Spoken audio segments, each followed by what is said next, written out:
இருக்காங்க, அவங்க முன்னாடி ரெஜிஸ்டர் பண்ணிட்டு அவங்களுக்கு கால் பண்ணி இந்த 25 ட்ரைனிங் நடக்குது, நீங்க வந்து ஜாயின் பண்ணுறதா பண்ணிக்கலாம் அப்படின்னு சொல்லுவோம். ஃப்ரீ ட்ரைனிங் தான். அடுத்தது இல்லை நீங்களே வந்து பண்ணி கொடுங்க அப்படின்னாக்கா 10க்கு 10 இடம் இருந்துச்சுன்னா 20 செடி, அதுக்கு தேவையான அக்சசரிஸ் பார்த்தீங்கன்னா இந்த pot mixture, vermi compost, vermi wash, neem cake, இது எல்லாமே வந்து சேர்த்து பார்த்தீங்கன்னா 3500 நாங்கள் இன்ஸ்டாலேஷன் பண்ணி கொடுக்குறோம் சார். இன்ஸ்டாலேஷன் சார்ஜ், டிரான்ஸ்போர்ட் எதுவுமே இல்லை, நாங்களே வந்து பண்ணி கொடுக்குறோம் சார் 3500 ஸோ குறிப்பாக இந்த மாடி தோட்டத்தில் வந்து பார்த்தீங்கன்னா சார் எந்தெந்த மாதிரியான செடிகள் வந்து வளர்க்கலாம்னு சொன்னீங்க. இதுக்கான அளவு முறைகள் பற்றி சொல்லுங்க சார். எவ்வளவு இடம் தேவைப்படுது? இவ்வளவு இடம் இருந்தால் என்னால் மாடி தோட்டம் அமைக்கலாம், இல்லை இந்த இடத்துக்கான விஷயங்கள் இருந்தோம்னா நம்மளால அமைக்க முடியாதுன்ற எதனா வழிமுறைகள் இருக்கு? இட அளவு முக்கியம் இல்லை சார். ஒன்று வந்து மாடி தோட்டம் பொறுத்த வரைக்கும் ஃப்ளோர் தான் முக்கியம். ஃப்ளோர் நல்லா இருந்துச்சு அப்படின்னாக்கா நம்ம எந்த இருக்கிற கொஞ்சமான இடம் ஒரு 4 செடி வச்சாலும் பண்ண முடியும். அதுவும் மாடி தோட்டம் தான். ஃப்ளோர் மட்டும் எந்த ப்ராப்ளம் இல்லாமல் நல்ல ஃப்ளோராக இருக்கணும். இல்லை அந்த மாதிரி இருந்துச்சுன்னா அதுக்கு சில ப்ரிகாஷன்ஸ் வச்சுட்டு பண்ணலாம். ஸ்பேசிங் பார்த்தீங்கன்னா ஒவ்வொரு செடிக்கும் ஒரு 10 அடிக்கு 10 அடிக்கு வந்துச்சுன்னா 20 செடி வைக்கலாம். ஒரு நபர் வந்து தோட்டம் அமைக்கணும்னு விருப்பப்படுறவங்களுக்கு அவங்க எப்படி உங்களை அணுகிறது அப்படின்னு சொல்லிட்டு முழு முகவரியை சொல்லுங்க. சுற்றுச்சூழல் மேலாண்மை அபிவிருத்தி மையம், 42 Lenin street, Kosapalayam, Pondicherry sir. இது மொபைல் நம்பர் பார்த்துட்டீங்கன்னா 9894313435. லேண்ட்லைன் பார்த்தீங்கன்னா 041342022436.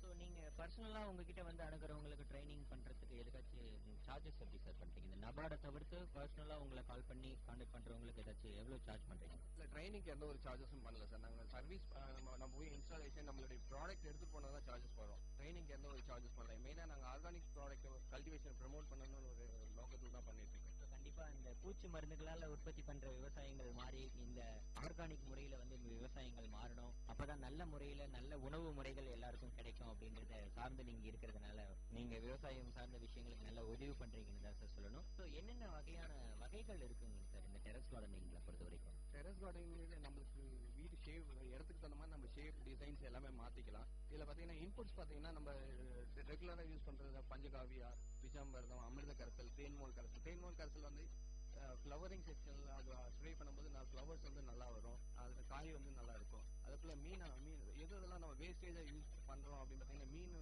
யூஸ் பண்றோம், சாப்பிடுறோம். அந்த வேஸ்டேஜ் வந்து வெள்ளத்தை அது கூட மிக்ஸ் பண்ணிட்டு 45 டேஸ்ல அதை வந்து ஸ்ப்ரே பண்ணும்போது க்ரோத் ப்ரமோட்டராகவும் இருக்கும், நல்ல பெஸ்ட் கண்ட்ரோலாகவும் இருக்கும். அது ஃபிஷ் அமினோ ஆசிட் அப்படின்னு சொல்லுவாங்க. அது இந்த மாதிரி நிறைய ஒரு 15 ப்ராடக்ட்ஸ் இருக்கு. எல்லாமே நம்ம எதுவும் சேல்ஸ் சென்டர்ல அவங்களுக்கு ட்ரைனிங் கொடுத்து அவங்களே வந்து உற்பத்தி பண்ணி அவங்க யூஸ் பண்ற மாதிரி தான் பண்ணிட்டு இருக்காங்க.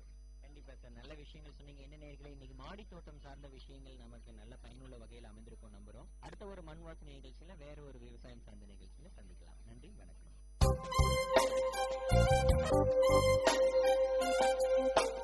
நேயர்கள் இதுவரை கேட்டது மண் வாசனை, உங்கள் VIT பண்பலை 90.8 வேளாண்மை சார்ந்த தொழில்நுட்பம், பசுமை படரும் விவசாய தொழில்கள், பண்ணை முறைகள் என மானுடம் காக்கும் உழவு சார்ந்த நிகழ்ச்சி.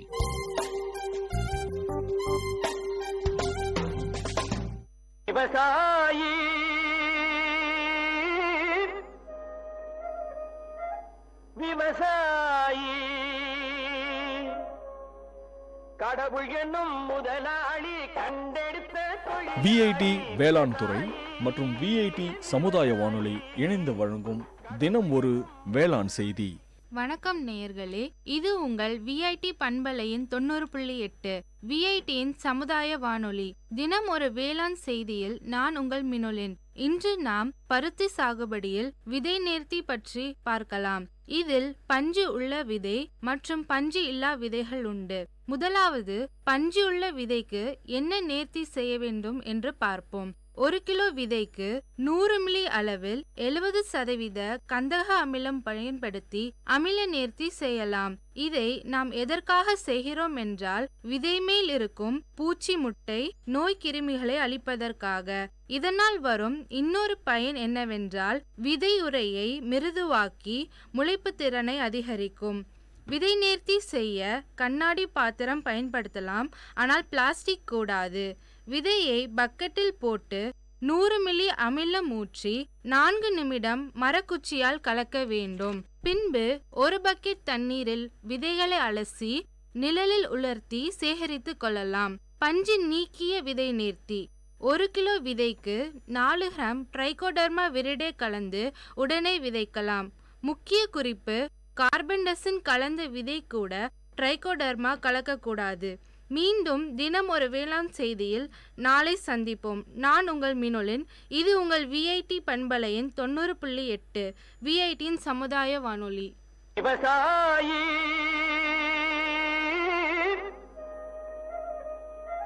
விவசாயி கடவுள் என்னும் முதலாளி கண்டெடுத்த தொழில். விஐடி வேளாண் துறை மற்றும் விஐடி சமுதாய வானொலி இணைந்து வழங்கும் தினம் ஒரு வேளாண் செய்தி.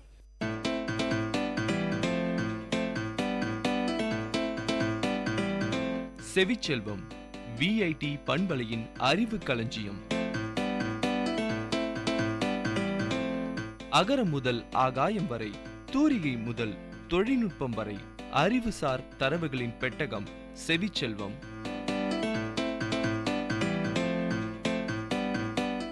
இது விஐடி பண்பலை 90.8 செவிச்செல்வம் நிகழ்ச்சியில் சாஃப்ட்வேர் பற்றிய அறிவுசார் தகவல்களோடு உங்கள் ரேஷ்மா.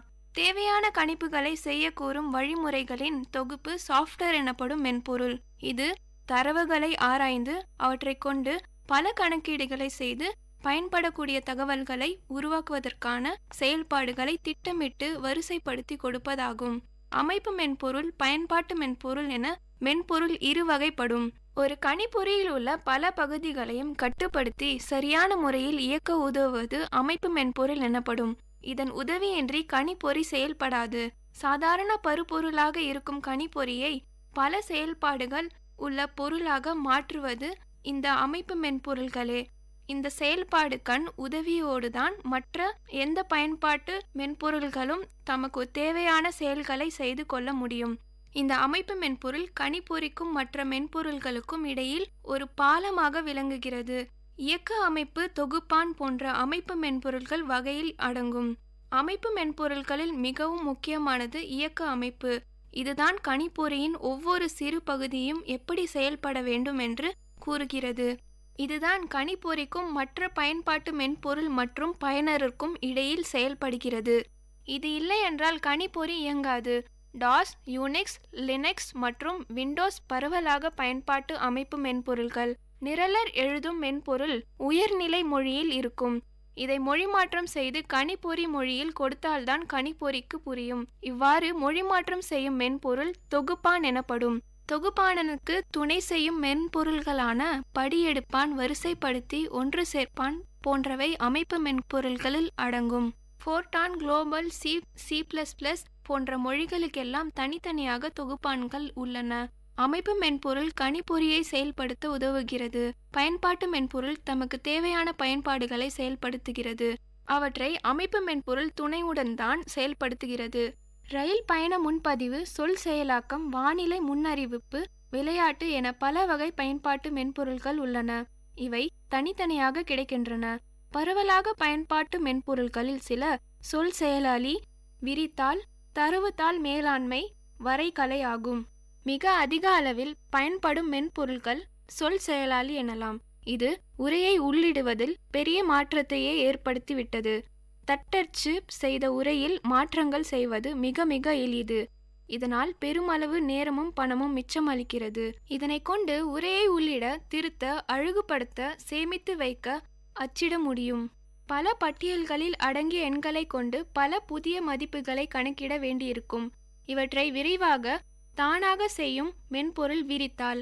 பல எண்களை பல விதங்களில் மாற்றி அதனால் விளையும் மாற்றங்களையும் உடனுக்குடன் தெரிவித்துக் கொள்வது இதனால் சாத்தியமாகிறது. தரவுகளை சீரான முறையில் தேக்கி பாதுகாக்கும் மென்பொருள் தகவல் தளம் எனப்படும். வங்கிகள், விமானம், ரயில், பேருந்து, முன்பதிவு போன்ற எல்லா அமைப்புகளிலும் தகவல் தளம் ஒரு பெரும் பங்கு வகிக்கிறது. நேயர்களே, செவிச்செல்வம் நிகழ்ச்சியில் இதுவரை கேட்டது சாஃப்ட்வேர் பற்றிய அறிவு சார்ந்த தகவல்கள். வழங்கியவர் Reshma.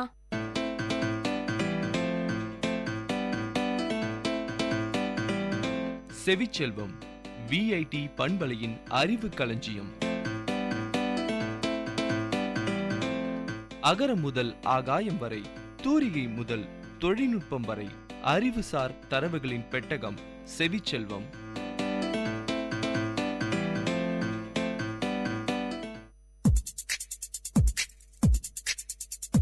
Ladies and gentlemen, guys and girls, This is Data Chunks on VIT Community Radio 90.8 FM.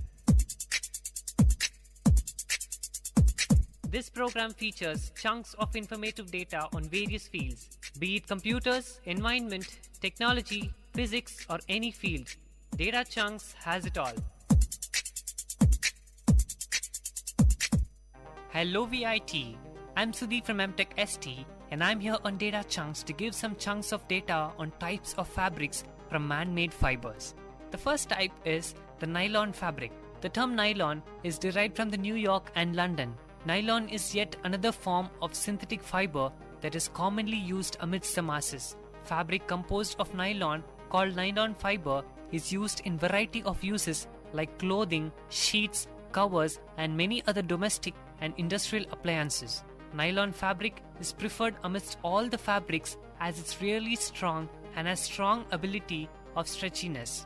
High elasticity of nylon fabric makes it prime of use in luggage baggage, wallets, and many more. In addition, nylon fabrics are easy to maintain as it gets cleaned and dried without any special effort. Nylon fabrics are availed in latest forms that are more stiff and lighter in weight. Since it is highly durable, nylon fabric makes the cloth and other long-lasting and wears and tear resistance. Nylon is the polymer of amide, termed as polyamide, extracted from the petroleum. Nylon is an easy product to manufacture as it needs less time and also less attention. That is indeed makes nylon fabric a nice product to trade and make money. The increasing uses and popularity of nylon fabrics have made the finest product to trade. The next type of fabric is the velvet fabric. Velvet is one of the smoothest and softest amidst all other kinds of fabrics. Velvets are specially manufactured and processed because of its distinctive properties. Velvet fabrics are used in variety of appliances like clothing, including trousers, shirts, and many more. Also, velvet fabric is used in bed sheets, covers, curtains, etc. Velvet fabric is no less than silk in any assessment, whether be glossiness or be the unending glaze. Velvet fabric, due to its high-class looks and price variability, has made the most preferred fabrics. In modern times, velvet fabrics are availed in the multifarious designs and colors, and also are stronger and elastic than the previous times. The newer velvet fabric needs less maintenance and can be easily washed and dried. Use of modern innovation in the composition of the velvet fabric have made it more easily accessible in the common masses. Today, in the market, there are numerous brands of velvet fabric and many more are too coming. With a healthy competition in the market, brands offering new designs and colors for velvet fabric, and that too at least rate, that is why market considers the velvet fabric industry safer and secure place for investment. The next type of fabric is the polyester fabric. Polyester is a type of fabric that is not found naturally. Polyester fabric is man-made. Polyester fabric is widely used in various applications and is very much in demand in markets. This fabric has various qualities. Due to those, it is so popular, like wrinkle resistant and springing back to its smooth shape. The polyester fabric is very strong and soft as well. The polyester fabric can also be mixed with other fabrics to make it strong and durable fabric, or to achieve any other motive. For example, in upholstery, polyester is generally blended with wool to eliminate crushing and reduce fading. There are various uses of polyester fabric, like it is used in casement curtains, draperies, floor coverings, throw rugs, beddings, and as cushionings or insulating materials. You've heard about the type of man-made fabrics on Data Chunks with me, Sudeep. Ladies and gentlemen, guys and girls, this is Data Chunks on VIT Community Radio 90.8 FM. See you next time with another interesting, informative chunk of data on Data Chunks.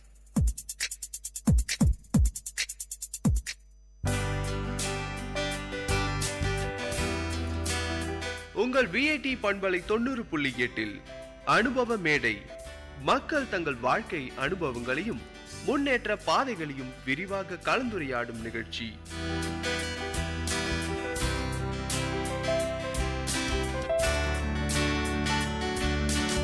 வணக்கம் நேயர்களே, நீங்கள் கேட்டுக்கொண்டிருப்பது VIT பண்பலை 90.8 VIT பல்கலைக்கழகத்தின் சமுதாய வானொலி. இந்த நிகழ்ச்சி அனுபவ மேடை. அனுபவ மேடை நிகழ்ச்சியில சமுதாய மக்கள் அவங்களுடைய வாழ்க்கை அனுபவங்களை நம்ம கிட்ட பகிர்ந்துக்கிறாங்க. அந்த வகையில இன்னைக்கு நாட்டு வைத்தியர் திரு சொக்கலிங்கம் ஐயா நம்ம கூட இருக்கிறாங்க. ஐயா, உங்களை பற்றின மேலும் ஒரு சிறிய அறிமுகம்.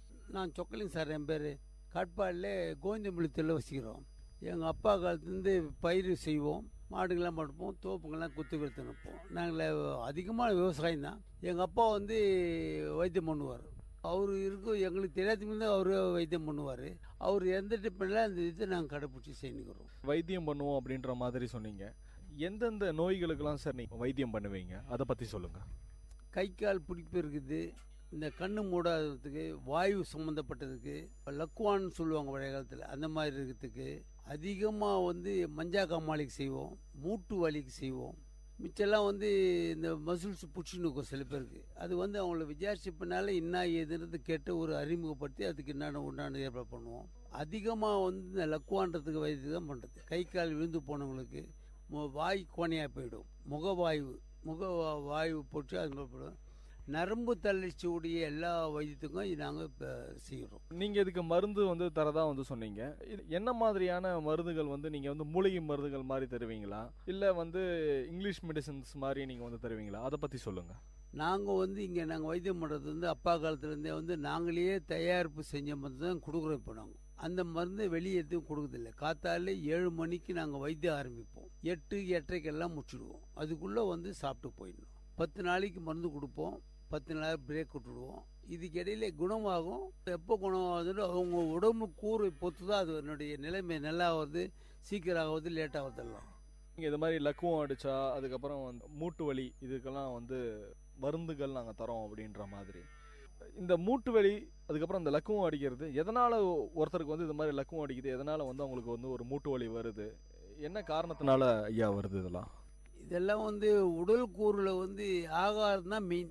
ஆகாரத்தில் சில மாதங்கள் ஒரே போல ஆகாரம் எல்லாரும் சாப்பிட்றதில்லை, ஒரு டைம் போல எல்லாருமே செய்யறதில்லை. ஆகார வித்தியாசத்திலையும் இயற்கையின் செய்தி குளிரான சூடாயிட்டா இது போல பண்ணும்போது அது இயற்கை எந்த ரூபத்தில் உடம்புல இருக்குதோ அந்த உடம்புக்கு தகுந்த மாதிரி வியாதி உருவாகி போகுது. அது உருவான உடனே கவனிக்காத விட்டாக்கா அது பெருசாகி போச்சு. பெருசாக போனால் அதுக்கு தீரி கண்டுபிடிச்சிக்கிறாங்க. ஹாஸ்பிட்டலுக்கு போனோம், இனத்துக்கு வந்துச்சு ஏது வந்துச்சுன்னு அவங்க கண்டுபிடிச்சி அவங்களாம் செய்வோம். நீங்கள் வந்து சொன்னீங்க இது மாதிரி மருந்து நீங்களே வந்து தயாரித்து வந்து தருவோம் அப்படின்ற மாதிரி. எல்லா மருந்துகளும் வந்து மூலிகை சார்ந்த மருந்துகளா, அதை பற்றி சொல்லுங்கள். எல்லாம் மூலிகை சார்ந்த மருந்து சார். மொத்தமே மூலிகையும் கம்பைன் பண்ணி செய்கிறோம். நாங்களே தயாரிப்பு தான், வெளியே எங்கேருந்து வாங்கினதில்லை. ஆயில் கொடுப்போம், தேய்க்கிறதுக்கு மேல் பூசத்துக்கு ஆயில் கொடுப்போம். மருந்தும் நாங்களே செய்வோம். நாங்களே சொந்தமாக வீட்டிலே தயார் பண்ணுற மருந்துங்களை மூலிகைலாம் எடுத்து வந்து மூலிகையிலும் மருந்துக்குள்ள சில மூலிகையிலேயே செய்கிற மருந்து உண்டு. சிலது மூலிகையும் மருந்தும் வாங்கிட்டு வந்து கடையில் வந்து மருந்து வாங்கிட்டு நாங்கள் சேல்ஸ் பண்ணுறதில்லை.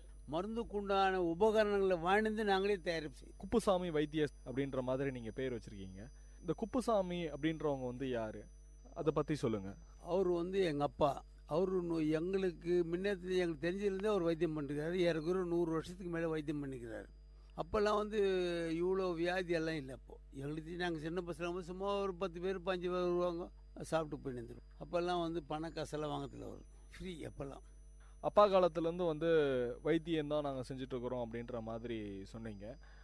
அப்பா காலத்தில் வந்து என்ன மாதிரியான நோய்கள்லாம் இருந்துச்சு அப்போது? இப்போ நீங்கள் சொன்னீங்க இன்னும் நோய்கள் அதிகமாக இருக்குது அப்படின்ற மாதிரி. என்ன மாதிரியான நோய்கள் இன்னைக்கு அதிகமாக இருக்குது?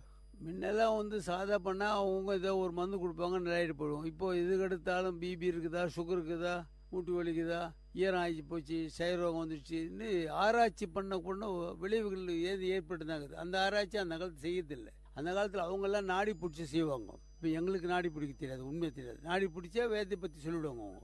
இவங்களுக்கு அதெல்லாம் தெரியாது. இப்போ ஹாஸ்பிட்டலுக்கு பெரிய ஆராய்ச்சி பண்ணி எல்லாம் கண்டுபிடிச்சாங்க. இப்போ புற்றுநோய்க்குதா, அதுக்குதா, சுகர் இருக்குதா. முதல்ல எடுத்தோன்னா இப்போ விவி சுகர் தான் மெயின் இப்போ ஜனங்களுக்கு வர்றது. அதுலேருந்து வாயு வந்துட்டா மூட்டு வலி வரும், ரொமாட்டிக்ஸ் வரும். இந்த மாதிரி வந்து கண்டுபிடிப்பு ஏற்பட வியாதி இப்போ என்னன்றது முன்ன தெரியாது இருந்துச்சு. இப்போ தெரிகிற மாதிரி கண்டுபிடிச்சிட்டாங்க. முன்னெல்லாம் வந்து ரோட்டில் இப்படி போய் விழுந்துருவான் எவனாவத்தன். என்னான்னு கேட்டால் என்ன பண்ணுவோம், முன்னீஸ்வரன் அஞ்சிச்சுன்னுவான். ஒரு முக்கூடலில் போனோடனே முன்னீஸ்வரன் அஞ்சிச்சு, பிசாசு அஞ்சிச்சு, காற்று கருப்பு வச்சுச்சுன்னுவான். இப்போ அதெல்லாம் இல்லை. இப்போ வந்து உடனே விழுந்தோடனே அவனுக்கு பிபி இருக்குது, சுகர் அதிகமாக போச்சு, அதனால வந்து மாறினான்னு இப்போ கண்டுபிடிப்பு வந்துடுச்சு. இப்போ மூட நம்பிக்கையெல்லாம் போயாச்சு. இப்போ கண்டுபிடிப்பில் நடக்குது வேலைகள்லாம். அவ்வளோதான். நார்மலாக வந்து நீ நிறைய பேர் வந்து இங்கிலீஷ் மெடிசன் பின்பற்ற ஆரம்பிச்சிட்டாங்க. இந்த இங்கிலீஷ் மெடிசனுக்கும் உங்களுடைய சித்த முறை மருத்துவத்துக்கும் என்ன வேறுபாடுகள்? சித்த மருந்து வந்து சாப்பிட்டாக்கா கொஞ்சம் நாள் போட்டு ஆகும். இங்கிலீஷ் மருந்து சாப்பிட்டா உடனே தீரி வந்து நல்லாயிடணும். இப்போ ஒருத்தர் போனோடனே உடனே கையில் கொடுத்துடணும், அப்படியே கொடுத்தோடனே சாப்பிட்டோன்னே நல்லாயி போகணும். அது இன்ஜெக்ஷன் பண்ணி ரெடி பண்ணுறாங்க. அந்த காலத்துல எல்லாம் இப்போ இந்த பிபி சுகர் கண்டுபிடிச்சாச்சு. அதுக்கு எவ்வளோ மருந்து, அதை விட அதிகமான மருந்தாக தான் சாப்பிட்டு ஜனங்களை முன்னுக்கு வந்துருக்குறாங்க. இப்போ எல்லாருமே இப்போ பிபி சுகர் தான் மெயின். அப்புறம் இந்த காச நோய், மூட்டு வலி, இது போல் நிறைய வந்துனுக்குது. இந்த நிறைய வந்து எனக்கு தொட்டு அதுக்கு தகுந்த மாதிரி இப்போ தீரி கண்டுபிடிச்ச மாதிரி ஜனங்க தான் விரும்புவாங்க. நம்மக்கிட்ட வந்து அதிகமான நாள் லேட்டு க்யூர் பண்ணுறது ஜனங்க விரும்ப மாட்டாங்க. உடனே க்யூர் ஆகிறது தான் விரும்புவாங்க. அதுதான் ஜனங்களோட இயல்பு. கொஞ்ச நாள் எடுத்து தான் வந்து இந்த சித்த மருத்துவத்தில் வந்து ஒரு ரிசல்ட் கிடைக்கும் அப்படின்ற மாதிரி சொன்னீங்க. இந்த ரிசல்ட் வந்து தற்காலிகமானதா நிரந்தரமானதா, அதை பற்றி சொல்லுங்கள். இந்த ரிசல்ட் வந்து தற்காலிகமாக நல்லானா கூட நிரந்தரமாக நல்லாவுன்றது வைத்தியம் இதுவரை யாரும் கண்டுபிடிக்கல. இதுவெல்லாம் கண்டுபிடிக்கல. தற்சமே நல்லாவது. அந்த மனோநிலைக்கு அவங்க தகுந்த மாதிரி ஆகாரங்கள் சேர்ந்துக்கிற மாதிரி காம்பினேஷன் ஒன்றா வர மாதிரி இருந்தால் நல்லா இருக்கலாம். சிலது காம்பினேஷன் மாறி மாறி வரும். அதில் திருப்பி அட்டாக் பண்ணி தான் இருக்கும். ஒன்றும் அதுக்கு நம்ம ஒன்றும் பண்ண முடியாது. சித்த மருத்துவ மருந்துகள் நீங்கள் தரீங்க அப்படின்னா, இந்த மருந்து நம்ம சாப்பிடும் போது அதுக்காக ஏதாவது வந்து நம்ம உணவு முறை மாற்றங்கள் ஏதாவது செய்யணுமா, அதை பற்றி சொல்லுங்கள். எங்ககிட்ட மருந்து சாப்பிட்டாக்கா நாங்கள் சொல்கிற ஆகாரம் தான் சாப்பிடணும். நாங்கள் சொல்கிறது தான் நீங்கள் செய்யணும். இது இல்லாமல் பிபி சுகர் இருக்குதா இருந்தால் அந்த இங்கிலீஷ் மருந்தெல்லாம் கூட நாங்கள் எடுத்துக்க சொல்லுவோம். எங்கள் மருந்தே சாப்பிடு, அதெல்லாம் எடுக்குவானான்னு நாங்கள் சொல்கிறதில்ல.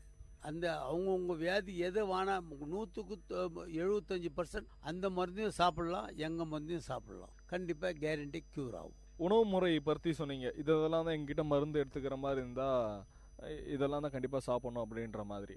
இப்போ சாதாரணமாக வந்து நீங்களே வந்து ஒரு கணக்கு வச்சுருப்பீங்க. லக்கும் அடிச்சிருச்சு, இல்லை வந்து அவங்களுக்கு வந்து வேறு ஏதாவது மூட்டு வலி ஏதாவது ஒரு காரணமாக வந்தாங்க அப்படின்னா இந்தந்த உணவுகள்லாம் தவிர்க்கணும் அப்படின்ற மாதிரி.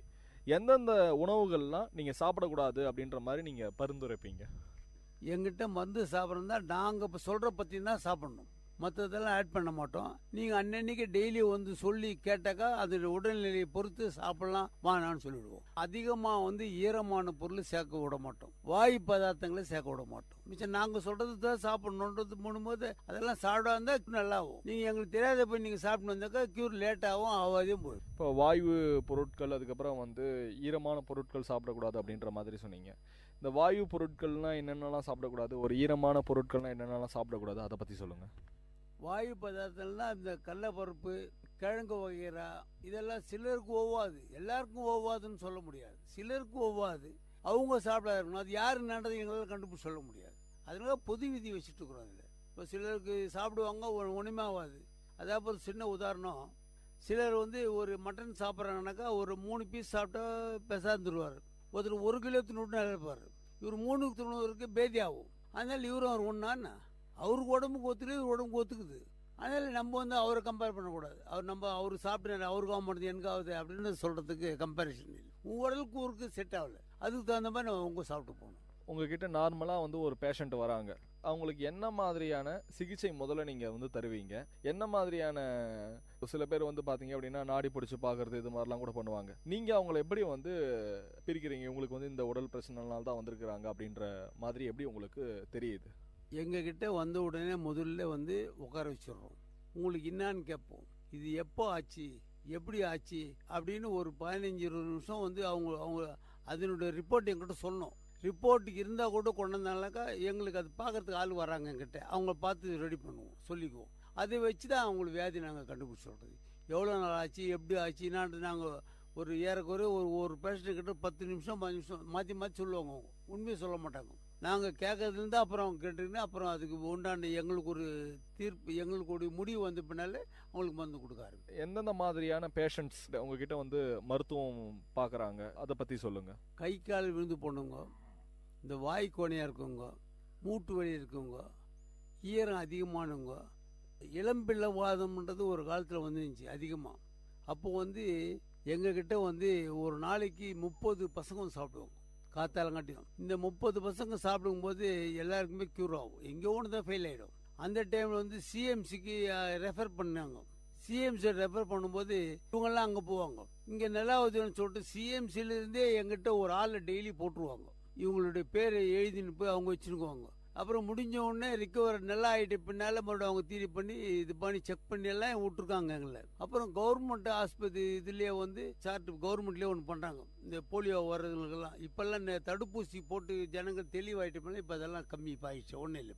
மருத்துவ சிகிச்சை எல்லாம் எடுத்து இவ்வளோ பேர் நல்லா குணமாக இருக்கிறாங்க அப்படின்ட்டு ஸ்பெஷலாக வந்து நீங்கள் ஒரு சில இந்த நோய்கள்லாம் நாங்கள் குணப்படுத்தி இருக்கிறோம் அப்படின்ற மாதிரி யாராவது முடியாத கூட வந்திருப்பாங்க. எல்லா இடத்துலையும் சிகிச்சை எடுத்து இது வந்து உங்ககிட்ட தான் ஒரு தீர்வு கண்டுட்டு போயிருப்பாங்க. அது மாதிரி ஏதாவது பேஷண்ட்ஸ் ஏதாவது வந்திருக்காங்களா? அந்த அனுபவத்தை சொல்லுங்கள். நிறைய பேர் வெளியே இடத்துலேருந்தெல்லாம் வந்து முடியாத கேஸ் என்கிட்ட வந்துக்குது. அதுக்கு வந்து சில ஆதாரம்லாம் என்கிட்ட இருக்குது. சில எல்லாருக்கிட்டையுமே நான் வாங்கினதில்லை. சில ஒரு குறிப்பிட்ட ஆளுகிட்ட வாங்கி புக்கில் கையெழுத்து வாங்கி வச்சுருக்கிறேன். அவ்வளோதான். மிச்சப்படி ஏறக்குறைய ஸ்டார்டிங்லேயே வந்துட்டா நல்லாயிடும். அந்த ஸ்டார்டிங்லேயே வந்தால் கூட உங்களுக்கு வேறு ட்ரிபிள் இருந்தாக்கா அலோவ் பண்ண மாட்டேன் நான். எங்களுக்கு புத்திக்கு தெரிஞ்சு ஒரு அன்கான்ஷியஸாக இருக்கிறான் கை கழுவி போச்சுன்னா உடனே நான் சேர்க்க மாட்டேன். பிபி இருக்குதா சுகதா பார்த்துக்கின்னு அவர் ரிக்கவர் ஆக மாட்டார்னு பார்த்து மிச்சம் ஹாஸ்பிட்டலுக்கு போயிட்டு கொஞ்சம் தெளிவானப்பினால்தான் நான் அலோவ் பண்ணுவேன். இல்லாட்டி நாங்களே வந்து முடியாத கேஸ் வந்து தூக்கின்னு வந்து நாங்கள் செஞ்சு நாங்கள் கஷ்டப்பட மாட்டோம். உங்ககிட்ட வரணும் அப்படின்னா அவங்ககிட்ட நாங்கள் பேசி தான் வந்து அவங்களுக்கு உண்டான நோய்கள் என்ன அப்படின்ற மாதிரி நாங்கள் தெரிஞ்சுப்போம் அப்படின்ற மாதிரி. இப்போ ஒரு எலும்பு சம்மந்தப்பட்ட அவங்க ஒரு சிகிச்சைக்காக உங்ககிட்ட வராங்க அப்படின்னா அவங்க எக்ஸ்ரே அது மாதிரி எடுத்துட்டு வரணுங்களா, இல்லை நீங்கள் வந்து கைப்பிடிச்சு பார்த்து அதிலே தெரிஞ்சுப்பீங்களா? அதை பற்றி சொல்லுங்கள். கைப்பிடிச்சி பார்த்து சொல்கிறது உண்டு. ஜாயிண்ட் பெயின் கீழே இறங்கிடும், இந்த மேலே ஷோல்டரில் ஜாயிண்ட் இறங்கிடும். நாங்கள் பிடிச்சி அவங்க சொல்கிற ஸ்டேட்மெண்ட்டு கரெக்டாக இருக்கணும். அப்புறம் நாங்கள் செக் பண்ண பின்னால் அது ரெடியாக இருந்துச்சுன்னா ஓகே. நம்ம அந்த இதுக்கும் சம்மந்தம் இல்லாத பேசுவாங்க சில. அப்போ வந்து அவங்களுக்கு சிலதெல்லாம் செட் ஆகாது. அங்கே வந்து உடனே நல்லா ஆகிற மாதிரி ஏற்பாடு பண்ணுறாங்க. இங்கே வந்து அவங்க வந்து ஒரு 6 மாதம் ஹாஸ்பிட்டலில் பார்த்துட்டு முடியாது எங்கிட்ட வருவாங்க. உடனே நல்லா ஒன்று எதிர்பார்ப்பாங்க. அது முடியாது, ரொம்ப லேட் ஆகும் உங்களுக்கெல்லாம். நாங்கள் முதல்ல சொல்லிவிடுவோம் சார் முடியாதுன்னு. இது முடியணுன்னாக்கா இந்த மாதிரி இருக்கணும், முடியாதுன்னா அப்போ நாங்களே அமுச்சுடுவோம். எங்களால் செய்ய முடியாதுன்னு சொல்லி அமுச்சுடுவோம். உங்ககிட்ட இப்போ நார்மலாக வந்து பேஷண்ட்ஸ் வராங்க அப்படின்னா எந்த வயதில் இருக்கிறவங்களாம் உங்ககிட்ட வந்து சிகிச்சை எடுத்துகிட்டு போகிறாங்க, அதை பற்றி சொல்லுங்கள். எந்த வயதாக இருந்தாலும் வரலாம். ரொம்ப வயசாகி போய் தூக்கின்னு வர்ற மாதிரி இருந்து புற்றுநோய்க்குதுன்னு வச்சுக்கோங்க. புற்றுநோய்க்கு தான் ரிப்போர்ட்டில் வந்துருச்சு எனக்கு. அவங்க நல்லா இருக்கலாம் நான் பண்ண முடியாது. சும்மா நான் வந்து நல்லா இருக்கிறேன் அந்த மாதிரிலாம் சொல்கிறது இல்லை. அதுக்கு உடனே அவங்க வேறு வெளியே பார்ப்பான்னு சொல்லி அனுப்பிச்சிடுவோம். அப்படி அவங்க ரிப்போர்ட் ஒழுங்காக கொடுத்தா நாங்களும் ஒழுங்காக அப்போ சொல்லிவிடுவோம். நான் சும்மா வந்து நல்லா இருக்கிறேன்லாம் சொல்ல மாட்டேன். இப்போ உடல் ஆரோக்கியம் அப்படின்றதுனால நீங்கள் ஒரு மருத்துவர் அப்படின்றதுனால இந்த கேள்விகள் நான் உங்ககிட்ட கேட்குறேன். பல பேருக்கு நீங்கள் சிகிச்சை தந்திருப்பீங்க, அதில் நிறைய பேர் குணமாயிருப்பாங்க. இன்னைக்கு உடல் ஆரோக்கியமாக இருக்கணும் அப்படின்னா மனிதர்கள் எந்த மாதிரியான உணவு பழக்கங்கள் மற்றும் செயல்கள் செஞ்சால் உடல் நல்லா ஆரோக்கியமாக இருக்கும், அதை பற்றி சொல்லுங்கள். உடல்நிலை வந்து சிலர் உடம்புக்கு சிலர் ஏற்றுக்கும், பலருக்கு ஏற்றுக்காது. அது அவங்க தான் நிர்ணயம் பண்ணாத. யார் பேஷண்ட்டை தான் நிர்ணயம் பண்ணணும். சிலர் ஒத்துக்கும், சிலர் ஒத்துக்கா போடும். ஒரு நாள் இன்னைக்கு சாப்பிட்றோம், நல்லா இருக்கிறோம், நாளைக்கு சிக்காயிடும். ஏன் சிக்கானோம், நேற்று என்ன சாப்பிட்டோம் யோசனை பண்ணணும். அப்போ உனக்கு தெரியுது நேற்று சாப்பிட்டோம் அதனால ஆச்சுன்னு தெரியுது. அதை நீ ஒமிட் பண்ண கற்றுக்கணும். அது எதிர்தான் நாங்கள் சொல்ல முடியாது. அவங்கவுங்களுக்கு தகுந்த மாதிரி சிலது ஒவ்வாது, சிலது ஒவ்வொரு அது அவங்க தான் தீர்மானம் மாட்டி போட்டு. நல்லா சொன்னீங்க. இந்த உடல் என்ன சொல்லுதுன்றது நம்மளுக்குள்ளேயே நம்ம கேள்விகள் கேட்டுகிட்டே இருக்கணும் அப்படின்ற மாதிரி நிறைய பேர் சொல்லுவாங்க. நீங்கள் அதை தான் சொல்கிறீங்கன்னு நினைக்கிறேன். நம்ம உடல் நம்ம கிட்ட என்ன சொல்லுதுன்றதை நம்ம அடிக்கடி கேட்கணும் அப்படின்ற மாதிரி. உங்ககிட்ட வந்து பேஷண்ட்ஸ் வரவங்களுக்கெல்லாம் நீங்கள் எந்த மாதிரியான தொகை நிர்ணயித்து நீங்கள் வந்து ஒரு ஃபீஸ் மாதிரி வாங்குறீங்க, அதை பற்றி சொல்லுங்கள். நாங்கள் அப்பா காலத்துலேருந்து அவர் ஃப்ரீயாக பண்ணியிருந்தார். அப்புறம் வந்து ஒரணா டோக்கன் வாங்கணும், ஒரு ஆளுக்கு ஒரணா. ஆயில் மசாஜ் படுத்து கொடுப்போம். அதுக்கு வந்து அப்போல்லாம் வந்து 10 ரூபா 5 ரூபா வாங்கியிருந்தோம். இன்றைக்கி விலைவாசி ஏறி மற்ற இதெல்லாம் செய்ய முடியாதுன்றதுக்கோசரம் அப்புறம் 10 ரூபா, அப்புறம் 5 ரூபாய்ச்சி, 1 ரூபாய்ச்சி, 2 ரூபாய்ச்சி இப்படி போட்டிருந்தோம். இப்போது வந்து 10 ரூபா ஒரு ஆளுக்கு டோக்கன் ஒரு நாளைக்கு. ஆயிலுக்கு 100 ரூபா வாங்கிட்டு ஆயில் தின்னுட்டு அவங்கள துட்டு வாங்கி முடியுது. இவ்வளோ தான் எங்களோட இது இல்லாமல் நாங்களே பிபி சுகர் எடுக்கிறதுக்காக அங்கே ஆளை வர வைக்கிறோம். எதுக்கு வர வைக்கிறோன்னு கேட்டால், இந்த சிலர் தங்கியிருக்காங்க, அதுக்கு ரூமுக்கு வந்து ஒரு நாளைக்கு 25 ரூபா தான் வாங்குறேன். ஒரு ரூமுக்கு வந்து 100 ரூபா வாங்குறேன். அது வெளியே இடத்துல 300 ரூபா 500 ரூபா வாங்குவோம். நாங்கள் பொது சேவைன்றதுக்காக இங்கே சொந்த இடத்துல கட்டி சொந்தம் பண்ணுறோம். அதுக்கு ஆளுங்களுக்கு போட்டுக்கிறோம். அதுக்கெல்லாம் டிரான்ஸ்போர்ட், அதுக்கு சார்ஜ் எல்லாம் பண்ண எனக்கு வேணும். அதுக்காக தான் இந்த பணம் வாங்குறது எங்களுக்கு. அதனால் வந்து பண்ணி சம்பாதிச்சு எப்போது சம்பாதிச்சிக்கலாம், எவ்வளோ சம்பாதிச்சிக்கலாம், இது எல்லாருக்குமே தெரியும். அங்கே இப்போ ஊர்லேயே இருக்கிற எல்லாருக்குமே தெரியுது மொத்தத்தில். நீங்கள் சொன்னீங்க அது மாதிரி வந்து காலையில் தான் எங்ககிட்ட வந்து மருத்துவம் நாங்கள் செய்வோம் அப்படின்ற மாதிரி.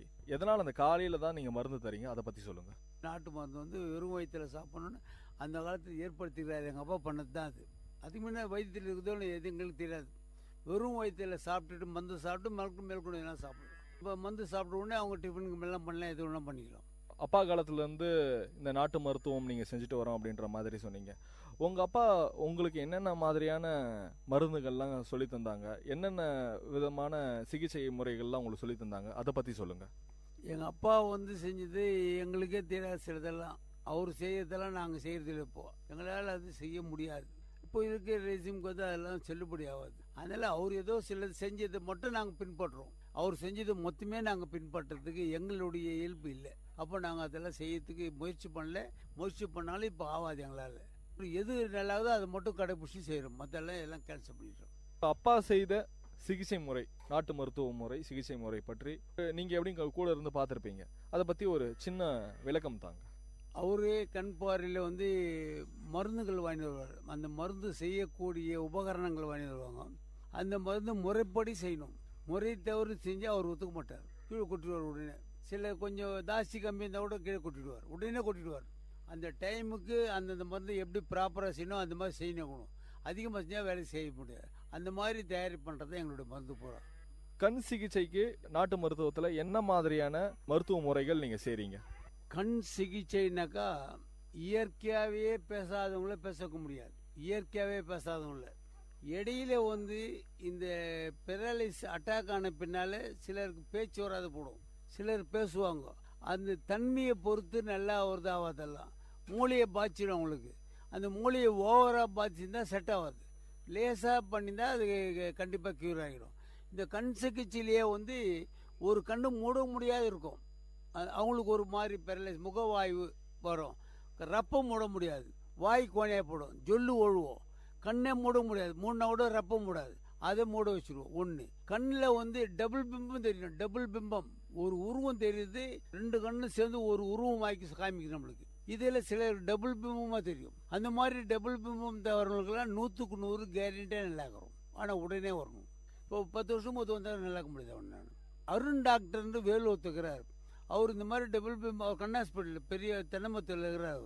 அவர் வந்து அங்கே வந்தால் நேரம் என்கிட்ட தான் போகிறார். அவர் அவ்வளோ பேர் நல்லா திருப்பி அவர் செக் பண்ணுவார். திருப்பி நீங்கள் அவங்களுக்கு வந்து என்ன மாதிரியான சிகிச்சை முறைகள் நீங்கள் வந்து தரீங்க? நீங்கள் அதுக்கு ஏதாவது ஆயில் ஏதாவது வச்சுருக்கீங்களா, இல்லை அதுக்கு ஏதாவது பிரத்யேகமாக மூலிகைகள் ஏதாவது வச்சுருக்கீங்களா, அதை பற்றி சொல்லுங்கள். பிரத்யேகமாக ஒன்றும் இல்லைங்க சார். அவங்க என்ன இயல்பில் வராங்களோ அதுக்கு தகுந்த மாதிரி மருந்து கொடுப்போம். கண்ணுக்கு கலிக்கம் போடுறோம். அது யாருக்கு போடணும், உங்களுக்கு மூணு எல்லாருக்கும் போட மாட்டோம். ஆயில் அப்ளை பண்ணணும்னு சொல்லுவோம். அதுதான், இது 3 தான் என்கிட்ட.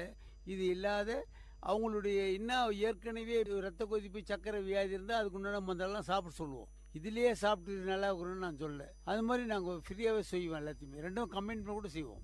ஆங்கில மருத்துவமும் இந்த நாட்டு மருத்துவமும் சேர்ந்து கூட நம்மளுடைய உடலுக்கு நம்ம எடுத்துக்கலாம் அப்படின்ற மாதிரி. இது மாதிரி எடுத்துக்கும் போது பக்க விளைவுகள் எதுவும் ஏற்படாத இருக்குங்களா, அதை பற்றி சொல்லுங்கள். மருந்து வரலும் சாப்பிட்டா பக்க விளைவு இல்லைன்றதை 100க்கு 100 நான் என்னுடைய இதுக்குள்ள அடித்து சொல்லுவேன். நான் மற்றது நீ சாப்பிட்டு வந்தால் அதுக்கு நான் பொறுப்பு இல்லை. எந்த வெள்ளம் சாப்பிட்டு உனக்கு எந்த விதமான பக்க விளைவு ஏற்படாது. எவ்வளோ நாள் சாப்பிட்டா பக்க விளைவு ஏற்படாது. இது இயற்கை சார்ந்த மருந்து, அதனால வந்து பக்க விளைவுகள் இருக்காது அப்படின்ற மாதிரி சொல்றீங்களா, இல்லை எந்த காரணத்தினால நீங்க அதை சொல்றீங்க?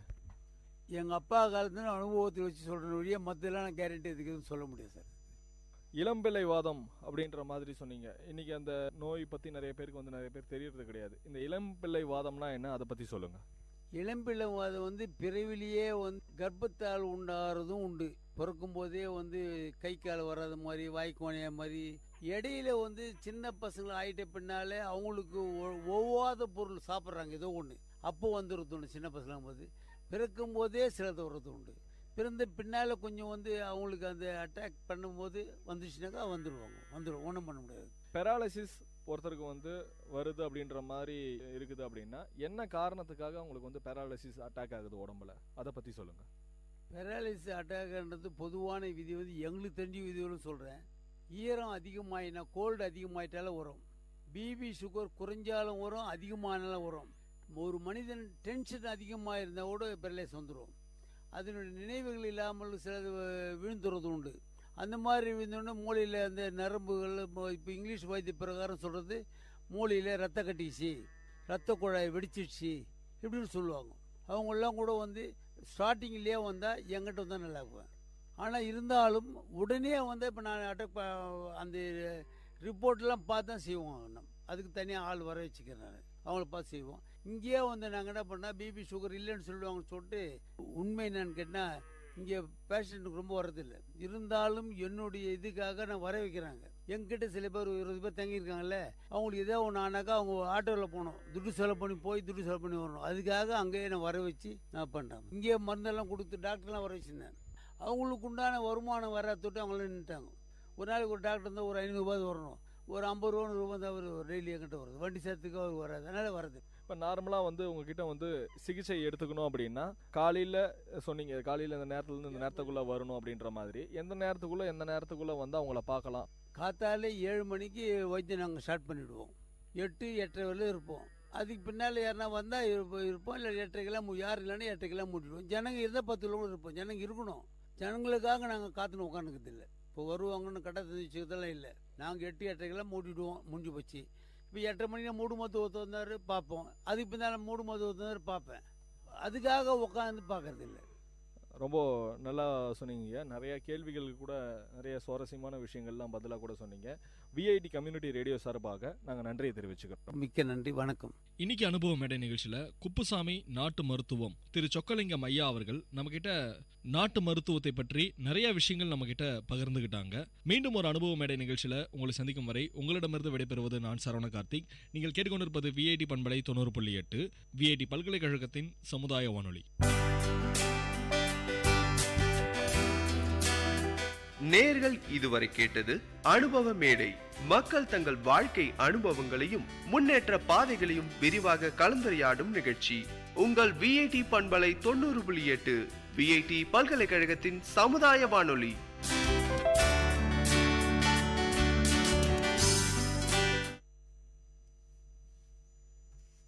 Hello everyone, this is Silena from VIT Community Radio.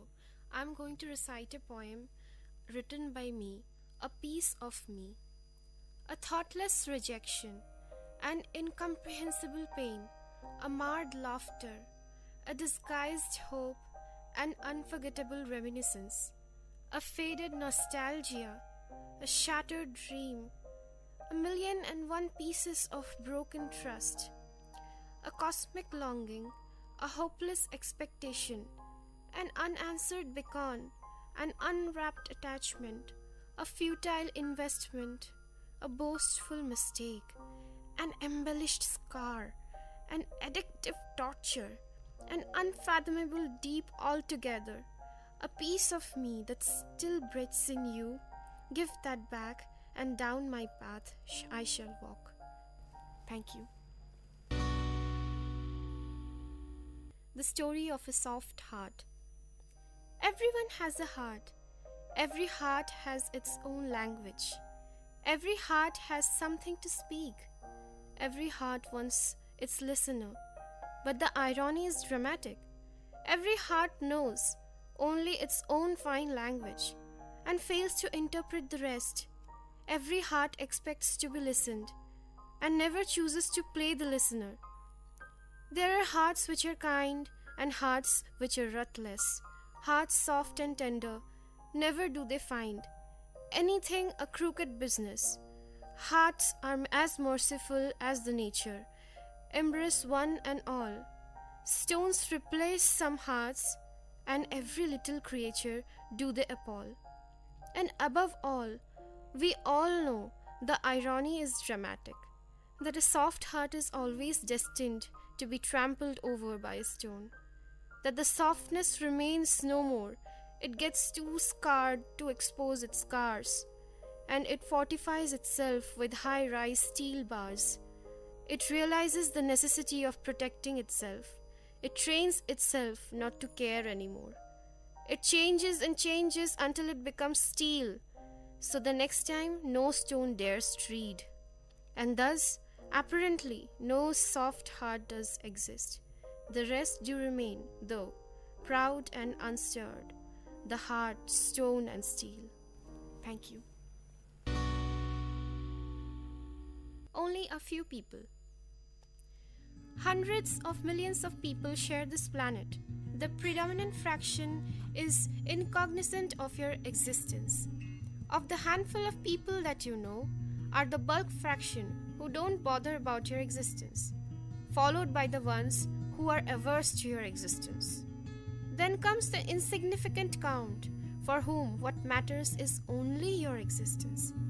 This insignificant count makes your life really significant and worth living. Don't you ever forget to make them feel special. Don't you ever ignore their existence. Thank you.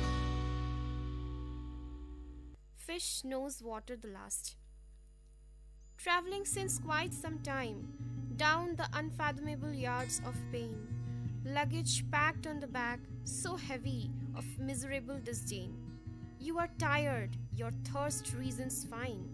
You survive on water, you drink it, and it takes you to cloud 9. As dear as gold and meaningful unto life, serves you the nectar when life and death do strive.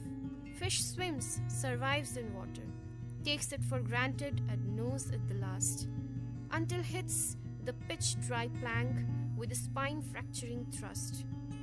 One nurtured, cared, and loved does not perceive love as love, until the day when love does relinquish, does he split with an unsettled soul, that restless forgery does vanquish the truth and plainness of love. He is that fish that knows water the last. Thank you. I miss you, my innocence. Time taking its test, wayward winds raising ghastly storms. Every time my innocence being challenged, amidst each turmoil, when I see faces unveil, all selfish, ruthless, condescending, and sadistic, I grumble, I forge my heart to harden. I become scared and then overly protective. I contemplate on fighting back. Vengefulness and jealousy start peeking through the voids of doubts and uncertainties. My innocence gets smothered unnoticed, and that mirror, being no less cruel, mocks at me and asks, "Who are you?" every time I face it. Horror and doubt, all unknown, have a crunchy snack on my clueless mind. For an ounce of a moment, I stare blank, inner voice of no help, a bleak and barren moor. I utter to myself an impulsive reply, "I miss you, my innocence, I miss you. Thank you." Emotional hibernation. This emotional hibernation comes in cyclic phases. As winter follows autumn, so does my pattern follows its traces. I merrily go through my happy summer days. Least could I surmise my emotional Sabbath. Unnoticed follows the winter that stays. And it is when life succumbs inside to a satirical aftermath. Expectations creep in furtively. What a havoc does it create, O Lord! I deluge in the downpour of heft, my feelings lessening to nothingness. I cannot but mourn at the theft. And then I know, feeling sad is better than feeling nothing. At least I'm breathing, I know. Thank you. Never regret whatever. When everything is visibly changing on the outer and inner surfaces, when I feel dimensions expanding and contracting within my cosmic conscience, when I see situations and people change, when I witness the old flowers wither and new ones grow, I realize deep within I'm moving ahead to embrace the ultimate, leaving behind the transitoriness in the depths of my memory. As things seem moving on, I'm assured that it's me sailing through. For the viewer seated in the boat interprets the world flying past and himself standing still. I have changed. They forgot too. They missed keeping their pace with me and are left behind. I emerge out the victor. Those pinpricks were vaccines. They immuned me against the bigger bitter, thanking each and never regretting one. I move on. Never do I turn back. Thank you. Hello everyone. This is Silena from Vit Community Radio 90.8 and it is story time. And I am up with a story all written by myself, Atonement. Here is the preface. Vinodini, a young school-going girl, stays back home, for it was a holiday. A strange man comes at Vinodini's doorsteps. Not a beggar, not an invitee either. What is that, then, that has brought him here? He has walked all the way, barefoot, up to her place. Strange, absolutely strange. The sole of his feet is sore with blisters. A person not striving by appearance, so much so that he couldn't afford himself a pair of slippers, was further perplexing to have not worn his slippers. Read the full story, know what the man has to say about his not wearing slippers. So here is the story. He came and rang our doorbell. Ma had her hands busy with her kitchen work. So I ran out to tend to the supposed guest. A clean white kurta and a not so clean pajama draped his lean and droopy shroud. Close cropped hair, grey and black randomly dispersed, had bushed around the edges of his pair of ears more than any other part of his head. High-powered glasses and all the sagging wrinkles apparently suggested that he was in his 60s or above. And shockingly enough, he was bare feet. Without wasting any more time in studying the strange stranger, I inquired of him about his identity and his purpose. I don't have slippers, Ma. That must have risen a lot of questions in your mind, right? He went on to add. I have been walking bare feet since quite some time now. I'm going door to door and narrating my story. An abrupt pause. He began again. I had killed my wife long back. I was beating her as usual with my waist belt and then took out my slipper. I started thrashing her with it. She was groaning. My sadist beast was, however, not content with that. So I kept on weeping and lashing and smacking. And that was the last day I bit her. Nevertheless, I love my daughter I had from her a lot. The slightest hint of her pain caused me intense agony. She has been tortured the same way at her in-laws' place. Now she is battling with death in the hospital. I didn't register any complaint against her in-laws yet. How could I? I wasn't punished either.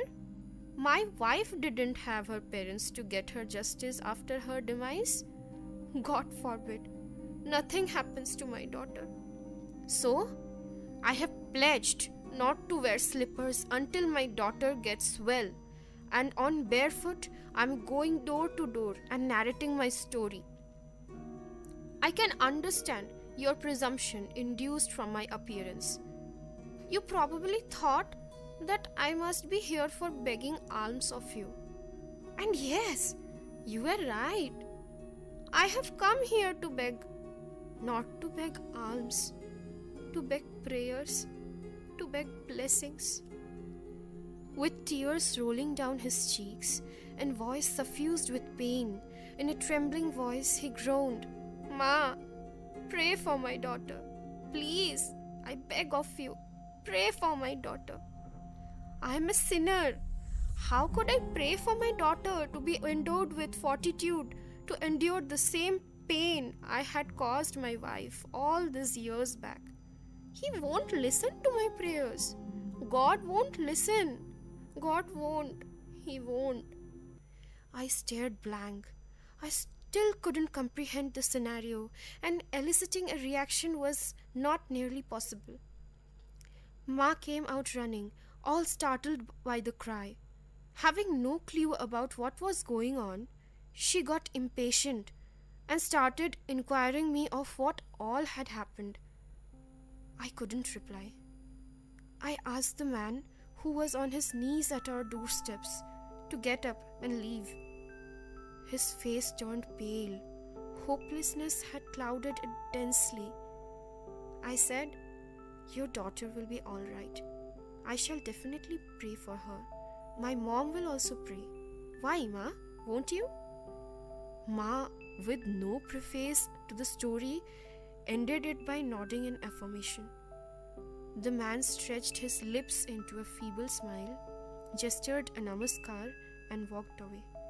At the door, while Ma kept on inquiring me, I stared vacantly to see the man disappear from my sight. Thank you.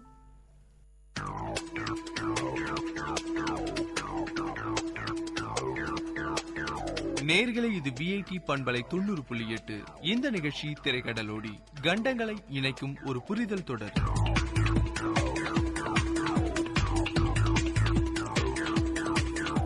Hello friends, திரைக்கடலோடி நிகழ்ச்சியில உலகின் பல்வேறு நாடுகளை பத்தின பல சுவாரஸ்யமான தகவல்களையும் அங்குள்ள வளங்களையும் மேலும் அங்குள்ள சுற்றுலா தலங்களை பத்தி பார்த்துட்டு வரும். இந்த நிகழ்ச்சியில நாம சுத்தி பார்க்க போற நாடு துபாய்.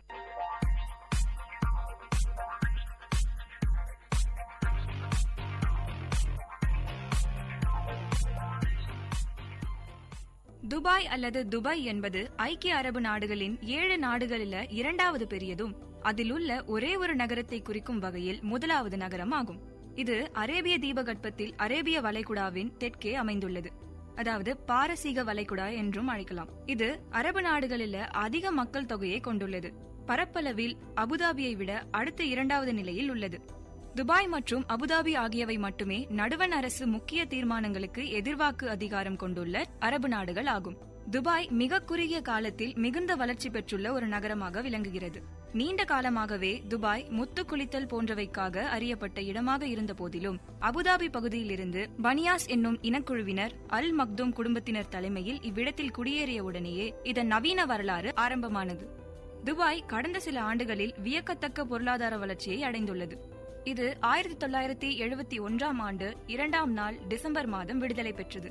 மக்கள் தொகையை பொறுத்த மட்டில் துபாய் மட்டுமின்றி ஐக்கிய அரபு அமீரகம் என்ற நாடே ஒரு தனித்தன்மை உடையதாகும். இந்நாட்டின் மக்கள் தொகையில் குறைந்தபட்சம் 80% வெளிநாட்டினராக உள்ளனர். இருப்பினும் ஆட்சி அதிகாரத்திலும் அரசு பணிகளிலும் பிற நாட்டினர் நுழைய பல தடைகள் உள்ளன. மேலும் இந்நாட்டின் குடிமகனாவதற்கு கடுமையான பல சட்டத்திட்டங்கள் உள்ளன. இதன் மூலம் இந்நாட்டு மக்கள் சிறுபான்மை இனமாகவே இருந்தாலும் நாட்டின் ஆட்சிக்கும் அதிகாரத்திற்கும் எந்த அச்சுறுத்தலும் இல்லாமல் உள்ளது. துபாய் அமீரகத்தின் மக்கள் தொகை சுமார் 22 லட்சம் ஆகும். துபாய் மட்டுமின்றி ஐக்கிய அரபு அமீரகம் என்ற நாடே இஸ்லாமிய மதத்தை பின்பற்றும் ஒரு நாடாகும். இந்நாட்டில் வாழும் வெளிநாட்டினர்களில் பல்வேறு மதங்களை சார்ந்தவர்களும் உள்ளனர். இவற்றுள் இஸ்லாமியர், கிறிஸ்தவர்கள் மற்றும் இந்துக்கள் பெருமளவில் உள்ளனர். ஐக்கிய அரபு அமீரகம் ஒரு இஸ்லாமிய நாடாக இருந்த போதும் அங்கு வசிக்கும் மற்ற மதத்தினரின் உணர்வுகளுக்கு மதிப்பளிக்கும் நாடாகவே உள்ளது. அதற்கு எடுத்துக்காட்டாக எல்லா மதத்தவர்களுக்கும் அவரவர் விருப்பம்படி வணங்குவதற்கு கோயில், கிறிஸ்துவ கோவில்கள் மற்றும் சீக்கிய கோயிலும் உள்ளது. துபாயின் பொருளாதாரத்தை பொறுத்தவரை 2008ஆம் ஆண்டின் மதிப்பீட்டின்படி துபாயின் மொத்த உள்நாட்டு உற்பத்தி 82.11 பில்லியன் அமெரிக்கன் டாலர்கள் ஆகும். துபாய் ஐக்கிய அரபு அமீரகங்களில் பொருளாதாரத்தில் 2வது பெரிய அமீரகம் ஆகும். அபுதாபியை விட நிலப்பரப்பிலும் எண்ணெய் வளத்திலும் பல மடங்கு சிறிய ஒரு அமீரகம் துபாய். துபாய் அமீரகத்தின் தொடக்க கால வளர்ச்சிக்கு அதன் எண்ணெய் வளம் காரணமாகவும் போதுமானதாகவும் இருந்தது. ஆனால் துபாயின் எண்ணெய் வளம் அதன் தொடர் வளர்ச்சிக்கு போதுமானதாக இருக்காது என்பதை அந்த அமீரகத்தின் அரசாங்கம் உணர்ந்தே இருந்தது. இதன் காரணமாக துபாய் அரசு எண்ணெய் சாரா பிற தொழில்துறைகளின் வளர்ச்சிக்கு வித்திட்டது. வெளிநாட்டு மூலதனத்தை அதிகரிக்கும் பொருட்டு அரசு நடைமுறைப்படுத்திய திட்டங்களின் விளைவாக துபாய் கடந்த 30 ஆண்டுகளில் பொருளாதாரத்தில் பல மடங்கு வளர்ச்சி அடைந்தது. குறிப்பாக 2005இல் வெளிநாட்டவர்கள் துபாயில் குறிப்பிட்ட சில பகுதிகளில் சொத்து வாங்க அனுமதி அளித்தது வெளிநாட்டு முதலீடு பெருக ஒரு முக்கிய காரணமாகும். துபாயின் கட்டுமானத்துறை 2004இல் தொடங்கி 5 ஆண்டுகள் அசாதாரண வளர்ச்சி அடைந்தது. இதற்கு இந்தியா, இங்கிலாந்து, ஈரான், பாகிஸ்தான் மற்றும் அமெரிக்க முதலிய நாடுகளிலிருந்து வந்த முதலீடுகள் பெரும் காரணமாக அமைந்தது. 2008ஆம் ஆண்டின் இறுதி வாக்கில் துபாயின் கட்டுமானத்துறையும் அதை நம்பியிருந்த துபாயின் பொருளாதாரமும் பெரும் வீழ்ச்சியை அடைந்தன. இந்த வீழ்ச்சிக்கு உலக பொருளாதார பின்னடைவு மற்றும் அளவுக்கு அதிகமாக அதிகரித்த சொத்துக்களின் மதிப்பு ஆகியவை முக்கிய காரணங்களாக அமைந்தது. துபாயின் அரசியலமைப்பு முடியாட்சியின் மூலம் பின்பற்றுகிறது. 2006ஆம் ஆண்டு பிப்ரவரி 11ஆம் தேதியிலிருந்து முகமது பின் ராஷித் அல் மக்தூம் மன்னராக பதவி வகிக்கிறார். அங்கு வாழும் பெரும்பாலானோர் வெளிநாட்டு மக்களாகவே உள்ளனர்.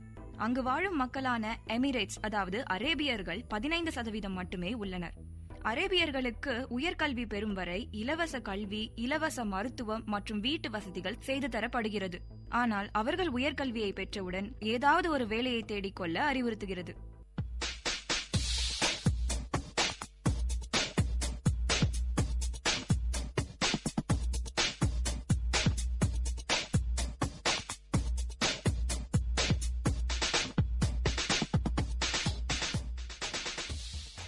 துபாய் உலகிலேயே வளர்ந்து வரும் நாடுகளில் முதன்மையாக உள்ளது. 1991 ஒரே ஒரு உயரமான கட்டிடம் தான் இருந்ததாம். ஆனா இப்போது 400 உயரமான கட்டிடங்கள் உள்ளதாக கூறப்படுகிறது. உலகின் உயரமான கட்டிடமான பூர்ஜ் கலிஃபா துபாயில் தான் உள்ளது. அதுல 164 மாடிகள் உள்ளதாம். துபாய பத்தின இன்னொரு ஆச்சரியமான தகவல் என்ன தெரியுமா? துபாயில பெர்மனன்ட் அட்ரஸ் சிஸ்டம்னு ஒண்ணு இல்ல. துபாயில டெலிவரி சர்வீஸ் செய்வது ரொம்பவே சேலஞ்சிங்கான விஷயமா இருக்கு. நம்ம ஊர்ல விண்ணப்பங்கள்ல அட்ரஸ்க்கு ஒரு லைன் கொடுக்கறது மாதிரி துபாயில அட்ரஸ்க்காக ஒரு தனி இடமே கொடுத்திருப்பாங்களாம். கொடுக்கும் அந்த இடத்துல ஒரு மேப் வரையவோ அல்லது அந்த இடத்தை சென்று சேர வழிமுறைகளும் கொடுக்கணுமா. இதுதான் துபாயில பின்பற்றப்படும் அட்ரஸ் சிஸ்டமா இருந்துட்டு வருது.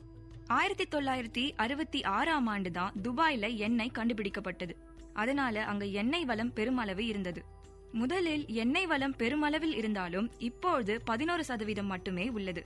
துபாய் பொறுத்தவரை சுற்றுலாத்துறையும் வணிகமும் தான் பெரும் பொருளாதாரத்திற்கு வழிவகுக்கிறது. தி துபாய் மால்னு சொல்லப்படும் ஒரு ஷாப்பிங் காம்ப்ளெக்ஸ் உலகின் மிகப்பெரிய ஷாப்பிங் காம்ப்ளெக்ஸா இருக்கு. அங்க கிட்டத்தட்ட 1200 கடைகள் உள்ளதா சொல்றாங்க. பெரும்பாலான அமெரிக்கன் கடைகளும் அங்க உள்ளதாம். துபாயின் மெட்ரோ ஸ்டேஷன் 2009ஆம் ஆண்டு திறக்கப்பட்டது.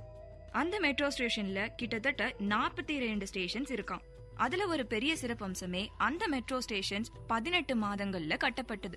ஆமாம், 42 ஸ்டேஷனும் 2 வருடங்களுக்கும் கம்மியான காலகட்டத்துல கட்டப்பட்டிருக்கு. துபாய் ஒரு முறை டிஸ்னிலாண்ட் கிட்ட தங்கள் நகரத்துல ஒரு ரிசார்ட்டை கட்ட சொல்லி வேண்டினாங்களாம். ஆனா துபாய் நகரம் சின்ன நகரமா இருக்குன்னு சொல்லி டிஸ்னிலாண்ட் அதை மறுத்துட்டாங்களாம். அதனால துபாய் தங்கள் நாட்டிலே ஒரு பெரிய தீம் பார்க் கட்டணும்னு முடிவெடுத்திருக்காங்க. அதற்கு துபாய் லேண்ட்னு பேர் வைக்கணும்னு முடிவு பண்ணிருக்காங்க. அதை திறக்கும் போது துபாய் லேண்ட் டிஸ்னிலாண்டுக்கு 2 மடங்கு பெரியதா இருக்கும்னு சொல்றாங்க. அந்த துபாய் லேண்டை பார்க்க ஒரு நாளைக்கு கிட்டத்தட்ட 2 லட்சம் மக்களை இருக்கும்னு சொல்றாங்க. உலகின் மிக சொகுசான ஹோட்டல் துபாயில தான் இருக்கு. அது பேர் பூர்ஜ் அல் அராப். துபாயில நிறைய மேன்மேட் ஐலாண்ட்ஸும் இருக்கு. அதுல ஒண்ணுதான் பனைமரை வடிவில் இருக்க பனைத்தீவு. இந்த பனைத்தீவுல பல தீவுகளும் ரெசார்ட்ஸும் ரெஸ்டாரண்ட்ஸும் பிரைவேட் ரெசிடென்ஸும் இருக்கு. வெயில் காலத்துல 120 டிகிரி செல்சியஸ் வெயில் வீசுமா, குறைஞ்சது 100 டிகிரி செல்சியஸ் ஆவது வீசுமா. துபாய் இஸ்லாமிய நாடுங்கிறதால பல மசூதிகள் இருக்கும். ஹோட்டல் ரூம்ஸ்ல கூட மெக்காவை நோக்கி தொழுகை செய்யறதுக்கு வசதியா ஒரு ஏரோ இருக்குமா. அந்த திசையில தொழுகையை நடத்தலாம். துபாய் ஒரு வெப்பமான நாடுங்கிறதால பெரும்பாலான இடத்துல ஏர் கண்டிஷனர் தான் இருக்குமா. அங்க செல்லும் பேருந்தில் கூட ஏர் கண்டிஷனர் தான் இருக்குமா.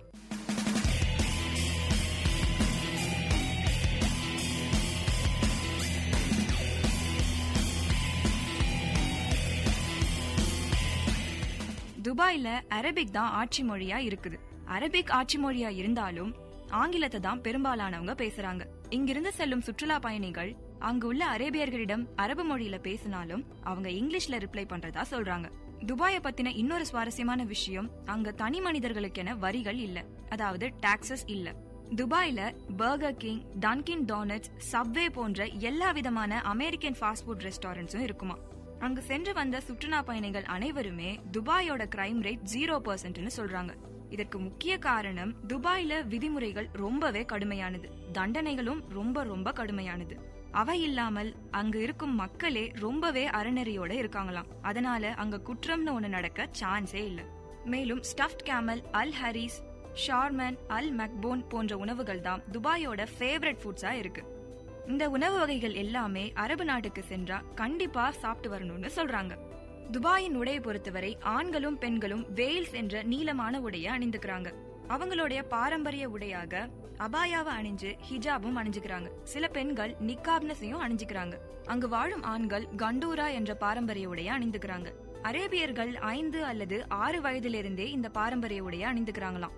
துபாய் மக்கள் இப்ப கூட அவ்வளவா யூரோப்பியன் ஸ்டைல் ட்ரெஸ்ஸஸ் அணிவதில்லையாம். ஆனா வெளிநாட்டுக்கு போனா மட்டும்தான் யூரோப்பியன் ஸ்டைல்ல அவங்க உடை அணிந்துக்கிறதா சொல்றாங்க. அங்க பயன்படுத்த வரும் நாணயத்தை தினார்னு சொல்றாங்க. துபாயில் இருக்கும் துபாய் ஜூ அரேபிய பெனின்சுலாவில பழமையான விலங்கியல் பூங்கா. அந்த துபாய் ஜூல மட்டும் கிட்டத்தட்ட 230 அனிமல் ஸ்பீஷிஸ் இருப்பதா சொல்றாங்க. அதுல 248 பாலூட்டிகள், நரிகள், லயன், பியூமாஸ், சிம்பான்சிஸ் போன்ற பாலூட்டிகளும் அங்க இருக்காம். அவை அல்லாத அரிய விலங்குகளான பெங்கால் டைகர், கிரே வுல்ஃப், பைபேரியன் டைகர் போன்ற அரிய விலங்குகளும் இருக்காம். துபாயோட விளையாட்டை பொறுத்தவரை ஃபுட்பால் தான் ரொம்ப பாப்புலரா இருக்கு. 1990ஆம் ஆண்டு ஃபைஃபா வேர்ல்ட் கப்ல துபாய் ஃபைனல்ஸ்க்கு தகுதி பெற்றிருக்கு. பார்க்லேஸ் துபாய் டென்னிஸ் சாம்பியன்ஷிப்ஸ் துபாயில ரொம்பவே ஃபேமஸ் ஆனது. துபாயில உள்ள அனைத்து கட்டிடங்களும் இஸ்லாமிய ஸ்டைல்ல தான் இருக்குமா. துபாயோட கொண்டாட்டங்களை பொறுத்தவரை Dubai desert rock festival, Dubai international jazz festival போன்றவை ரொம்பவே ஃபேமஸ் ஆனது. துபாயோட வணிகம் ரியல் எஸ்டேட், ப்ராப்பர்ட்டி செல்லர்ஸ் போன்றவற்றிலும் பெருமளவு நம்பி இருக்கு. என்னங்க, துபாயை பத்தி பல சுவாரஸ்யமான விஷயங்களை தெரிஞ்சிருப்பீங்கன்னு நம்புறோம். திரைக்கடலோடியின் அடுத்த நிகழ்ச்சியில இன்னொரு நாட்டை பத்தி தெரிஞ்சுக்கலாம். அதுவரை உங்களிடமிருந்து விடைபெறுவது சிவப்பிரியா.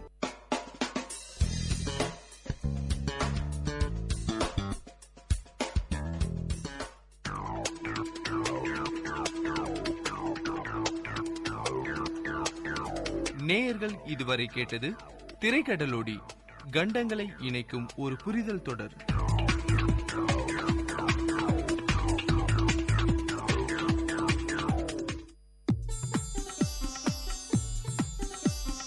தமிழ்ச்சுடர், வாழ்வும் இலக்கியமும் சங்கமிக்கும் ஒலி ஓவியம். உங்கள் விஐடி பண்பலை 90.8.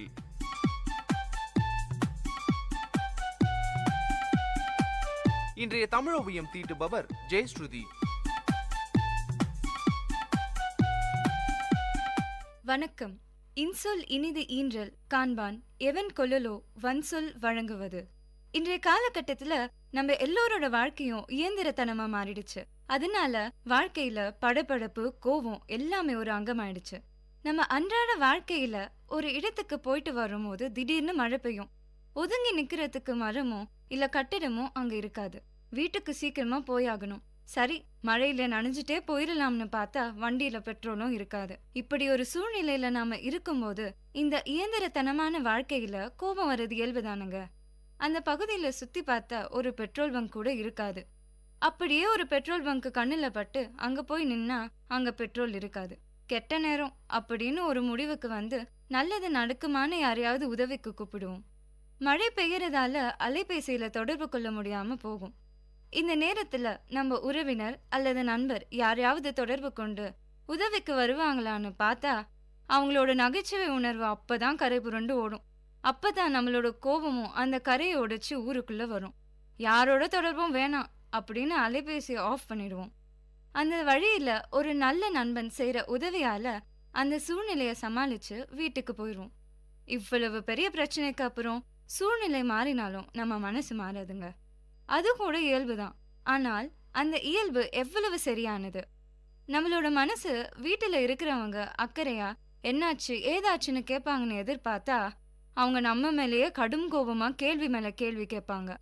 அப்பா, அம்மா, அண்ணன், தம்பி, தங்கச்சி இது பத்தாதுன்னு பக்கத்து வீட்டுல இருந்து வந்து இன்னாமா இப்பதான் வந்தியானோ, மழை பெய்யுதுன்னு யாருக்கும் தெரியாத பெரிய ரகசியத்தை போட்டு உடைப்பாங்க. இவ்வளவும் அனுபவிச்ச நாம தனியா உட்காந்து யோசிச்சா ஒவ்வொரு மனுஷனும் மத்தவங்க கிட்ட இருந்து எதிர்பார்க்கறது என்ன? எல்லோரும் நம்ம கிட்ட அன்பா ஆறுதலா பேசணும். ஆனா எத்தனை பேருக்கிட்ட நம்ம அப்படி நடந்துக்கிறோம்? இந்த கேள்வி எல்லாரும் மனசுலயும் ஒரு ஆணி அடிச்சு வச்சு அதை தினமும் நினைச்சு பார்க்கணும். அப்படி நாம பேசி நடந்து வந்தா நம்மளோட பேசுறதுக்கு எல்லோருக்கும் ஒரு அலாதியான பிரியம் ஏற்படும். இதைத்தான் வள்ளுவர் ஒரு குறள்ல சொல்றாரு. இன்சொல் இனிது ஈன்றல் காண்பான் எவன் கொள்ளலோ வன்சொல் வழங்குவது. பிறர் சொல்லும் இனிய சொற்கள் இன்பம் தருவதை உணர்ந்தும் தனக்கும் பிறர்க்கும் துன்பம் தரும் கடும் சொற்களை பேசுவது எந்த பயனை கருதி என்ற கேள்வி வள்ளுவரின் கேள்வியாக மட்டுமல்லாது நமக்கு நாமே நம் மனதுக்குள் தினமும் கேட்கும் ஒரு கேள்வியாக இருக்கட்டும். சிந்தியுங்கள், செயல்படுங்கள். நன்றி.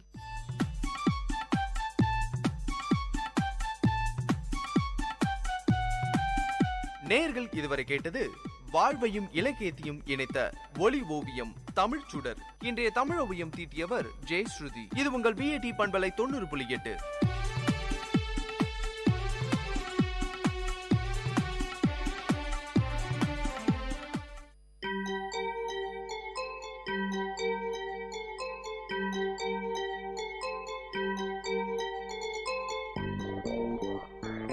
வணக்கம், நமஸ்தே, நமஸ்கார், சலாம் அண்ட் வந்தனம். நீங்கள் கேட்டுக்கொண்டிருப்பது விஐடி பண்பலை 90.8. இது விஐடி பல்கலைக்கழகத்தின் சமுதாய வானொலி.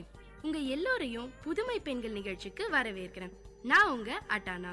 இந்த நிகழ்ச்சியில எவ்வளோ கடினமான சூழ்நிலையும் தனக்குன்னு ஒரு பாதையை அமைச்சுக்கிட்டு அதுல அவங்க பயணத்தை தொடர்ந்து அதுல வெற்றியும் அடைந்த பெண்களை பத்தி தான் நான் உங்களுக்கு சொல்ல போறேன்.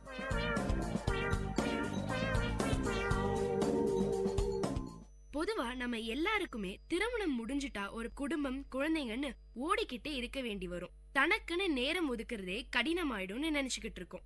இந்த மாதிரி சொல்லி சொல்லியே பல பெண்கள் அப்படியே ஆயிட்டாங்க.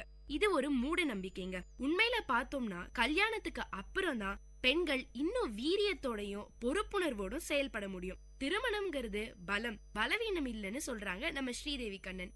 ஸ்ரீதேவி கண்ணனை பத்தி தான் உங்களுக்கு சொல்ல போறேன். நம்ம ஸ்ரீதேவி கண்ணனை பொறுத்த வரைக்கும் பெண்களோட சமூக வாழ்க்கைய திருமணத்துக்கு முன் திருமணத்துக்கு பின்னன்னு பிரிக்கிறது கொஞ்சம் கூட பிடிக்கலங்க. ஏன்னா இவங்க வாழ்க்கையில திருமணம் கூட ஒரு திருப்பு முனைன்னு சொல்லலாம். மதுரையை சேர்ந்த ஸ்ரீதேவி கண்ணன் MBA படிச்சிருக்காங்க. இல்லத்தரசியா தன் வாழ்க்கைய தொடங்கினவங்களுக்கு இன்னைக்கு பல முகங்கள். இந்திய நாட்டோட முக்கியமான விசாரணை ஏஜென்சியான CBI ட்ரெய்னிங் அகாடமியில மேலாண்மை பயிற்சியாளர், பெண்கள் மற்றும் மாணவர்களை தொழில் முனைவோராக்கும் பயிற்சியாளர், சுய முன்னேற்ற பயிற்சியாளர், கிராமப்புற பெண்களின் பொருளாதாரம் மற்றும் சுகாதார மேம்பாட்டு கள பயிற்சியாளர்னு பல தளங்கள்ல வேலை பாக்குறாங்க. அமெரிக்கா, ஸ்ரீலங்கான்னு பயிற்சி எடுக்கவும் பல நாடுகளுக்கு பயிற்சி கொடுக்கவும் பறந்துகிட்டே இருக்காங்க. இவங்க கணவர் கண்ணன், அவரு வழக்கறிஞரா இருக்காரு. 2 பிள்ளைங்க இருக்காங்க ஸ்ரீதேவிக்கு. ஸ்ரீராம் +2 படிக்கிறாரு. ஹர்ஷவர்தன் 4ஆம் வகுப்பு படிக்கிறாரு. நம்ம மதுரையில இருக்க வடிவீஸ்வரத்துல வசிக்கிறாங்க. ஸ்ரீதேவியோட அப்பா பேங்க்ல அதிகாரியா இருந்தாரு. அம்மா இல்லத்தரசி. தந்தை சொல் மிக்க மந்திரம் இல்லைங்கிற வரிகளுக்கு எடுத்துக்காட்டு நம்ம ஸ்ரீதேவி தாங்க. எந்த செயலை செஞ்சாலும் ஏதாவது ஒரு விதத்துல வித்தியாசமாவும் தனித்துவமாவும் இருக்கணும்னு அப்பா அடிக்கடி சொல்லிக்கிட்டே இருப்பாராம். அதுதான் நம்ம ஸ்ரீதேவிக்கு வேத வாக்குங்க. செஸ், வாலிபால், பாட்டு, பேச்சு, எழுத்துன்னு எல்லாத்துலயும் கவனம் செலுத்தினாங்க. ஸ்கவுட்ல ஜனாதிபதி விருதெல்லாம் வாங்கியிருக்காங்களாம். பல கனவுகள் ஸ்ரீதேவி மனசுக்குள்ள ரெக்க கட்டி பறந்துகிட்டு இருந்த இந்த தருணத்துலதான் அவங்க ஆசைகளுக்கு பூட்டு போடுற மாதிரி வந்தது திருமணம். திருமணம் ஆயிடுச்சுன்னா அவ்வளவுதான், குடும்பமும் குழந்தைங்களும் தான். வேற எந்த ஆசைகளையும் லட்சியத்தையும் வச்சுக்காத, நிறைவேறாம போச்சுன்னா பயங்கரமா ஃபீல் பண்ணுவேன்னு சொல்லிட்டே இருக்கிற இந்த சமுதாயத்துல ஸ்ரீதேவி மட்டும் விதிவிலக்கா என்ன? அவங்களுக்கும் இந்த மாதிரி பல பேர்கிட்ட இருந்து அட்வைஸா வந்துகிட்டே இருந்தது. மத்தவங்க சொன்னதுலயும் கொஞ்சம் உண்மை இருக்குங்க. திருமணத்துக்கு அப்புறம் கணவர், குழந்தைங்கன்னு சொந்தக்காரங்கன்னு பொறுப்புகள் வந்துகிட்டே இருந்தது. ஆனாலும் படிக்கிறது, எழுதுறதுன்னு கிடைச்ச நேரங்கள்ல எல்லாம் தனக்காக பயன்படுத்திக்கிட்டாங்க ஸ்ரீதேவி. எந்த ஒரு சூழலையும் தனக்கு பிடிச்சத பண்ணணும்னு வெறித்தனமா இருந்தோம்னா எப்படியாவது எந்த வகையிலயாவது நேரத்தை ஒதுக்க முடியுங்கிறதுக்கு நம்ம ஸ்ரீதேவி தாங்க சாட்சி. ஒரு நாள் அவங்க கணவர் கண்ணன், நீ விரும்பினா உனக்கு பிடிச்ச மாதிரியான ஏதாவது ஒரு வேலையை செய்யன்னு சொன்னாராம். இத கேட்ட நம்ம ஸ்ரீதேவிக்கு ஒரே சந்தோஷம். அடக்கி வச்சிருந்த எல்லா ஆசைகளுக்கும் சாவி கிடைச்சது. இந்த திருமணம் ஸ்ரீதேவிக்கு பல விஷயங்களை கத்து கொடுத்துச்சு. ஏன்னா குடும்பம் தான் உலகத்திலேயே ரொம்ப கவனமா கவனிக்க வேண்டியது. நம்ம செய்யற செயல் யாரையும் பாதிக்காம இருக்கணும். வேகமாவும் விவேகமாவும் செயல்களை செய்ய வேண்டியிருக்கும். இந்த மாதிரி பல விஷயங்களை கத்து கொடுத்தது. பல அனுபவங்கள் கிடைச்சது நம்ம ஸ்ரீதேவிக்கு. இது எல்லாம் சேர்ந்து அவங்களுக்குள்ள ஒரு புது தைரியத்தையும் துணிச்சலையும் கொடுத்துச்சு. பொதுவா ஏற்றுமதி இறக்குமதியில பெண்களோட பங்களிப்பு ரொம்பவே கம்மிங்க. ஏன்னா முழு கவனமும் செலுத்தி செய்ய வேண்டிய வேலை. இங்குள்ள உற்பத்தியாளர்களையும் வெளிநாட்டுல இருக்க வியாபாரிகளையும் இணைச்சு செயல்படணும். இதுக்கு கவனம் சிதறாம உழைக்கணும். ஆனா பெண்களுக்கு தான் அதான் ரொம்ப கஷ்டமாச்சே. இன்னைக்கு சரியா சமைச்சோமா, கேஸ அணைச்சோமா, வீட்டை பூட்டினோமா, கணவருக்கு சாப்பாடு பிடிச்சதா, பிள்ளைங்க டெஸ்ட் எப்படி எழுதினாங்கன்னு பல டென்ஷன். இதுல எங்க முழு கவனம் செலுத்துறது? ஆனா கொஞ்சம் தைரியமும் சமரசம் இல்லாத உழைப்பும் இருந்தா நிச்சயமா இதுல நிலைக்க முடியுங்க. விடாமுயற்சிக்கு நம்ம எல்லாருக்குமே எடுத்துக்காட்டு நம்ம ஸ்ரீதேவி தாங்க. ஆனா நம்ம எல்லார்கிட்டயும் ஒரு கெட்ட பழக்கம் இருக்கு. யாராவது ஏதாவது புதுசா பண்றேன்னு சொன்னா போதும், உடனே அவங்கள வித்தியாசமா பாப்போம். அதனால என்னெல்லாம் பிரச்சனை வரும்னு யோசிப்போமே தவிர நல்லது என்னன்னு சிந்திக்க மாட்டோம். பல கேள்விகள் நம்ம மனசுல முளைச்சிடும். ஏற்றுமதி நிறுவனம் தொடங்குறேன்னு சொன்ன உடனே அவங்க கணவர் ஸ்ரீதேவிய ஒரு மாதிரியே பார்த்தாராம். ஆனா ஸ்ரீதேவியோட தீவிரம் புரிஞ்சுக்கிட்டு அனுமதிச்சாரு. முதல்ல ரொம்பவே எளிமையா தொடங்கினாங்க. லெதர், சில்க் ரெண்டையும் ஆஸ்திரேலியா, கத்தார், டென்மார்க் மாதிரியான நாடுகளுக்கு அனுப்பினாங்க. பிசினஸ் ரொம்பவே நல்லா போச்சு. கொஞ்ச நாள்ல இத பத்தி சில செய்திகள் வெளிவந்ததுக்கு அப்புறம் நிறைய பெண்கள் ஸ்ரீதேவியை தேடி வர ஆரம்பிச்சாங்க. பல பெண்கள் இந்த துறைய பத்தி தெரிஞ்சுக்கிட்டு இத கத்துக்கணும்னு ஸ்ரீதேவி கிட்ட வந்தாங்க. இத மத்தவங்களுக்கு சொல்லி கொடுக்கணும்னு ஸ்ரீதேவியும் முடிவு பண்ணாங்க. அதனால அவங்கள தேடி வந்து கேக்குறவங்களுக்கு மட்டும் சொல்லி கொடுக்க ஆரம்பிச்சாங்க. அவ்வளோ வேலைகளுக்கு நடுவுலயும் ஒரு பக்கம் அவங்களுக்கு பயிற்சி கொடுத்துக்கிட்டே இருந்தாங்க ஸ்ரீதேவி. கொஞ்ச நாள்ல இவங்க கிட்ட இருந்து பயிற்சி எடுத்துக்கிட்ட பெண்கள் அவங்க வாழ்க்கையில முன்னேறத பார்த்துட்டு பிருந்தா இன்ஸ்டிடியூட் ஆஃப் ஃபாரின் ட்ரேட்னு ஒரு பயிற்சி மையத்தை தொடங்கினாங்க ஸ்ரீதேவி.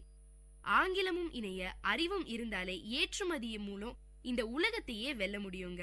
இவங்க அளித்த பயிற்சி ரொம்ப சுலபமாவும் அந்த வேலைக்கு ரொம்ப பொருத்தமாவும் இருந்தது.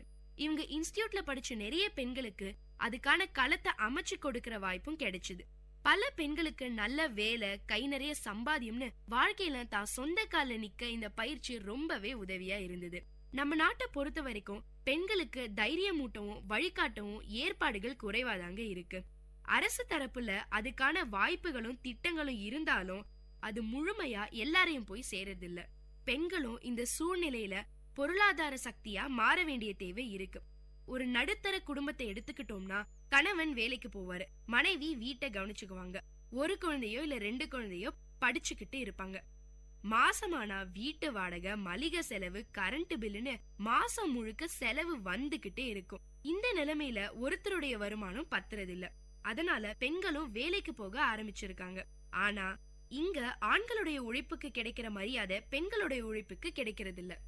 அமைப்பு சாரா தொழில்கள்ல 2 பேரும் ஒரே மாதிரியான உடல் உழைப்பு கொடுத்தாலும் ஆண்களுக்கு அதிக சம்பளமும் பெண்களுக்கு குறைவான சம்பளமும் கொடுக்கிற நிலைமைதான் இருக்கு. தகவல் தொழில்நுட்பம், அதாங்க இந்த சாஃப்ட்வேர் ஜாப்னு சொல்றமே, அதுல மட்டும் நிலைமை கொஞ்சம் மாறி இருக்கு. இந்த மாதிரியான பெண்கள் உழைப்ப கம்மியா எடை போடுறத மாத்தணும்னா பெண்கள் சுய தொழில் முனைவோரா மாறணுங்கிறாங்க நம்ம ஸ்ரீதேவி. ஒருத்தர்கிட்ட போய் வேலை செஞ்சாதானே இப்படி 10 பேருக்கு வேலை கொடுக்கிற முதலாளியானா இப்ப இருக்க நிலைமை மாறிடும்ல. அது மட்டும்தான் மாற்றத்துக்கும் ஏற்றத்துக்கும் இருக்க ஒரே வழின்னு சொல்றாங்க ஸ்ரீதேவி. இந்த எண்ணத்தை வளரும் இளம் பருவத்துல இருந்தே பெண்களுக்கு சொல்லணும்னு கல்லூரிகள்ல இலக்கா வச்சு போய் பேச தொடங்கினாங்க ஸ்ரீதேவி. பெண்கள் தொழில் முனைவோரா ஆகணும்னா அதுக்கு என்னென்ன தகுதிகளை வளர்த்துக்கணும், இந்த பரந்த உலகத்துல என்னென்ன மாதிரியான வாய்ப்புகள்லாம் இருக்கு, எது மாதிரியான தடைகள் எல்லாம் கடக்க வேண்டி இருக்குன்னு அவங்களோட சொந்த அனுபவங்களை முன் வச்சு மாணவிகளுக்கு தன்னம்பிக்கையை ஊட்டுறாங்க. ஸ்ரீதேவி இந்த மாதிரி பல விதங்கள்ல தனக்கு தெரிஞ்சதை எல்லாம் மத்த பெண்களுக்கு சொல்லி தராங்க. இவங்க மூலியமா பல பெண்கள் இந்த உலகத்துல சாதிச்சுக்கிட்டே இருக்காங்க. இந்த மாதிரி தனக்கு தெரிஞ்சதை மத்தவங்களுக்கு சொல்லி தரது மூலமா நம்மளும் வளர முடியுது, மத்தவங்களும் வளர முடியுது. அமெரிக்க உள்துறை சார்பா வருஷத்துக்கு ஒரு முறை தெற்காசிய பகுதிகளுக்காக கல்வி பரிமாற்ற திட்டம் ஒண்ணு செயல்படுத்தப்படுதுங்க. அதுல என்ன பண்றாங்கன்னா, இந்த பகுதிகளில் இருந்து 40 வயசுக்கு கீழே இருக்கிற இளம் தொழில் முனைவோர், பாராளுமன்ற உறுப்பினர்கள், அதிகாரிகளை தேர்வு செஞ்சு அங்குள்ள பல்கலைக்கழகங்கள் மூலமா உலகளாவிய நடைமுறை கல்வியை பயிற்றுவிக்கிறதா இந்த திட்டம். தென்னிந்தியாவில இருந்து அந்த பயிற்சிக்கு ஸ்ரீதேவியை தேர்வு செஞ்சாங்க. அது வேறு விதமான உலகத்தையும் வாழ்க்கை முறையும் ஸ்ரீதேவிக்கு அறிமுகப்படுத்துச்சு.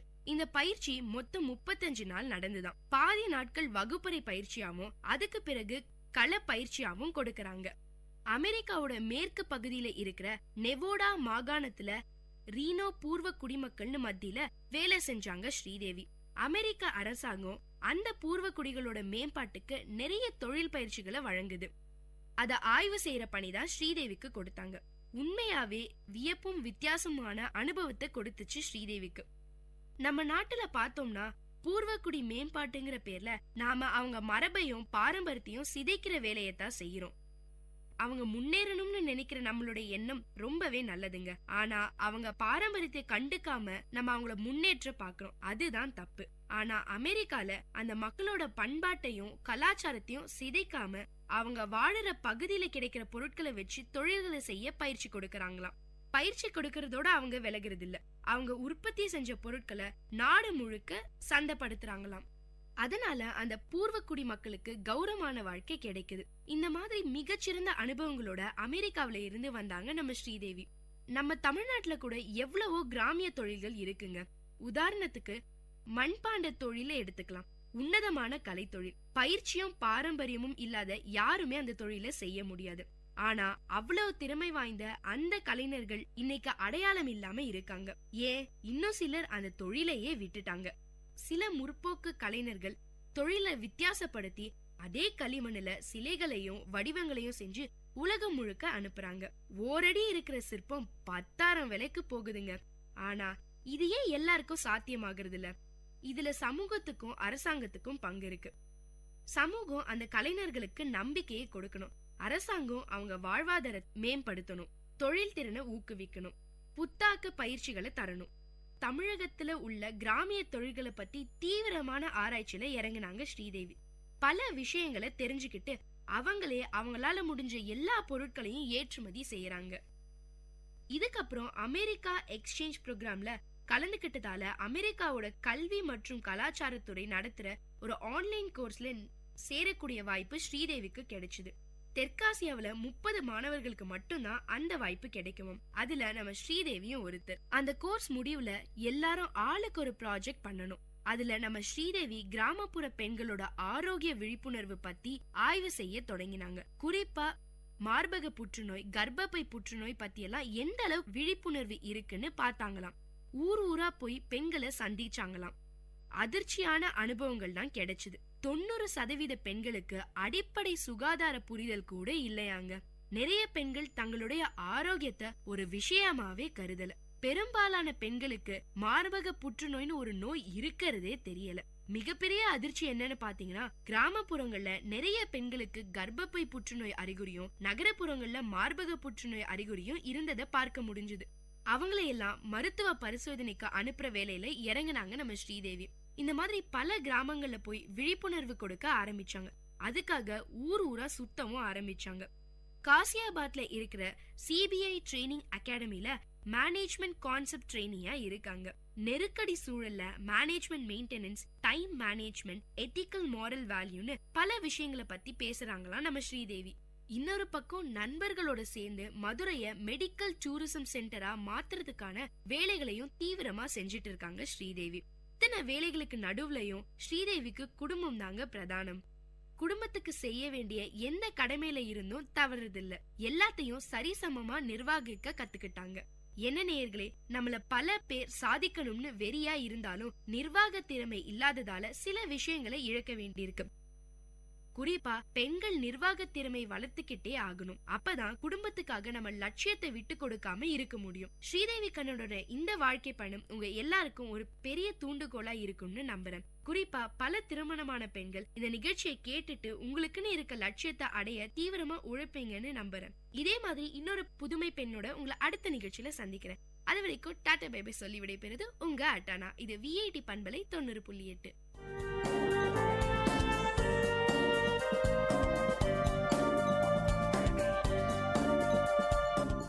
இந்த நிகழ்ச்சி உங்க எல்லாருக்கும் ஒரு பெரிய உற்சாகத்தை தந்திருக்கும்னு நம்புறேன். இதே மாதிரி பல விஷயங்களை தெரிஞ்சுக்கணுமா? அப்போ விஐடி பண்பலை 90.8 கேட்டுக்கிட்டே இருங்க.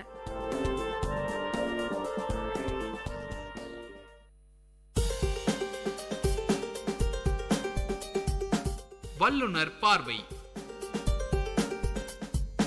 பல்துறை பகிர்வுகள், வல்லுனர் தரவுகள், மக்களின் சந்தேகங்களுக்கான சான்றுகளோடு விஐடி பண்பலை 90.8 வல்லுனர் பார்வை. வணக்கம் நேயர்களே, நீங்கள் கேட்டுக்கொண்டிருப்பது விஐடி பண்பலை 90.8 விஐடியின் சமுதாய வானொலி. யுனிசெஃப் மற்றும் சிஆர்ஏ இணைந்து நடத்தும் சிறப்பு மருத்துவ நேர நிகழ்ச்சியில் நம்முடன் இணைந்திருக்கிறார் திரு அகஸ்டின். இவர் சமுதாய பணியில் முதுகலை பட்டம் பெற்றுள்ளார். மேலும் சிஎம்சி மருத்துவமனையில் மருத்துவ சமூக பணியாளராக குறைந்த செலவில் தரமான மருத்துவ சேவை பிரிவில் பணியாற்றி வருகிறார். வணக்கம் சார். இன்னைக்கு நம்ம சமூக நல சார்ந்த விஷயங்களை பற்றி பேசியிருக்கிறோம். அனைவருக்கும் மாலை வணக்கம். சார் சுத்தம் மற்றும் சுகாதாரம்னா என்ன, அதை பற்றி நீங்கள் என்ன சார் நினைக்கிறீங்க? இப்போ சுத்தம் சுகாதாரம் 2 விஷயம் இருக்குது. சுத்தம் என்றால் இப்போ ஒருத்தர் குளிச்சுட்டு வராரு, அவர் சுத்தமாக இருக்கார் அப்படின்னு சொல்லலாம். சுத்தம் சொல்லும்பொழுது தனிநபரை கொடுத்தது, என் உடல் எந்த அளவுக்கு சுத்தமாக இருக்கா அப்படின்னு சொல்கிறது. சுகாதாரம் சொல்லும்போது நம்ம சுற்றுப்புறத்தில் எந்த அளவுக்கு சுத்தமாக இருக்கிறாங்க அதை பொறுத்தது. உதாரணத்துக்கு நான் டெய்லி குளிக்கிறது என்னுடைய சுத்தம் தன் சுத்தமாக இருக்கலாம், ஆனால் என் வீடு அலங்கோலமாக இருக்கலாம், என் வீட்டில் இருக்க ஒரு சில பேர் நோய்வாய்ப்பட்டு இருக்கலாம், நான் இருக்கிற பகுதியை சேர்ந்த மக்கள் ரொம்ப கஷ்டப்பட இருக்கலாம், இல்லை அதிக நோய் உள்ளதாக இருக்கலாம், இல்லை சுகாதார கேடு அதிகமாக இருக்கலாம். ஸோ சுகாதாரம் என்பது தனிப்பட்ட ஒரு மனுஷனை சார்ந்தது மட்டும் இல்லை, சமூகத்தையும் சார்ந்தது. சொல்லப்போனால் சிம்பிளாக சொல்லணுன்னா உலக சுகாதார மையம் என்று சொல்லப்படுகிற WHO என்ன சொல்லுதுன்னா, சுகாதாரம் என்பது உடல் ரீதியான ஆரோக்கியம் மட்டும் கிடையாது, அதாவது நோய் இல்லாமல் இருக்கிறது மட்டும் சுகாதாரம் கிடையாது. மனதளவில், உடல் அளவில், சமுதாய அளவில் இருக்கிற எல்லாம் ஒழுங்காக இருக்குது, சீராக இருந்தால் தான் அதை சுகாதாரம் என்று சொல்கிறாங்க. சுகாதாரத்தை பற்றி நல்லா சொன்னீங்க சார். இந்த சுத்தம் நம்ம நாட்டில் சத்தமாக இருக்கா? அதாவது நான் என்ன கேட்குறேன்னா, நம்ம நாட்டில் சுத்தம் எந்த அளவுக்கு இருக்குன்னு கேட்குறேன். ஸோ இப்போ பார்த்தீங்கன்னா நம்ம வீடு பார்த்தோம்னா ரொம்ப சுத்தமாக இருக்கும். நம்ம வீட்டில் குப்பையெல்லாம் பெருக்கி என்ன பண்ணுறோம், பக்கத்து காம்பவுண்டில் போட்டுறோம், இல்லாட்டி நம்ம வெளில இருக்க காவாவில் போட்டோம். ஸோ என் வீடு சுத்தமாக இருக்கிறதுக்காக நான் சமூகத்தில் என்னோடய குப்பையெல்லாம் போய் கொட்டும். ஸோ அது எந்த விதத்தில் சுகாதாரமாக இருக்குன்னு சொல்ல முடியாது. ஸோ ஒவ்வொருத்தருக்கும் இது ஒரு பொறுப்புள்ள ஒரு இந்தியனாகவும் பொறுப்புள்ள ஒரு மனிதனாகவும் என் வீடு எந்த அளவுக்கு சுத்தமாக இருக்குதோ அதே மாதிரி அக்கம் பக்கத்து வீட்டாரும் நான் இருக்கிற இடமும் சுத்தமாக இருக்கணுன்றது யோசிக்கும். அப்படி பார்க்கும்பொழுது படித்தவர்களே பார்த்தோம்னா அந்த அளவுக்கு சுத்தமாக இருக்கிறாங்கன்னு சொல்ல முடியாது. ஸோ அவங்க வீட்டில் இருக்க, உதாரணத்துக்கு ஒரு வீட்டில் கல்யாணம் நடக்குது, கல்யாணம் நடக்கும்போது நிறைய சாப்பிட்ட இலைகள் வேஸ்ட்லாம் எடுக்கிறாங்க, அதை எடுத்து எங்கே போடுறாங்க பார்த்தாலும் உங்களுக்கே தெரியும். ஸோ அவங்க வீட்டில் இருக்க குப்பையெல்லாம் எடுத்துகிட்டு எங்கே போகிறாங்கன்னா பக்கத்தில் குப்பைத்தொட்டில் போடுவாங்க. அந்த குப்பைத்தொட்டி நிரம்பி வழியும், இருந்தாலும் அதற்கு எந்த விதமான ஆக்ஷன் எடுக்க மாட்டாங்க. குறைந்தபட்சம் அவங்க என்ன பண்ணணும், மாநகராட்சிக்கு ஃபோன் பண்ணி சொல்லணும், இந்த மாதிரி எங்கள் வீட்டில் மாதிரி ஃபங்க்ஷன் நடந்திருக்கு, இவ்வளோ குப்பை இருக்குது, தயவு செஞ்சு அள்ளிட்டு போங்கன்னு சொல்லணும். ஸோ தனிநபர் ஒவ்வொருத்தரும் சுத்தத்தை பற்றி சுகாதாரத்தை பற்றி யோசித்தா மட்டும்தான் ஒரு நாடும் சரி வீடும் சரி சுகமாக இருக்கும். அப்படி பார்க்கும்போது சுகாதாரத்தை பற்றி பார்க்கும்பொழுது நம்ம ரொம்ப சுயநலமாக தான் இருக்கிறோம் தவிர பொதுநலம் கிடையாது. அது ஒவ்வொருத்தருக்கும் மாறணும். நான் செஞ்சால் தான் எனக்கு கூட இருக்கிறவங்க என்னை பின்பற்றி வருவாங்க. உதாரணத்துக்கு நம்ம எத்தனை பேர் சாக்லேட் சாப்பிடுவோம்? சாக்லேட் சாப்பிட்றோம், எல்லாரும் சாப்பிட்றோம். சரி, ஒரு சாக்லேட் சாப்பிட்டா என்ன பண்ணுறீங்க? கவர் பேக்கில் வச்சுக்கோ சார். அப்படியா? எத்தனை பேர் பேக்கில் வச்சுக்கிறீங்கன்னு தெரியாது. ஸோ நம்ம ஒரு சின்ன சாக்லேட்டு, சின்ன பிளாஸ்டிக் கவர் தானே அப்படின்னு சொல்லி என்ன பண்ணுறோம், சாக்லேட் சாப்பிட்றோம், கீழே போட்டு, ரைட்டுங்களா? ஸோ அது நம்மளுடைய குப்பை. அது ஸோ நம்ம இருக்கிற குப்பையில் என்னோடய குப்பையும் சேர்த்து போடுறோம். ஸோ நம்ம எந்த அளவுக்கு பொறுப்பாக இருக்கிறோம் பார்த்தோம் என்றால் இல்லைன்னு தான் சொல்லுவோம். ஸோ அப்படி ஒரு சின்ன சின்ன விஷயத்தையும் நம்ம எந்த அளவுக்கு பொறுப்பாக இருக்கிறோமோ அதை பார்த்தா மற்றவங்க நம்ம ஒரு முன்மாதிரியாக இருக்கோமோ இல்லையோ நம்ம தவறான உதாரணம் இருக்கக்கூடாது. இது மற்றவங்களுக்காக மட்டும் கிடையாது, நான் ஒரு தனி மனிதனாக மனுஷியாக பார்க்கும்பொழுது எந்த அளவுக்கு நான் பொறுப்பாக இருக்கிறேன்றது என்னோட செயல்பாட்டை தெரியும். சார் கரெக்டாக சொன்னீங்க. ஏன் அந்த பொறுப்பு நம்ம மக்கள்கிட்ட இருக்க மாட்டேங்குதுன்னு நினைக்கிறீங்க சார்? நீங்களே சொல்லுங்களேன், ஏன் இருக்க மாட்டேங்குது அப்படின்னு சொல்லுவோம். இப்போ நீங்களே சொன்னீங்க இது மாதிரி நான் சாக்லேட்டை கவரை பிரித்து போடுறோம் அப்படின்ற மாதிரி. ஸோ நம்ம சுற்றி நிறைய விஷயம் பார்க்குறோம். ஸோ உதாரணத்துக்கு நம்மளுக்கு எதெல்லாம் அசௌரியமாக இருக்குது, எதெல்லாம் பார்த்தா கஷ்டமாக இருக்குது, எதெல்லாம் பார்த்தா எரிச்சலாக இருக்குன்னு பார்க்கும்பொழுது ஒரு 10-15 பட்டியல் வரும். ஸோ வீட்டு பக்கத்தில் குப்பை, சாக்கடை நாற்றடிக்குது, பார்த்தோம்னா எங்கே பார்த்தாலும் புகையாக இருக்குது, புகை எரிக்கிறாங்க சொல்லும்பொழுது இதில் என்னோட பங்கு என்னன்னு நம்ம யோசித்து பார்த்தோம்னா நம்மளுக்கு ஈஸியாக தெரியும். எத்தனை வகையான குப்பை நம்ம போடுறோன்றது நம்மளுக்கு தெரியும். உதாரணத்துக்கு எத்தனை பேர் வீட்டில் மக்கும் குப்பை மக்காத குப்பை தனியாக பிரித்து வைக்கிறாங்கன்னு தெரியுமா? தெரியாது. ஏன்னா இந்த குப்பையிலே பல வகைகள் இருக்குது. எல்லாம் நம்ம செய்ய முடியாது. நம்ம செய்கிற ஒரு சின்ன ஒரு விஷயம் என்னென்னா, நம்ம வீட்டில் இருக்க குப்பையில் மக்கும் குப்பை மக்காத குப்பை தனியாக பிரித்து அந்த குப்பையை எடுத்துகிட்டு போய் அதை சீராக்குறது அவங்களுடைய கடமை. அதற்கான வேலைகள் செய்து கொண்டு இருக்கிறாரு. நம்ம அதை உணராமல் நம்மளே குப்பையை வெளில போட்டோம்னா அது பெரிய சீர்கேடாகும். உதாரணத்துக்கு பார்த்தோம்னா நம்ம யூஸ் பண்ண சாதாரண பிளாஸ்டிக் கவர் நம்ம எங்கே போனாலும் கேட்குறோம், கேரி பேக் கேட்குறோம். அந்த கேரி பேக் மக்குற குப்பை மக்காத குப்பை. ஓகே. ஸோ அது சாதாரண அந்த கேரி பேக் மக்கிறதுக்கு எத்தனை வருஷம் ஆகும் தெரியுமா? 10-20 வருஷம் ஆகும். சாதாரண அந்த பாலித்தீன் கேரி பேக் மக்கிறதுக்கு 10-20 வருஷம் ஆகுது. ஒரு வாட்டர் பாட்டில் மக்கிறதுக்கு கிட்டத்தட்ட 400 வருஷம் ஆகும். ஸோ அப்படி பார்க்கும்போது நிறைய கழிவுகள் நம்மளே போடுறோம். இது எப்போ ஆரம்பிச்சதுன்னா 1950களில் தான் பிளாஸ்டிக் உலகத்துக்கு அறிமுகமாகுது. ஸோ அதிலேருந்து பார்க்கும்போது பிளாஸ்டிக்கே இல்லாமல் இந்த மக்கள் வெறும் பை எடுத்துகிட்டு போனவங்க, பேப்பர் எடுத்துகிட்டு போன மக்கள் அன்னையிலேருந்து பிளாஸ்டிக் கவருடைய பயன்பாடை அதிகமாக யூஸ் பண்ண ஆரம்பித்தாங்க. ஸோ பிளாஸ்டிக் பேக்கை பற்றி பார்த்தோம். ஸோ இன்னைய தேதி பார்த்தோம்னா வேலூரில் பார்த்தோம்னா அந்த பாதாள சாக்கடையெல்லாம் அந்த நிறைய இடத்த தோண்டி ஒரு பெரிய ஒரு சாக்கடைக்குள்ள வந்து அதை வந்து இணைக்கிறாங்க. ஆனால் அந்த பெரிய சாக்கடை பார்க்கும்பொழுது காலியாக இருக்குது, சின்ன சின்ன சாக்கடை நிரம்பி வழியுது. ஒரு மழை பெஞ்சா நியாயமாக பார்த்தா எல்லா சாக்கடையும் ஒன்றா சேர்ந்து போய் பெரிய சாக்கடை போய் இணையணும். ஆனால் அப்படி கிடையாது, இந்த நிலைமை கிடையாது. ஏன் அப்படி சொல்ல முடியுமா உங்களால்? அதுக்கு போற வழி சரியா இல்ல, கால்வாய் சரியா இல்ல.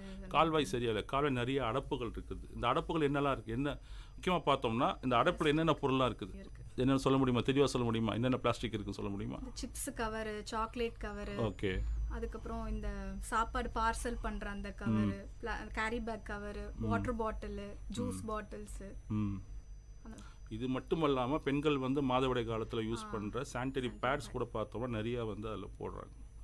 ஸோ இதிலே பார்த்தீங்கன்னா சானிட்டரி பேட்ஸ் பற்றி 2 வகையாக இருக்குது. ஒன்று வந்து இயற்கையாக பொருளை யூஸ் பண்ணி செய்கிற பேட்ஸ் இருக்குது. ஸோ அந்த பேட்ஸ் மக்கிறதுக்கே பார்த்தீங்கன்னா 90 to 180 நாட்கள் ஆகும்.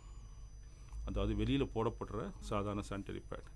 இதுவே இன்னும் கொஞ்சம் ஹைஃபையான ஒரு சானிட்டரி பேடாக இருந்துச்சுன்னா அது மக்கிறதுக்கு கிட்டத்தட்ட 500 நாட்கள் ஆகும். ஸோ அப்படி பார்க்கும்பொழுது இதுதான் சொல்கிறோம், நம்ம குப்பையை வந்து நம்ம வீட்டை விட்டு வெளில போகணுன்றதுக்காக தூக்கி வெளில எரிஞ்சிடும். நம்ம பிரித்து வச்சோம்னா இந்த சுகாதார பணியாளருக்கு ஏற்கனவே ட்ரைனிங் கொடுத்துருக்குறாங்க, இந்த மக்கும் குப்பையை என்ன பண்ணணும், மக்காத குப்பையை என்ன பண்ணணும்னு தெரியும் அவங்களுக்கு. ஸோ அவங்களுக்கு கொடுத்துட்டோம்னா அதை பக்காவாக எடுத்துகிட்டு போய் எங்கே பண்ணுமோ அதை வந்து சரி பண்ணுவாங்க.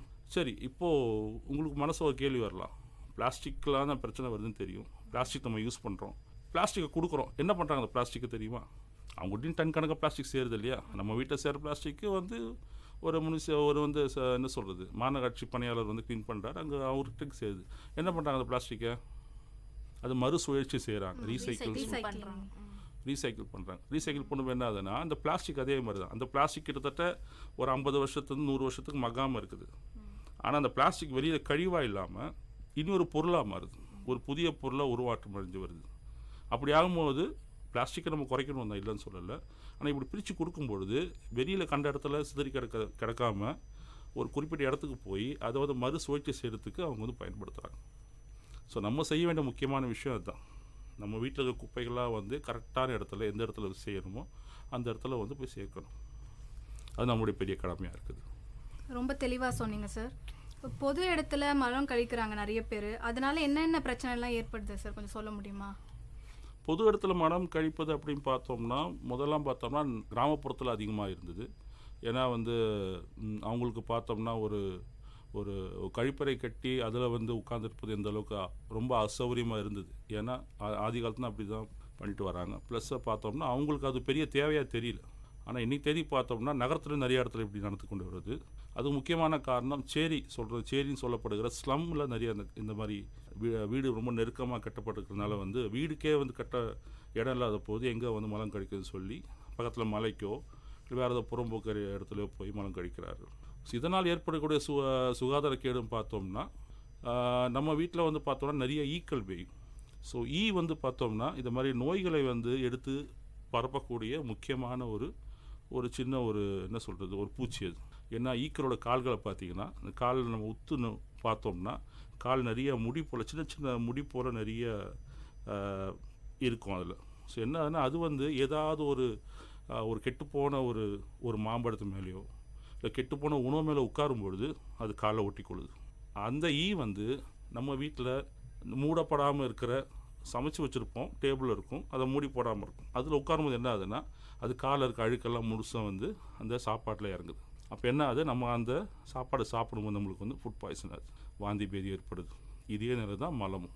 ஈக்கு வந்து கெட்டுப்போன பழனும் தெரியாது, கெட்டுப்போன சோறும் தெரியாது, மலம்னு தெரியாது, எல்லா இடத்துலையும் உட்காரும். ஸோ அதான் நம்ம முக்கியமாக சொல்கிறது வந்து எப்போவுமே வீட்டில் சாப்பாடு வந்து மூடி போட்டு வைங்கன்னு சொல்கிறோம். வெளியில் தின்பண்டங்கள் சாப்பிடும்பொழுது ஒரு பஜ்ஜியோ போண்டோ வாங்குகிறோம், இல்லைன்னு சொல்ல, அந்த கடை எந்த அளவுக்கு சுகாதாரமாக இருக்குது, அந்த தின்பண்டங்களாம் மூடி போட்டு வச்சுருக்காங்களாம் பார்த்து நம்ம வாங்கணும். ஸோ அது நம்ம முக்கியமாக செய்ய வேண்டியது. மூணாவது விஷயம் வந்து மலம் கழிப்பது எந்த அளவுக்கு வந்து ஒரு பெரிய சீர்கேடாக இருக்குன்னு பார்த்தோம்னா இப்போ பார்த்துருப்பீங்க, கடந்த ஒரு 3 மாதங்களாக நல்ல மழை வேலூரில். ஸோ வேலூரில் வந்து இது இத்தனை வருஷமாக தண்ணி ஓடாமல் இருந்த இடம் பாலாறு ஓடிட்டு. ஸோ பாலாறு சுற்றி இருக்கிற இந்த பாலாறுடைய அந்த கரையோரம் வாழ்ந்திருக்கிற பலவிதமான கிராமத்து மக்கள் என்ன பண்ணுறாங்க, அவங்களுக்கு வழக்கமாகவே அவங்களுக்கு வந்து துணி துவைப்பதும் குடிப்பதும் ஒரு சில தண்ணி கூட குடிக்கிறாங்க, பாலாறு தண்ணி குடிக்கிறாங்க, மலம் கடிப்பதும் யூஸ்வல் ஆகிப்போகுது. ஸோ அப்படி பார்த்தோம்னா ஒரு மொழியில் பார்த்தோன்னா ஒருத்தர் குளிச்சுட்டு இருப்பாங்க, ஒரு 10 அடிக்கு இந்த பக்கம் பார்த்தோன்னா ஒருத்தர் மலம் கழித்து கொண்டு இருப்பார், இன்னும் 10 அடிக்கு பார்த்தோன்னா ஒரு தாய்மார்கள் வந்து துணி துவைச்சிட்டு அடுத்த 10 அடி பார்த்தா ஒருத்தர் குளிச்சுட்டு இருப்பாங்க. ஸோ பார்த்தோம்னா அந்த மலக்கழிவு வந்து படிப்படியாக வந்து தண்ணியில் கலந்து ஒவ்வொருத்தருக்கும் ஒவ்வொரு விதமாக வருது. ஒருத்தர் குளிக்கிறதுனால அவர் அந்த கிருமி உடலில் சேருது. துணி துவைக்கிறாங்க, ஆனால் துணி துவைச்ச துணியாக இருக்காது. அதே இடத்துல ஒருத்தவங்க தண்ணி பிடிக்கிறாங்க, அந்த தண்ணி சுகாதாரம் தனியாக இருக்குது. ஸோ இப்படி மலத்தினால் ஏற்படுகிற எல்லா விதமான அந்த இன்ஃபெக்ஷன் சொல்லப்படுகிற அந்த தொற்று இந்த நீர் மூலமாக எல்லார்ட்டையும் பரவி வருது. ஸோ இதை பற்றி ஒரு விழிப்புணர்வு கண்டிப்பாக மக்களிடம் கொண்டு வரணும். ஸோ அதுக்கு தான் சொல்கிறேன், இது அரசாங்கமே எல்லாம் பண்ண முடியுமா கேட்டால் முடியாது. ஸோ சமூக அமைப்புகள், கல்லூரிகள், கல்லூரி மாணவர்கள் இவங்களாம் இந்த பகுதிக்கு செல்லும் பொழுது அந்த பகுதி என்ன பிரச்சனை இருக்குன்னு பார்த்து கண்டறிஞ்சு இதை மாதிரி ஒரு சில விஷயங்களுக்கு என்ன சொல்லணும்னா ஒரு விழிப்புணர்வு நிகழ்ச்சி நடத்தணும். அவங்களுக்கு சொல்லணும், சொன்னால் தான் அவங்களுக்கு புரிய வரும். சார், நிறைய இடத்துல அரசு பொது கழிப்பிடம் கட்டி கொடுத்துருக்காங்க சார். ஆனால் அதை மக்களை கட்டி கொடுத்துமே அதை பயன்படுத்த மாட்டாங்களே, அது ஏன்னு நினைக்கிறீங்க நீங்கள்? அதாவது அரசாங்கம், உதாரணத்துக்கு நான் சொல்லும்பொழுது, நான் கரிகிரி மருத்துவமனை ஒர்க் பண்ணிட்டு வேலை செஞ்சுட்டு இருக்கும்பொழுது என்ன பண்ணோம், மக்களுக்கெல்லாம் கழிப்பறை இல்லைன்னு சொல்லி கட்டி கொடுக்கணும்னு நிறைய இடத்துல கட்டி கொடுத்தோம். ஆனால் கட்டி கொடுத்துட்டு ஒரு மாதத்துக்கு அப்புறம் பார்த்தோம்னா அந்த கழிப்பறைகளில் ஒன்றுமே கிடையாது. மாட்டுக்கு வைக்க வேண்டிய அந்த வக்கியோல் இருந்துச்சு, வீட்டில் உடஞ்சி போன அந்த என்ன சொல்கிறது குடம்லாம் பாத்திரம்லாம் இருந்துச்சு. அப்போ தான் கேட்டோம், ஏன் இப்படி பண்ணுறீங்க, ஏன் நீங்கள் யூஸ் பண்ணல அப்படின்னு சொல்லும்போது, இது முதல்ல இன்னொருத்தர் விட்டு கேட்டோம், அது என்னது அப்படின்னு கேட்டோம். அது இது மாதிரி பாத்ரூம் கட்டி கொடுத்தாங்க.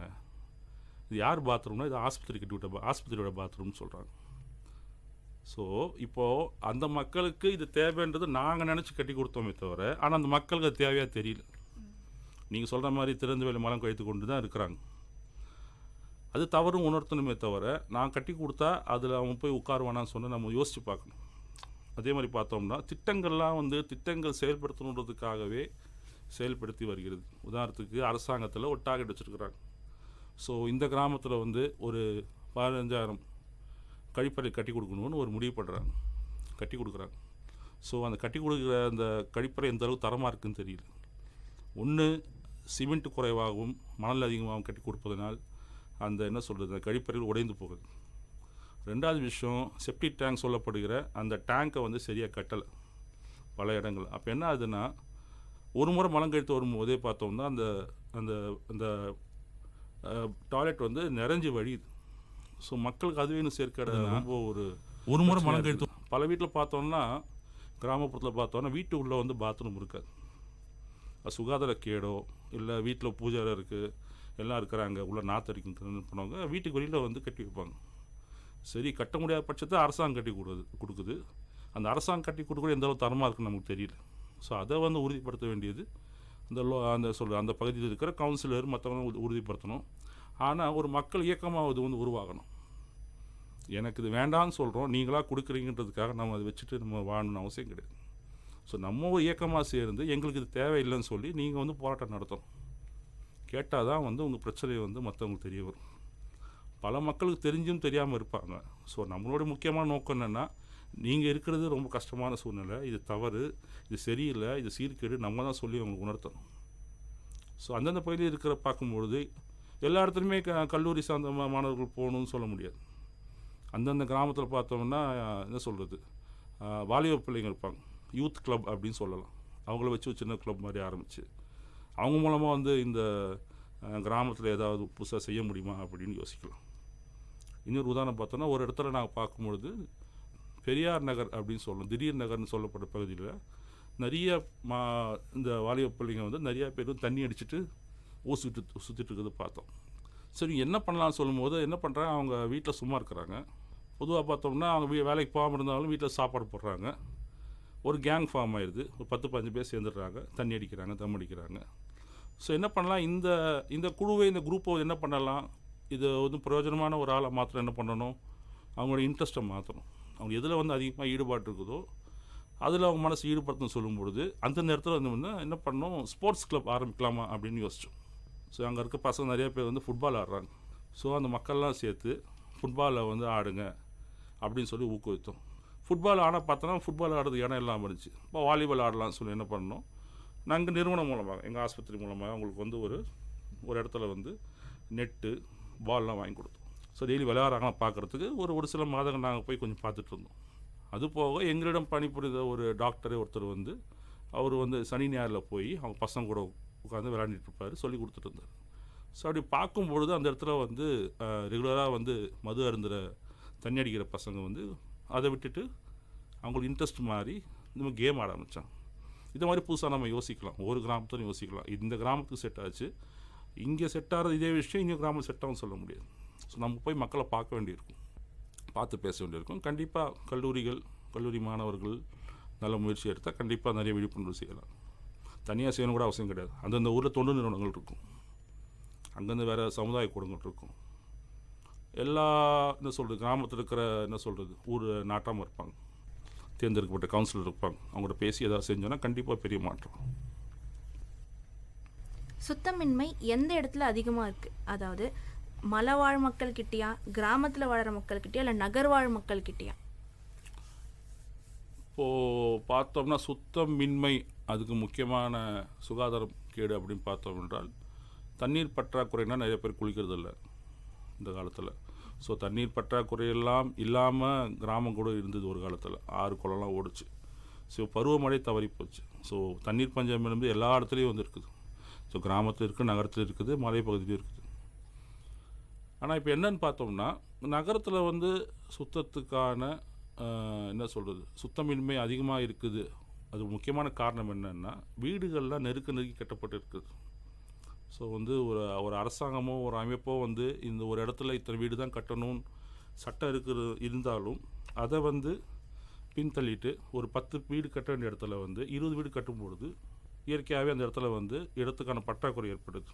அப்போ என்ன பண்ணுறது, மக்கள் வீடு கட்ட இடம் அது என்ன பண்ணுறாங்க, சின்ன சின்ன ஒரு அறைகளாக கட்டிடுறாங்க. ஸோ கழிப்பறையும் கட்டுறதுக்கான வாய்ப்புகள் இல்லாமல் போகும். அதே போல் வந்து ஒரு 100 பேர் வசிக்கின்ற இடத்துல ஒரு 1000 பேர் வசித்தாங்கன்னா அந்த ஒவ்வொரு வீட்டுக்கும் ஒரு கழிவு இருக்கும் இல்லையா, குப்பை இருக்கும் இல்லையா, அந்த குப்பை எடுத்து எங்கே கொட்டுறாங்க? இதே மாதிரி தான் எல்லாருக்கும் அந்த விழிப்புணர்வு கிடையாது. ஸோ வெளியில் கொட்டிடுறாங்க. கிராமப்புறங்களில் அந்தளவுக்கு வந்து சீர்கேடு கிடையாது. ஆனால் அவங்களுக்கு என்ன சொல்கிறேன்னா, அவங்களுக்கு படிப்பறிவு இல்லாதனால வந்து நிறைய விஷயங்களை பற்றி தெரியாமல் இருக்குது, விழிப்புணர்வு கொஞ்சம் கம்மியாக இருக்குது. உதாரணத்துக்கு குப்பைகள் பார்க்கும்போது கிராமங்களில் மிகவும் குறைவாக தான் இருக்கும். ஆனால் திறந்த வெளி மலம் கழிப்பதுன்னு பார்த்தா கிராமப்புறங்களும் அதிகமாக இருக்கும். ஸோ அங்கே அவங்களுக்கு ஏற்ற மாதிரி உங்களுக்கு ஒரு விழிப்புணர்வு கொடுக்க வேண்டியிருக்கும். மலைவாழ் பகுதியில் பார்க்கும்பொழுது முதலாம் பார்த்தா மலைவாழ் பகுதி மக்கள் மட்டும்தான் இருந்தாங்க. இப்போ அப்படி கிடையாது. இப்போ பணம் இருக்கிறவங்க என்ன பண்ணுறாங்க, அங்கே போய் வந்து ஒரு நம்ம என்ன சொல்கிறது ஒரு காட்டு பங்களா இங்கே வச்சுருக்க மாதிரி ஃபார்ம் ஹவுஸ் மாதிரி அங்கே ஒரு ஃபார்ம் ஹவுஸ் வாங்கிடுறாங்க, அவங்க ஒரு வீடு வாங்கிடுறாங்க, அவங்க இடம் வாங்கிடுறாங்க. ஸோ மலைப்பகுதியில் பார்த்தோம் நிறைய பேர் பார்த்தோம்னா கீழே இருந்து கிராமத்துலேருந்தோ நகரத்துலேருந்தோ மக்கள் அங்கே போய் செட்டில் ஆகிறாங்க. ஸோ என்ன அவங்களுடைய கல்ச்சரே மாறிப்போகுது. ஸோ நிறைய இடத்துல நாங்கள் பார்த்த இடத்துல உதாரணத்துக்கு ஜவாத்மலை பார்த்தோம்னா இந்த மக்கள் சொல்கிறது, இங்கே எங்களுக்குன்னு ஒரு தனியாக ஒரு கல்ச்சர் இருந்துச்சு, எங்களுக்கு ஒரு நாகரிகம் இருந்துச்சு, எங்களுக்குன்னு ஒரு கட்டுப்பாடு இருந்துச்சு, இந்த கட்டுப்பாடெல்லாம் மாறி போச்சு. இந்த கீழே இருந்த மக்கள் மேலே வந்து நிறையா வந்து கெடுத்துட்டாங்க, இடத்த இப்படி நாசம் பண்ணி போட்டாங்க, நிறைய பழக்க வழக்கங்கள் மாறி இருக்குன்னு சொல்லும்பொழுது அப்படி பார்க்கும்போது எந்த இடத்துல சுகாதார குறைவு கேடு அதிகமாக இருக்குன்னு பார்க்கும்போது அப்படி நம்ம கம்பேர் பண்ண முடியாது. நகரங்களில் பார்க்கும்பொழுது அதிகமாக இருக்குது, மற்ற இடங்களில் கொஞ்சம் குறைவாக இருக்குன்னு சொல்லலாம். ஆனால் எல்லா இடத்துலையுமே சுகாதார கேடு இருக்குது. சார் இப்போ வந்து நம்ம இன்னமும் வந்து கொரோனானால இப்போ அவதிப்பட்டுட்டு தான் இருக்கோம். ஆனாலும் இன்னமும் நம்ம மக்கள் வந்து பொது இடத்துல எச்சில் பாக்கு போட்டு துப்புறது அதெல்லாம் பண்ணிட்டு இருக்காங்க. இதெல்லாம் நம்ம எப்படி தவிர்க்கலாம்னு நீங்கள் நினைக்கிறீங்க சார்? வண்டி ஓட்டிகிட்டு போகிறோம், பைக்கில் ஒரு நபர் போகிறாரு, பக்கத்தில் இன்னொரு நபர் பைக் ஓட்டிகிட்டு போகிறாரு. முன்னாடி போகிற நபர் வந்து வலது பக்கம் மட்டுமே எச்சு துப்புறாரு, நம்ம மேலே படுது. நம்ம என்ன பண்ண போகிறோம்? நம்ம என்ன செய்வோம்? அதுக்கு முதல்ல நம்மளுக்கு கோவம் தான் சார் வரும். கோவம் வரும், கண்டிப்பாக கோவம் வரும், ரைட்டுங்களா? ஸோ முன்னாடி போன நபர் எச்சு துப்புனா நம்மளுக்கு எந்த அளவுக்கு கோவம் வருதோ நம்ம யோசித்து பார்க்கணும், நம்ம எத்தனை மணி எச்சு துப்பி இருக்கிறோம் பைக்கில் போகும்போது, காரில் போகும்போது. ஸோ இது வந்து ஒரு அரசாங்கமோ ஒரு நிறுவனமோ இல்லை சட்டமோ வந்து கையில் எடுத்து இவங்களுக்கு வந்து எந்த உதவியும் செய்ய முடியாது, அறிவுரை சொல்ல முடியாது. ஒவ்வொரு தனி மனிதனுக்கும் அந்த ஒரு எண்ணம் இருக்கணும். எச்சில் துப்போதான் என்ன பெரிய பிரச்சனை வருதுன்னா, நிறைய எச்சல் மூலமாக பரவக்கூடிய நோய்கள் வந்து இந்த எச்சில் துப்புவது மூலமாக வந்து யார் மேலே கைப்பட்டாலோ கால்பட்டாலோ மிதித்தாலோ, இந்த செருப்பில் மிதிக்கிறாங்க, ஷூவில் மிதிக்கிறாங்க, அப்படியே வீட்டுக்குள்ளே வராங்க. ஸோ இந்த மாதிரி கிருமிகள்லாம் வந்து வீட்டுக்குள்ளே சேருது. ஸோ எச்சல் மூலமாக பரவக்கூடிய நோய்கள் வந்து இப்போ திறந்த வெளியில் எச்சில் துப்புவதனால் வருது. ஸோ நமக்கு நாமே ஒரு கட்டுப்பாடு, நமக்கு நாமே ஒரு எண்ணம் இருக்கணும். நானும் இந்த நாட்டை சேர்ந்தவங்க தான், என்னால் மற்றவங்க ஒரு நோய் பரவுதுன்னு சொல்லும்பொழுது நான் எச்சரிக்கையாக இருக்கணும். அதனால் இதில் பார்த்தோன்னா அரசாங்கம் என்ன டிவி மூலமாகவோ ஊடகங்கள் மூலமாக வந்து அவங்களுக்கு விழிப்புணர்வு கொடுக்க தான் முடியும். ஆனால் ஒவ்வொரு வீட்டுக்கும் போய் நம்ம சொல்ல முடியாது. நல்ல விஷயங்களை நாம் எடுத்துக்கொள்ளணும், கெட்ட விஷயங்களை தவிர்க்க வேண்டும். உடல் மருத்துவத்தை பற்றி கொஞ்சம் சொல்லுங்கள் சார். உடல் மருத்துவம் அப்படின்னு சொல்லணும்னா இப்போ பார்த்தோம்னா, இப்போ பொதுவாகவே இப்போ என்ன சொல்கிறாங்க அப்படின்னு பார்த்தோம்னா, 30 வயதுக்கு மேற்பட்ட ஆணாக இருந்தாலும் பெண்ணாக இருந்தாலும் ஒரு முழுமையாக வந்து ஒரு என்ன சொல்கிறது ஒரு டெஸ்ட் பண்ணிக்கணும் அப்படின்னு சொல்கிறாங்க. நான் இன்றைக்கி கருவில் இருக்கிற குழந்தைக்கு சர்க்கரை இருக்குது. ஸோ 8 வயசு குழந்தைக்கு மூளையில் பிரச்சனை இருக்குது. முதலாம் பார்த்தா இளம்பிள்ளை வாதம் சொல்லிக்கிற போலியோவுக்கு வந்து சொட்டு மருந்து போட்டுட்டு இருந்தாங்க.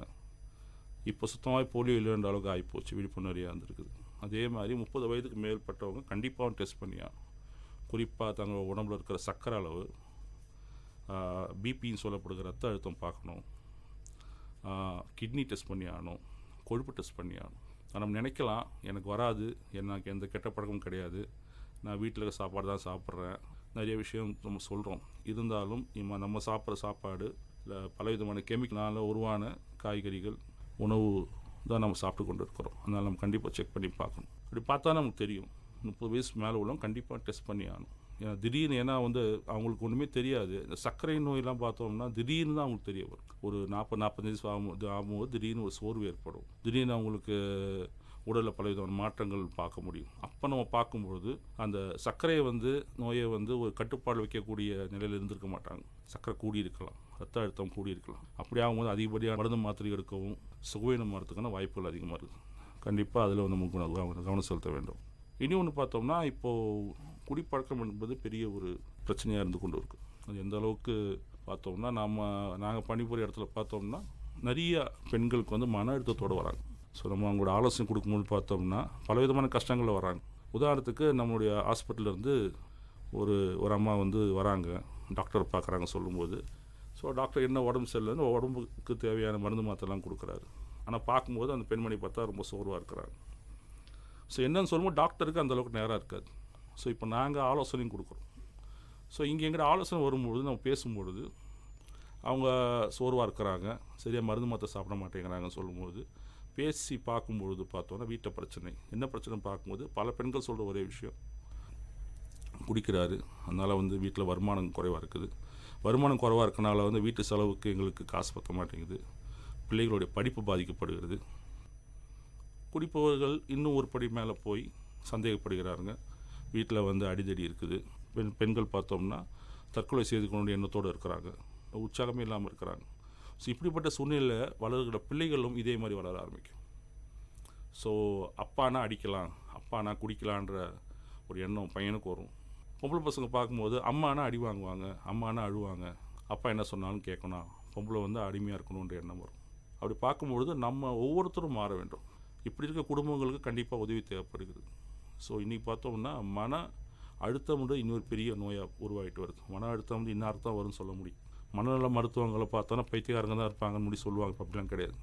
மருத்துவம் பார்க்குற டாக்டருக்கும் இருக்குது, நர்ஸுக்கும் இருக்குது. மன அழுத்தம் என்பது அவங்களுடைய உள்ளார்ந்த பிரச்சனைகள் வெளில சொல்ல முடியாமல் அதற்கு ஒரு வழி தெரியாமல் உள்ளுக்குள்ளே வைத்துக்கொண்டு ஒரு குறிப்பிட்ட காலகட்டத்தில் வெளியே வரும்பொழுது மிகவும் சோர்வாக ஏற்படுறாங்க. அதனால் கூட ரத்த அழுத்தம் உயர்வதற்கான நிறைய காரணங்கள் இருக்குது. அதனால் பள்ளிகளில் பார்க்கும்போது கண்டிப்பாக பள்ளி ஆசிரியர்களாக இந்த பிள்ளைகளை விட்டு பார்க்கணும்.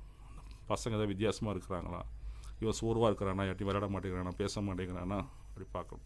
கல்லூரிலையும் அப்படி தான் பார்க்க வேண்டும். எங்கள் ஆஸ்பத்திரியில் அப்படி தான் பார்க்குறோம். நாங்கள் ஒருத்தர் வந்தோம்னா உடல் ரீதியான மருந்து மாத்திரை மட்டும் கொடுக்காம அவங்க ஆள் எப்படி இருக்கிறாங்க பார்த்து அவங்களுக்கு ஆலோசனை தேவைப்படுதா, உதவி தேவைப்படுதான்னு சொல்லி எங்களை மாதிரி சமூக பணியாளர்களிடம் அனுப்புகிறாங்க. ஸோ ஏற்கனவே சொன்னது போல் உலக சுகாதார மையம் சொன்னது போல் ஆரோக்கியம் என்பது நோய் நொடி இல்லாத உடல் மட்டும் கிடையாது, மனதளவிலையும் அவங்க ஆரோக்கியமாக இருக்கணும், சுற்றுப்புறலும் ஆரோக்கியமாக இருக்கணும். அதுதான் ஆரோக்கியம். எங்களை மாதிரி காலேஜ் ஸ்டூடெண்ட்ஸ் அப்புறம் ஸ்கூல் ஸ்டூடெண்ட்ஸ் எல்லாரும் ரொம்ப விரும்புகிற இந்த ஃபாஸ்ட் ஃபுட் வெளியே சாப்பிட்டு இதனால் இப்போ ரீசெண்டாக இறந்த நிறைய பேர், அதை பற்றி நீங்கள் என்ன சார் நினைக்கிறீங்க? துரித உணவுகள் ஃபாஸ்ட் ஃபுட் அப்படின்னு சொல்கிறோம். அதே மாதிரி வேக வேகமாக சாப்பிட்டு வேக வேகமாக நோய்க்குள்ளாகி வேக வேகமாக என்ன சொல்கிறது அவங்களுடைய ஆயுஷ் காலம் கொஞ்சம் குறைந்து கொண்டே வருது. ஸோ இந்த ஃபாஸ்ட் ஃபுட்டுன்ற கல்ச்சர் பார்த்தோம்னா இது நம்மளுடைய நாட்டை சேர்ந்ததே கிடையாது. ஸோ நமக்கு எப்போவுமே ஒரு மோகம் இருக்கும் இல்லையா. வெளிநாட்டுக்காரங்களை பார்த்தா அவங்க மாதிரி துணி போடணுன்னு இருக்கும், அவங்க மாதிரி சென்ட் அடிக்கணுன்ட்டு இருக்கும், அவங்கள மாதிரி பவுட்ரு போடணுன்ட்டு இருக்கும். அதே மாதிரி தான் அந்த உணவுகள்லாம் பார்த்து இது சாப்பிட்டா என்ன அப்படின்னு நிறைய நம்ம சாப்பிட ஆரம்பிக்கிறோம். ஸோ ஃபாஸ்ட் ஃபுட்டில் நம்ம பிரயோகம் பண்ணுற எண்ணெய்கள்லாம் பார்த்தோம் என்றால் எல்லாம் உடலுக்கு ரொம்ப ஆரோக்கியமான எண்ணெய்கள் கிடையாது. கொழுப்பு சத்து அதிகமாக உள்ள எண்ணெய்கள், அஜினோமோட்டோன்னு சொல்லப்படுகிற ஒரு உப்பு அந்த வரக்கூடிய நோய்கள் தான் இருக்குது. ஸோ இந்த சொல்லப்போனோம்னா நம்மளுக்கு வீட்டில் கொஞ்சம் பொறுமை வேணும். நம்மளுக்கு பொறுமை கிடையாது. நமக்கு என்ன பண்ணுறோம், அதே இட்லி, அதே தோசை, அதே சாம்பார்னு சொல்லும்பொழுது நம்மளுக்கு வெளியில் போய் புதுசாக ஒரு உணவு சாப்பிட்லான்னு எண்ணத்தோடு போகிறோம். ஆனால் நம்ம சாப்பிட்ற உணவில் வந்து எந்த அளவுக்கு ஆரோக்கியமான பொருட்கள் இருக்கிறது, அது சாப்பிட்டா உடலுக்கு என்ன கேடு வருமா, அதனால் பக்க விளைவுகள் வருமானு யோசிக்கிறது கிடையாது. நம்ம நிறைய யோசிக்க வேண்டும். இப்போ பார்த்தோன்னா பழையபடி நம்முடைய பாரம்பரிய உணவுக்கு வந்துட்டுருக்கோம். இப்போ மறுபடியும் செக்கெண்ணெய்னு வந்துட்டோம், மரச்செக்கெண்ணெய்ன்றது. இது ஒரு பிஸ்னஸ் ஆகிப்போச்சு. இப்போ எல்லா இடத்துலையும் செக்கெண்ணெய் ஆகிப்போச்சு, ரீஃபைண்ட் ஆயில் இல்லாமல் ஆகிப்போச்சு. அப்படி பார்க்கும்பொழுது இன்றைய தேதியில் பார்க்கும்பொழுது உணவுனால் நிறைய பிரச்சனை வருது. பல பேருக்கு ஒரு விழிப்புணர்வு இருக்குது, அதனால் பாரம்பரிய உணவுக்கு மாறிக்கொண்டு வருகிறார்கள். ஸோ படிப்படியாக நம்ம மாறது நல்லது. குறிப்பாக சொல்லணும்னா அளவான சாப்பாடு தான். எது சாப்பிட்டாலும் அளவுக்கு அதிகமாக சாப்பிடக்கூடாது. சாப்பிட்ற உணவில் வந்து உப்பு உரப்பு எந்த அளவுக்கு நமக்கு முக்கியமாக பார்க்குறோமோ அதில் என்னென்ன சத்துக்கள் இருக்குது, என்னென்ன புரத சத்து இருக்குதா, நார் சத்து இருக்குதா, மாவு சத்து இருக்குதா, அப்படி தானே சாப்பிடணும். சாப்பிட்ற அளவு கூட்ட வேண்டாம், கொஞ்சமாக சாப்பிட்டாலும் ஆரோக்கியமாக சாப்பிடணும். சார், இவ்வளோ நேரம் உங்கள் நேரத்தை எங்களுக்காக ஒதுக்கி நீங்கள் இவ்வளோ இன்ஃபர்மேஷன் எங்கள் மக்களுக்காகவும் எங்களுக்காகவும் ஷேர் பண்ணீங்க. அதுக்கெலாம் ரொம்ப நன்றி sir.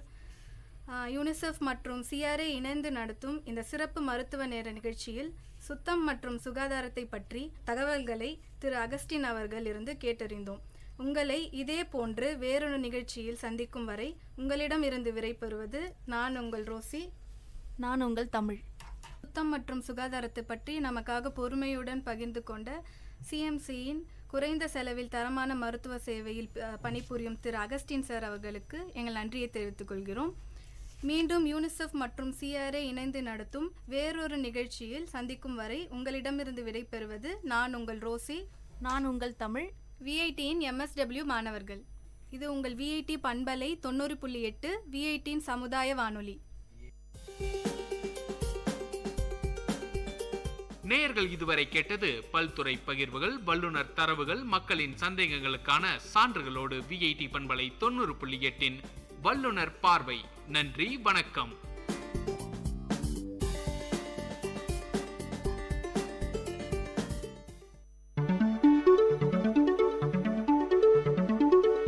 Mixed Bag, a program with no boundaries, a bag which fits everything.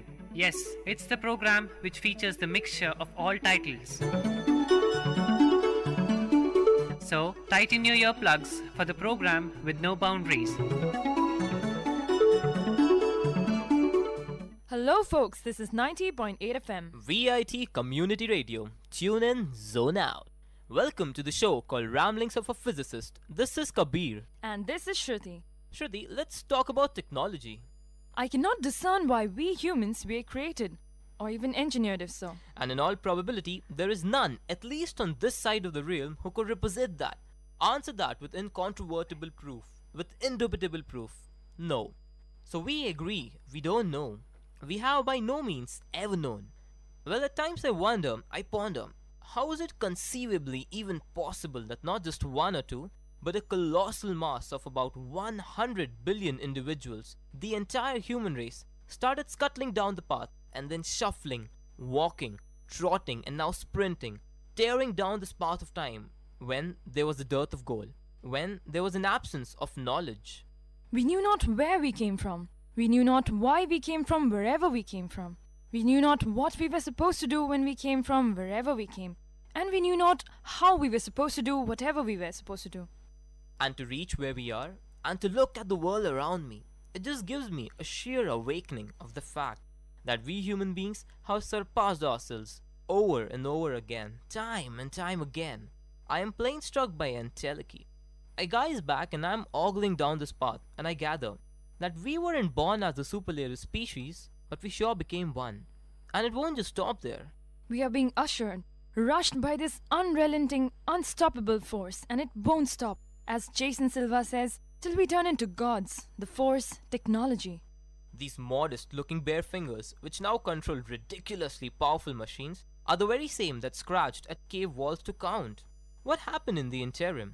Sure, we biologically evolved. Sure, we went through natural selection, as Mr. Darwin says. But sometime in the last 50,000 years, with the invention of culture, the biological evolution of humans ceased and evolution became an epigenetic cultural phenomenon, as stated by Terence McKenna, and we as humans collectively started, there's no easy way to put it, we ushered ourselves into this secondary force of evolution called technology. We adopted technology.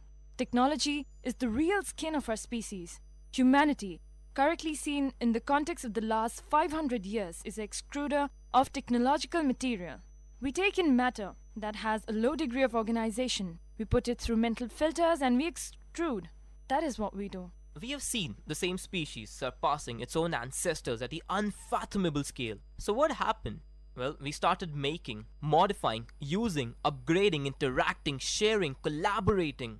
We started knowing. Technology happened. Technology did. I cannot perhaps reproduce from my own understanding the real significance of the point where we humans have reached today. Allow me to quote McKenna Terence again. We are now, there can be no doubt, in this final historical seconds of that crisis. A crisis that involves the end of history. Our departure from the planet, the triumph over death, and the release of the individual from the body.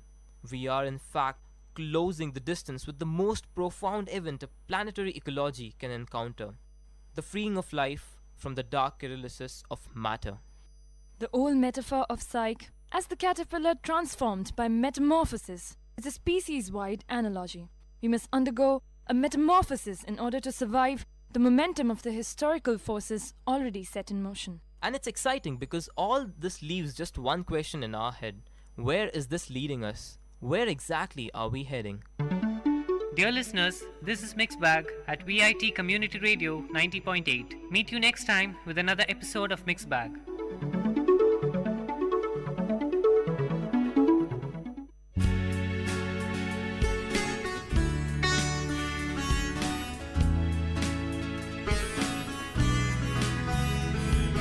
VIT பண்பலை 90.8 VIT பல்கலைக்கழகத்தின் சமுதாய வானொலியில் இது மருத்துவ நேரம். பல்வேறு மருத்துவ துறைகளிலிருந்து தேர்ச்சி பெற்ற மருத்துவர்களுடன் கலந்துரையாடும் நேரம் இது.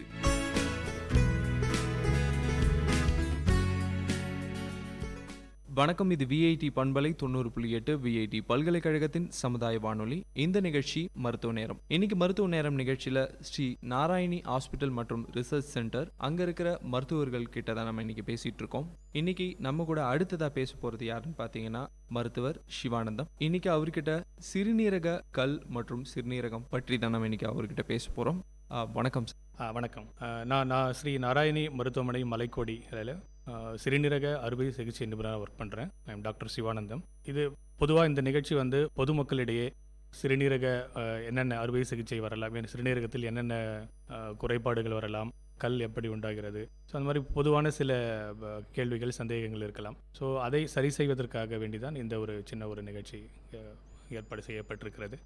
சார், எல்லாருக்கும் இப்போ சைலண்டாக வளர்ந்துட்டு வர ஒரு விஷயமா இருக்குது அந்த சிறுநீரக கல். பல பேருக்கு அந்த விஷயத்தை பற்றி தெரியல. முக்கியமான ரீசன் என்ன சார் இந்த சிறுநீரக கல்லை பற்றி ஒரு சின்ன இன்ட்ரோடக்ஷன்? பொதுமக்களிடையே இந்த சிறுநீரக கற்கள் வந்து யாருக்கு வேண்டுமானாலும் வரலாம். ஆண்கள், பெண்கள், அது மாதிரி வந்து இவங்களுக்கு மட்டும்தான் இருக்கும் அப்படின்றதும் கிடையாது. யாருக்கு வேணாலும் வரலாம். மெயினான ரீசன் என்ன, நிறைய ரீசன் சொல்கிறாங்க. பட் அதில் முக்கியமான காரணம் பார்த்தோம்னா நமக்கு வந்து எடுக்கின்ற அந்த குடிக்கின்ற தண்ணீரின் அளவு அது நமக்கு குறையும் பொழுது நமக்கு அந்த சிறுநீர் யூரினோட கான்சன்ட்ரேஷன் வந்து அதிகமாகி அதன் மூலமாகத்தான் கற்கள் உருவாகின்றது என்பதுதான் பொதுவான கருத்து. ஸோ என்ன ட்ரீட்மெண்ட்டு எல்லாமே நம்ம என்னென்ன சாப்பாடு, என்னென்ன உணவு பழக்கங்கள், என்னென்ன மாற்றிக்கொள்ள வேண்டும், என்னென்ன இது எல்லாமே வந்து எல்லாமே இதை நமக்கு வந்து அடிப்படையாக வைத்து தான் எல்லா ட்ரீட்மெண்ட்டும் உருவாகியுள்ளது. ஸோ அதனால் இது பொதுவாக யாருக்கு காமனாக வரும் அப்படின்னு சொல்லி கேட்டால் டிரைவர்ஸ், அதாவது யாரெல்லாம் வந்து அந்த ஒரு அதிகமான ஒரு வெப்பநிலை உள்ள சூழ்நிலையில் வேலை செய்கிறார்களோ, குறைவான தண்ணீர் அளவு எடுக்கிறார்களோ, அவர்களுக்கெல்லாம் இந்த மாதிரி கல் உருவதற்கான வாய்ப்பு இருக்குது. அது இல்லாமல் சில வியாதிகள் வந்து அவருடைய உடல் தன்மையை பொறுத்தும் வரலாம். சில பேருக்கு அந்த கால்சியம் என்ற உப்பு உடம்புல அதிகமாக இருக்கலாம், அந்த மாதிரி வரலாம். இல்லை சில பேருக்கு வந்து மரபணுக்கள் ஏதாச்சும் ப்ராப்ளம் இருந்து அது மூலமாகவும் கற்கள் உருவாவதற்கு வாய்ப்பு இருக்குது. சரி சரி, இப்போது ஒரு மனுஷனுக்கு வந்து சிறுநீரக கல் இருக்குன்னு எதை வச்சு அவங்கள கண்டுபிடிக்க முடியும்? எந்த மாதிரியான சிம்டம்ஸை வச்சு அவங்க தன் உடம்புல வந்து கல் இருக்குன்னு கண்டுபிடிக்க முடியும்? பொதுவாகவே சிறுநீரகத்தில் கல் இருக்கிறது அப்படி என்றால் அதனுடைய அறிகுறிகள் பொதுவாக வெளியே தெரிவதில்லை. சிறுநீரகத்திலிருந்து அந்த கற்கள் தானாக கீழே இறங்கி அந்த யூரிட்டர் அப்படின்னு சொல்லுவோம், அந்த ஒரு சின்ன ஒரு பைப்பில் அடைக்கும் பொழுது தான் வந்து அந்த சிம்டம்ஸ், அதனுடைய அறிகுறிகள் தென்படும். ஸோ இதனுடைய பொதுவான அறிகுறி என்னவென்று சொல்லும் பொழுது வலது பக்கம் அந்த விலா எலும்பின் கீழே வலி தாங்க முடியாத, பொறுக்க முடியாத அளவுக்கு திடீரென்று வலி ஏற்பட்டு 4 அல்லது 5 மணி நேரங்கள் கூட வலி நீடிக்கலாம். ஸோ இதுதான் வந்து பொதுவான அறிகுறி. இது இல்லாமல் சில பேருக்கு வந்து அந்த இடத்துல வந்து ரொம்ப நாள் அந்த வலி இருக்கலாம். அப்படி வலி இருக்குது அப்படின்னா அப்போ வந்து அங்கே கிட்னி அந்த சிறுநீரகத்திலேயே வந்து கல் வந்து பெருசாகிறதுக்கான பெருசாகிட்டுருக்கு அப்படின்ற மாதிரி நம்ம எடுத்துக்கலாம். அது இல்லாமல் சில சமயத்தில் சிறுநீர் கழிக்கும் போது அங்கே கல் வந்து அடைப்பட்டால் திடீரென்று யூரின் அதாவது சிறுநீர் வராமல் அடைப்பு ஏற்படலாம். சில பேருக்கு இரண்டு பக்கமும் சிறுநீரகம் அடைப்பு ஏற்பட்டு சிறுநீரக கோளாறு அதாவது கிட்னி ஃபெயிலியர் கூட வருவதற்கு வாய்ப்பு இருக்கிறது. கிட்னி கற்களை வந்து தடுக்கும் முறை எப்படி? அதாவது வந்து நீங்கள் சொன்னீங்க அது தண்ணீர் அளவு வந்து கம்மியாக இருக்குது, ஸோ அதனால் வருவதற்கு காரணம் அதிகமாக இருக்குன்னு சொல்லிட்டு. ஸோ இதை தடுக்கும் முறை, அதாவது ப்ரிவென்ஷன், வருவதற்கு முன்னாடி தடுக்கும் முறை, இது வந்து ரொம்ப முக்கியமான கேள்வி இது. ஏன்னா வந்து பொதுமக்களுக்கு வந்து இந்த கற்கள் பற்றி அப்படின்னாலே முதல்ல அவங்க கேட்கக்கூடிய கேள்வி இதுதான், எப்படி சார் நான் என்ன சாப்பிட்ணும், என்ன குடிக்கணும், இதுதான் வந்து அவங்களுடைய கேள்வி. இதில் முக்கியமான பார்க்க வேண்டியது தண்ணீரின் அளவு. ஒரு நாளைக்கு ஒரு அடல்ட் அதுக்கு வந்து ஒரு 3 லிட்டர் தண்ணீர் குடிக்க வேண்டும் ஆவரேஜ் ஆகிட்டு. ஸோ இது வந்து இட் டிபெண்ட்ஸ் அப்பான். இப்போ சப்போஸ் வந்து நமக்கு வந்து சம்மர் டைம் கோடை காலத்தில் வந்து நம்ம தண்ணி கொஞ்சம் அதிகமாக குடிக்கணும். அதே வந்து வின்டர் சீசன் அப்படின்றப்போ we have to take less amount of water. So whatever it may be, at least it should be maintained around 3 liters of water intake. Then only அதனால தான் வந்து என்ன ஆகும்னா அந்த சிறுநீரோட அமௌண்ட் ஒரு நாளைக்கு வருகின்ற அந்த அளவு வந்து எப்போவுமே டைல்யூட்டடாக இருக்கும், ஒன்றும் பிரச்சனைகள் வராது. ஏன்னா இந்த கல் உருவதுக்கான காரணம் கான்சன்ட்ரேட்டட் யூரின். ஸோ நம்ம வந்து எப்போ வந்து கான்சன்ட்ரேட்டட் யூரின்லாம் அந்த இது இருக்கோ, தண்ணி குடிக்காமல் ரொம்ப நேரம் கேப் இருக்கோ, அப்போல்லாம் கல் வரதுக்கு வாய்ப்பு இருக்குது.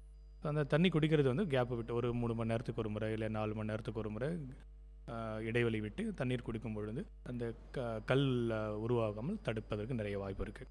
ரெண்டாவது வந்து உணவு பழக்க வழக்கங்கள், அது எப்படி என்னென்ன சாப்பிடணும் அப்படின்றது நான் பின்னாடி இது. சரி சார், நீங்கள் சொன்னீங்க தண்ணீர் அளவு சொன்னீங்க, ரொம்ப அதிகமாகவும் குடித்தாலும் வந்து கிட்னிக்கு ப்ராப்ளம் ஏதாவது ஏற்படுமா? அந்த சந்தேகங்கள் இருக்குது. இப்போ நார்மலாக வந்து தண்ணி குடிக்கிறது இருக்கட்டும், ரொம்ப அளவு அதிகமாகும் போதும் இது பிரச்சனைகள் வர கிட்னிக்கு ஏதாவது பாதிப்பு வருமா? அதாவது கிட்னி 2 பக்கமும் வந்து சிறுநீரகங்கள் நார்மலாக வந்து செயல் இருக்கும் பொழுது தண்ணீர் அதிகமாக குடிப்பதனால் எந்த பிரச்சனையும் வராது. ஆனால் இதுவே வந்து கிட்னி பாதிப்பு இருக்குது, அதாவது சிறுநீரக கோளாறு இருக்குது, கிட்னி ஃபெயிலியர் இருக்குது, அந்த மாதிரி ஆட்கள் வந்து தண்ணீரை வந்து நம்ம வந்து இவ்வளோதான் லிமிட் அப்படின்ற மாதிரி தான் குடிக்கணும். பட் நார்மல் ஆட்கள் எவ்வளோ வேணால் குடிக்கலாம், ஒன்றும் ஆகாது. இதனுடைய தொடர்புடைய நோய்கள் என்ன சார்? சிறுநீரகத்தில் வந்து கல் வந்திருக்குன்னா ஸோ அங்கே மட்டும்தான் அஃபெக்டா? இதனுடைய பின் விளைவுகள் என்ன? இதனால் வந்து இதை சரியாக கவனிக்காமல் விட்டுறாங்க, ஸோ சரியாக மெடிசன் எடுக்காமல் விட்டதுனால இதனுடைய பாதிப்புகள் என்னென்ன? சிறுநீரகத்தில் வந்து கற்கள் உருவாகும் பொழுது அதனுடைய பாதிப்புகள் என்னென்ன வரலாம் என்று கேட்டால், முக்கியமான பாதிப்பு என்று பார்த்தால் அது அந்த யூரின் அந்த சிறுநீர் வரும் பாதையை அடைக்கும் பொழுது சிறுநீரகத்தினுடைய செயல் வந்து பாதிப்படைய வாய்ப்பு இருக்கிறது. இதுதான் முக்கியமான ப்ராப்ளம், புரியுதுங்களா? அதே போல் சிறுநீரகத்தில் வந்து கற்கள் வந்து கொஞ்சம் கொஞ்சமாக வளர்ந்து பெரிய அளவுக்கு சில பேருக்கெல்லாம் பார்த்தோம்னா 3 சென்டிமீட்டர் 4 சென்டிமீட்டர் அந்த அளவுக்குள்ள கூட கற்கள் இருக்கலாம். அந்த மாதிரி இருக்கும் பொழுது அதில் கிருமி சேர்ந்து அவங்களுக்கு இப்போ தொற்று நோய் கிருமி சேர்ந்து ஜுரம் இந்த மாதிரி பிரச்சனைகள் வந்து அதன் மூலமாக தீவிர சிகிச்சை பிரிவு இந்த மாதிரி கூட நமக்கு வந்து அட்மிஷன் செய்ய நேரிடலாம். மெயினாக இந்த 2 ப்ராப்ளம் தான் முக்கியமான ப்ராப்ளம். ஒன்று வந்து சிறுநீரக பாதிப்பு, இன்னொன்று வந்து கிருமிக்கு சேருதல். 2 உணவு பழக்க வழக்கம் பற்றி பேசலாம்னு நினைக்கிறேன் டாக்டர். நார்மலாக வந்து ஃபுட்டு தான் வந்து இதுக்கு மெயின் ரீசன் நினைக்கிறேன். தண்ணியை தவிர்த்து அடுத்ததான் நம்ம எந்த மாதிரியான உணவுப் பொருட்கள் எடுத்துக்கும் போது வந்து சிறுநீரக கல் உருவாகிறதுக்கு அதிக காரணங்கள் இருக்குது? முக்கியமான காரணம் இந்த சிறுநீரகத்தில் கல் உருவாவதற்கு வந்து முக்கியமான உணவில் வந்து என்ன ஒரு சத்து இருக்கணும், இந்த புரதச்சத்து. ஸோ யாரெல்லாம் வந்து இந்த புரதச்சத்து வந்து அதிகமாக எடுக்கிறாங்களோ அவங்களுக்கெல்லாம் வந்து நிறைய வாய்ப்புகள் நிறைய இருக்குது கல் உருவாவதற்கு. ஸோ அதை தவிர்க்கணும். ஸோ எதெல்லாம் புரதச்சத்து இருக்குது அப்படின்னு கேட்டால் மாமிச உணவுகள், நிறைய பருப்பு வகைகள், அப்புறம் இந்த பிஸ்ஸா, இப்போதைக்கு நமக்கு இருக்கிற லேட்டஸ்ட் இது பிஸ்ஸா, இந்த மாதிரி இதிலெல்லாம் பார்த்தோம்னா ப்ரோட்டீன்ஸோட கண்டென்ட், ப்ரோட்டீன் சொல்லுவோம் புரதச்சத்து, அதனுடைய அளவு வந்து அதிகமாக இருக்கிறப்போ கற்கள் வந்து உருவாவதற்கான வாய்ப்பு நிறைய இருக்குது. ஸோ அதை தவிர்த்து அதிகமாக உட்கொள்ளாமல் இருப்பது நல்லது. 2வது விஷயம், இதில் வந்து சோடியம் என்கின்ற சால்ட். ஸோ கல் உருவாவதற்கு இந்த சோடியம் என்ற சால்ட் என்றும் ரொம்ப முக்கியமானதாகும். ஸோ அதனால் நம்ம சாப்பிடுகின்ற உணவிலும் அந்த உப்போட அளவு வந்து கம்மியாக இருக்கணும். உப்பு அதிகமாக இருக்கிற உணவுப் பொருட்களையும் நிறைய சாப்பிடக்கூடாது. இப்போ ஊறுகாய் இந்த மாதிரி ஐட்டம்ஸ் எல்லாம் வந்து தவிர்க்கிறது நல்லது. கீரை வகைகள் வந்து யூஸ்வலாக வந்து கீரை வகைகள் வந்து நம்ம உடம்புக்கு வந்து நல்லது அப்படின்னு சொல்லுவோம். பட்டு சில பொதுவாக என்னென்னா அது வந்து நிறைய எடுக்காமல் வாரத்துக்கு ஒரு முறை அந்த மாதிரி எடுக்கிறது நல்லது. ஏன் சொல்கிறேன் அப்படின்னா அதில் வந்து ஆக்சலேட் அந்த ஒரு சத்து இருக்கிறது, அது வந்து நிறைய வந்து நம்ம எடுக்கக்கூடாது. அவரேஜாக சாப்பிட்டா ஒன்றும் ப்ராப்ளம் ஒன்றும் கிடையாது. சரி டாக்டர், இப்போ வந்து எந்த உணவுகள் எடுக்கக்கூடாதுன்னு சொன்னீங்க, எந்த உணவுகளை எடுத்துக்கலாம்? இந்த பொருளை சாப்பிட்டா வந்து கிட்னி ஸ்டோன்ஸ் குறைவதற்கு வாய்ப்புகள் அதிகம், இந்த உணவை எடுத்துக்கலாம், இந்த உணவை எடுத்துக்கிட்டா அது கம்மியாகிறதுக்கும் வாய்ப்புகள் அதிகம்னா எந்த மாதிரியான உணவு? அது வந்து இப்போ ஜூஸாக இருக்கலாம், பழங்கள், எந்த மாதிரியான உணவுகளை எடுத்துக்கலாம்? அப்படி ஒரு ஆக்சுவலி ரெஸ்ட்ரிக்ஷன் என்னென்ன வந்து நம்ம வந்து தவிர்க்கணும் அப்படின்றது தான் முக்கியமே தவிர அதை வந்து கிட்னி வராமல் தடுக்கிறதுக்கு ஸ்பெசிஃபிக்காக ஏதாச்சும் உணவு இருக்கான்னா எதுவும் கிடையாது. ஸோ எது வேணாலும் எந்த உணவு வேணாலும் எடுத்துக்கலாம். அதில் முக்கியமாக வந்து அதனுடைய தண்ணீரினுடைய அளவு, அந்த உணவில் தண்ணீருடைய அளவு அதிகமாக இருக்குன்னா இட்ஸ் உடல் நலத்திற்கு நல்லது. நிகழ்ச்சியில் ஒரு சிறிய இடைவேளை, மீண்டும் இடைவேளைக்கு பின்பு தொடரலாம். வானொலி ஒலித்திடுதே, மனிதத்தை வளர்த்திடுதே, சமுதாயத்தை நலமாய் மாற்றிடுதே, செவிகளை வருடிடுதே, கவிதைகள் வார்த்திடுதே, பண்பலைகளின் பயன்களை பரவிடுதே. வணக்கம் நேயர்களே, இது விஐடி பண்பலை 90.8 விஐடி பல்கலைக்கழகத்தின் சமுதாய வானொலி. இந்த நிகழ்ச்சி மருத்துவ நேரம்.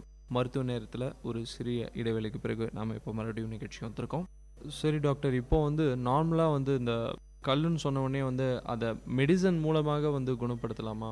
டேப்லெட் அந்த மாதிரி விஷயங்கள் மூலமாக குணப்படுத்த முடியுமா? இல்லை வந்து அதனோட அளவை பொறுத்து வந்து இந்த லேசர் சிகிச்சை அந்த மாதிரி புது முயற்சிலாம் வந்திருக்கு, அதை பண்ணலாமா? கண்டிப்பாக இது ரொம்ப முக்கியமான கேள்வி இது. ஏன்னா வந்து பொதுமக்களிடையே என்னென்னா கல் இருக்குது அப்படின்னாலே வந்து உடனே ஆப்ரேஷன் பண்ணணும், அறுவை சிகிச்சை பண்ணணும் அப்படின்ற மாதிரி ஒரு எண்ணம் தான் இருக்குது. அப்படி கிடையாது. இப்போதைக்கு வந்து கல்லோட அளவை பொறுத்து தான் வந்து ட்ரீட்மெண்ட்டை வந்து தீர்மானிக்கிறோம். 5 மில்லிமீட்டர், 5 அல்லது 6 மில்லிமீட்டர் கீழே அதனுடைய தாழ அளவு உள்ள கற்கள் யூஸ்வலாக வழக்கமாக எந்த ஒரு மேஜர் பிரச்சனைகளையும் கொடுக்கறதில்ல. ஸோ சப்போஸ் அந்த மாதிரி ஒரு சின்ன கல் வந்து கிட்னியில் இருக்கிறப்போ அதை நம்ம ட்ரீட்மெண்ட் பண்ணணும் அப்படின்னு சொல்லிட்டு அவசியம் ஒன்றும் இல்லை. நிறைய தண்ணீரின் அளவு அதிகமாக எடுத்துக்கொண்டாலே போதும், புரதச்சத்து உணவாக தவிர்த்தாலே போதும். சில சமயத்தில் அந்த 5 அல்லது 6 மில்லிமீட்டர் கற்கள் அந்த சிறுநீரக குழாயில் அடைப்பு ஏற்பட வாய்ப்புள்ளது. அந்த மாதிரி ஏற்பட்டால் திடீரென்று வலியோ அந்த மாதிரி வருவதற்கு வாய்ப்புள்ளது. அதையும் கூட நம்ம சில சமயத்தில் நம்ம மருந்துகள் கொடுத்து அந்த கற்கள் தானாகவே வெளியே வருவதற்கு நம்ம ட்ரீட்மெண்ட் பண்ணலாம். கல்லோட சைஸ் பெருசாகும்போது தான் நம்ம வந்து மற்ற ட்ரீட்மெண்ட் எல்லாம், மருந்துகள் அல்லாது மற்ற ட்ரீட்மெண்ட் எல்லாம் பண்ணலாம். அதுலேயும் வந்து இப்போ வந்து கத்தியின்றி ரத்தமின்றின்னு சொல்லுவோம். அதாவது எந்த ஒரு பிளட் லாஸ் எதுவுமே இல்லாமல் நமக்கு வந்து வெளியிலிருந்து கதிரியக்க சிகிச்சை கொடுத்து அந்த கற்களை உடைக்கக்கூடிய நவீன சிகிச்சை முறைகள் நம்முடைய மருத்துவமனையில் இருக்கிறது. ESWL அப்படி என்று சொல்லுவோம், extra corporeal shock wave lithotripsy. So வெளியிலிருந்து கதிரியக்கம், அந்த சவுண்ட் வேவ்ஸ் வந்து கிட்னிக்குள்ளே இருக்க கல்லை வந்து உடைச்சி அதுவே தானாக சின்ன சின்ன துகள்கள் ஆகிட்டு உடைந்து தானாகவே சிறுநீரில் வெளியேறும்படி சிகிச்சை செய்யலாம். இதுக்கு வந்து பெட்லெஸ், அதாவது அட்மிஷன் பெட்டில் சேரணும் அப்படின்ற ஒரு அவசியம் இல்லை.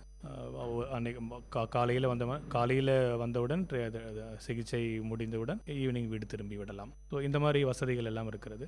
ஆப்ரேஷன் கூட இப்பொழுது வந்து அறுவை சிகிச்சை அப்படின்றது வந்து கிட்னியில் இருக்க கல்லை பொறுத்த வரைக்கும் முன்னாடியெல்லாம் எப்படின்னா ஒரு பெரிய தழும்பு, பெரிய ஒரு 10 அல்லது 15 தையல் இட்டு அது ஆப்ரேஷன், அது அறுவை சிகிச்சை செய்வார்கள். இப்பொழுதெல்லாம் மைக்ரோ சர்ஜரி அல்லது லேசர் சர்ஜரி என்று சொல்லலாம். ஸோ சிறிய துவாரமிட்டு அதன் மூலமாக சிறுநீரகத்தில் உள்ள கற்களை அந்த துவாரத்தின் வழியாகவே, ஈவன் 3 சென்டிமீட்டர் 4 சென்டிமீட்டர் அளவு உள்ள கற்களாக இருந்தாலும் ஒரு சென்டிமீட்டர் துவாரமிட்டு, 1 சென்டிமீட்டர் அல்லது அதண்ட தாழ சிறிய ஒரு துவாரமிட்டு அது வழியாகவே கற்களை உடைத்து நம்ம எடுத்து விடலாம். இதன் மூலம் மக்களுக்கு வலி அந்த அளவுக்கு ஏற்படுவதில்லை, வலியின்ற அளவு குறையும். மருத்துவமனையில் தங்கக்கூடிய நாட்களும் இதன் மூலம் குறைந்துவிடும். 3 அல்லது 4 நாட்களில் வீடு திரும்பி விடலாம். ஸோ அதனால் அறுவை சிகிச்சை பற்றி மக்கள் இதை கண்டிப்பாக அவசியம் தெரிந்து கொள்ள வேண்டும். பெரிய அறுவை சிகிச்சை அப்படி என்று ஒன்றும் இல்லை. எல்லாம் மைக்ரோ சர்ஜரி அல்லது லேசர் சர்ஜரி மூலமாகவே பெரிய கற்களை கூட நம்ம சிகிச்சை செய்து விடலாம். இந்த அளவை பற்றிய ஒரு சின்ன கேள்வி டாக்டர். அதாவது வந்து இந்த முன்னாடி சொன்னீங்க ஒரு 3 சென்டிமீட்டர் 5 சென்டிமீட்டர், எந்த அளவு இருந்தால் வந்து லேசர் சிகிச்சை உபயோகிக்கணும், யூஸ் பண்ணணும்? எந்த அளவுலேருந்து? இப்போ ஒரு 4 மில்லிமீட்டர் இருக்குன்னா பரவாயில்ல, அதுக்கு ஒன்றும் பிரச்சனை கிடையாது. ஒரு அளவு இருக்குது, இதுக்கு மேலே பண்ணாக்கா கண்டிப்பாக வந்து லேசர் சிகிச்சை எடுத்தே ஆகணும், இல்லை வேறு ஏதாவது சிகிச்சை எடுத்தே ஆகணும், ஏதாவது அளவீடு இருக்கா? சிறுநீரகத்தை பொறுத்த வரைக்கும் 1 சென்டிமீட்டர், அதாவது 10 மில்லிமீட்டர் மேலே அதனுடைய அந்த சைஸுக்கு மேலே கல் இருக்கிறது அப்படி என்றாலே நம்ம ஏதாவது ஒரு ட்ரீட்மெண்ட் சிகிச்சை செய்வது நல்லது. ஏனென்றால் அதனுடைய 1 சென்டிமீட்டர் கூடுதலாயிட்டு வரும்பொழுது கண்டிப்பாக அதனுடைய பக்க விளைவுகள், சப்போஸ் அந்த கல் கீழே இறங்கி வந்து நமக்கு அந்த குழாயில் அடைத்தாலும் அல்லது அதில் கிருமி தொற்று அந்த மாதிரி பிரச்சனைகள் வந்தாலும் அதனுடைய காம்ப்ளிகேஷன்ஸ் வருவதற்கு வாய்ப்புள்ளது. அதனால் 1 சென்டிமீட்டர் சைஸ் அதிகமாக இருக்கிற ஸ்டோன் எல்லாம் வந்து ட்ரீட்மெண்ட் பண்ணுறது நல்லது. அது ட்ரீட்மெண்ட் வந்து நமக்கு வந்து கதிரியக்கம் மூலம் உடைப்பதோ அல்லது மைக்ரோ சர்ஜரி செய்து சிறிய துவாரம் இட்டு கற்களை எடுப்பதோ அல்லது லேசர் சிறுநீரக பாதை வழியாகவே சென்று கல்லை உடைத்து அது வழியாக எடுப்பதுன்றது அந்த கல்லுடைய இடத்தை பொறுத்து, எந்த இடத்துல வந்து இருக்குது அப்படின்றத பொறுத்து அதை முடிவு செய்து விடலாம். சரி டாக்டர், இப்போ ஒருத்தவருக்கு வந்து கல்லால் வலி ஏற்படுது, அதாவது அது மூலிமா வலி ஏற்படும் போது எந்த மாதிரியான ஃபஸ்ட் எய்டு உடனே எடுக்கணும்? ஏன்னா வந்து நீங்கள் சொன்னீங்க தாங்க முடியாத வலி இருக்குன்னு சொல்லிட்டு. ஸோ அந்த மாதிரி வலி ஏற்படும் போது ஃபஸ்ட் எய்டு என்ன பண்ணணும்? உடனடியாக அருகில் உள்ள மருத்துவமனை சென்று வலி நீக்கக்கூடிய இன்ஜெக்ஷன்ஸ், இந்த மருந்துகள் எடுக்கலாம். எடுத்தவுடன் ஒரு மணி நேரம் அல்லது 2 மணி நேரத்தில் பெரும்பாலும் வலி குறைந்துவிடும். அது வலி சரியானவுடன் அதன் அடுத்த நாளோ அல்லது பக்கத்தில் அருகில் உள்ள யூராலஜிஸ்ட், சிறுநீரக அறுவை சிகிச்சை மருத்துவரை கன்சல்ட் செய்வது நல்லது. சரி, இப்போ வந்து சிறுநீர் கழிக்கும் பொழுது அந்த சிறுநீரில் வந்து பிளட் கலந்த மாதிரி அந்த கலரே சேஞ்ச் ஆகிடுது. நார்மலாக வந்து எல்லோ கலர் இருக்குது, சிறுநீரகத்தில் வந்து பிளட் கலர், அந்த கலர் வருது. அதுக்கான ரீசன் என்னட்டா? சிறுநீரகத்தில் கற்கள் இருந்தாலும் இதுபோல் சிறுநீரில் வந்து ரத்தம் வருவதற்கான வாய்ப்பு உள்ளது. அது அல்லாது நிறைய காரணங்களும் உள்ளன சிறுநீரகத்தில் ரத்தம் வருவதற்கு. அதில் முக்கியமானது புற்றுநோய். சிறுநீரகத்தில் அல்லது சிறுநீர் வரும் குழாயில் அல்லது நீர்ப்பையில் எங்கு வேணாலும் புற்றுநோய் இருக்கலாம். அல்லது சிறுநீரகத்தில் கிருமி தொற்று ஏற்பட்டாலும் இந்த மாதிரி ரத்தம் வருவதற்கான வாய்ப்பு உள்ளது. ஸோ இதில் தெரிந்து கொள்ள வேண்டிய இதில் முக்கியமான விஷயம், சிறுநீரில் ரத்தம் கலந்து வெளியே வந்தால் கண்டிப்பாக அதுக்கு என்ன காரணம் என்பதை கண்டிப்பாக வந்து நம்ம மருத்துவரை சந்தித்து ஆலோசனை பெற்று டெஸ்ட்டுகள் செய்து கண்டிப்பாக செக் செய்து கொள்ள வேண்டும். கொஞ்சம் சமீப காலமாகவே வந்து டாக்டரை கன்சல்ட் பண்ணாமல் சில விஷயம்லாம் நடந்துகிட்ருக்கு. அதாவது வந்து அறுவை சிகிச்சையோ இல்லை லேசரோ இல்லை மெடிசனோ இல்லாமல் வந்து நிறைய பேர் ஏமாற்றிட்டு இருக்காங்க. இந்த மாதிரி கல் எடுக்கிறதாக சொல்லி ஏமாற்றிட்டு இருக்காங்க. இதை பற்றி என்ன நினைக்கிறீங்க டாக்டர்? கண்டிப்பாக வந்து பொதுமக்கள் வந்து இது போன்ற மூட நம்பிக்கைகளில் நம்பிக்கை வைக்கக்கூடாது. ஏனென்றால் இவர்களுடைய மூட நம்பிக்கையை வைத்துத்தான் அவர்கள் பணம் சம்பாதித்து கொண்டிருக்கிறார்கள். ஸோ சில இடங்களில் சொல்லுவார்கள் வெண்ணெய் தடவி கல் எடுத்து விட்டார்கள் என்று. மக்கள் தானாகவே யோசிக்க வேண்டும், எப்படி வந்து வெளியே வெண்ணெய் தடவினால் எப்படி உள்ளிருக்கும் கல் வெளியே வரும் என்றதை பொதுமக்கள் கொஞ்சம் யோசித்து பார்க்க வேண்டும். ஸோ இது போன்ற விளம்பரங்களை தவிர்ப்பது நல்லது. டாக்டர், இப்போ வந்து கிட்னி ஸ்டோன் வந்து இப்போ வந்து அப்பாவுக்கு இருக்குன்னு வச்சுக்கோங்களேன், பிள்ளைக்கு வருது, அது என்ன ஒரு பரம்பரை வியாதின்னு சொல்லலாமா? அது பரம்பரையாக வருவதற்கான வாய்ப்புகள் இருக்குது. ஆனால் வந்து அதனுடைய சான்சஸ்ன்னு பார்த்தோம்னா மேபி ஒரு 10% அப்படி தான் சொல்லலாம். புரியுதுங்களா? பெரும்பாலான கல் கிட்னியில் உருவாகின்ற கல் எல்லாம் தானாகவே அவருடைய உடல் தன்மையை பொறுத்து தான் வருது. பட் பரம்பரையாகவும் வருவதற்கு வாய்ப்பு உள்ளது. ஆனால் வந்து யாருக்கு வந்து செக் பண்ணி பார்க்கணும்? இப்போது ஒருத்தர் கல்லோடு இருக்கார் அப்படின்றப்ப அவங்க பரம்பரையில் எல்லாருக்கும் செக் பண்ணி பார்க்கணுமா அப்படின்னா அவசியம் ஒன்றும் இல்லை. அதாவது ஒரு சில பேருக்கு என்ன ஆகும்னா 2 முறை இல்லை 3 முறை இது மாதிரி கல்லுக்கு உண்டான அறிகுறிகள் வரலாம். 2-3 முறை அறுவை சிகிச்சை செய்திருக்கலாம். இந்த மாதிரி ஆட்கள் வந்து அவங்களுடைய பரம்பரையில் யாராவது இருக்கான்னு செக்கப் செய்து கொள்வது நல்லது. கிட்னி ஸ்டோன் சொன்னோடனே எல்லாருக்கும் ஒரு மெயினான ரீசன் வருது வந்து வாழைத்தண்டு ஜூஸ் குடிக்கணும், இல்லை வாழைத்தண்டு பொருள் எடுத்துக்கணும். அடுத்ததாக பார்த்தீங்கன்னா இந்த தக்காளியை தவிர்த்தணும்னு சொல்லுவாங்க, ஏன்னா விதை இருக்குது அதனால தவிர்த்தணும். இது ரெண்டும் உண்மையா டாக்டர்? தக்காளியை பொறுத்த வரைக்கும் வந்து தக்காளியை பொறுத்து நிறைய ஆராய்ச்சிகள் செய்திருக்காங்க. அதெல்லாம் பார்த்துட்டு தக்காளி சாப்பிடலாம், ஒன்றும் பிரச்சனை ஒன்றும் இல்லை அப்படின்றா எல்லா ஆராய்ச்சிகளோட முடிவும் சொல்லுது. அதனால் அதை பற்றி எதுவும் கவலைப்பட வேண்டிய அவசியம் இல்லை. வாழைத்தண்டை பொறுத்த வரைக்கும் அதில் வந்து நீர்ச்சத்து வந்து அதிகமாக இருக்குது. ஸோ அதனால் வந்து நம்ம அதை எடுத்தோம்னா அது வந்து உடம்புக்கு நல்லது தான். பட் அதே சமயத்தில் வேறு ஏதாவது ப்ராப்ளம் இருக்கா, சிறுநீரக கோளாறு இருக்கா, அதெல்லாம் செக் பண்ணி பார்த்துட்டு அதுக்கப்புறம் அதை எடுக்கிறது நல்லது. பட் அது எடுத்தால் நமக்கு வந்து கல் வராது அப்படின்னு எதுவும் இல்லை. எடுக்கிறதுனால தப்பும் ஒன்றும் கிடையாது. ஓகே டாக்டர், இப்போ லேட்டஸ்ட்டாக வந்து லேசரோ இல்லை மெடிசனோ தவிர்த்து லேட்டஸ்ட்டாக எந்த மாதிரியான டெக்னாலஜி வளர்ந்துருக்கு கிட்னி ஸ்டோன் ரிமூவிங்க்கு? அதான் நான் ஏற்கனவே சொன்னது போல் அறுவை சிகிச்சை இல்லாமலேயே வந்து நம்ம கதிரியக்கம் மூலமாக வந்து கல்லை உடைக்கிற முறை வந்து நான் ஏற்கனவே சொல்லியிருக்கேன். அது இல்லாமல் இப்போ சப்போஸ் நம்ம அறுவை சிகிச்சை செய்யணும் அப்படின்னா கூட லேசர் மூலமாக வந்து கல்லை வந்து உடைச்சி நம்ம வந்து வெளியே எடுத்துடலாம். அது வந்து வெளியில் எந்த தழும்பும் இல்லாமல் நம்ம சிறுநீர் போகும் வழியாகவே வந்து உள்ளே சென்று கல் எங்கே இருக்குன்னு பார்த்துட்டு அதற்கு தகுந்தாற்போல் நமக்கு நுண்ணிய கருவிகள் எல்லாம் நம்முடைய மருத்துவமனையில் உள்ளது. அந்த லேசர் மூலமாக கல்லை உடைத்து அதுவே தானாக சிறுநீரில் வரும்படி செய்யலாம். ஓகே டாக்டர், இவ்வளோ நேரம் வந்து நான் கேட்ட கேள்விகளுக்கு நிறைய பதில் சொன்னீங்க. அதாவது ஒரு நார்மலான பர்சனுக்கு கல் இருந்தால் என்ன பண்ணணும், அந்த மாதிரி விஷயங்களை நிறைய விஷயங்களை ஷேர் பண்ணிக்கிட்டீங்க. நிகழ்ச்சியில் பங்கேற்றதுக்கு எங்களுடைய விஐடி பண்பலை சார்பாக நன்றிகளை தெரிவிச்சுக்கிறோம் டாக்டர். வணக்கம், நன்றி. நேயர்கள் இதுவரை கேட்டது பல்வேறு மருத்துவ துறைகளில் இருந்து தேர்ச்சி பெற்ற மருத்துவர்களுடன் கலந்துரையாடல்.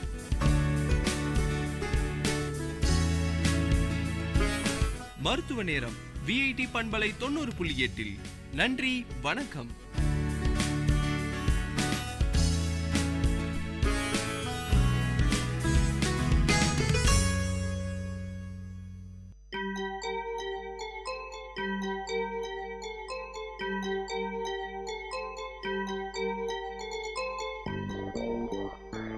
வணக்கம், நமஸ்தே, நமஸ்கார், சலாம் அண்ட் வந்தனம். நீங்கள் கேட்டுக்கொண்டிருப்பது விஐடி பண்பலை 90.8.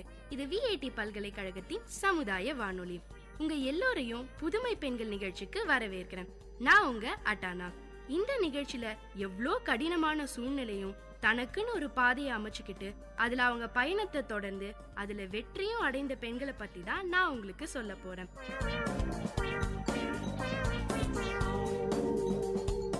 நம்ம வாழ்க்கையை நம்ம நேசிக்கவும் ஸ்பெஷலா நினைக்கவும் கத்துக்கிட்டாலே போதும், ஈஸியா ஜெயிக்க முடியும்னு நம்புறவங்க தாங்க நம்ம சுட்டி பொண்ணு மால்விகா. புத்திசாலி, கருணையானவள், படிப்பாளி, உள்ளுணர்வு உடையவள், விடாமுயற்சி செய்பவள், பகுத்தாய்பவள். மால்விகாங்கிற பேருக்கு இப்படியெல்லாம் கூட அர்த்தம் சொல்ல முடியுங்க. நம்ம நிகழ்ச்சியில இன்னைக்கு நம்ம மால்விகா ஐயரை பத்தி தான் பார்க்க போறோம். எந்த ஒரு மனிதருக்குமே வாழ்க்கை ஆரம்பிக்கிற வயது 13. ஆனா நம்ம மால்விகாக்கோ 13 வயசுலயே எல்லாம் கருகி போச்சு. விதியோட விளையாட்டால மாற்றுத்திறனாளிகள்ல ஒருவரானாங்க மால்விகா. இவங்க கடந்து வந்த கரடுமுரடான பாதைகளை பத்தி தான் நான் இன்னைக்கு உங்களுக்கு சொல்ல போறேன். நம்ம மால்விகா ஐயர் பிறந்த ஊர் கும்பகோணம். மால்விகா ரொம்ப சின்ன குழந்தையா இருந்தப்பவே அவங்க அப்பாவுக்கு ராஜஸ்தான்ல இருக்கிற பிகானீருக்கு டிரான்ஸ்பர் ஆயிடுச்சாம். அதனால இவங்க குடும்பமே பிகானீருக்கு போய் செட்டில் ஆயிட்டாங்களாம். நம்ம மால்விகாக்கு 13 வயசு வரைக்கும் அங்கதான் இருந்தாங்களாம். ஸ்விம்மிங், ஸ்கேட்டிங், கத்தக்னு மால்விகாக்கு பிடிச்சதை எல்லாம் கத்துக்கிட்டாங்க. மால்விகாக்கு பிடிச்சதை எல்லாத்தையும் கத்துக்கிட்டாங்க. அவங்க நினைச்சபடியே ரொம்ப சந்தோஷமா போய்கிட்டு இருந்தது அவங்க குழந்தை பருவம். 2002ஆம் ஆண்டு மே 26ஆம் தேதி அவங்க வாழ்க்கையில வராம இருந்திருந்தா அவங்க இப்ப எப்படியோ இருந்திருப்பாங்கங்க. அந்த மே 26ஆம் தேதி என்ன நடந்ததுன்னு நான் உங்களுக்கு சொல்லும் போதே என்ன அறியாம கூட என் வார்த்தைகள் நடுங்கலாம். ஏன்னா அவ்வளவு கொடுமையான சம்பவங்க அது. இப்போ அந்த நாள்ல என்னதான் அவ்வளவு பயங்கரமா நடந்ததுன்னு உங்களுக்கு சொல்றேன். அப்ப நம்ம மால்விகாக்கு ஒரு 13 வயசு இருக்குங்க. ஒரு வெடிகுண்டு கிடங்குல தீ பிடிச்சுது. அதுல கை வெடிகுண்டு உள்பட பலதும் வெடிச்சு ஊர் முழுக்க சிதறி போச்சு. அதுல ஒரு துண்டு மால்விகா குடியிருந்த பகுதியில விழுந்திருக்கு. அந்த வெடிகுண்டு துண்டு செயலிழக்க செய்ததுன்னு சொல்லிருக்காங்க. அதான் செயல் இழந்து போச்சுன்னு ஊர் மக்கள் சொன்னதை நம்பி நம்ம மால்விகா விளையாட்டுத்தனமா அதை தட்டிருக்காங்க. இவங்க தட்டின முதல் அடியிலே அது டொம்முன்னு வெடிச்சு சிதறிச்சு. அவ்வளவுதாங்க. அடுத்த சில நொடிகள்லயே மால்விகாவோட 2 கைகளும் சிதறி போச்சு. கால்களும் செயலிழந்து போச்சு. மால்விகா கால்கள்ல ஹைப்போ எஸ் தேசியான்னு சொல்ற உணர்வுகள் மரத்து போன நிலை. இந்த சம்பவம் நடந்த முதல் 3 நாள் மால்விகாக்கு நல்ல நினைவு இருந்துதாம். என் மகளோட கை போயிடுச்சேன்னு அவங்க அம்மா அலறினது இன்னும் அவங்க காதுல கேட்டுக்கிட்டே இருக்காம். மால்விகாவோட உடம்பு முழுக்க மரத்து போயிருந்தது. உடனடியா மால்விகாவை ஹாஸ்பிட்டலுக்கு கூட்டிட்டு போனாங்க. கிட்டத்தட்ட 80% ரத்தம் போயிருச்சாம். முக்கியமான 4 நரம்புகளும் கட்டாயிடுச்சு. பிபிஓ 0க்கே வந்துருச்சு. மால்விகா பிழைப்பாங்களாங்கிறதே சந்தேகமா ஆயிடுச்சு. கால்களை எடுத்தாகணும்னு சொல்லிட்டாங்க டாக்டர்ஸ். மால்விகாவோட அம்மாக்கும் அப்பாக்கும் அதுல உடன்பாடு இல்ல. அதனால மால்விகாவை ஆம்புலன்ஸ்ல வச்சு ஜெய்ப்பூருக்கு கூட்டிட்டு போனாங்க. அந்த ஹாஸ்பிட்டல்ல காலை எடுக்கலாம் தேவையில்ல, ஆனா மெட்டல் ராட்ஸ் வச்சாதான் மால்விகாவால எழுந்தே நடக்க முடியும்னு சொல்லிட்டாங்க. காலை எடுக்கிறதுக்கு இதுவே பரவாயில்லன்னு மெட்டல் ராட்ஸ் வைக்க அவங்க அப்பாவும் அம்மாவும் சம்மதிச்சாங்க. உடனே ஆபரேஷன் நடந்துதான். மால்விகா கால் முழுக்க மெட்டல் பொருத்தினாங்க. அது கால்களுக்குள்ள ஆழமா போயிருந்ததுல உயிரே போகிற அளவுக்கு வலி. 24 மணி நேரமும் வலியோட துடிச்ச அந்த நாட்களை இப்பவும் ஏன் எப்பவுமே மறக்க முடியாது நம்ம மால்விகாவால. ஒரு வழியா டாக்டர்ஸ் மால்விகாவோட கால்களை காப்பாத்திட்டாங்க. மால்விகாவோட இடது கால் மொத்தமும் வடிவம் இழந்து உணர்வுகள் இல்லாத நிலையிலும் வலது கால்ல ஒரு அடி கூட எடுத்து வைக்க முடியாத நிலையிலும் காப்பாத்தினாங்களாம். வெடிச்சு சிதறினதுல துண்டானதால கைகளை எடுக்க வேண்டிய அவசியம் ஏற்படலையாம். இந்த கொடுமையான நிகழ்வுக்கு அப்புறம் சென்னைக்கு வந்து அண்ணா நகர்ல ஒரு ஹாஸ்பிட்டல்ல தொடர்ந்து சிகிச்சை எடுத்துக்கிட்டாங்களாம். மெல்ல மெல்ல எழுந்து நடமாட ஆரம்பிச்சாங்க மால்விகா. உபயோகம் இல்லாத நிலையிலும் கால்களை காப்பாத்தினதுல மால்விகாக்கு மகிழ்ச்சி. ஆனா கைகளை இழந்துட்டோமேன்னு தாங்க முடியாத அதிர்ச்சி.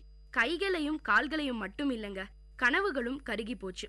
விளையாடி கொண்டிருந்த மால்விகாவோட வாழ்க்கையில குண்டுவெடிப்பு ரூபத்துல விதி விளையாடினதோட விளைவு மாற்றுத்திறனாளிகள்ல ஒருவரானாங்க மால்விகா. 8ஆவதுல இருந்து 10ஆவது படிக்கிற வரைக்கும் படுக்கையிலே தான் இருந்தாங்க. 10ஆம் வகுப்பு எக்ஸாம்ஸ் நெருங்கிருச்சாம். அந்த எக்ஸாம்ஸை எப்படியாச்சும் எழுதணும், படிப்பை விட்டுட கூடாதுன்னு செயற்கை கைகளை வச்சு ஏதாவது பண்ண முடியுமான்னு மால்விகாவும் அவங்க அம்மாவும் இன்டர்நெட்ல தேடினாங்களாம். செயற்கை கைகளை தயாரிக்கிற கம்பெனி பத்தி தெரிய வந்தது.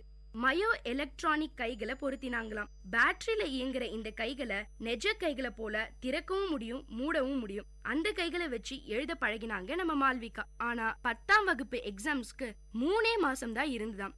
இந்த நிலையில கடுமையா உழைச்சாங்களாம் மால்விகா. எந்த நேரமும் படிப்பு படிப்பு படிப்புன்னு அதுலயே கவனமா இருந்தாங்களாம். கடுமையா உழைச்சோம்னா எதுலயும் தோல்வி இல்லைன்னு நிரூபிச்சிருக்காங்க நம்ம மால்விகா. ஆமாங்க, அவங்க பட்ட எல்லா கஷ்டங்களுக்கும் நல்ல ரிசல்ட் கிடைச்சது. பிரைவேட் கேண்டிடேட்ல நம்ம மால்விகா தான் டாப்பர். இது மட்டும் இல்லாம 2 சப்ஜெக்ட்ல 100க்கு 100 வாங்கியிருக்காங்க. ஆனா நம்மள எடுத்துக்கோங்க, கையும் காலும் நல்லா இருக்கிற நிலைமையில கூட உழைக்க மாட்டேங்கிறோம். ஸ்கூல்ல பிரஷர் பண்றாங்க, வீட்டுல பிரஷர் பண்றாங்க, அதனால படிக்க பிடிக்கலன்னு வெறுப்ப வளர்த்துக்கிறோம். ஒரு வருஷம் ஃபுல்லா அதே பாடங்களை தான் படிக்கிறோம். ஆனா முழு கவனிப்போட படிக்கிறது இல்ல. நம்ம மால்விகாவோ 3 மாசம் தான் படிச்சாங்க. ஆனா முழு கவனிப்பும் படிப்புல மட்டும் தான் இருந்தது. சரி, இப்போ மால்விகா வாழ்க்கையில அதுக்கப்புறம் என்ன நடந்ததுன்னு தெரிஞ்சுக்கலாம். அடுத்த நாளே எல்லா பத்திரிகையிலும் மால்விகாவை பத்தி தான் எழுதியிருக்காங்க. அவங்களுக்கு நடந்த ஆக்சிடென்ட், அதன் தொடர்ச்சியா நடந்த துயரங்கள் எல்லாத்தையும் கடந்து மால்விகா எப்படி படிப்புல சாதிச்சாங்கன்னு பாராட்டி ஊக்கப்படுத்தினாங்களாம். அவங்க வாழ்க்கையில பெரிய மாற்றம் ஏற்பட்ட மாதிரி ஃபீல் பண்ணினாங்க மால்விகா. அப்போ ஜனாதிபதியா இருந்த நம்ம அப்துல் கலாம் சார் மால்விகாவை வரவழைச்சு பாராட்டினாராம். அதுக்கப்புறம் +2, அடுத்து எக்கனாமிக்ஸ், சோஷியல் ஒர்க்ஸ்ல மாஸ்டர்ஸ் டிகிரின்னு நிறைய படிச்சாங்களாம். பயிற்சியின் போது மாற்றுத்திறனாளி குழந்தைகளோட வேலை பார்க்கிற அனுபவம் கிடைச்சது. அவங்க இடத்துல இருந்து அவங்கள மால்விகாவால நல்லா புரிஞ்சுக்க முடியும்னு தோணுச்சாம். அவங்களுக்கு ஏதாவது செய்யணுங்கிற உத்வேகம் வந்துச்சாம். அந்த சம்பவம் மால்விகாவோட வாழ்க்கைய இன்னும் கலர்ஃபுல்லா மாத்திருச்சாம். அது வரைக்கும் அவங்க உண்டு, அவங்க வேலை உண்டுன்னு மட்டும் இருந்தாங்களாம். மத்த எல்லாரும் நார்மலானவங்க. நான் அப்படி இல்லைங்கிற எண்ணம் மால்விகாக்குள்ள இருந்துதாம். ஆனா அந்த ஸ்பீச்சுக்கு அப்புறம் அவங்க எவ்வளவு ஸ்பெஷல்னு உணர்ந்தாங்களாம். இப்ப மோட்டிவேஷனல் ஸ்பீக்கர்னு மால்விகா உண்டாகி இருக்க அடையாளத்துக்கும் அந்த டெட்எக்ஸ்ல பேச்சுதாங்க அஸ்திவாரம். இன்னைக்கு நிறைய ஸ்கூல்ஸ்ல காலேஜஸ்ல மால்விகா கூப்பிட்டு மோட்டிவேஷனல் ஸ்பீச் கொடுக்க சொல்றாங்களாம். போன வருஷம் பெங்களூர்ல நடந்த இந்தியா இன்க்ளூஷன் சம்மிட்ல பேச கூப்பிட்டாங்க. நிறைய சாதனை செய்த மாற்றுத்திறனாளிகள் பலரை அவங்க அங்க சந்திச்சிருக்காங்க. இந்த சம்பவங்கள் எல்லாம் மால்விகாவோட குறைபாட்டை எதிர்க்கிற மனப்பான்மையை கொடுத்தது. எபிலிட்டி ஃபவுண்டேஷனும் நிஃப்டும் இணைந்து நடத்தின ஒரு ரேம்ப் வாக்ல கலந்துகிட்டாங்க. நிஃப்ட சேர்ந்த ஸ்டூடெண்ட்ஸ் மால்விகாக்காக 2 கவுன் டிசைன் பண்ணி கொடுத்தாங்களாம். அவங்க செயற்கை கைகளை நுழைக்கிற மாதிரி ஸ்பெஷலா டிசைன் பண்ணின அந்த ட்ரெஸ்ஸ போட்டுக்கிட்டு மால்விகா ரொம்ப சந்தோஷமா ரேம்ப் வாக் பண்ணினாங்க. ரொம்ப அருமையான அனுபவமா இருந்துதாம் அது மால்விகாக்கு. மாற்றுத்திறனாளிகளுக்கான ஆக்சசிபிள் க்ளோத்திங் பத்தி யோசிக்கவும் பேசவும் வச்ச சம்பவமா அமைஞ்சுது. சமூக விழிப்புணர்வு பிரச்சாரங்கள் தொடர்பான பல நிகழ்ச்சிகள்ல கலந்துக்கிறாங்க மால்விகா. பெங்களூர்ல நடந்த மாரத்தான் நிகழ்ச்சியில டான்ஸ் பண்ணினாங்களாம். அடிப்படையில டான்சரான மால்விகாவால முன்ன மாதிரி ஆட முடியலனாலும் ஓரளவுக்கு நல்லாவே ஆடினாங்களாம். சமுதாயத்துல மாற்றுத்திறனாளிகளோட மனநிலை எப்படி இருக்கு, சமுதாயம் அவங்கள எப்படி பாக்குதுங்கிறத பத்தி PhD பண்ணிக்கிட்டு இருக்காங்க. இன்னைக்கு நம்ம மால்விகா ஒரு குளோபல் ஸ்பீக்கருங்க. ஒவ்வொரு மேடையிலும் அவங்க கதைய சொல்ற போது நிறைய பேர் கலங்குறாங்களாம். ஏன் நமக்கே அவங்க கதையை கேட்கும் போது வருத்தமா இருக்குல்லங்க. ஆனா நம்ம மால்விகாக்கோ அவங்க நிலைய நினைச்சு என்னைக்குமே கம்ப்ளைண்ட் பண்ணினது இல்லையாம். இவங்க அந்த பயங்கர நிகழ்வுக்கு அப்புறம் வாழ்க்கைய பாசிட்டிவா எடுத்துக்கிட்டு நடக்கிற விதம் பல பேருக்கு தைரியத்தை கொடுக்குதுங்க. மால்விகாவோட சிகிச்சைகள் முழுமையா முடியலையாம். ஆக்சிடென்ட் நடந்து முதல் நாள் எமர்ஜென்சி ஆபரேஷன்ல ஆரம்பிச்சது. இதுவரைக்கும் மால்விகாக்கு 20க்கும் மேலான ஆபரேஷன் செஞ்சிருக்காங்க. வெடிச்சு சிதறின குண்டுல ஒரு சின்ன துண்டு இன்னும் அவங்க உடம்புக்குள்ள இருக்காமாம். ஆனா அதை எடுக்க முடியலையாம். கால்கள்ல பிளேடு பொருத்தினப்ப அந்த குண்டு துண்டோட உராஞ்சதுல அவங்களுக்கு 2 வாட்டி பிரச்சனை ஆயிருக்கு. இப்போ அவங்களுக்கான ட்ரீட்மெண்ட் போயிட்டு தான் இருக்காம். அதுக்கு முடியவே இல்லையாங்க. இவ்வளவு சம்பவங்களுக்கு பிறகும் மால்விகா அவங்க வாழ்க்கையை நேசிக்க காரணம் அவங்க அம்மா ஹேமமாலினி தாங்க. மால்விகா கூடவே நிழல் மாதிரி இருக்காங்க. பிரச்சனைங்க வரும் போகும், ஆனா மனசு விட்டு போச்சுன்னா வாழறதே கஷ்டம்னு சொல்லி சொல்லி வளர்த்தாங்களாம். அந்த வார்த்தைகள் தான் மால்விகாவோட ஊக்கம் இருந்தாம். அதனாலதான் மால்விகாவை யாருமே எப்பவுமே சோகமா பார்த்தது இல்லையாம். வலியில துடிச்ச போது கூட சிரிச்சுக்கிட்டே எல்லாத்தையும் எதிர்கொண்டாங்க மால்விகா. மால்விகாவை பொறுத்த வரைக்கும் இது கடவுள் அவங்களுக்கு கொடுத்த செகண்ட் லைஃப், ஸ்பெஷலான லைஃபும் கூட.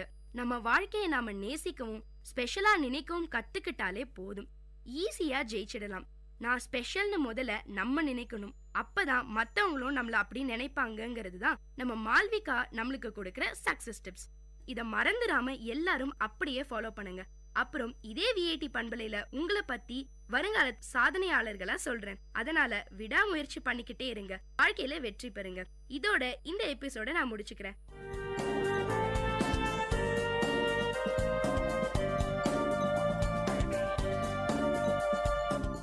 இந்த நிகழ்ச்சி உங்க எல்லாருக்கும் ஒரு பெரிய உற்சாகத்தை தந்திருக்கும்னு நம்புறேன். இதே மாதிரி பல விஷயங்களை தெரிஞ்சுக்கணுமா? அப்போ விஐடி பண்பலை 90.8 கேட்டுக்கிட்டே இருங்க.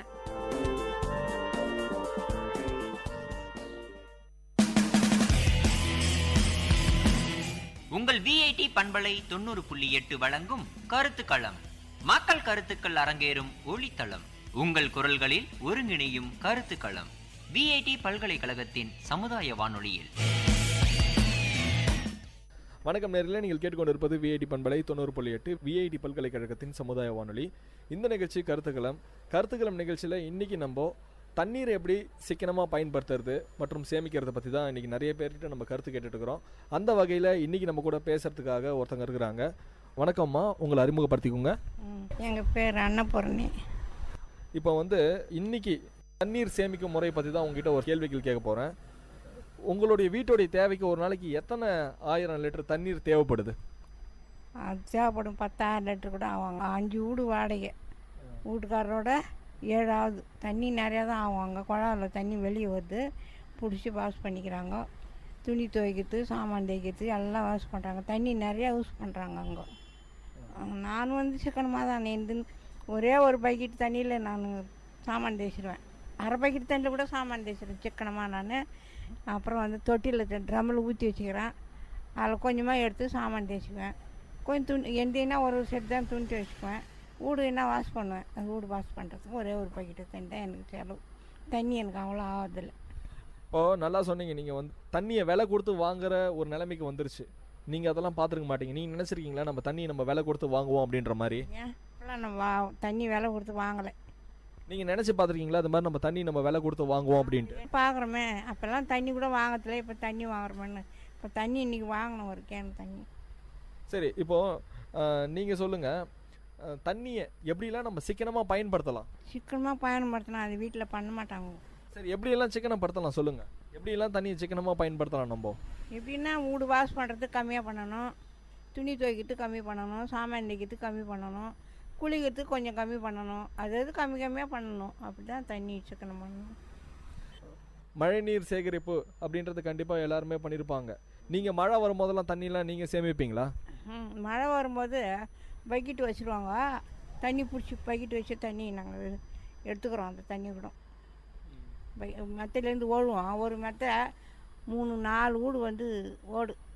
நீங்கள் இப்போ இருக்கிற மக்களுக்கு நீங்கள் என்ன சொல்ல விரும்புகிறீங்க? தண்ணி எப்படியெல்லாம் சிக்கனமாக பயன்படுத்தணுன்றத சொல்லுங்கள். தண்ணியெல்லாம் இப்போ இருக்கிறது ஒரு சூழ்நிலை. தண்ணியெல்லாம் சிக்கனமாக பயன்படுத்தணும் சொல்லலாம். சொன்னால் யாருக்கு எடுத்துக்க மாட்டாங்க. சரி, ரொம்பவே நல்லா சொன்னீங்க. நிறைய கருத்துக்கள். விஐடி கம்யூனிட்டி ரேடியோ சார்பாக நாங்கள் நன்றி தெரிவிச்சுக்கிறோம். நன்றி. இந்த நிகழ்ச்சி கருத்துக்களம் நிகழ்ச்சியில் இன்றைக்கி நம்ம தண்ணீர் சேமிக்கும் முறையை பற்றி தான் நம்ம இன்றைக்கி கேள்விகள் கேட்க போகிறோம். வணக்கம் சார், உங்களை அறிமுகப்படுத்திக்கோங்க. என் பேர் மாதவன். நான் பழைய காட்பாடியில் இருக்கிறேன். காட்பாடி மாவட்டம். இல்லை, ஆட்டோ ஓட்டுறேன் நான். தண்ணீர் பற்றாக்குறை அதிகமான ஒரு விஷயமா ஆயிடுச்சு. தண்ணீர் சிக்கனம் அப்படின்றது கண்டிப்பாக நம்ம எல்லாத்துக்கும் தேவை. அப்படி இருக்கும்போது உங்களுடைய வீட்டுடைய தேவைக்கு ஒரு நாள் எத்தனை லிட்டர் தண்ணீர் தேவைப்படுது? குறைஞ்ச ஒரு 50-60 லிட்டருக்கு மேலே தேவைப்படும் சார். ஏன்னா வீட்டில் நாங்கள் சமையல் செய்கிறதுலேருந்து சாப்பாடு செய்கிறதுலேருந்து எல்லாத்துக்குமே கட்டாயமாக அவசியமாக தண்ணி தேவைப்படுது. காலையில் ஏஞ்சி 4 பேரும் குளிக்கிறோம். அதிக வெயில் இருக்கிறதுனால தண்ணி பஞ்சம் எங்களுக்கும் அதிகமாக இருக்குது. நல்லா சொன்னீங்க சார். எந்தெந்த விஷயத்துக்கெல்லாம் தண்ணி நம்ம வந்து ரொம்ப நிறைய செலவு பண்ணுறோம் அப்படின்ற மாதிரி நீங்கள் யோசிக்கிறீங்க? வீட்டில் குளிக்கிறதுக்கு பாத்திரம் கழுவுறதுக்கெல்லாம் ரொம்ப யூஸ் பண்ணுறோம் சார். நாங்கள் அதிகபட்சம் நாங்கள் அதுக்கு தான் யூஸ் பண்ணுறோம். கம்பல்சரி டெய்லி தண்ணி அன்றாட வாழ்க்கையில் தண்ணி பயங்கரமாக தேவைப்படுது. இப்போ தண்ணீர் வீணாவதை தடுக்க நம்ம வந்து என்ன மாதிரியான விஷயங்கள்லாம் நீங்கள் செஞ்சிட்ருக்கிறீங்க? நாங்கள் வீட்டில் வந்து குடிநீர் தொட்டி, சேகரிப்பு தொட்டி கட்டி வச்சுக்கிறோம் சார். நாங்கள் அதிகபட்சம் தண்ணி வீணாக்கிறதில்ல. வீட்டிலேருந்து வர தண்ணியை பைப் மூலிமா வந்து குடிநீர் தேக்க தொட்டியில் நாங்கள் சேர்த்து வச்சு யூஸ் பண்ணுறோம் சார். மழை தண்ணியெல்லாம் திரும்ப யூஸ் பண்ணுறோம், குளிக்கிறதுக்கு யூஸ் பண்ணுறோம், வீட்டில் பாத்திரங்கள்லாம் கழுவுறதுக்கு யூஸ் பண்ணுறோம் சார். தண்ணீரை சேமிக்கும் முறை அப்படின்ற ஒரு விஷயத்தில் வந்து சில பேர் பார்த்தீங்கன்னா மழைநீர் சேகரிப்பு அவங்க வீட்டில் வச்சுருப்பாங்க. இன்னும் நிறையா சேமிக்கும் முறையெல்லாம் கூட வச்சுருப்பாங்க. ஃபில்டர் தண்ணி அதை தனியாக ஒரு பக்கெட்டில் சேமித்து வைப்பாங்க. அப்புறம் மழை வந்துச்சுன்னா அதை தனியாக சேமித்து வைப்பாங்க. அது மாதிரி நீங்கள் உங்களுடைய தண்ணீரை எப்படிலாம் சேமிக்கிறீங்க? நாங்கள் வீட்டில் வந்து குடிநீர் தேக்க தொட்டி கட்டி வச்சுக்கிறோம் சார். மழை தண்ணியெல்லாம் வந்து யூஸ் பண்ணுறோம், சேமித்து வைக்கிறோம். நாங்கள் அதிகபட்சத்தில் தண்ணி யூஸ் பண்ணுறது, வேஸ்ட் பண்ணுறது கிடையாது. சரி, இப்போ நீங்கள் வந்து மக்களுக்கு வந்து தண்ணீர் சேமிக்கும் முறையை பற்றி நீங்கள் என்ன சொல்கிறீங்க? தண்ணீர் எப்படி சிக்கனமாக பயன்படுத்தலாம், அதை பற்றி நீங்கள் என்ன கருத்து சொல்கிறீங்க? மழைநீர் சேகரிப்பு தொட்டி கம்பல்சரி எல்லார் வீட்லேயும் கட்டணும். அதன் மூலிமா நம்ம வந்து நிறைய தண்ணி சேமித்து வைக்கிறோம். விவசாயத்துக்கு அதிகமாக தண்ணி தேவைப்படுது. நம்மளால் முடிஞ்ச அளவுக்கு தண்ணீரை சிக்கனமாக பயன்படுத்தணும். நம்ம வாழ்க்கை நல்லபடியாக இருக்கணும். ரொம்ப நன்றிங்க சார், விஐடி கம்யூனிட்டி ரேடியோ சார்பாக. Thank you sir. வணக்கம் நேயர்களே, நீங்கள் கேட்டுக்கொண்டிருப்பது விஐடி பண்பலை 90.8 விஐடி பல்கலைக்கழகத்தின் சமுதாய வானொலி. இந்த நிகழ்ச்சி கருத்துக்களம் நிகழ்ச்சியில் இன்றைக்கி நம்ம தண்ணீர் சேகரிக்கும் முறை மற்றும் அது தண்ணீரை எப்படியெல்லாம் நம்ம சிக்கனமாக பயன்படுத்தலான்றதை பற்றி தான் நம்ம பேசிகிட்டு இருக்கிறோம். இன்றைக்கி நம்ம கூட பேசுகிறதுக்காக ஒருத்தங்க இருக்கிறாங்க.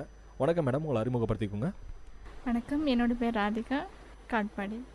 மேடம், நீங்கள் சொல்லுங்கள், இன்றைக்கி உங்களுடைய வீட்டினுடைய தேவைக்கு ஒரு நாளைக்கு எவ்வளோ லிட்டர் தண்ணீர் தேவைப்படுது? 2000 லிட்டர்ஸ் ஆகிடுது. இப்போ எந்தெந்த விஷயத்துக்கெல்லாம் நீங்கள் தண்ணீர் நிறைய செலவு பண்ணுறோம் அப்படின்ற மாதிரி நீங்கள் நினைக்கிறீங்க? பார்த்தீங்கன்னா துணி துவைக்கிறதுல நிறைய வேஸ்டேஜ் ஆகிட்டு, வீடு வாஷ் பண்ணுறது, பாத்திரங்கள் கழுவுறது, அதுக்கப்புறம் இந்த டாய்லெட் க்ளீன் பண்ணும்போது நிறைய தண்ணி அதில் போயிடுது. அதுக்கப்புறம் சில்ட்ரன்ஸ் குளிக்க வைக்கும் போது அவங்க அதில் ரொம்ப இம்பார்ட்டன்ட் கொடுக்குறாங்க. தண்ணி இந்த சம்மரில் வந்து தண்ணி நிறைய சில்லாக இருக்கணும் அப்படின்றதுக்காக நிறைய தண்ணி வேஸ்ட் பண்ணிடுறாங்க. குக்கிங் பண்ணும்போது அந்த இடத்துல டஸ்ட்பின்லலாம் க்ளீன் பண்ணணுன்றது அந்த வேஸ்ட்டாக போயிடுது. ரொம்ப நல்லா சொன்னீங்க மேடம். இப்போது தண்ணீர் வீணாவதை தடுக்கிறதுக்கு நம்ம என்னெல்லாம் செய்யலாம்? இப்போது வந்து பார்த்திங்க அப்படின்னா குழாவு நல்லா மூடி வைக்கலாம் அப்படின்ற மாதிரி இது பண்ணலாம். அதுக்கப்புறம் வந்து சில பேர் என்ன பண்ணுவாங்க, ஒரு ஆர்ஓ வாட்டர் இருக்கும், அந்த ஆர்ஓ வாட்டரில் தண்ணி வேஸ்ட் ஆகப்பெல்லாம் கூட அந்த தண்ணியை பிடிச்சி கூட அவங்க சேமித்து வைப்பாங்க. அது மாதிரி வீணாகிற தண்ணி நம்ம எப்படியெல்லாம் நம்ம சேமித்து வைக்கலாம்? எப்படின்னு பார்த்தீங்கன்னா, துணி துவைக்கிற போது ஒரு 4 குடம் தண்ணி ஆகுனா 2 குடத்தில் யூஸ் பண்ணுற மாதிரி பண்ணிக்கலாம். அது மட்டும் இல்லாமல் இந்த சோப்பு சர்ஃபெல்லாம் நிறைய யூஸ் பண்ணுறாங்க, அதை நம்ம கம்மி பண்ணிக்கலாம். அந்த சோப்பெல்லாம் போடும்போது கம்மியாக போட்டுக்கலாம். இல்லாத பட்சத்தில் நிறைய லிக்விட் ஐட்டம் கிடைக்கிது, அதை வாங்கி யூஸ் பண்ணிக்கலாம். இன்னொன்று பார்த்தீங்கன்னா, சில்ட்ரன்ஸ் இடத்துல நம்ம கொஞ்சம் தண்ணி சேஃப்டி பண்ணிக்கணும், அந்த இடத்துல செலவு பண்ணாமல். அதுக்கப்புறம் பாத்திரம்லாம் கழுவும் போது ஃபஸ்ட்டு ஒரு பாத்திரத்தில் கொஞ்சமாக அதை ஃபஸ்ட்டு வாஷ் பண்ணிடணும். அதுக்கப்புறமா இன்னொரு முறை வாஷ் பண்ணும் போது தண்ணி அங்கே மிச்சப்படுத்தலாம். ரொம்ப நல்லா சொன்னீங்க. இப்போது நீங்கள் வந்து மக்களுக்கு வந்து என்ன விஷயங்கள் சொல்ல போகிறீங்க தண்ணீர் சேகரிப்பை பற்றி? எப்படியெல்லாம் அந்த தண்ணியை வந்து நம்ம சேமிக்கலாம் அப்படின்ற மாதிரி? நிறைய வேஸ்டேஜ் இப்போ நம்ம பண்ணிடுவோம். ஆனால் பிற்காலத்தில் நிறைய பேர் பெரியவங்க சொல்லியிருக்காங்க, நம்ம என்ன விட்டுட்டு போகிறோமோ அதுதான் நம்ம பிள்ளைங்க அப்படின்ற போது தண்ணி வந்து ரொம்ப முக்கியம், இம்பார்ட்டன்ட். நம்ம என்ன கற்றுக் கொடுக்குறோமோ அதுதான் பிள்ளைங்களுக்கு, அது அவங்க அப்படியே நம்ம செய்வாங்க. ஆமாம், அதனால் நம்ம பிள்ளைங்களுக்கு சொல்லிக் கொடுக்கணும் தண்ணி எப்படி. நீங்கள் தண்ணி எனக்கு சொல்லியிருக்காங்க, தண்ணி நீங்கள் எந்த அளவுக்கு சிக்கனமாக பண்ணுறீங்களோ அதுதான் நீங்கள் லைஃப்பை சிக்கனமாக பண்ண முடியும் அப்படின்னு சொல்லியிருக்காங்க. அதனால் நிறைய பேர் நிறைய தண்ணி வேஸ்ட் பண்ணுறாங்க, அதை நம்ம ஃபாலோ பண்ணணும். இன்னொன்று பார்த்தீங்கன்னா, சில நேரத்தில் மழை வந்ததுன்னா அட்ஜஸ்ட் பண்ணிக்கலாம். மழையே வராத சீசன் அப்போ நம்ம இப்போ என்ன பழக்கமோ அதுதான் பின்னாடியும் வரும். இன்றைக்கி வந்து மழை நீர் அப்படின்றது வந்து உயிர் நீர் அப்படின்னு கூட சொல்லலாம். ஆனால் அந்த மழை வரும்போது வந்து நம்மளுக்கெல்லாம் தெரியறது கிடையாது. நம்ம என்ன பண்ணுவோம், மழை தானே தண்ணி தானே அப்படின்ற மாதிரி நம்ம நினைப்போம். அதுலேயே நிறைய எத்தனையோ ஆயிரக்கணக்கான லிட்டர் தண்ணியை வந்து அதில் வேஸ்ட் ஆகுது. இப்போது இந்த மழை நீரை எப்படி சேகரிக்கலாம், அதை பற்றி ஏதாவது சொல்லுங்கள். மழை நீர் வந்து பார்த்திங்கன்னா, மேலே அந்த தளம் போட்டுற வீடு இருந்துச்சுன்னா அங்கே ஒரு ஹோல்ஸ் போட்டு கீழே அந்த இடத்துல ஒரு பக்கெட்டு போட்டு தண்ணி பிடிச்சி வச்சுக்கலாம். அப்படி இல்லாத பட்சத்தில் கீழே தொட்டி கட்டிட்டு மேலே ஹோல்ஸ் போட்டு விட்டுட்டோம்னா அது மற்ற நேரத்துக்கு யூஸ் பண்ணிக்கலாம். மழை வரும்போது பார்த்தீங்கன்னா அதை நீங்கள் பழுவு போட்டு குணத்தில் வெட்டுக்கலாம். அப்படி இல்லைன்னா அந்த இடத்துல போர் இருக்குன்னா அதை இன்சர்ட் பண்ணிக்கலாம். அது மட்டும் இல்லாமல் டேப் ஒரு ட்ரம்மு பெரிய ட்ரம்மாக வச்சுக்கிட்டு அங்கே டேப் போட்டுக்கலாம். இந்த மாதிரி நிறைய ஐடியாஸ் இருக்குது. நீங்கள் மக்களுக்கு மழைநீர் சேகரிப்பு மற்றும் தண்ணீர் வீணாகுவதை எப்படி தடுக்கிறத பற்றி நீங்கள் என்ன கருத்து சொல்ல விரும்புகிறீங்க? பார்த்திங்கன்னா நிறைய செலவு பண்ணுறதை கம்மி பண்ணிக்கலாம். நம்ம ஜெனரேஷன் நல்லா இருக்கணும்னா தண்ணி ரொம்ப முக்கியமானது. அதனால் யூஸ் பண்ணும்போது சிக்கனமாக அதை பார்த்து நம்ம செலவு பண்ணணும். தண்ணியை பணத்தை சம்பாதிச்சலாம், தண்ணி சம்பாதிக்க முடியாது. இப்போல்லாம் தண்ணி பார்த்தீங்கன்னா முன்னாடியெல்லாம் தண்ணிக்கு பிரச்சனை இல்லாமல் இருந்தது. இப்போ வர ஜென்ரேஷனுக்கு தண்ணியே நம்ம காசு கொடுத்து தான் யூஸ் பண்ணிகிட்ருக்கனால தண்ணி சிக்கனமாக பயன்படுத்தும் போது காசு கொடுத்து வாங்காத சுச்சுவேஷன் நம்ம மெயின்டைன் பண்ணிக்கலாம். ரொம்ப நன்றி மேடம், விஐடி கம்யூனிட்டி ரேடியோ சார்பாக. Thank you sir. இன்றைக்கி கருத்துக்களம் நிகழ்ச்சியில் நம்ம கூட ஒருத்தர் இருக்கிறாங்க. வணக்கம் சார், உங்களை அறிமுகப்படுத்திக்கோங்க. Sir Velmurugan sir, auto driver, Brahmapuram பக்கத்தில். இன்றைக்கி நம்ம கருத்துக்களம் நிகழ்ச்சியில் தண்ணீர் சேமிக்கும் முறை பற்றி தான் நம்ம ஒரு சில கேள்விகள் உங்ககிட்ட நான் கேட்க போகிறேன். எப்படிலாம் நம்ம தண்ணியை சேமிக்கலாம் அப்படின்ற ஒரு விஷயத்தை பற்றி. உங்களுடைய வீட்டுடைய தேவைக்கு ஒரு நாளைக்கு எத்தனை லிட்டர் தண்ணீர் தேவைப்படுது? எங்கள் வீட்டுக்குனா சார் மேக்ஸிமம் பார்த்தீங்கன்னா ஒரு 10 லிட்டர்னா அப்படி இதுவாகும். அது இல்லாமல் நிறைய யூஸ் பண்ணுறது, சாமான்கள் எடுத்து துணி துவைக்கிறது நிறைய செலவு, அதெல்லாம் கணக்கு பார்க்கறது கிடையாது. 1000 லிட்டர் தேவைப்படும் சார் ஒரு நாளைக்கு. எந்த விஷயத்துக்கெல்லாம் நீங்கள் தண்ணீர் ரொம்ப செலவு பண்ணுறோம் அப்படின்ற மாதிரி நீங்கள் நினைக்கிறீங்க? அதிகமாக நான் செலவு பண்ணுறதுனா நான் குளிக்கிறதுக்கு அப்புறமா துணி துவைக்கிறதுக்கு, ஆட்டோ கழுவுறதுக்கு, இவ்வளோதான். அதிகமாக நான் செலவு பண்ணுறதுனா என்னோட தனிப்பட்ட முறையில் அவ்வளோதான். சிக்கனமாக நம்ம பயன்படுத்தணும் அப்படின்னா என்னெல்லாம் அதுக்கு பண்ணலாம்? துணி துவைக்கிறது, அந்த தண்ணி வேஸ்ட்டு தண்ணி இது பண்ணுறது, பாத்ரூமுக்கு யூஸ் பண்ணிக்கலாம். இல்லை அதே கொஞ்சம் துணி துவைக்கிறது 2 பக்கெட்டு 3 பக்கெட்டு மாற்றுறது ஒரே பக்கெட்லேயே மாற்றி இது பண்ணிக்கலாம், சிக்கனமாக யூஸ் பண்ணலாம். அப்புறமா வீட்டுக்கு இந்த ஆர்ஓ வாட்டர் போட்டுக்கிறது தண்ணி நிறைய வேஸ்டேஜ் ஆகுது, அதை நம்ம யூஸ் பண்ணிக்கலாம். பாத்ரூமுக்கோ துணி துவைக்கிறதுக்கோ யூஸ் பண்ணிக்கலாம். வாட்டர் கழுவுறது வாரத்துக்கு 2 வாட்டி 3 வாட்டி கூட கழுவுறேன். ஒரு வாட்டி கழுவுனா கொஞ்சம் மிச்சம் சிக்கனமாகும், அவ்வளோதான். இப்போ தண்ணீரை சேமிக்கும் முறை, கண்டிப்பாக நம்ம தண்ணீரை சேமித்து வைக்கணும். நீங்கள் உங்களுடைய வீட்டில் எப்படி உங்களுடைய தண்ணீரை நீங்கள் சேமித்து வைக்கிறீங்க? வீட்டில் நமக்கு சேமித்து வைக்கிற மாதிரி இது இல்லை சார். குடம் அதுமாரி தான் பிடிச்சி வைக்கிறோம், ட்ரம்மில் பிடிச்சி வைக்கிறோம். டெய்லி நமக்கு தண்ணி வரதுனால அது அவ்வளோ கஷ்டமாக இதுவாக இல்லை. தண்ணி இல்லாதவங்கிறதுல பார்த்து தான் இது கொஞ்சம் இதுவாக இருக்குது. தெரில நமக்கு அவ்வளோ ஒன்றும் அந்தளவுக்கு இன்னும் கஷ்டமாகல. ஆயிடுச்சுன்னா அதுக்கு என்னென்ன பண்ணணுமோ, தங்கத்தை பாதுகாத்து வைக்கலாம், என்னென்ன பண்ணணுமோ. கண்டிப்பாக நல்லா சொன்னீங்க. ஏன்னா இன்றைக்கி இருக்கிற காலகட்டத்தில் நிறைய பேர் மழைநீர் சேகரிப்பு அப்படின்றது கண்டிப்பாக யாரும் பண்ணுறது கிடையாது. இதை பற்றி நீங்கள் என்ன சொல்கிறீங்க? மழைநீர் சேகரிப்புனா எப்படி சார்? அது சொல்லி வச்சுருக்காங்க, பண்ணாங்க. ஓப்பன் பண்ணும்போது அது சட்டம் வரும்போது பண்ணாங்க. அதுக்கப்புறமா அது யாரும் கடைப்படுத்தும் கிடையாது. அதற்கு சேஃப்டி ஆகுதுன்னு தெரியல. இதுக்கு வேறு ஒன்றும் பண்ணுறதுக்கு இல்லை. நான் எதுவும் சொல்கிறேன்னு தெரியல. சரி, மக்களுக்கு நீங்கள் என்ன கருத்து சொல்கிறீங்க தண்ணீர் சேமிப்பு பற்றி? மற்ற ஆளுங்கெல்லாம் பார்த்து மற்ற ஸ்டேட்டில் எவ்வளோ கஷ்டப்படுறாங்க அதை பார்த்து புரிஞ்சுக்குங்க. இப்போ நம்ம ரொம்ப நல்லா இருக்கிறோம், அதை அப்படியே கடைப்படுத்திங்க, அவ்வளோதான். கருத்துக்களம் நிகழ்ச்சியில் இன்றைக்கி நம்ம தண்ணீர் சேமிக்கும் முறை மற்றும் தண்ணீர் எப்படி சிக்கனமாக பயன்படுத்தலாம் அப்படின்ற ஒரு கருத்தை நிறைய பேர்கிட்ட நம்ம கேட்டு தெரிஞ்சுட்டு வரோம். அந்த வகையில் இன்றைக்கி நம்ம கூட பேசுகிறதுக்காக ஒருத்தங்க இருக்கிறாங்க. வாங்க நிகழ்ச்சிக்கு போகலாம். வணக்கம் சார், உங்களை அறிமுகப்படுத்திக்கோங்க. என்னுடைய பேர் வெங்கடேசன் சார். நான் ராதிக் எலக்ட்ரானிக்ஸ் ஒரு சர்வீஸ் சென்டர் வச்சு நடத்திட்டு இருக்கேன் சார். ரொம்ப நல்லா சொன்னீங்க சார். இன்றைக்கி நம்ம கருத்துக்களம் நிகழ்ச்சியில் தண்ணீர் எப்படி சிக்கனமாக பயன்படுத்துறது, எப்படி சேமிக்கிறது, அதை பற்றி தான் ஒரு சில கேள்விகள் உங்ககிட்ட இருக்குது. சொல்லுங்கள் சார், உங்களுடைய வீட்டின் தேவைக்காக ஒரு நாளைக்கு எத்தனை லிட்டர் தண்ணீர் உங்களுக்கு தேவைப்படுது? ஒரு 1000 லிட்டருந்து 1500 லிட்டர் தேவைப்படுங்க சார். ஆமாம் சார். எந்தெந்த விஷயத்துக்கெலாம் தண்ணீர் ரொம்ப அதிகமாக நம்ம செலவு பண்ணுறோம் அப்படின்ற மாதிரி நீங்கள் எதை நினைக்கிறீங்க? நார்மலாக தண்ணி தேவை இப்போ அப்படி பார்க்கும்போது துணி துவைக்கிறதுக்கு அதிகமான தண்ணி பயன்படுத்துகிறோம், குளிக்கிறதுக்கு அதிகமாக நம்ம யூஸ் பண்ணிகிட்ருக்குறோம், பாத்திரங்கள் வாஷ் பண்ணுறதுக்கு யூஸ் பண்ணிகிட்ருக்குறோம், இன்னும் வீட்டை மெயின்டெனன்ஸு இது பண்ணுறதுக்காக, தூய்மைப்படுத்துறதுக்காக தண்ணியை பயன்படுத்திகிட்டு இருக்கோம். ரொம்ப நல்லா சொன்னீங்க. வீட்டை மெயின்டைன் பண்ணுறது, பாத்திரம் கழுவுறது, இது எல்லா விஷயத்துக்கும் தண்ணி கொஞ்சம் நம்மளுக்கு நிறையவே செலவாகுது. இப்போது தண்ணி வீண் செலவு அப்படின்ற மாதிரி நீங்கள் எந்த விஷயத்த நினைக்கிறீங்க? இப்போ வீண் செலவு அப்படின்னு பார்க்கும்போது வேஸ்டேஜ் நிறைய பண்ணிகிட்ருக்கோம். அதில் குறிப்பாக பார்த்திங்கன்னா ஓவர் ஹெட் டேங்க்கு நம்ம இது பண்ணும்போது நிறைய பேர் வீட்டில் தண்ணி ஃபில் ஆகிட்டு கூட பார்த்திங்கன்னா அது பாட்டு ஓடிட்டு வேஸ்டேஜாக போயிட்டுருக்கோம். அந்த வகையில் வேஸ்டேஜ் ஆகிட்டுருக்கு. ரெண்டாவது வகையில் பார்க்கும்போது ஈவன் வீட்டு நம்ம டேப்பில் கூட பார்த்திங்கன்னா சில நேரத்தில் அந்த டேப் அந்த வாஷரில் லூஸாக இருக்கும்போது சொட்டு சொட்டாக அது வேஸ்டேஜ் ஆகிட்டுருக்கும். அது நைட் டைண்டே போகும்போது அதனுடைய வேஸ்டேஜும் போயிட்டுருக்கு. அப்புறம் நிறைய பார்த்திங்கன்னா உங்களுக்கு துணி வாஷ் பண்ணும்போது நம்ம நிறைய கெமிக்கலான பொருட்கள் பயன்படுத்தும் போது அது நிறைய டைம் அலசுனா தான் அந்த ஃபோம் வந்துகிட்டே இருக்குது. அதனால் பார்த்தீங்கன்னா 4-5 முறை அது அலசி வேஸ்டேஜாக போயிட்டுருக்கு. ஸோ அந்த வகையில் தண்ணி இன்றைக்கி வேஸ்டேஜாக போயிட்டுருக்கு. ரொம்பவே நிறைய விஷயங்கள் நல்லா சொன்னீங்க. இது மாதிரி தண்ணி வந்து எந்தெந்த விஷயத்தெல்லாம் வேஸ்ட் ஆகிட்டு இருக்குது அப்படின்ட்டு. நம்ம வந்து ஒரு விஷயம் சொல்லுவாங்க, விண்ணின் மழை துளி மண்ணின் உயிர் துளி அப்படின்னு கூட சொல்லுவாங்க. மழை நீர் கண்டிப்பாக நம்ம சேகரிக்கணும். இப்போது எப்படியெல்லாம் ஒரு மழைநீர் சேகரிப்பு நம்ம பண்ணலாம்? மழை வரும்போது அந்த அந்த வேஸ்டேஜான தண்ணியை வந்து மேபி வீட்டினுடைய தண்ணி எல்லாமே ஒரு இடத்துல சேமித்து வச்சு அது அந்த மழைநீர் சேகரிப்பு திட்டத்தின் மூலிமா அது நம்ம பண்ணலாம். ரெண்டாவது பார்க்கும்போது பார்த்திங்கன்னா உங்களுக்கு வந்து இன்றைக்கி உதாரணத்துக்கு இங்கே பக்கத்தில் ஒரு ஏரியை கூட நம்ம உதாரணத்துக்கு எடுத்துக்கலாம். இப்போ 2 இயர்ஸுக்கு முன்னாடி பார்த்திங்கன்னா அந்த தண்ணியை சேமித்து வச்சதுனால இப்போ இந்த லோக்கலில் இந்த மதிநகர், அருக்குமேடு, இந்த மாதிரி கோபாலபுரம் இந்த ஏரியாவில் பார்த்தீங்கன்னா இந்த வெயில் டைமில் கூட தண்ணி பிரச்சனை வரத்துக்கான வாய்ப்புகள் இல்லாமல் இருக்குது. ஏன்னு பார்த்தீங்கன்னா இந்த தண்ணி சேமித்து வச்சதுனால இந்த லோக்கலில் இருக்கிற எல்லா பகுதியில் இருக்கிற நீர்மட்டம் நல்லா உயர்ந்துட்டுருக்கு. தண்ணி பிரச்சனை வராமல் இருக்கிறதுக்கு வாய்ப்பு இருக்குங்க. ரொம்ப நல்லா சொன்னீங்க. இப்போது மக்களுக்கு வந்து நீங்கள் என்ன கருத்து சொல்ல விரும்புகிறீங்க?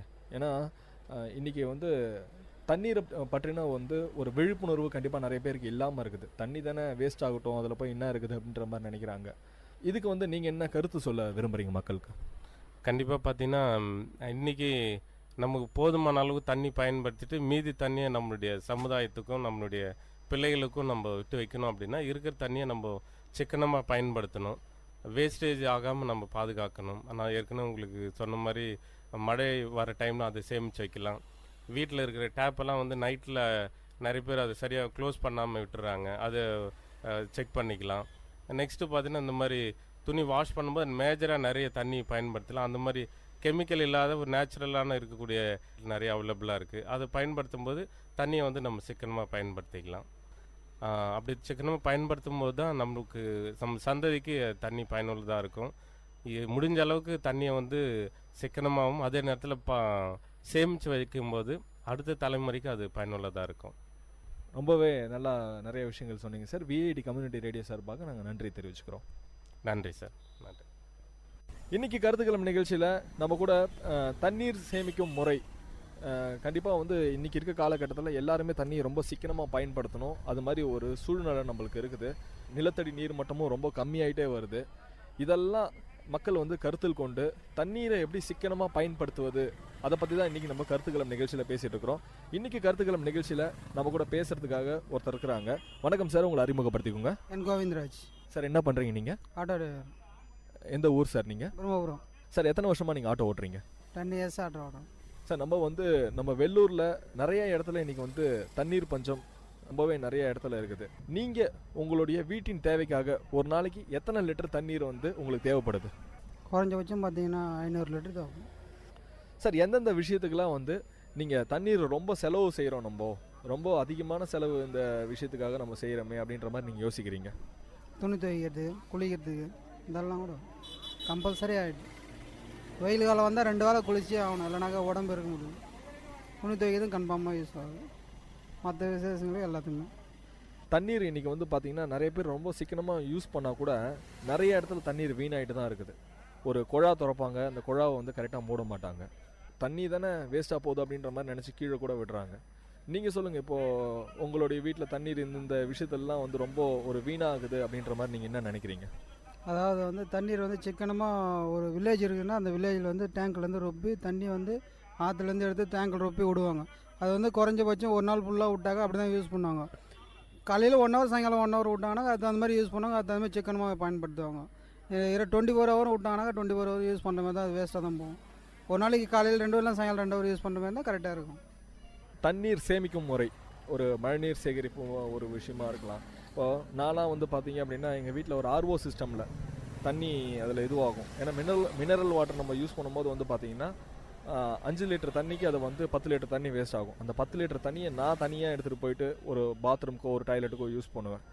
அது மாதிரி தண்ணீரோட தேவை இன்றைக்கி அதிகமாக தான் இருக்குது, நம்ம ஒன்றும் பண்ண முடியாது. ஆனால் எந்தெந்த விஷயத்தெல்லாம் தண்ணீர் நம்ம ரொம்ப சிக்கனமாக பயன்படுத்தலாம்? குளிக்கிறதுக்கு, துணி துவைக்கிறதுக்கு, மற்ற வண்டி கிண்டி கழுவுறாங்க, தேவையில்லாத விஷயத்துக்கெல்லாம் யூஸ் பண்ணுறதை கம்மி பண்ணலாம். பைட்டில் மொண்டு ஊற்றுனா மொண்டு குளிக்கிறதுக்கு பார்த்தீங்கன்னா பைட்டில் மொண்டு ஊற்றுனாக்கா வந்து தண்ணி அதிகமாகும். ஷவரில் குளிச்சா கம்மியாக தான் ஆகும். ஓகே சார், நல்லா சொன்னீங்க. இப்போது மக்களுக்கு நீங்கள் வந்து என்ன கருத்து சொல்ல விரும்புகிறீங்க? தண்ணீர் வந்து ஒரு சிக்கனமாக பயன்படுத்துங்க அப்படின்ற மாதிரி நீங்கள் என்ன கருத்து சொல்ல விரும்புகிறீங்க? தண்ணி சிக்கனமாக பயன்படுத்தினாக்கா அடுத்த தலைமுறைக்கு யூஸாக இருக்கும். கன்ஃபார்மாக அதுக்கு அடுத்த தலைமுறைக்கு தண்ணி யூஸ் ஆகும். இந்த தலைமுறையில் இது பண்ணுறோன்னாக்கா தண்ணி கிடைக்கிறது ரொம்ப கஷ்டம். நம்மளே வாயத்து மனசு மனிதன் வாயத்துக்கு ரொம்ப இன்றியமையாத தண்ணீர் தான். அந்த தண்ணீரை சிக்கனமாக பயன்படுத்தினா அடுத்த தலைமுறைக்கு யூஸ் ஆகும். இந்த நிகழ்ச்சி கருத்துக்களும் நிகழ்ச்சியில் இன்றைக்கி நம்ம தண்ணீர் சேமிக்கும் முறை மற்றும் தண்ணீரை எப்படி சிக்கனமாக பயன்படுத்துறது அப்படின்ற விஷயத்தை தான் நம்ம கேட்டுட்ருக்குறோம். இன்றைக்கி நம்ம கூட பேசுகிறதுக்காக ஒருத்தர் இருக்கிறாங்க. வணக்கம் சார், உங்களை அறிமுகப்படுத்திக்கோங்க. சார் வணக்கம் சார், என் பேர் பிரீன்தாஸ்ன்னு சொல்லிட்டு நான் பக்கத்தில் இருக்கிற பிரம்மபுரம் இதே விஐடியில் தான் ஒர்க் பண்ணுறேன். தண்ணீர் சேமிப்பு கண்டிப்பாக ஒரு முக்கியமான ஒரு விஷயமா இருக்குது. சொல்லுங்கள் சார், இப்போ நீங்கள் உங்களுடைய வீட்டின் தேவைக்காக உங்களுக்கு ஒரு நாளைக்கு எத்தனை லிட்டர் தண்ணீர் தேவைப்படுது? சார் இன்றைக்கி காலகட்டத்தில் பார்த்தீங்கன்னா தண்ணி ரொம்ப அத்தியாவசியமாக இருக்குது. பார்த்திங்கன்னா வெயில் அதிகமாகி போச்சு. அதனால் வந்து குறைஞ்சது ஒரு நாளைக்கு வந்து 10,000 லிட்டர் தண்ணி இல்லைக்கிட்டு 1000 லிட்டர் தண்ணி தேவைப்படும். ஏன்னா இப்போ பார்த்தீங்கன்னாக்கா வெயில் ஒரு நாளைக்கு வந்து 3 முறையாக குளிக்கிறதா ஆகிப்போச்சு. அதனால் வந்து நம்ம தண்ணிக்கு எவ்வளோ தேவை சேர்த்து வச்சுக்கிறோமோ அவ்வளோக்கு நம்மளுக்கு நல்லது. அது இல்லாமல் வேறு இந்த இப்போ தான் வந்து கருவேல மரம்லாம் ஏதோ வெட்டிகிட்டு இருக்கான்றாங்க. அது மாதிரி வெட்டி இல்லை வீட்டுக்கு ஒரு மரம் வளர்த்து நம்ம தண்ணியை சேமிக்கிறது நல்லது சார்.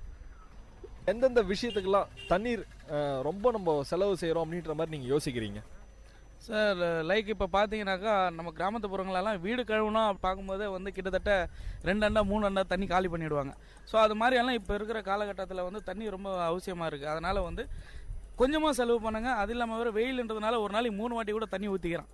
ஸோ அது மாதிரி விஷயத்துங்களை கொஞ்சம் கொஞ்சமாக சேர்த்து வச்சுங்க. எனக்கு இப்போ வந்து தண்ணி பற்றாக்குறை நிறைய இடத்துல ஏற்பட்டுனுக்குது. அதனால் வந்து ஒரு சின்ன டப்பு இல்லை மாதிரி டேங்க்கு இல்லை தொட்டி அது மாதிரி கட்டி அதெல்லாம் சேமித்து வச்சுக்கலாம். சொல்லுங்கள் சார், இப்போ வந்து தண்ணீர் வீணாவதை தடுக்கிறதுக்கு நம்ம என்ன மாதிரியான விஷயங்கள்லாம் வந்து நம்ம வந்து பயன்படுத்தலாம்? இப்போ பார்த்தீங்க அப்படின்னா சில பேர் வீட்டில் கூட வந்து பார்த்தீங்கன்னா ஒரு சின்ன டேப் இருக்கும். அந்த டேப்பில் ஒரு சொட்டு தண்ணீர் சொட்டிகிட்டே இருக்கும். நம்ம நினைப்போம் ஆனால் அது வந்து ஒரு சொட்டு தண்ணி தானே வேஸ்ட் ஆகிட்டு இருக்குது அப்படின்ட்டு. ஆனால் அந்த ஒவ்வொரு சொட்டும் வந்து கடைசியில் பார்த்தீங்கன்னா அதுவே ஒரு 100 லிட்டர் 200 லிட்டர் வேஸ்ட். இப்போ நீங்கள் சொல்லுங்கள், எந்தெந்த விஷயத்தெல்லாம் தண்ணி இது மாதிரி சின்ன சின்ன விஷயங்களை வீணாகுது அதை எப்படி நம்ம தடுக்கலாம்? ஆமாம் சார், இப்போ வந்து பார்த்தீங்கன்னாக்கா இப்போ நீங்கள் சாதாரணமாக வந்து ரோட்டில் போயிட்டு இருக்கும்போது குழாயில் வந்து நிறையா தண்ணி லீக்கேஜ் ஆகிட்டு இருக்கும். தன்னுடைய இப்போ தண்ணி பற்றாக்குறைன்றதுனால பொறுப்புணர்ச்சியாக வந்து அந்த குழாவை மூடிட்டு போகலாம். அதே மாதிரி வந்து பார்த்தீங்கன்னாக்க இப்போ நிறைய எப்படி சொல்கிறதுங்க, நிறைய தண்ணியெல்லாம் வந்து இந்த சரியாக வந்து சீரமைக்காதனால ரொம்ப கஷ்டமாக தண்ணியெல்லாம் வந்து கெட்ட தண்ணியாக மாறிட்டு இருக்கு. ரொம்பவே நல்லா சொன்னீங்க சார். ஏன்னா வந்து தண்ணீர் சேமிக்கும் முறைக்கு வந்து ஒரு மரம் வளர்த்தோம் அப்படின்னாலே வீட்டுக்கு ஒரு மரம் வளர்த்தோம்னாலே கண்டிப்பாக நம்மளுக்கு மழை வரும். அது மூலிமா வந்து அது மூலிமா நம்மளுக்கு தண்ணீரும் கிடைக்கும். அந்த தண்ணீர் நம்ம சேமிக்கலாம் அப்படின்ட்டு.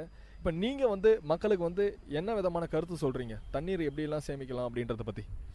தண்ணீர் எப்படியெல்லாம் சேமிக்கலாங்க, தயவு செய்து வந்து வீண் அத்தியாவசியம் பண்ணாதீங்க தண்ணி. ஏன்னாக்கா பார்த்தீங்கன்னாக்கா இந்த காலகட்டத்தில் வந்து தண்ணி ரொம்ப முக்கியமாகுது. அது இல்லாமல் வேறு நிறைய இடத்துல வந்து குளம் ஏரி இது மாதிரி எல்லாம் அழிஞ்சிட்டே வந்துட்டுருக்கு. அதனால் வந்து நான் என்ன சொல்கிறேன்னாக்கா தண்ணி வந்து ரொம்ப முக்கியமான ஒரு விஷயம். வீட்டில் வந்து நீங்கள் எப்படி வந்து நீங்கள் சேவ் பண்ணணும்னா ஒரு சின்ன தொட்டியோ இல்லை சின்ன சின்ன ட்ரம் எதனா இருக்கும் குடங்களில் ஃபில் பண்ணி வச்சுங்க. சப்போஸ் குழாயில் தண்ணி வராத போச்சுன்னா கூட இதை வந்து நம்ம எடுத்து யூஸ் பண்ணிடலாம். ரொம்ப நன்றி சார், விஐடி கம்யூனிட்டி ரேடியோ சார்பாக. Thank you sir. வணக்கம் நேயர்களே, நீங்கள் கேட்டுக்கொண்டிருப்பது விஐடி பண்பலை 90.8 விஐடி பல்கலைக்கழகத்தின் சமுதாய வானொலி. இந்த நிகழ்ச்சி கருத்துக்களம் நிகழ்ச்சியில் இன்றைக்கி நம்ம தண்ணீர் சேமிக்கும் முறையை பற்றி நிறைய பேர்த்துக்கிட்ட நிறைய கேள்விகள் நம்ம கேட்டுட்டு இருக்கிறோம். இன்றைக்கி நம்ம கூட கருத்துக்களம் நிகழ்ச்சியில் பேசுறதுக்காக ஒருத்தர் இருக்கிறாங்க. வணக்கம் சார், உங்களை அறிமுகப்படுத்திக்கோங்க. வணக்கம் சார், என் பேர் தமிழ்செல்வன், நான் ஆட்டோ டிரைவர். சார் எந்த ஊர் சார் நீங்கள்? நான் வந்து லத்தேரி உள்ள ஒரு வில்லேஜ், சோழம்பூர் ராமபுரம். இன்றைக்கி நம்ம கருத்துக்களம் நிகழ்ச்சியில் தண்ணீரை எப்படியெல்லாம் சிக்கனமாக பயன்படுத்தலாம், தண்ணீரை எப்படியெல்லாம் சேமிக்கலான்றதை பற்றி தான் நிறைய கேள்விகள் நான் கேட்டுட்ருக்குறோம். சார் சொல்லுங்கள் சார், இப்போது உங்களுடைய வீட்டுடைய தேவைக்காக ஒரு நாளைக்கு எத்தனை லிட்டர் தண்ணீர் உங்களுக்கு தேவைப்படுது? ஒரு 500லேருந்து 1000 லிட்டர் தண்ணி வரைக்கும் தேவைப்படுது சார். அது உள்ள தண்ணி உபயோகப்படுத்துகிறோம். எதுக்கெல்லாம் உங்களுக்கு தண்ணீர் நிறையா செலவாகுது அப்படின்ற மாதிரி நீங்கள் யோசிக்கிறீங்க? குளிக்க தேவைப்படுது, குழந்தைங்க குளிக்கணும் மெயின். வாரத்துக்கு 2 டைம் வந்து ஆட்டோ கழுவுவோம், இந்த மாதிரி யூஸுக்கெலாம். அப்புறம் வீடு கழுவுவோம், அந்த மாதிரி யூஸுக்கெலாம் தண்ணி நிறையா தேவைப்படுது. நல்லா சொன்னீங்க சார். இப்போது நீங்கள் எந்த விஷயத்துக்கு தண்ணீர் நிறைய செலவு பண்ணுறோம், நம்ம இந்த விஷயத்துக்குலாம் நம்மளுக்கு தண்ணீர் ரொம்ப செலவாகுது அப்படின்ற மாதிரி நீங்கள் எந்த விஷயத்தை யோசிக்கிறீங்க? வீடு கழுவ குளிக்க தான் சார் அதிகமாக செலவாகுது. மற்றபடி வண்டி கழுவுறதுக்கெலாம் கூட கொஞ்சம் கம்மி தான் யூஸ் பண்ணுறோம். வீடு கழுவ குளிக்க மட்டும்தான் அதிக யூஸ். இந்த விஷயத்துக்குலாம் நம்ம ரொம்ப வீணாக செலவு பண்ணுறோம், இதெல்லாம் தடுத்து கொஞ்சம் சீக்கிரமாக நம்ம தண்ணீர் பயன்படுத்தணும் அப்படின்னா எந்தெந்த விஷயத்துக்கெல்லாம் நம்ம வந்து தண்ணீரை ரொம்ப சீக்கிரமாக பயன்படுத்த முடியும்? வீடு கழுவுறது இல்லாத மாப் போட்டு தொடச்சா சிக்கனமாகும் சார். அப்புறம் வண்டி கழுவும் போது ஒரு பக்கெட் தண்ணி எடுத்து அதே தண்ணியில் தொடச்சி வண்டி துடைக்கலாம். இந்த மாதிரி விஷயத்துக்கெலாம் சிக்கனம் பண்ணலாம். பாத்ரூமில் குளிக்கிறப்போ ஷவர் போட்டு குளித்தா தண்ணி மிச்சமாகும். அப்படியே பாத்திரத்தில் வச்சு குழா ஓப்பன் பண்ணி குளித்தா தண்ணி ஜாஸ்தி தான் செலவாகும் சார். பாத்திரம் கழுவும்போது சின்ன ஒரு பாத்திரத்தில் தண்ணி எடுத்து வச்சு சாமானம் கழுவுனா இன்னும் சேவ் ஆகும் தண்ணி. அப்படி இல்லைன்னா குழா திறந்து விட்டு பண்ணால் இன்னும் அதிகமாக செலவு தான் ஆகும். அந்த மாதிரி விஷயத்துக்குலாம் பரவாயில்ல சார், தண்ணி சிக்கனம் பண்ணலாம். ஒவ்வொருவரும் கண்டிப்பாக நம்ம வந்து தண்ணீரை சேமித்து தான் ஆகணும். இன்றைக்கி நிலத்தடி நீரும் வந்து ரொம்ப கம்மியாயிடுச்சு. தண்ணீரை எப்படிலாம் நம்ம சேமிக்கலாம்? மோட்ரு இருக்குது வீட்டில், போட்டு ஓவர் ஃபில்டர் மேலே சின்டெக்ஸ் வச்சு ஏற்றுறோம். அது ஓவர் ஃபில்டர் ஆகிட்டா ஆள் இல்லாதப்போ கீழே தான் வீணாக போகும். அந்த பழுப்பு போட்டு கீழே திரும்ப அதே தொட்டிக்கு விட்டால் சேவ் ஆகும் சார் தண்ணி. மழைநீர் சேகரிப்பு இந்த மாதிரி விஷயத்தெல்லாம் வந்து கொஞ்சம் நல்லா பண்ணால் தண்ணி நிறைய மிச்சப்படுத்தலாம். பாத்ரூம்லாம் பார்த்தீங்கன்னா அந்த டேப்பு வந்து லூஸாகவே இருக்கும் சார். வீடுங்கள்லாம் மோஸ்ட்லி பார்த்தீங்கன்னா குழந்தைங்க இருக்கிற வீட்டிலாம் டேப் வந்து ரொம்ப குழந்தைங்க திருப்பிடும். அதில் வந்து சொட்டு சொட்டாக வீணாக போகும் தண்ணி. வீணாக போகிற தண்ணி நம்ம கொஞ்சம் கேர்ஃபுல்லாக இருந்து சேவ் பண்ணால் டெய்லி ஒரு 200-300 லிட்டர் தண்ணி வந்து சேவ் பண்ணலாம். அது மாதத்துக்கு இன்னும் ஜாஸ்தியாக தான் நம்மளுக்கு பயனளிக்கும். மாதம் அதுவே ஒரு 900-லேருந்து 1000 லிட்டர் வரைக்கும் வரும் சார். சரி, இப்போ நீங்கள் வந்து மக்களுக்கு வந்து என்ன கருத்து சொல்ல போகிறீங்க? தண்ணீரை சிக்கனமாக பயன்படுத்துங்க, இல்லை தண்ணீரை சேமிங்க, அது மாதிரி விஷயம் நீங்கள் என்ன சொல்ல போகிறீங்க? ஒருத்தரும் அந்த மாதிரி இப்போ நாங்கள் சொன்ன கருத்தே ஒவ்வொருத்தரும் நம்ம பின்தொடர்ந்து வந்தால் கண்டிப்பாக சேவ் பண்ணலாம் சார். தண்ணி சிக்கனம் பண்ணோன்னா நம்ம கவர்மெண்ட்லேருந்தே மழைநீர் சேகரிப்பு நல்லா பண்ணியிருக்காங்க. ஒவ்வொருத்தரும் இதே பண்ணால் நம்ம அடுத்த ஜென்ரேஷன் வந்து இன்னும் நல்லாயிருக்கும். அந்த மாதிரியான நல்லா பண்ணலாம் சார். சரிங்க, ரொம்ப நன்றிங்க. விஐடி கம்யூனிட்டி ரேடியோ சார்பாக ரொம்ப நாங்கள் நன்றி தெரிவிச்சுக்கிறோம். Thank you sir. நேயர்கள் இதுவரை கேட்டது மக்கள் கருத்துக்கள் அரங்கேறிய கருத்துக்களம் உங்கள் விஐடி பண்பலை 90.8. நன்றி, வணக்கம்.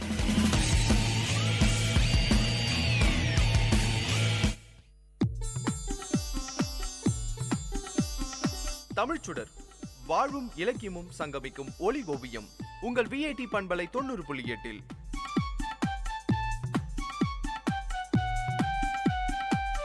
இன்றைய தமிழ் ஓவியம் தீட்டுபவர் ஜெயஸ்ருதி. வணக்கம். நிறையுடைமை நீங்காமை வேண்டின் பொறையுடைமை போற்றி ஒழுகப்படும். இன்று அரிதாகி வரும் நட்பண்புகள்ல யாரும் எளிதில பெற முடியாத நட்பண்பு ஒன்று இருக்குன்னா அது பொறுமை என்கிற நட்பண்பு தான். ஒருவர் தனது அனுபவ அறிவினால பல நட்பண்புகளை பெறுகிறார். அந்த நட்பண்புகளை திரட்டி பார்த்தா அவை அனைத்துமே பொறுமை என்கிற ஒரு சொல்லில அடங்கும். வாழ்க்கையில வெற்றி பெற தேவையான பண்பு தான் பொறுமை. பொறுமையுடையவன் எதை சாதிக்க வேண்டும் என நினைக்கிறானோ அதை சாதிக்க முடியும். ஒரு விதையை விதைக்கிறோம், அது மண்ணுக்குள்ள தன்னை மறைத்துக் கொள்ளுது. அதற்கு நீர் ஊற்றுகிறோம், காத்திருக்கிறோம். அது மெல்ல முளைக்கும், இலைகளை விடும், தண்டுகள் பெரிதாகும், கிளைகள் உருவாகும், பூக்கள் உருவாகும், கடைசியில கனியை தருது. இந்த பயணம் மிகவும் நீளமானது. ஒரு விதை விதைக்கப்படுவதற்கும் அது மறுபடியும் கண்ணிக்குள்ள விதையாய் நம் கையில வருவதற்கும் இடைப்பட்ட காலம் பெரிது. பொறுமையுடன் காத்திருக்க வேண்டியது ரொம்பவே அவசியம். பொறுமை கசப்பானதுதான், ஆனா அது தர கனியோ ரொம்ப இனிப்பானது. ஒரு இலக்கை நோக்கி பயணிக்கும் போது வெற்றி உடனடியா சாத்தியமாவதில்லை. நதிகளை எடுத்துக்கோங்க, அதனுடைய பாதையில வசந்தங்களையும் துயரங்களையும் சந்திக்கும். அருவிகள்ல விழும், தடைகள்ல எழும், மௌனமாய் அழும். ஆனாலும் அதன் லட்சியத்தை கடைசியில நிறைவேற்றிக் கொள்ளும். அதுவரை அதன் பயணம் பொறுமையாய் நடந்து கொண்டே இருக்கும். பொறுமை தனது பயணத்தை நிறுத்தும் போது தோல்வி நம்மை நோக்கி நடை போட துவங்கும். அதற்கு உதாரணமாக சீனாவில் மூங்கில் மரத்தை சொல்லுவாங்க. சீனர்கள் மூங்கிலை பயிரிட்டு தண்ணீர் ஊத்துவாங்க. பருவங்கள் போகும், ஆனா மரக்கன்று வளரவே வளராது. 1 இன்ச் அளவு கூட வளர மாட்டேன்னு அடம் பிடித்து அப்படியே நிற்கும். முழுசாய் 4 வருடங்கள் அம்மரக்கன்று அப்படியே இருக்கும். மரத்துக்கு தண்ணீர் ஊற்றுபவரும் பொறுமையுடன் அதை பராமரிக்கணும். ஆனா அடுத்த பருவத்துல எல்லோரும் வியக்கும் வண்ணம் அந்த மூங்கில் வளர துவங்கும். அதுவும் எப்படி? சடசடன்னு வளர்ந்துரும். ஒரே ஆண்டுல அது எட்டி பிடிக்கும் உயரம் எவ்வளவு தெரியுமா? 80 அடிகள். 4 ஆண்டு காலமாக அமைதியா இருந்த செடி எப்படி 5வது ஆண்டுல மட்டும் விஸ்வரூப வளர்ச்சி எட்டுது? ஆராய்ந்து பார்த்து ஆச்சரியம் தரும் ஒரு ரகசியம் இதுல இருப்பதை புரிந்து கொள்ளலாம். இயற்கையின் அற்புதம் என்றோ கடவுளின் படைப்பு என்றோ நீங்க பெயரிட்டுக் கொள்ளுங்க. முதல் 4 ஆண்டுகள் அந்த மூங்கில் வேர்கள் பூமியில் நன்றாக இறங்கி மிக சிறந்த பிடிமானத்தை உருவாக்கி கொள்ளுது. 5வது ஆண்டுல நான் 80 அடி உயரமா வளரப் போகிறேன், என்னை தாங்கி பிடிக்கும் வல்லமை என் வேர்களுக்கு தேவை, முழு மூச்சாய் நான் என்னை தயார்படுத்திக் கொள்றேன்னு 5வது ஆண்டுல அது நல்ல வளர்ச்சியை அடையும். அப்போது அது தடுமாறுவதும் இல்லை, தடம் புரள்வதும் இல்லை. பொறுமை உயரமான வெற்றிகளை உருவாக்குகிறது. அவசரப்பட்டு முளைத்து சடசடன்னு வளர்ந்து விழுந்திடாம அடித்தளத்தை வலுவாக்கிக் கொள்ள பொறுமை நம்மை தூண்டுகிறது. தண்ணீரின் ஆழம் தெரியாம குதிப்பதோ மலையின் ஆழம் தெரியாமல் ஏறுறது எல்லாமே ஆபத்துல தான் முடியும். பொறுமைங்கிறது அனுபவத்தின் வெளிப்பாடுதான். அதுவே வாழ்வோட அலைகளை எதிர்கொள்ளும் துடுப்பாய் பயன் தரும். ஒரு செயலை எடுத்து பாதியிலே பொறுமையை கழற்றி விட்டு விடுபவர்கள் வெற்றியோட பதக்கங்களை அணிவதற்கு வாய்ப்பே இல்லை. அவசரம் நமக்கு சிப்பிகளை தரும், ஆனா பொறுமையை முத்துகளை தர முடியும். அப்படிதாங்க பொறுமை இழந்த ஒரு இளைஞர் வாழ்க்கையில நல்லா சம்பாதிக்கணும்னு ஆசைப்பட்டாரு. சிறிதளவுல ஒரு துணி கடை ஆரம்பிச்சாரு. நல்லா தான் போயிட்டு இருந்தது, லாபமும் ஒரு அளவுக்கு கிடைச்சது. அவர் என்ன பண்ணிருக்கணும், அந்த தொழில வளர்ந்து ஒரு நிலையான இடத்தை பிடிக்க முயற்சி செய்திருக்கணும். அதை விட்டுட்டு பொறுமை இழந்து ஆத்திரப்பட்டு இன்னும் லாபம் வேணும்னு வேற ஒரு தொழில ஆரம்பிச்சாரு. ஆனா அவரு நினைச்ச மாதிரி நடக்கல. நிறைய லாபத்துக்கு ஆசைப்பட்டு பொறுமை இழந்து இருந்ததையும் இழந்தாரு. ஆனா பொறுமையா இருந்திருந்தா, கடின உழைப்போடும் பொறுமையோடும் முதலில் ஈடுபட்ட தொழிலையே இருந்திருந்தா வாழ்க்கையில முன்னேறி இருக்கலாம். அதனால நேரமும் பொறுமையும் போராளிகளின் பலம். ஒருவனுடைய திறமைகளை வெற்றிகளை உருமாற்றி தருவது பொறுமையே. பொறுமையே அனுபவத்தின் வெளிப்பாடு. அதையே வள்ளுவர் நிறையுடைமை நீங்காமை வேண்டின் பொறையுடைமை போற்றி ஒழுகப்படும் என்று கூறுகிறார். நிறையுடைமை அதாவது வாழ்க்கையில் மனநிறைவுடன் சான்றாண்மையுடன் வாழ வேண்டுமென்றால் பொறுமையோடு இருக்க வேண்டும். அதுவே பிறரால் போற்றி ஒழுகப்படும். சிந்தியுங்கள், செயல்படுங்கள். நன்றி.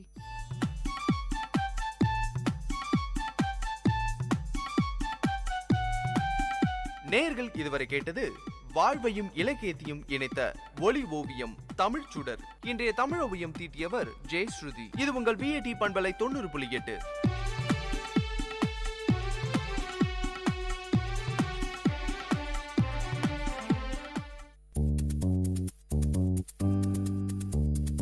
மழலைகளின் மொழிகளோடும் மாணவர்களின் திறன்களோடும் வாராவாரம் ஆர்ப்பாட்டம், பள்ளி பிள்ளைகளின் கொண்டாட்டம். உங்கள் VAT பண்பலை 90.8 பள்ளிக்கூடம், வேலூர் நகரின் பள்ளிகளில் இருந்து மாணவர்களின் பல்சுவை நிகழ்ச்சி.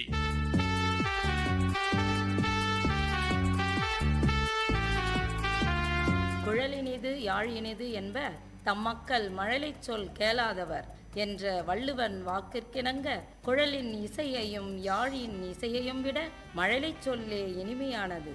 இத்தகைய மழலை சொல்லால் இந்தியாவின் புகழை பாடினால் அடடா, அத்தகைய இனிமையை வார்த்தையால் சொல்லவும் முடியுமோ?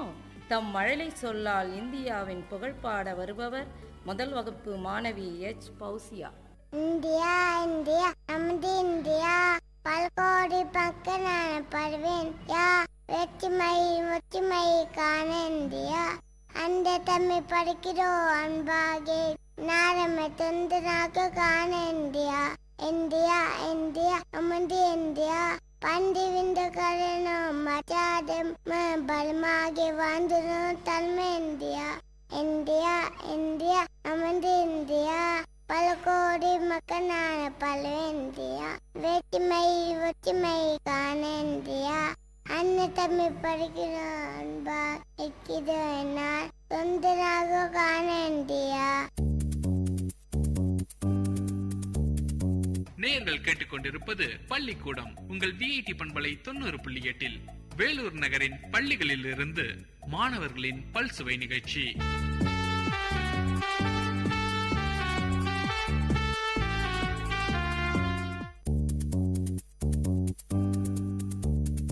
மழலைகளின் மொழிகளோடும் மாணவர்களின் திறன்களோடும் வாராவாரம் ஆர்ப்பாட்டம், பள்ளி பிள்ளைகளின் கொண்டாட்டம்.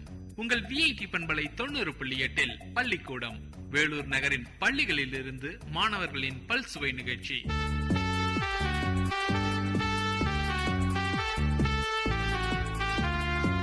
நம் உடல் ஆரோக்கியமாக வாழ இரத்தம் மிக அவசியம். இரத்தமானது கூடவோ குறையவோ கூடாது. இரத்தம் அதிகம் குறையும் போது நமக்கு இரத்த சோக நோய் ஏற்படும். இந்த நோயை பற்றி சில துளிகளை கொடுக்க வருகிறார் H Anisha. I want to say about health tips. Nutritional anemia, iron, folic acid, vitamin B12, proteins in diet. Iron rich in green leafy vegetables, onions, sings of tubers of potatoes, apples, dates and jaggery. Folic acid rich in green leafy vegetables and fresh fruits. Proteins rich in pulses, soya beans, groundnuts, milk and milk protected. Vitamin B12 rich in non-vegetarian foods are the source of vitamin B12. Thank you. நேயர்கள் இதுவரை கேட்டது உங்கள் VIT பண்பலை 90.8 பள்ளிக்கூடம் வேலூர் நகரின் பள்ளிகளில் இருந்து மாணவர்களின் பல்சுவை நிகழ்ச்சி.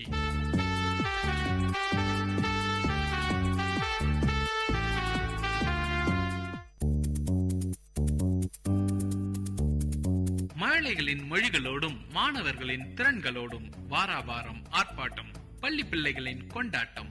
உங்கள் விஐடி பண்பலை 90.8 பள்ளிக்கூடம் வேலூர் நகரின் பள்ளிகளில் இருந்து மாணவர்களின் பல்சுவை நிகழ்ச்சி.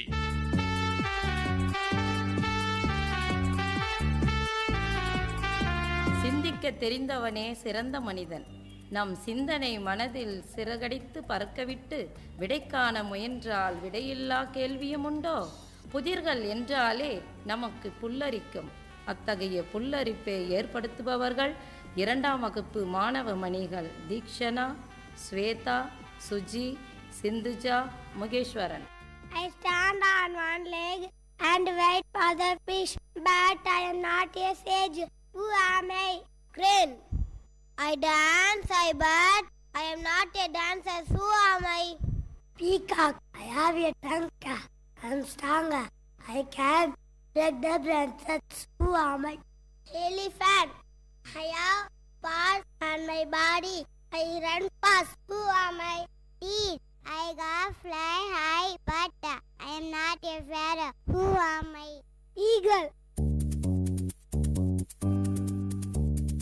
நேயர்கள் இதுவரை கேட்டது உங்கள் விஐடி பண்பலை 90.8 பள்ளிக்கூடம் வேலூர் நகரின் பள்ளிகளில் இருந்து மாணவர்களின் பல்சுவை நிகழ்ச்சி.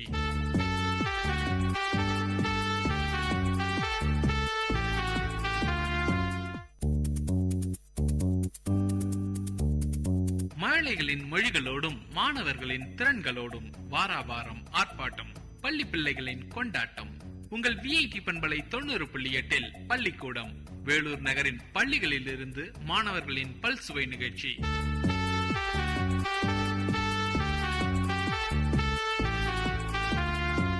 என்று தனியும் இந்த சுதந்திர தாகம், என்று மடியும் எங்கள் அடிமையின் மோகம், என்று நம் விடுதலைக்கு வழி தேடி ஆடுவோமே பள்ளு பாடுவோமே, ஆனந்த சுதந்திரம் அடைந்து விட்டோம் என்று ஆடுவோமே பள்ளு பாடுவோமே என ஆனந்த கூக்குரலில் நம் இந்திய சுதந்திரத்தை கூற வருபவர் ஏ Afrin. I came here to share some about independence day. The British came to India, Amsterdam and bigger rule our country after large in the leadership of Gandhi. Finally, Anagat with the Managa 1547. We must never forget the Naris and Anazam and this golden day. Thank you. நேயர்கள் இதுவரை கேட்டது உங்கள் VIT பண்பலை 90.8 பள்ளிக்கூடம் வேலூர் நகரின் பள்ளிகளில் இருந்து மாணவர்களின் பல்சுவை நிகழ்ச்சி.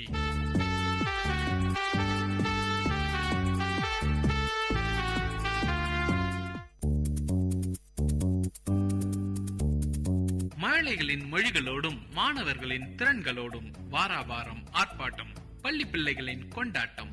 உங்கள் விஐடி பண்பலை 90.8 பள்ளிக்கூடம் வேலூர் நகரின் பள்ளிகளில் இருந்து மாணவர்களின் பல்சுவை நிகழ்ச்சி.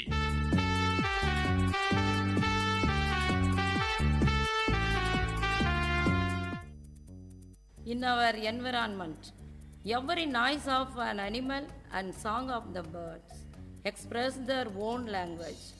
In English, every letter of an alphabet has its own sound.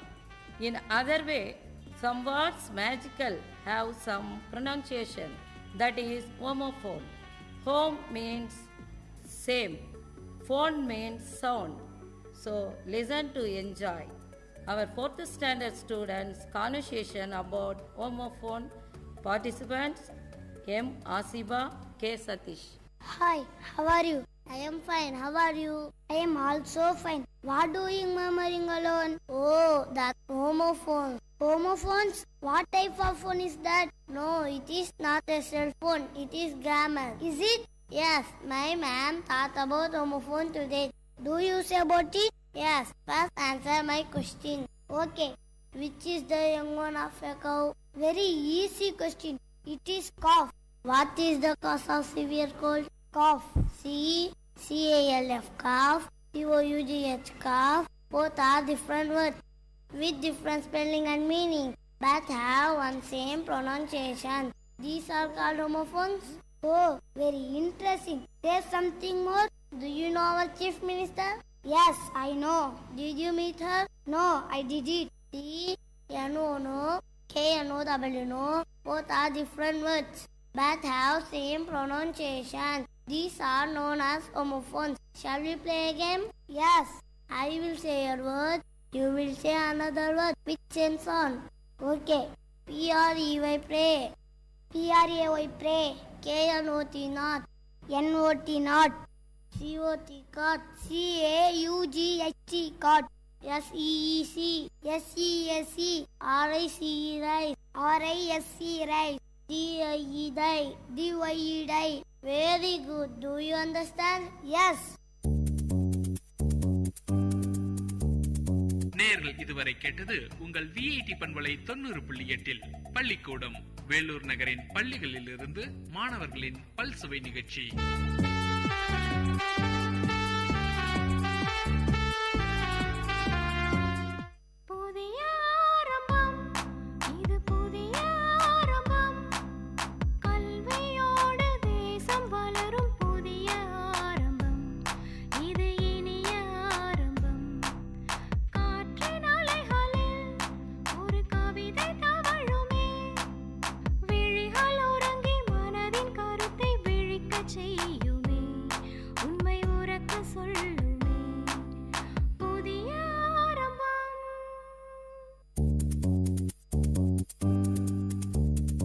நேயர்கள் கேட்டுக்கொண்டிருப்பது பள்ளிக்கூடம் உங்கள் விஐடி பண்பலை 90.8 வேலூர் நகரின் பள்ளிகளில் இருந்து மாணவர்களின் பல்சுவை நிகழ்ச்சி.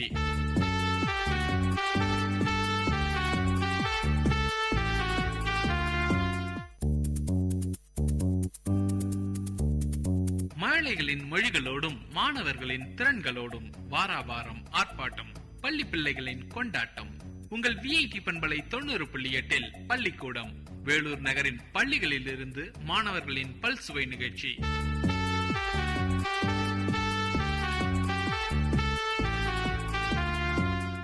எந்த ஒரு செயலும் காரண காரியமின்றி நடக்காது.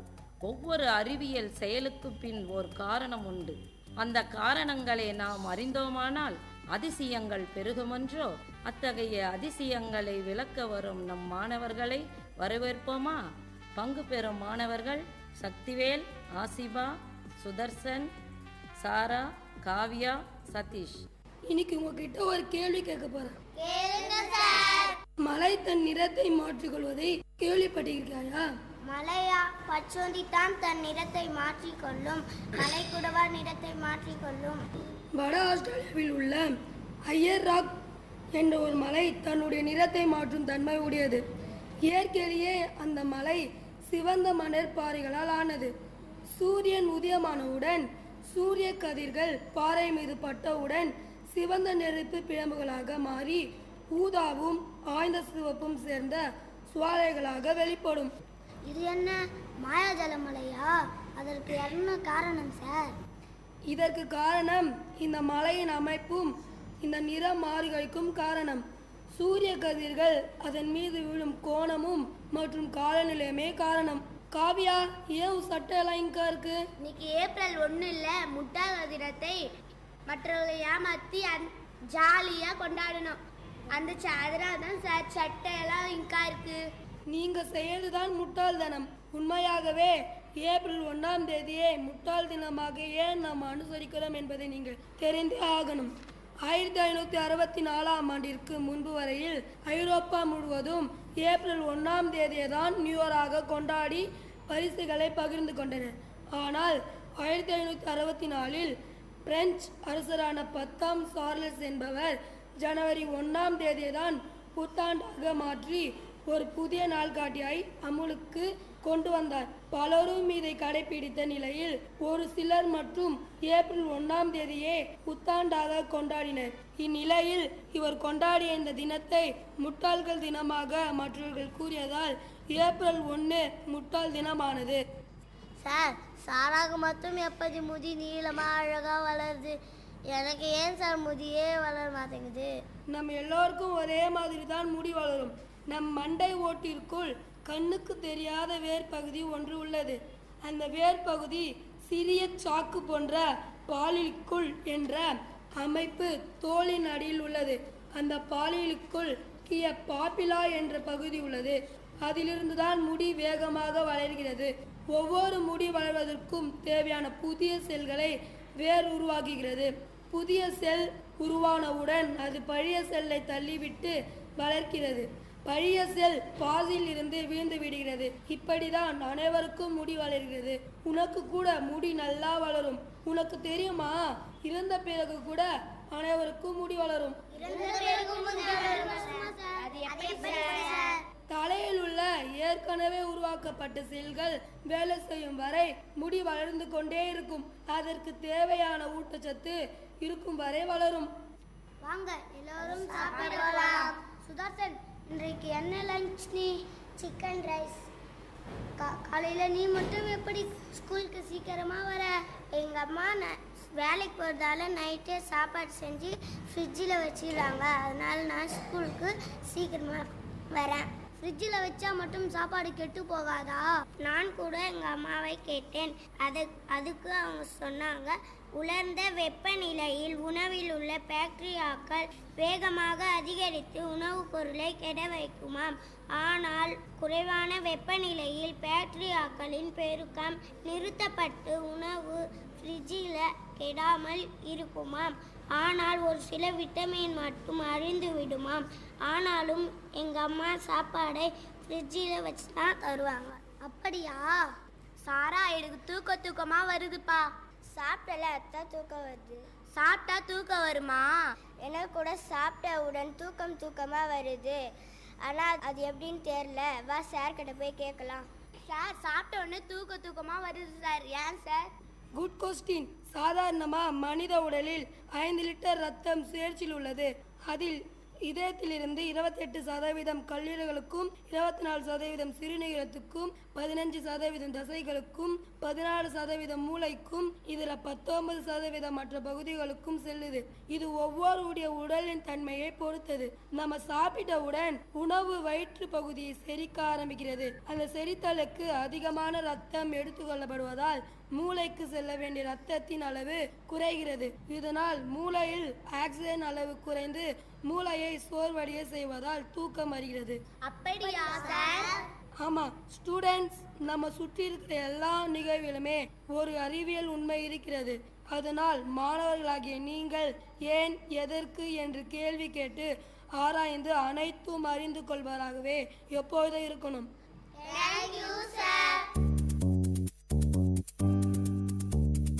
நேயர்கள் இதுவரை கேட்டது உங்கள் விஐடி பண்பலை 90.8 பள்ளிக்கூடம் வேலூர் நகரின் பள்ளிகளில் இருந்து மாணவர்களின் பல்சுவை நிகழ்ச்சி.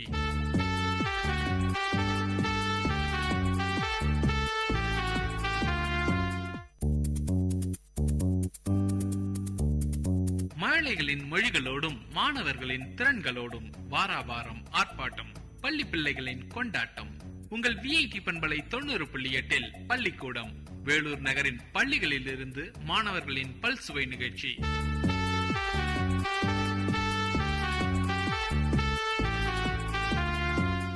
சிந்திக்க தெரிந்தவனே சிறந்த மனிதன்.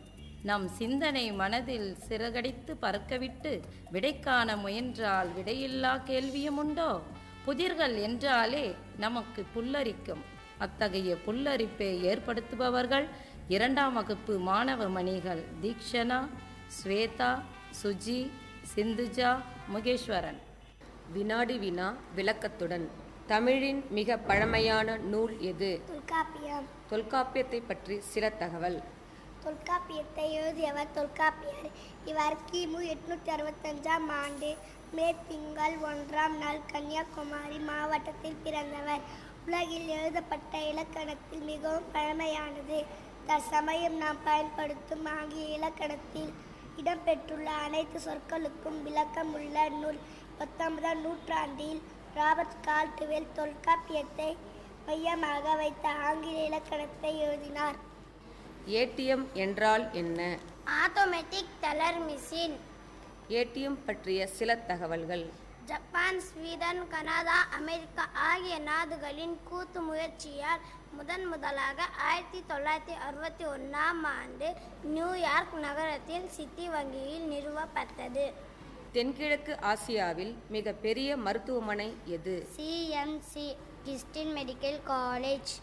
1900ஆம் ஆண்டு அமெரிக்க மிஷனரியால் ஐடகடர் என்பவரால் ஆரம்பிக்கப்பட்டது. 100 மருத்துவ பிரிவுகள் அடங்கிய 2800 படுக்கை வசதி கொண்ட இம்மருத்துவமனையில் ஏறத்தாழ 10,000 ஊழியர்கள் பணிபுரிகின்றனர். 21 லட்சம் பேர் பயனடைகின்றனர். உலகின் மிக பெரிய ஆறு எது? அமேசான். அமேசான் பற்றிய சில தகவல்கள். பிரேசில், கொலம்பியா, பெரு ஆகிய 3 நாடுகளில் வழியாக தென் அமெரிக்காவில் பாயும் நதி அமேசான். இது 1.62 முதல் 10 கிலோமீட்டர் வரை அகலமும் 6992 கிலோமீட்டர் நீளம் கொண்டது. மிகப்பெரிய சதுப்பு நிலங்களையும் காடுகளையும் எண்ணென்ற அரிய மூலிகை கொண்டது. அற்புத ஆறு அமேசான். அண்மையில் செவ்வாய் கிரகத்துக்கு அனுப்பப்பட்ட செயற்கைக்கோள் எது? மங்கள்யான். மங்கள்யான் பற்றிய சில தகவல்கள். ISRO ஸ்ரீஹரிகோட்டாவில் இருந்து PSLV C-45 என்ற விண்கலத்தில் மயில்சாமி அண்ணாதுரை தலைமையில் செவ்வாய் கிரகத்திற்கு ஏவப்பட்ட 850 கிலோகிராம் எடை கொண்ட மங்கள்யான் அக்டோபர் 2, 2013 முதல் செவ்வாய் கிரகத்தை நோக்கி பயணித்து கொண்டிருக்கிறது. இது தொலைத்தொடர்பு, இயற்கை வளம், நில அமைப்பு ஆகியவற்றை அறிய அனுப்பப்பட்ட மங்கள்யான் இன்னும் சில நாட்களில் செவ்வாய் கிரகத்தை அடைய உள்ளது என்பது குறிப்பிடத்தக்கது. இந்தியாவின் மிக பழமையான முதல் நவீன நூலகம் எது? கன்னிமாரா நூல் நிலையம். கன்னிமாரா நூல் நிலையம் பற்றி சில தகவல்கள். ஆசியாவில் மிகப்பெரிய நூல் நிலையங்களுள் ஒன்றான கன்னிமாரா 1896ஆம் ஆண்டு டிசம்பர் 5ஆம் நாள் ஜீன் மீட்கல் என்பவரால் சென்னை எழும்பூரில் ஆரம்பிக்கப்பட்டது. ஏறத்தாழ 6 லட்சம் புத்தகங்கள் கொண்டது. இந்தியாவில் வெளியாகும் அனைத்து நூல்களின் நகல் ஒன்று இந்நூலகத்திற்கு அனுப்பப்படுகிறது என்பது இதன் சிறப்பு. காமன்வெல்த் போட்டியில் தங்கப்பதக்கம் வென்ற பளுதூக்கும் வீரர் சதீஷ்குமார் எந்த ஊரை சேர்ந்தவர்? வேலூர் சத்வாச்சரே. காமன்வெல்த் போட்டி பற்றிய சில தகவல்கள். இங்கிலாந்தின் காலனி ஆதிக்க நாடுகள் ஒன்றிணைந்து ஆரம்பிக்கப்பட்டது. விளையாட்டுப் போட்டி தற்போது 71 நாடுகள் இடம்பெற்றுள்ளது. முதல் காமன்வெல்த் போட்டி 1930ஆம் ஆண்டு நடத்தப்பட்டது. 2014ஆம் ஆண்டு ஸ்காட்லாந்தில் நடைபெற்ற போட்டியில் இதில் இந்தியாவிற்கு 64 பதக்கங்கள் கிடைத்தது. உலக நீர் நாள் என்று அனுசரிக்கப்படுகிறது? மார்ச் 22. நீர் நாள் பற்றிய சில தகவல்கள். உலகில் 3 பங்கு நீரால் சூழப்பட்டு இருந்தாலும் மக்கள் பயன்படுத்தும் நீரின் அளவு 1%. எனவே நீரின் இன்றியமையாமையை உணர்த்த அனைத்து ஐக்கிய நாடுகளின் உறுப்பினர்கள் ஒருமனதாக மார்ச் 22ஆம் தேதியை உலக நீர் நாளாக சிறப்பிக்கிறோம். நேயர்கள் இதுவரை கேட்டது உங்கள் VIT பண்பலை 90.8 பள்ளிக்கூடம் வேலூர் நகரின் பள்ளிகளில் இருந்து மாணவர்களின் பல்சுவை நிகழ்ச்சி.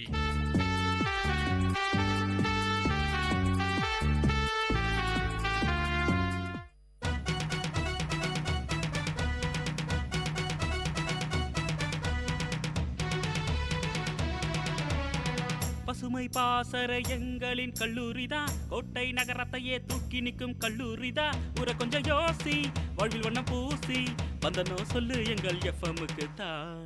பசுமை பாசற எங்களின் கல்லூரி நகரத்தையே தூக்கி நிற்கும் கல்லூரிதான்.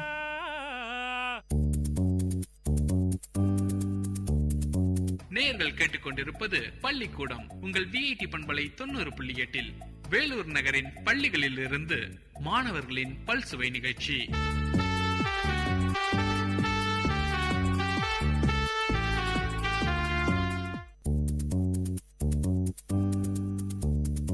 மழலைகளின் மொழிகளோடும் மாணவர்களின் திறன்களோடும் வாராவாரம் ஆர்ப்பாட்டம், பள்ளி பிள்ளைகளின் கொண்டாட்டம்.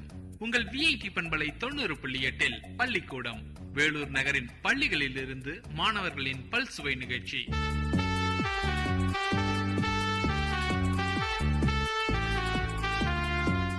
பெற்ற தாயும் பிறந்த பொன்னாடும் நற்றவ வானின்னம் நனி சிறந்தனவே என்ற குரலுக்கேற்ப பெற்ற தாயை போன்ற நம் நாட்டில் விஷ ஜந்துக்களாய் நுழைந்துவிட்ட வெள்ளையரை எதிர்த்து முதல் முழக்கம் செய்தவர் வீரபாண்டிய கட்டபொம்மன்.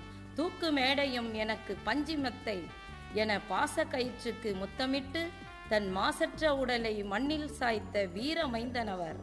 அந்நியருக்கு அடிபணிந்து கப்பம் கட்டாமல் வீறு கொண்டு எதிர்த்து வெள்ளையரை கதிகலங்க செய்த காட்சியை தம் கைதேர்ந்த நடிப்பால் நடிக்க வருபவர்கள் அக்பர் பாஷா, ராஜேஸ்வரி, சல்மான். வீரபாண்டிய கட்டபொம்மனின் வீர வரலாற்றில் சில துளிகள். பாஞ்சாலக்குறிச்சியில் இருந்து வீரபாண்டிய கட்டபொம்மன் படை வீரர்கள் தனது சேனாதிபதியுடன் WC ஜாக்சன் துறையை சந்திக்க கிளம்பி வருகிறார்.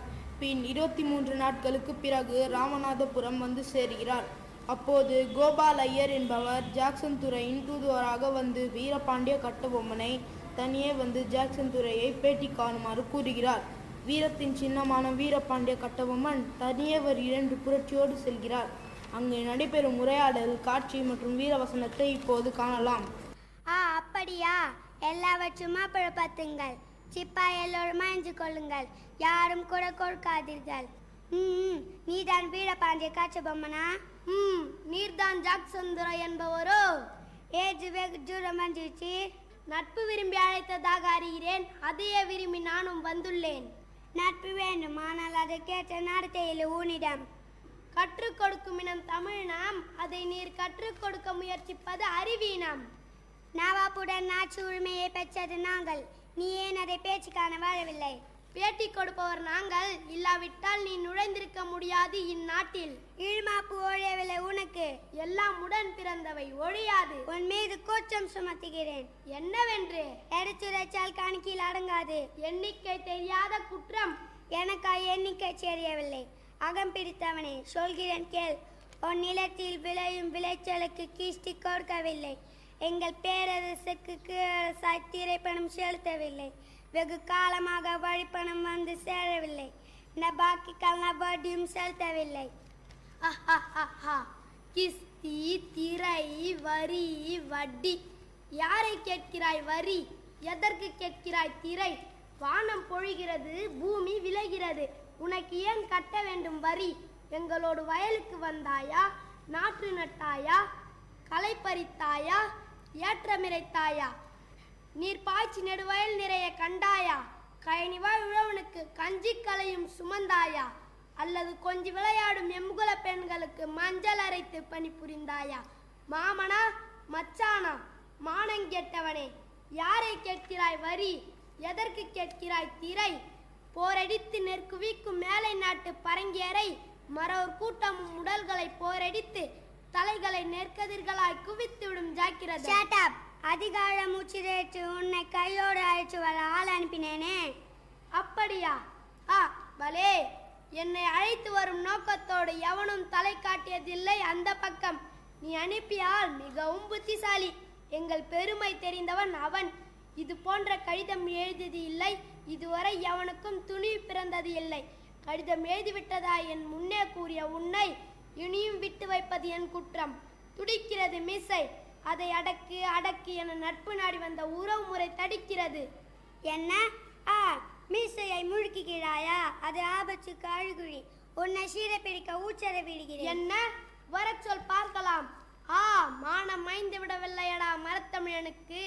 என் மடியிலே கை வைத்த உன் தலை தரையிலே உருண்டு போகட்டும். Soldiers, catch him.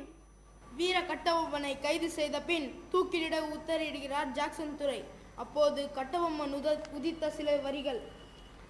நீலவானிலே செந்நிற பிழம்பு சுட்டெரிக்கும் செஞ்சுடர், அதுதான் நெற்றியிலே நீட்ட இந்த வட்டமான இரத்த நிறை பொட்டு.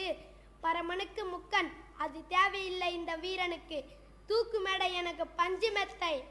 பூமியும் வானமும் உள்ளவரை வீரபாண்டிய கட்டபொம்மனின் புகழ் மணக்கும். நேயர்கள் இதுவரை கேட்டது உங்கள் விஐடி பண்பலை 90.8 பள்ளிக்கூடம் வேலூர் நகரின் பள்ளிகளில் இருந்து மாணவர்களின் பல்சுவை நிகழ்ச்சி.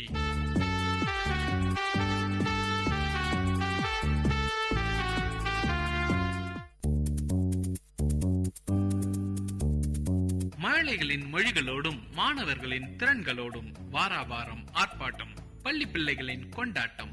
உங்கள் விஐடி பண்பலை 90.8 பள்ளிக்கூடம் வேலூர் நகரின் பள்ளிகளில் இருந்து மாணவர்களின் பல்சுவை நிகழ்ச்சி.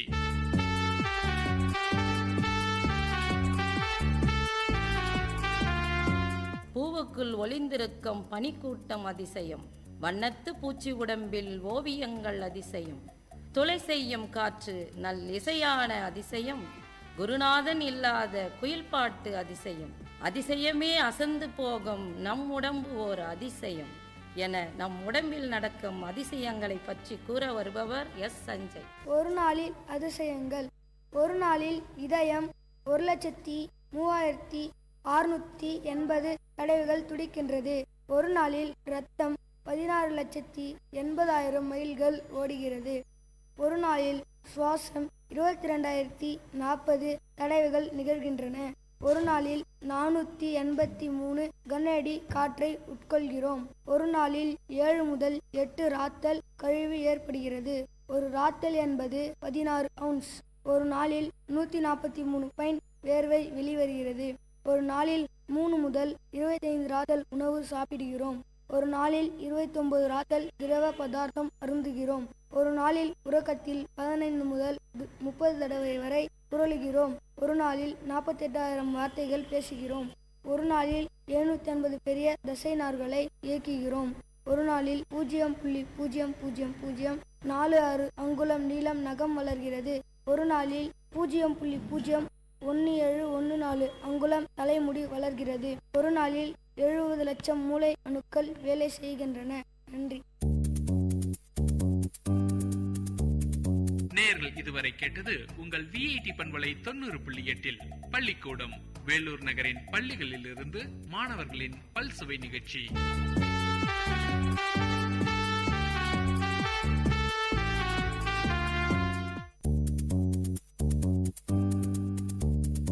மழலைகளின் மொழிகளோடும் மாணவர்களின் திறன்களோடும் வாராவாரம் ஆர்ப்பாட்டம், பள்ளி பிள்ளைகளின் கொண்டாட்டம். உங்கள் விஐடி பண்பலை 90.8 பள்ளிக்கூடம் வேலூர் நகரின் பள்ளிகளில் இருந்து மாணவர்களின் பல்சுவை நிகழ்ச்சி.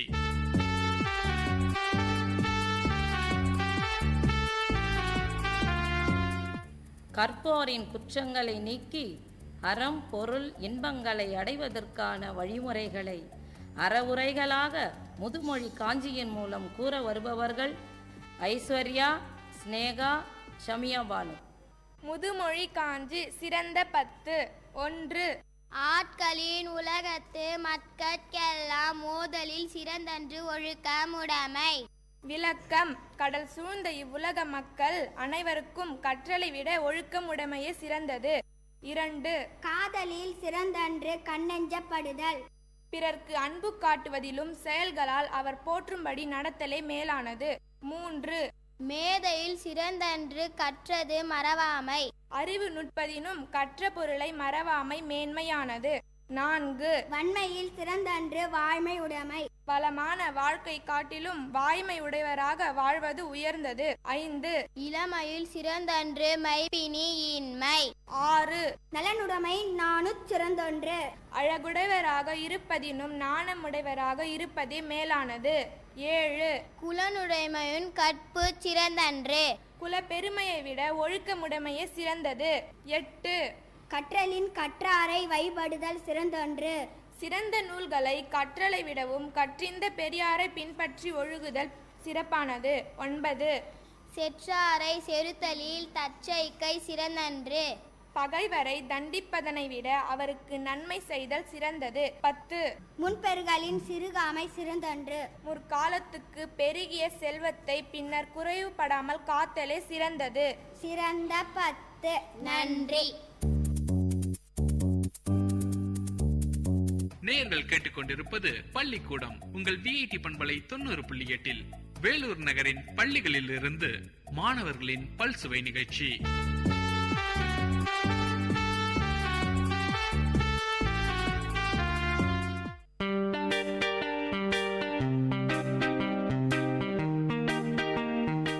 Dear listeners, for the next hour, you are going to listen to the program Team Speak Time in VIT Community Radio 90.8 FM.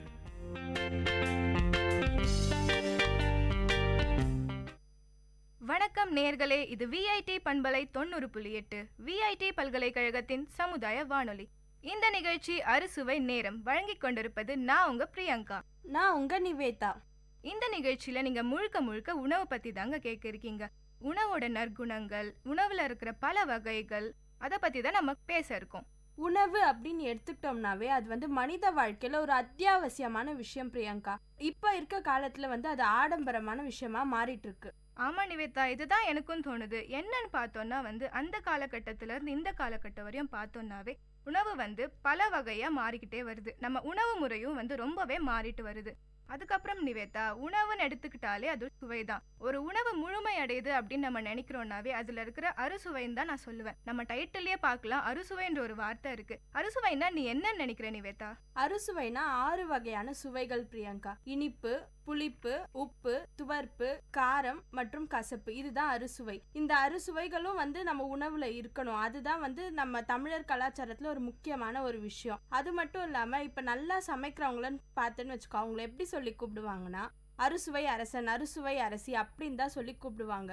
So இந்த 6 சுவையுமே நம்ம உணவுல ரொம்பவே முக்கியமான ஒரு விஷயம். கண்டிப்பா நிவேதா, நீங்க தமிழர் கலாச்சாரம்னு பேசுறப்பதான் எனக்கு ஒரு விஷயம் ஞாபகம் வந்துச்சு. அது என்னன்னு பார்த்தோம்னா விருந்தோம்பல். விருந்தோம்பல்னு ஒரு விஷயம் நம்ம கலாச்சாரத்துல இருக்கு. அது என்னன்னு பார்த்தோம்னா, உறவினர்கள், நண்பர்கள் யாரா இருந்தாலும் நம்ம வீட்டுக்கு வரப்ப அவங்களுக்கு விருந்தளித்து அவங்கள சந்தோஷப்படுத்துறது நம்ம வழக்கமாவே இருக்கு. நிவேதா, விருந்துன்னா உனக்கு என்ன தோணுது? எனக்கு விருந்துனாலே வாழை இலை தான் பிரியங்கா ரொம்பவே ஞாபகம் வருது. அந்த காலத்துல எல்லாம் வாழை மரம் எல்லார் வீட்லயுமே வளர்த்துட்டு வருவாங்க. வாழை இலை எளிதாக கிடைக்கக்கூடிய ஒரு விஷயம். அதுல உணவு பரிமாறுறது நம்ம விருந்தோம்பல்ல ஒரு முக்கியமான ஒரு விஷயம்.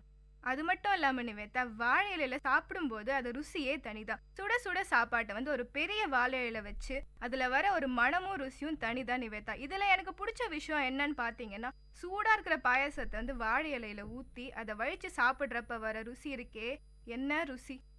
சரிங்க நிவேதா, வாழை இலைய பத்தி பேசணும். வாழை இலையில எப்படி பரிமாறணும்னு உங்களுக்கு தெரியுமா? கண்டிப்பா தெரியும் எனக்கு. வாழை இலையில உணவு பரிமாறுற முறை அப்படின்னு நம்ம தமிழர்கள் கலாச்சாரத்துல ஒரு முறை இருக்கு. வாழை இலையில மேல் பகுதியில பாத்தீங்கன்னா உப்பு, ஊறுகாய், கூட்டு, பொரியல், இனிப்பு இந்த மாதிரி சின்ன சின்ன விஷயத்தெல்லாம் வைப்பாங்க. கீழ்பகுதியில சாதம், சாம்பார், இந்த மாதிரி நம்ம எந்த உணவை மெயினா சாப்பிட்றோமோ அந்த உணவெல்லாம் வாழை இலையோட கீழ்பகுதியில வைப்பாங்க. இப்படிதான் நம்ம தமிழர்கள் கலாச்சாரத்துல அந்த உணவெல்லாம் பரிமாறிட்டு இருந்தாங்க. நம்மளுக்கும் சில பழக்க வழக்கங்கள்லாம் இருக்கு பிரியங்கா நம்ம தமிழர்கள் கலாச்சாரத்துல. அதுல எத்தனை வகையான உணவுகள் இருக்கு அப்படின்னு உனக்கு தெரியுமா? கண்டிப்பா நிவேதா, இப்ப நான் சொல்றேன். தமிழரோட உணவு வகைகள் பத்தி நான் இப்ப சொல்ல இருக்கேன். என்னன்னு பார்த்தோம்னா 4 வகைகள் இருக்கு. கடல் உணவு, இறைச்சி, மரைக்கறி உணவு, சிறப்பு உணவுகள் ஒரு சிலது இருக்கு. கடல் உணவுன்னு எடுத்துக்கிட்டோம்னா அதுல மீன், இறால், நண்டு இந்த மாதிரி வகைகள் இருக்கு. இறைச்சின்னு எடுத்துக்கிட்டோம்னா நம்ம சண்டேனா சாப்பிட்ற ஒரு சில விஷயம் தான் நிவேதா இது. அதுதான் கோழி, ஆடு இந்த மாதிரி விஷயங்கள். இதுல அந்த காலத்துல மாடு, மான் இந்த மாதிரி சாப்பிட்டுட்டு இருந்தாங்க. ஆனா இப்ப நம்ம இதெல்லாம் சாப்பிட்டோம்னா நம்மள யாரும் சும்மா விட மாட்டாங்க. அதனால நம்ம கோழி, ஆடோட நிறுத்திப்போம். அடுத்ததா பார்த்தோம்னா மரக்கறி உணவு இருக்கு. இது தாவர உணவுகள், அதாவது காய்கறி, பச்சை காய்கறிகள் இந்த மாதிரி ஒரு விஷயம் தான் இதுல சேரும். சிறப்பு உணவுகள் எடுத்துக்கிட்டோன்னு பாத்தீங்கன்னா கூழ், பொங்கல்.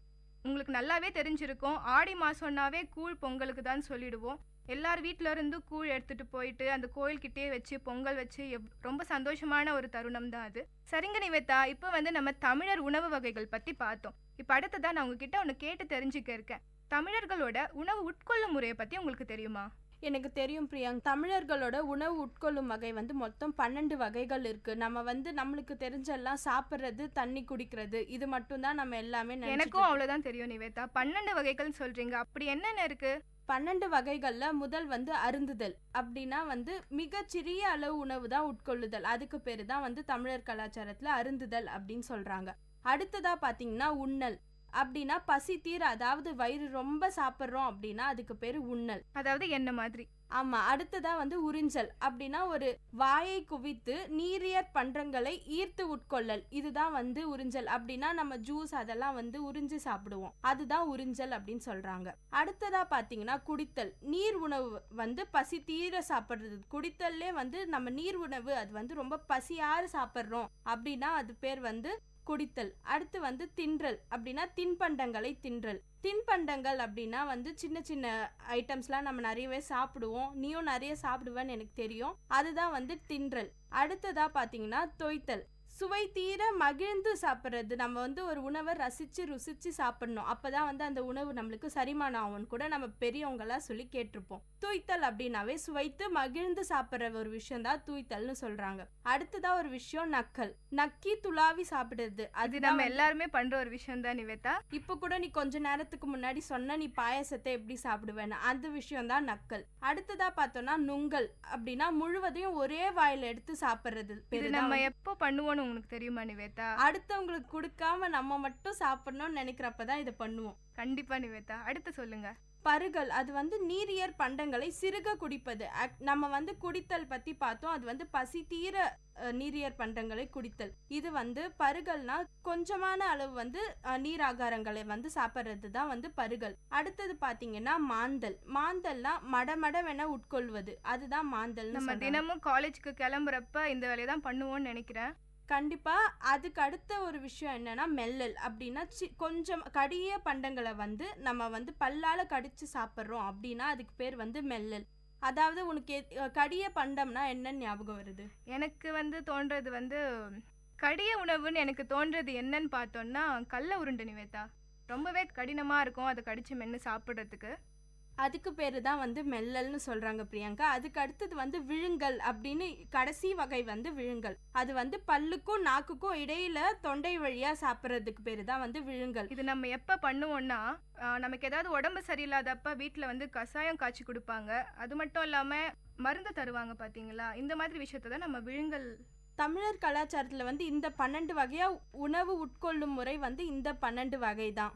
சரிங்க நிவேதா, நீங்க இப்ப சொன்ன தமிழர்கள் உட்கொள்ளும் முறையை பத்தி நான் கேட்டு தெரிஞ்சுக்கிட்டேன். இப்ப அடுத்ததா பார்த்தோம்னா நீங்க வந்து வாழை இலையில உணவு எப்படி பரிமாறுவாங்கன்ற ஒரு விஷயத்த வந்து நான் கேட்டு தெரிஞ்சுக்கிட்டேன் உங்ககிட்ட. அதுல வந்து எனக்கு ரொம்பவே வந்து என்னை ஈர்த்த விஷயம் என்னன்னு பாத்தீங்கன்னா இனிப்பு தான். எதனால அப்படின்னு பாத்தீங்கன்னா எனக்கு மட்டும் இல்ல, எல்லாருக்குமே இனிப்புன்றது வந்து எந்த ஒரு புது காரியம் தொடங்கினாலோ இனிப்பை பரிமாறி தான் தொடங்குவோம் இல்லையா? கண்டிப்பா பிரியங்கா. ஏதாவது ஒரு நல்ல விஷயம் நடந்தாலோ இல்ல நம்மளுக்கெல்லாம் நம்ம வந்து மாணவர்கள், நம்ம வாழ்க்கையில நம்ம ஏதாவது ஒரு பரீட்சையில வந்து பாஸ் பண்ணாலோ எல்லாருக்கும் முதல்ல நம்ம தர விஷயம் வந்து இனிப்பு தான். நீ சொன்னதும் சரிதான் பிரியங்கா. எந்த ஒரு விஷயத்தையும் ஆரம்பிக்கிறதுக்கு முன்னாடி வந்து நம்ம இனிப்பு எடுத்து தான் ஆரம்பிப்போம். நம்ம நிகழ்ச்சியிலயும் வந்து இது முதல் நாள் அப்படின்றதுனால நம்ம இனிப்பை பத்தி பேசலாம். கண்டிப்பா இனிப்பை பத்தி நம்ம பேசணும் நிவேதா. இப்போ நான் என்ன சொல்ல போறேன்னு பார்த்தீங்கன்னா இனிப்பு வந்து நமக்கு 2 விதமாகவும் கிடைக்கும். நம்ம வீட்லயும் நம்ம இனிப்பை செஞ்சு சாப்பிடலாம், கடையிலையும் போய் வாங்கி சாப்பிடலாம். இப்போ நம்ம இந்த நிகழ்ச்சியில தொடர்ந்து கேட்க போற விஷயம் என்னன்னு பார்த்தீங்கன்னா தீபாவளி, விநாயகர் சதுர்த்தி இந்த மாதிரி ஒரு சில விசேஷ நாட்கள்ல வீட்டில் செய்யற உணவு எப்படி செய்யறதுன்ற ஒரு செய்முறையை தான் நான் இப்போ எல்லாருக்கும் சொல்ல போறேன். சரிங்க நிவேதா, உங்களுக்கு தீபாவளினாலே என்ன ஞாபகம் வருது? தீபாவளினாவே நிறைய இனிப்பு வகைகள்லாம் இருக்கு பிரியங்கா, அதுதான் எனக்கு ஞாபகம் வருது. அதுவும் எனக்கு ரொம்பவே பிடிச்ச ஒரு இனிப்புனா அதிரசம் தான். என் கண்ணுக்கு அதுதான் தெரியும் எத்தனை இனிப்பு வகைகள் இருந்தாலும். அதுவும் எங்க வீட்டுல வேற படைச்சிட்டு தான் அதிரசத்தை சாப்பிட கொடுப்பாங்க. அது வரைக்கும் நான் அதை பார்த்துட்டே இருக்கிறதுலே எனக்கு அந்த அதிரசம் பார்க்கவே எனக்கு அவ்வளோ பிடிக்கும் தெரியுமா? என்ன நிவேதா, நீ கொடுக்கறதுக்கு முன்னாடியே திருடி சாப்பிடுவேன்றது எங்களுக்கு தெரிஞ்ச விஷயம் தானே? அது வந்து உனக்கு தான் தெரிஞ்ச விஷயம், எங்க வீட்டுல இருக்கவங்களுக்குலாம் தெரிஞ்ச விஷயம் இல்ல. ஆமா, அதிரசம் செய்யறது ரொம்பவே கஷ்டமான விஷயம்னு சொல்றாங்க. உனக்கு அதை பத்தி ஏதாவது தெரியுமா?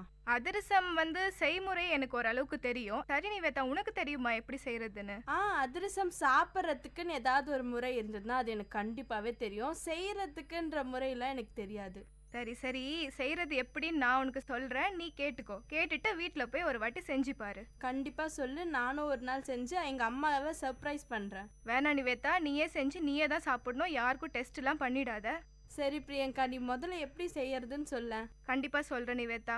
முதல்ல நம்ம என்ன பண்ணோம்னு பாத்தீங்கன்னா, பச்சரிசி மாவு இருக்கு இல்லையா, அதை எடுத்து அரைச்சி வச்சுக்கோங்க. சில பேர் பார்த்தோன்னா நான் நிறைய செய்ய போறேன், மற்றவங்களுக்கு கொடுக்க போறேன் அப்படின்றவங்க கடைக்கு போய் மெஷின்ல தான் அரைச்சிட்டு வருவாங்க. நான் கொஞ்சமா வீட்டு வரைக்கும் செய்ய போறேன் அப்படின்றவங்க வீட்லயே மிக்சியில அரைச்சி வச்சுப்பாங்க. இதுல முக்கியமான விஷயம் என்னன்னு பாத்தீங்கன்னா, பச்சரிசி மாவு அரைச்ச உடனே அது ஈரமான பதத்துல இருக்கிறப்பவே அதை நம்ம ஜல்லிச்சு வச்சுக்கணும் நிவேதா. சில பேர் என்னன்னு பார்த்தோம்னா, எனக்கு அதிரசம் கட்டியா இருக்கு, என்னால கடிக்க முடியல அப்படின்னு சொல்லுவாங்க. இதனோட காரணம் என்னன்னு பார்த்தோம்னா, ஒரு காரணம் ஜல்லிக்காத காரணத்தினால்தான். கண்டிப்பா அந்த ஈரமான பதத்துல இருக்கிறப்பவே ஜல்லிச்சு வச்சுக்கணும். அந்த பதம் போறதுக்கு முன்னாடியே அடுப்புல ஒரு பாத்திரம் வச்சு அதுல 1/4 டீ டம்ளர் தண்ணியை ஊத்தி அதை கொதிக்க வைக்கணும். இந்த கொதிக்க வைக்கிறதுக்கு முன்னாடியே நம்ம கொஞ்ச நேரத்துக்கு முன்னாடி வெள்ளை சிறிய சிறிய துண்டுகளா வெட்டி அதை அந்த பாத்திரத்துல தண்ணி காஞ்சதுக்கு அப்புறமா அந்த பாத்திரத்துல போட்டு நல்லா வேக வைக்கணும். வேகிறப்ப கொஞ்சம் கொஞ்சமா அந்த வெள்ளத்தோட ஸ்மெல் நமக்கு வரும். இந்த வெள்ளத்தை எதுக்காக பிரியங்கா இப்படி பாயில் பண்றோம்? இந்த வெள்ளத்தை எதுக்காக பாயில் பண்றோன்னு பாத்தீங்கன்னா நிவேதா, இப்ப நமக்கு பச்சரிசி மாவு இருக்கு, அதோட கலர்ந்து நமக்கு அதிரசம் தட்டுற பதம் வரணும்னா வெள்ளத்தை பாகு எடுத்து அதுக்கப்புறமா தான் நம்ம அந்த மாவை அதுல கலக்க முடியும். வெள்ளத்தை பாகு எடுக்கணும்னு சொல்றீங்க, நிறைய பேருக்கு இந்த விஷயம் தெரியாம இருந்திருக்கும். பாகு பதம் அப்படின்னு சொல்லுவாங்க. அந்த வெள்ளம் கரெக்டான பதத்துக்கு வந்துடுச்சா, அது பாக்குறதுக்கு ஏதாவது ஒரு விஷயம் இருக்கா? கண்டிப்பா இருக்கு நிவேதா. இது நிறைய பேருக்கு தெரியாத ஒரு விஷயம் கூட. ஏற்கனவே நான் சொன்ன மாதிரி அதிரசம் எனக்கு கட்டியா இருக்கு, என்னால கடிக்கவே முடியல அப்படின்னு சொல்றவங்க இது கண்டிப்பா பின்பற்ற வேண்டிய ஒரு ஒண்ணுதான். என்னன்னு பார்த்தோம்னா, பாகு நமக்கு அந்த ஸ்மெல் வரப்பவே ஒரு பிளேட்ல கொஞ்சமா தண்ணி ஊத்தி அந்த பாகை ஒரு டீஸ்பூன்ல எடுத்து கொஞ்சமா இந்த தண்ணியில ஊத்தணும் நிவேதா. தண்ணியில ஊத்துறப்ப அந்த பாகு அந்த தண்ணியில கரையவே கூடாது. கரையாம அடியில போயிட்டு அந்த பாகு அப்படியே இருந்துச்சுன்னா அந்த பதம் நமக்கு வந்துருச்சு நம்ம தெரிஞ்சுக்கலாம். இன்னொரு முறையும் இருக்கு. என்னன்னு பார்த்தோம்னா, இதே மாதிரி தண்ணி தட்டுல ஊத்தாம அதை கொஞ்சம் கையில எடுத்து அந்த பாகுல விட்டோம்னா நமக்கு ஒரு சத்தம் வரும். அந்த சத்தம் வரப்பவே நம்ம பாகு நம்ம எதிர்பார்க்குற பதத்துல வந்துருச்சு அப்படின்னு நம்ம தெரிஞ்சுக்கலாம். கண்டிப்பா பிரியங்கா, இந்த விஷயம் எல்லாருக்குமே ரொம்ப ஒரு பயன் தரக்கூடிய ஒரு விஷயமா இருக்கும். எல்லாருக்குமே அதிரசம் பண்றது அப்படின்னு நிறைய பேருக்கு தெரியும்.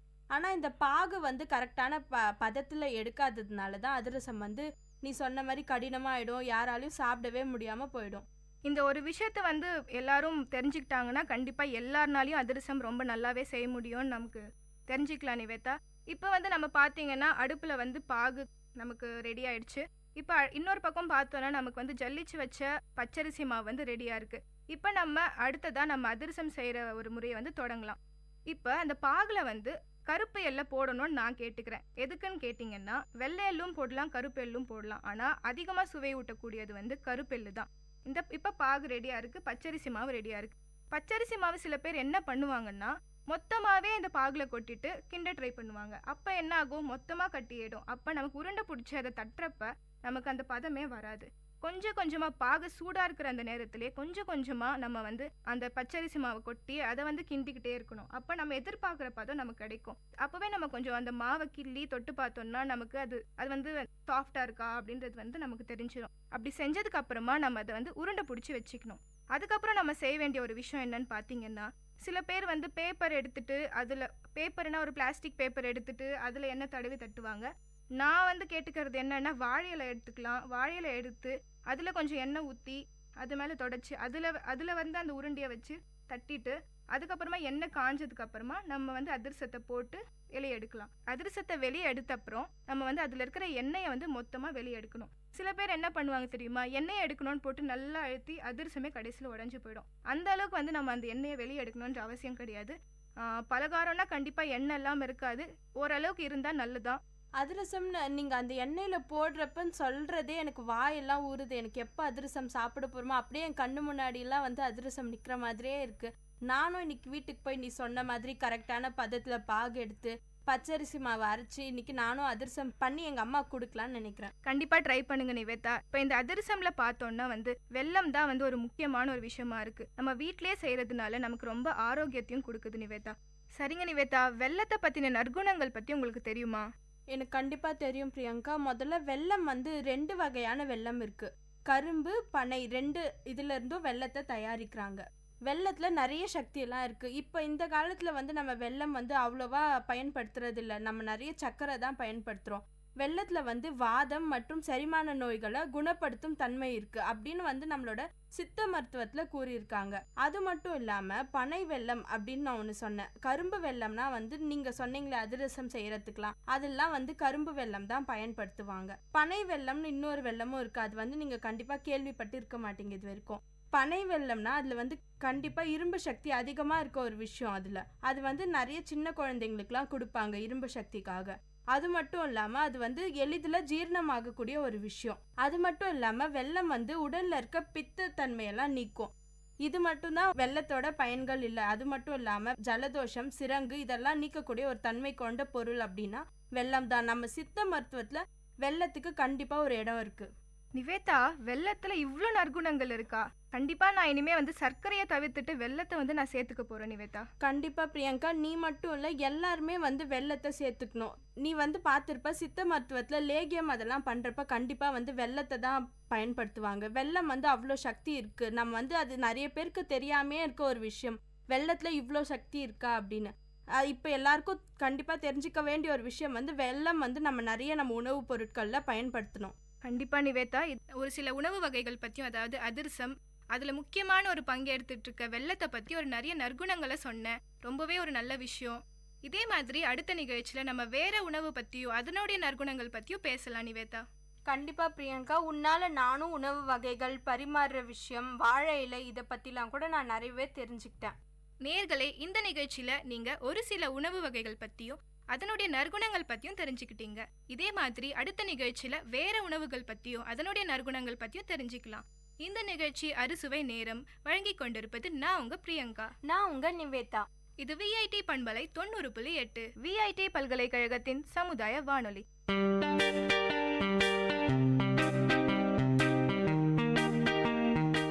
Dear listeners, you're listening to Vit Community Radio 90.8 and this program is Team Speak Time.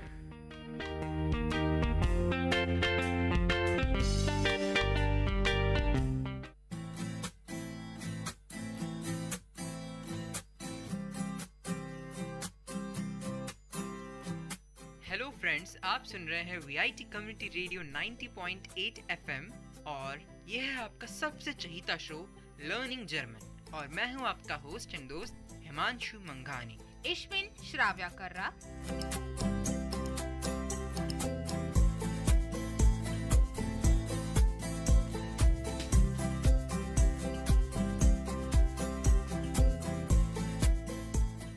भाई ये शो ही है लर्निंग जर्मन. वो हार्टली वेलकम क्या था हिमांशु?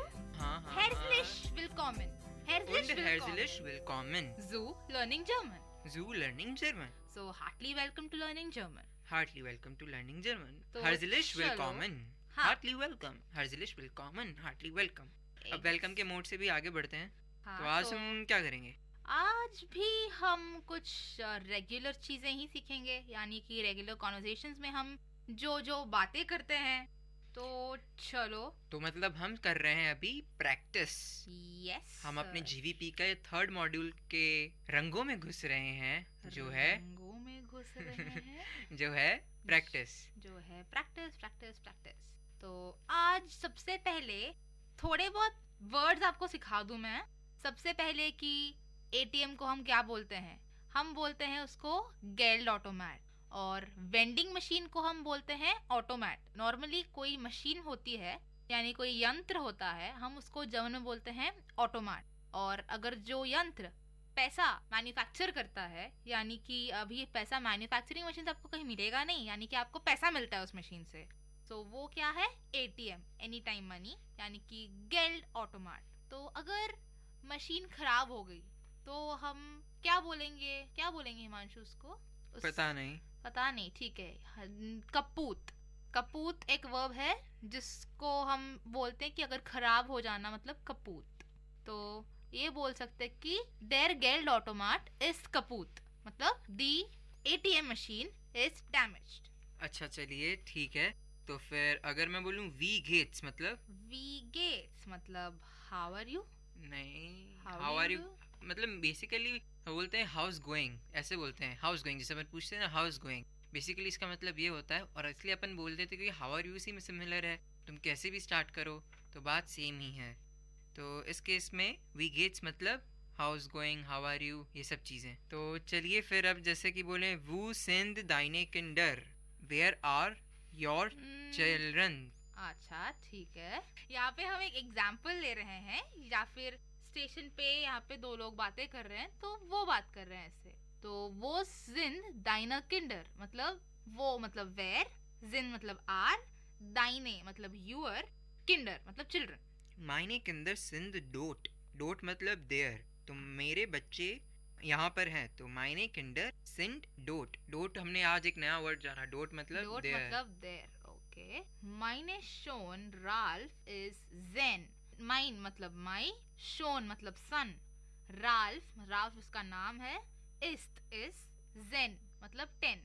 सो जेन जहरा आल्टे, जहरा मतलब ईयर, ओके, आल्ट मतलब ओल्ड। गुड गुड तो मतलब गुड गुड। तो वी ऑल्ट इज दाइने टॉक्टर, हाउ ऑल्ट मतलब ऑल्ट, इस्ट मतलब इज, दाइने मतलब योर, टॉक्टर मतलब डॉटर। सो का रिप्लाई होगा माइने टॉक्टर इज एल्फ जारे alt. So my daughter is elf यानी कि 11 years old। ठीक है, तो अभी मैं बोलूंगी कि सागमाल बास इस्ट दास देन, मतलब साग माल, माल का मतलब पता नहीं, साग होता है टेल, वाज इज मतलब व्हाट इज, दास देन मतलब that then, what is that then. So tell me what is that then. Okay, ah दास इज दाइन कैमल मतलब दैट इज दाइन मतलब योर, कामिल मतलब कैमल। ओके, इस बच्चे के पास एक कैमल भी है, बड़ा टॉय इंटरेस्टिंग होगा वो, टॉय। बड़ा इंटरेस्टिंग है यार, मतलब कैमल टॉयज भी मिलते हैं तुम हाँ तुम किससे खेलती थी बचपन में? गुड़ियों से ही खेलती होगी तुम तो। याद नहीं है। तुम खेलती भी थी? याद नहीं है, बोला ना। अरे नो कमेंट्स। नहीं खेलती थी? No comments. तो इतना क्यों, ऐसे क्यों? मुझे याद नहीं है भाई कुछ भी कि मैं खेलती थी या नहीं खेलती थी, क्या करती थी, बचपन था तो। हाँ, लॉस मतलब लेट्स गो, दास टैक्सी वार्ते, द टैक्सी वेटिंग। लॉस मतलब लेट गो भी होता है, जैसे तुम फ्रोजन का गाना सुनोगी ना, let it go let it go, तो उस केस में मैंने उसका जर्मन का सॉन्ग देखा था, तो उसमें था लॉस था, तो मुझे आज पता पड़ा उस लॉस का मतलब होता है लेट्स गो। तो हमने डॉट जाना देयर, शोन जाना यानी कि सन, डॉक्टर यानी कि डॉटर, किंडर यानी कि चिल्ड्रन, वी गेट्स मतलब हाउ आर यू, और साग माल मतलब टेल मी।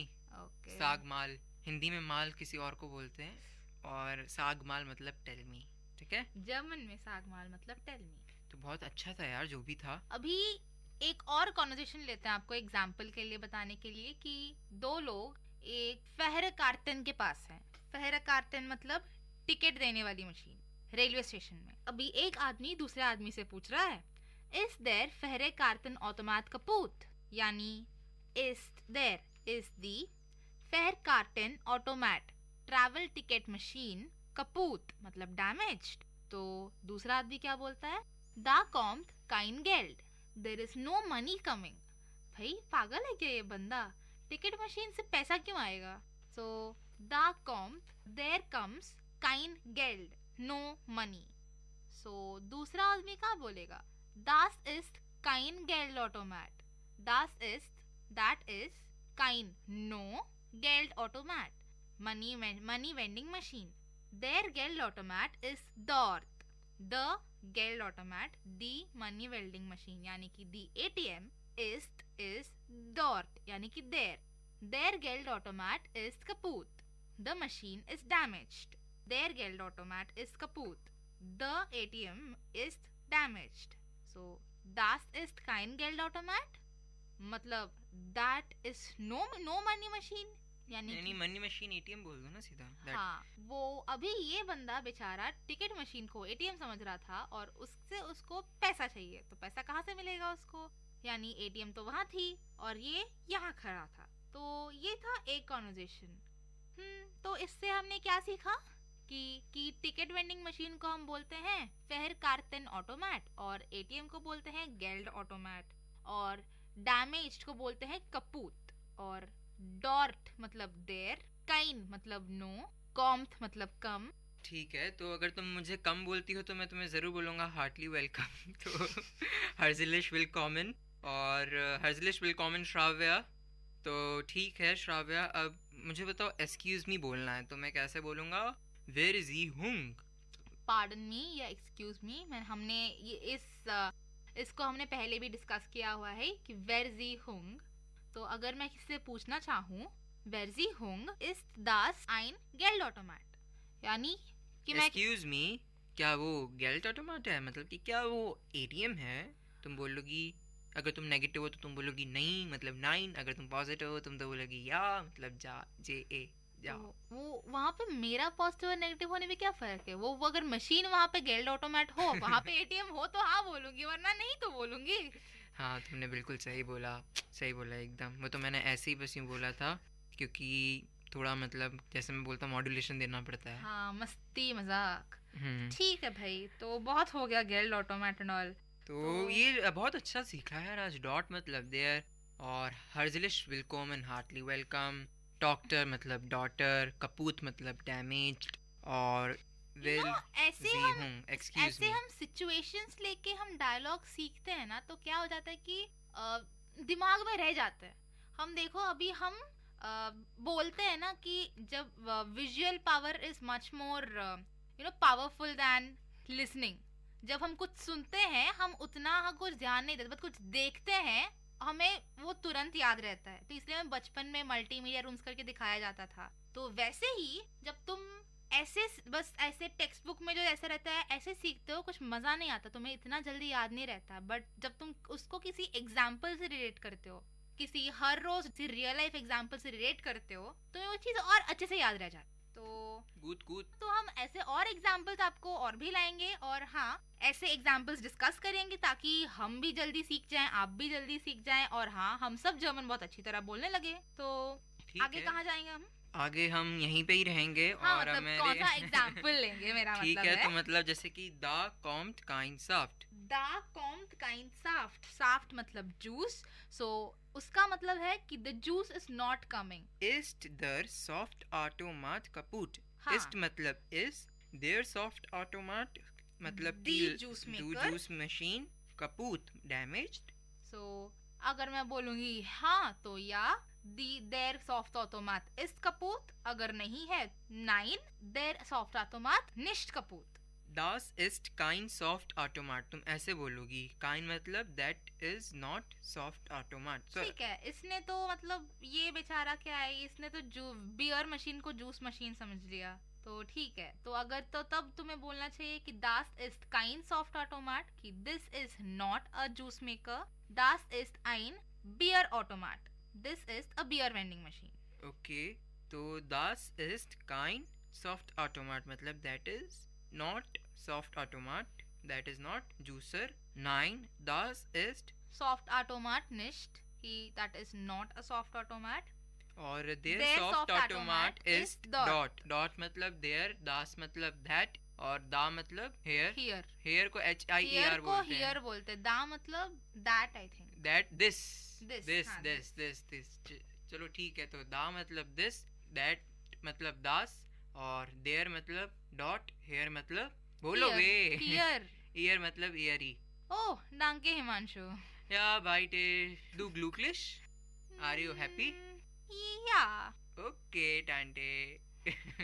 9 ओके ठीक है। तो फिर डॉट मतलब अगर मैं बोलूँ कि दिस इज माई टेलीफोन, तो मैं बोलूँगा das ist mein Telefon, mine टेलीफोन। और मैं बोलूँगा दिस इज माई टेलीफोन, तो दा इज माइन टेलीफोन। और अगर मैं बोलूँ देयर इज माई टेलीफोन, डॉट इज माइन टेलीफोन। मैं बोलूँ अगर हेयर इज माई टेलीफोन, हायर इज माइन टेलीफोन। और हम स्टार्टिंग में भी बोलते हैं कि हम बोलते हैं कि this is VIT community radio 90.8 FM। तो दिस के लिए हम बोलते हैं दा, पर हम कभी दिस नहीं बोले हैं, हम हमेशा बोले कि here is your VIT community radio. तो हम बोलते थे HIER, जो कि तुम ही बोलती थी ये सब, मैं तो हिंदी में ही बोलता था। ठीक है भाई, ठीक है। तो आगे से श्राव्या आप याद रखना, अगर तुम बोलती हो जर्मन में कि this is VIT community radio, तो दिस को क्या बोलोगे? दा इज VIT community radio. Okay. Is this a radio? Is this a radio? या तो उसको क्या बोलोगे तुम जर्मन में? Is this a radio? Is this a radio मतलब इस्ट दिस, तो दास रेडियो, तो इस दास रेडियो। करेक्ट। Cool, very cool. आज कुछ गाना नहीं गा रही हो? बड़ी फिल्मी बनती थी। वो ना स्वभाव है, ऐसे आ जाता है, भाव निकल जाता है, तो हर रोज भाव ऐसे नहीं निकलते। तो आज कैसे भाव निकल रहे हैं? जनता जानना चाहती है भाव मतलब जवाब चाहिए कि कैसे भाव निकल रहे हैं। आज भाई इश बिन ट्रोरिग, तो नॉर्मल भाव ही निकलेंगे। Why you are बड़ी ट्रोरिग? थक गई हूँ यार, बहुत नींद आ रही है। बड़ी थक गई हो, बहुत नींद आ रही है। चलो कोई बात नहीं, बस अभी 10-15 मिनट और खींच लो, फिर हाँ। तुम्हारी छुट्टी हो जाएगी। तुम्हें जो करना है करना, पर तुम्हें अगर काम- खेलना है तो स्पाइलन करना, प्ले करना, क्लैवियर बजाना है जो कि पियानो बजाना है वो भी कर लेना। हाँ, पियानो तुम आखिरकार दिलाना। तुम एक क्या हो, मार्कटन हो, मतलब एक लड़की हो, तो थकोगी तो जरूर। क्यों लड़के नहीं थकते? इतना जल्दी नहीं थकते, कुछ भी नहीं थकते इतना जल्दी। पर बोलने में तो लड़कियों को नहीं थकना चाहिए इतना। ठीक है, इस बात पे हम बाद में झगड़ते हैं, पहले हम यहाँ पे एग्जाम्पल्स तो ढूंढ लें। ठीक है, तो अब हम आगे बढ़ते हैं। तो आगे बढ़ेंगे उससे पहले हम जानेंगे हमने क्या पढ़ा है अभी तक। तो हमने पढ़ा, चलो ठीक है, क्विक रिवीजन। देर को क्या बोलोगी? देर को दास। थप्पड़ पड़ेगा, एक थप्पड़। फिर मेरे को मत कहना कि लड़कियों के ऊपर हाथ नहीं उठाते हैं। भूल गई भाई। तुम्हारी खुद की लाइन बोलनी चाहिए तुम्हें। देर मतलब डॉट। तुमने स्टार्ट ही ऐसा किया कि तुम्हारे shit, बच्चे यहाँ पर है। देर, हाँ देर, अच्छा ओके फाइन, देर डॉट। दिमाग काम नहीं कर रहा थोड़ा आज, ठीक है। और हेयर को क्या बोलोगी? हियर। और डॉट मतलब? डॉट मतलब देर। और हर्जलिश विलकॉमन? Heartily welcome, but you are not heartily welcome. Oh my god, मुझे वेलकम भी नहीं चाहिए वैसे भी, हम पहले से यहीं पर ही हैं। हाँ तो ठीक है भाई, ठीक है। ठीक है, तो फिर अब आगे बढ़ते हैं। अब वापस से रेलवे स्टेशन पे ही चलें, क्या कहती हो? या नहीं यार? हाँ, एक ये भी देखा कि लेट्स गो को क्या बोलेंगे? लेट्स गो लू। जैसा ही था। अरे लॉस एंजलिस का लॉस Loss, याद रखो। हाँ लॉस, हाँ वही LO याद था, तीसरा अक्षर याद नहीं था, तो क्या करूँ? LOS, चलो Loss, ठीक है। अगर हम हाँ, कभी अगर शावे मैं तुम्हें बोलूँ कि रेडियो चलते हैं, तो मैं बोलूंगा लेट्स को गो को क्या बोलूंगा? लॉस। Loss radio. लॉस दास रेडियो। Lost तो Das तुम क्या Radio। बोलोगी? या लॉस दास रेडियो। लॉस दास रेडियो। और बिस बार तो अपन बोलते ही हैं सी यू सून। फिर मैं बोलूंगा वेयर इज रेडियो, तो वो इज दास रेडियो। तुम क्या बोलोगी? Here is radio. Here is दास रेडियो। हियर इज दास रेडियो। रेडियो कहाँ फिर जाएगा? देयर इज दास रेडियो को क्या बोलोगी? Dot डॉट is इज दास Das रेडियो। Radio। Cool, very cool, excellent, doing a wonderful, वंडरबार, वंडरबार, दैट इज वंडरफुल। टोल मतलब दैट इज ग्रेट। शून मतलब ब्यूटीफुल। और कुछ कमेंट सुनना चाहती हो? नहीं। झूठी तारीफ करूं नहीं तो? नहीं, बिल्कुल हो नहीं। गया, उड़ा ली मेरी। अरे यार क्या उड़ाई तुम्हारी यार। हाँ, सबका दिन तो होता है कि कोई दिन हो जाता है, नो बिग डील। ओके, तो अब हम आगे बढ़ते हैं। Das ist mein Saft मतलब that is my juice. Da ist mein Saft मतलब दा मतलब this is my juice. Dort ist mein Saft। There is my juice. Hier ist mein Saft। Here is my juice. Das ist meine Zeitung। Zeitung is a newspaper, so that is my newspaper. Das ist mein Telefon। That is my telephone. Das sind meine Blumen। Okay. That are my flowers. Das ist dein Saft। That is your juice. Das ist deine Zeitung। That is your newspaper. Das ist dein Telefon। That is your telephone. Das sind deine Blumen। That are your flowers. Dort sind deine Blumen। There are your flowers. Das sind deine Blumen। Das sind deine Blumen। दा okay, वापस भूल दा गई। नहीं, मुझे मैं दाइने पे अटके, दाइने ब्लूमेन क्यों आएगा? वो दाइन ब्लूमेन ही होता है। नहीं, दाइने होता है ना, ब्लूमेन लड़कियां हैं, ब्लूमेन लड़की फेमिनिन तो है। दाइने ब्लूमेन, हाँ ठीक है। तो दा मतलब this is your flowers. This is your flowers। हाँ, या flowers, ठीक है। whatever। तो फिर अब ठीक है, आगे बढ़ते हैं। Der Ball wohn ui ist kaputt। क्या? Der Ball wohn ui ist kaputt। मुझे इस्ट कपूत और देर के अलावा और कुछ समझ में नहीं आया। देखो प्रीपोजिशंस होते हैं, प्रीपोजिशंस भी हम पढ़ेंगे एक बार। हाँ। तो अब देयर बाल मतलब द बॉल, क्योंकि बॉल क्या है? लड़का है, तो देयर बाल अच्छा, मस्कुलाइन है। बाल, ओके। देयर बाल द बॉल वॉन मतलब ऑफ। हाँ। उई मतलब is a name of a German. उई नाम था। ओके, मुझे समझ में नहीं। इस कपूत हाँ समझ में आ गया कि इज डैमेज्ड। हाँ, होता है ऐसी तो तुम सीखोगी। अब तुम्हें देखो पक्का तुम बताओ, तुम्हें याद रहेगा ना कि उई क्या है? हाँ, बिल्कुल याद रहेगा कि उई किसी लड़के का नाम है। और ऑफ मतलब को क्या बोलोगी तुम? वॉन। हाँ, फॉन फॉन फॉन फॉन फॉन फॉन, तो das ist von Aui। तो हाँ, अरे हाँ, कपूत। उई। नहीं, एक बार सोचो अगर वो इंडिया आएगा तो उस लड़के को क्या बुलाओगे? उई इधर आ। चलो ठीक है फिर, तो अब आगे बढ़ते हैं। Das Baby weint। Weint मतलब to cry, so the baby cried. Die Mutter ist glücklich। The mother is happy. Ihre Verkarten sind da। Ihre Verkarten मतलब their tickets are there. Their tickets are there। Their tickets। पक्का? हाँ, Verkarten मतलब tickets ही होते हैं। ठीक है, तो their tickets are there, तो मतलब Verkarten, क्योंकि पहले मैंने बोला था कि Verkarten ऑटोमाट मतलब टिकट वेंडिंग मशीन, तो Verkarten हुए टिकट्स। तो Ihre Verkarten sind da मतलब टिकट्स are there। Cool। वॉन का मतलब हो गया ऑफ। और एक और जो था उसमें था कि कपूत डैमेज, और हमने देयर हेयर दिस दैट पढ़ा। और फ्लैशे मतलब बॉटल। हाँ, यहाँ पे थोड़े और नए वर्ब्स, नए नाउन्स हो जाए आज। यानी जैसे हमें पहले पता है कि टाशे मतलब बैग होता है, कॉफर मतलब सूटकेस होता है, ऐसे ही फ्लैशे मतलब बॉटल होता है, और गिपैक मतलब लगेज। गिपैक मतलब लगेज। कहाँ पर गिपैक की स्पेलिंग बोलो तुम? GEPACK। गिपैक मतलब लगेज, और कॉफर मतलब सूटकेस, और टाशे मतलब बैग। टाशा। टाशे, हाँ ठीक है। टाशे और टाशन मतलब बैग्स। गेपैक मतलब लगेज। कॉफर मतलब सूटकेस। टाशे मतलब बैग। तो दोस्तों, आप अगर अपना बैग लेके जाते हैं कहीं, तो आप ऐसे मत बोलिए कि मैं बैग ले जा रहा हूँ, आप ऐसे बोलिए मैं अपना टैशे ले जा रहा हूँ। अगर आप जर्मन सीखना चाहते हैं तो टिडिंग। और दूसरी बात, अगर आप बोलेंगे कि मैं सूटकेस लेके जा रहा हूँ, तो ऐसे बोलिए कि दिस इज माय कॉफर मतलब ये है मेरा सूटकेस। ऐसे छोटे छोटे वर्ड्स आप, जैसे मान लीजिए एक छोटा बच्चा है, आप अपने कजिन को देखते होंगे, वो कैसे लैंग्वेज सीखता है? टूटी फूटी करते करते कुछ शब्द बोलता है। जैसे पानी बोलता है तो ऐसे नहीं बोलेगा कि मुझे पानी चाहिए, पहले बस बोलेगा पानी पानी पानी। तो अपन को ऐसे सीखना है। तो जो नॉर्मल जो वर्ड्स हैं, वोकैबुलरी आप भूलेंगे। तो अगर आपको कभी अपने दोस्तों से बोलते हैं कि वो कहाँ है, आपको बोलना है कि वेयर इज ही, तो तुम बोल सकते हो कि वेयर इस्ट ही।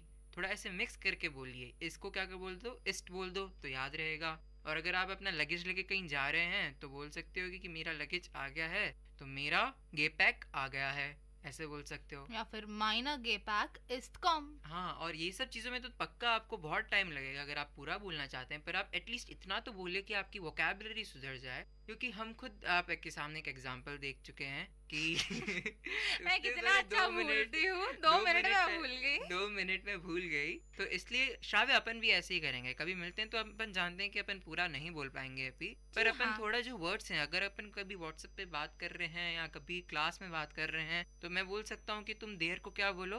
देर को THEER को बोलूंगे दा। हाँ, थप्पड़ पड़ेगा वापस से। देर मतलब डॉट। हाँ, डॉट। Okay fine. दा मतलब दिस। और हेयर मतलब HIER। और दास मतलब कि इतना बोलती है वापस उल्टा। दैट। तो चलो दिस दैट मतलब हाँ, ओके रुको मुझे समझ में आ गया। दिस मतलब दा, दैट मतलब दास। बढ़िया। हाँ, देयर मतलब डॉट, और हियर मतलब हियर। हाँ, फाइनली मैंने सीख लिया, अब मैं ये भूलने नहीं वाली। तो चलिए ठीक है। तो अभी अपन कभी भी कुछ बात करेंगे तो श्राव्य याद रखिएगा कि अपन छोटे छोटे वर्ड जो सीख रहे हैं, अगर आप भले उसको हिंदी में ले रहे हैं, बट उसका जो अगर आप जर्मन वर्ड लेके आ जाए, भले सेंटेंस नहीं लेके आए, पर एटलीस्ट वर्ड तो लेके आए। अगर मैं बोलूँ कि तुम कहाँ हो, तो मैं तुम्हें बोल सकता हूँ कि तुम कहाँ हो, तो मैं क्या बोलूंगा? दू। कहाँ हो, ऐसे ही बोल दो सीधा, ताकि तुम्हें पता तो रहे तुमको क्या बोलते हैं। दू कहाँ हो। हाँ, दू कहाँ हो, ऐसे ही कुछ बोल दो। तो चलो ठीक है। तो अपना गेपैक बांध लीजिए लोगों, अपने लगेज बांध लीजिए। आपका ईयरफोन अगर आपके कानों में जा रहा है तो आप उसको निकाल दीजिए, क्योंकि हम शो खत्म करने वाले हैं। और नहीं, उससे पहले हाल्ट मतलब हाल्ट हिमांशु, स्टॉप मतलब रुको। पर दोस्तों, आपके लिए भी हाल्ट है, रुको, अभी जितना जल्दी मत जाओ, क्योंकि हम आपको पहले रिवीजन कराएंगे। हमने हमारा ये सेशन जो था कोई ग्रामर से रिलेटेड नहीं था, हम प्रैक्टिस कर रहे थे। हाँ। तो प्रैक्टिस करेंगे जब हम वापस से वो शब्द वापस बोलेंगे। तो अगर आप भी प्रैक्टिस करना चाहें तो आप अपने मोबाइल में जाइए और रिकॉर्ड का बटन दबाइए, हमारा शो रिकॉर्ड करिए और बात बात पे सुनते रहिए, क्योंकि लैंग्वेज आप तभी सीख पाएंगे अगर आप किसी एक पर्टिकुलर पैराग्राफ या कॉन्वर्सेशन को बात बात पे सुनेंगे। अगर आप इधर भी सुन रहे हैं उधर भी सुन रहे हैं तो आप इतना ग्रिप नहीं बंधा पाएंगे। सीख लेंगे जरूर पर टाइम लगेगा, पर कौन इतना टाइम इन्वेस्ट करना चाहता है, और बोरिंग लगेगा क्योंकि एक हद तक का आपको ये लगेगा मेरे को कुछ समझ नहीं आ रहा, मेरे लिए सब नया है। पर अगर आप हमारा शो रिकॉर्ड करके वापस से सुनेंगे तो आपको 10% और समझ आएगा। तो ऐसे करते करते जब आप 90% तक पहुंच जाएंगे तो आपको एक बहुत अच्छी फीलिंग आएगी।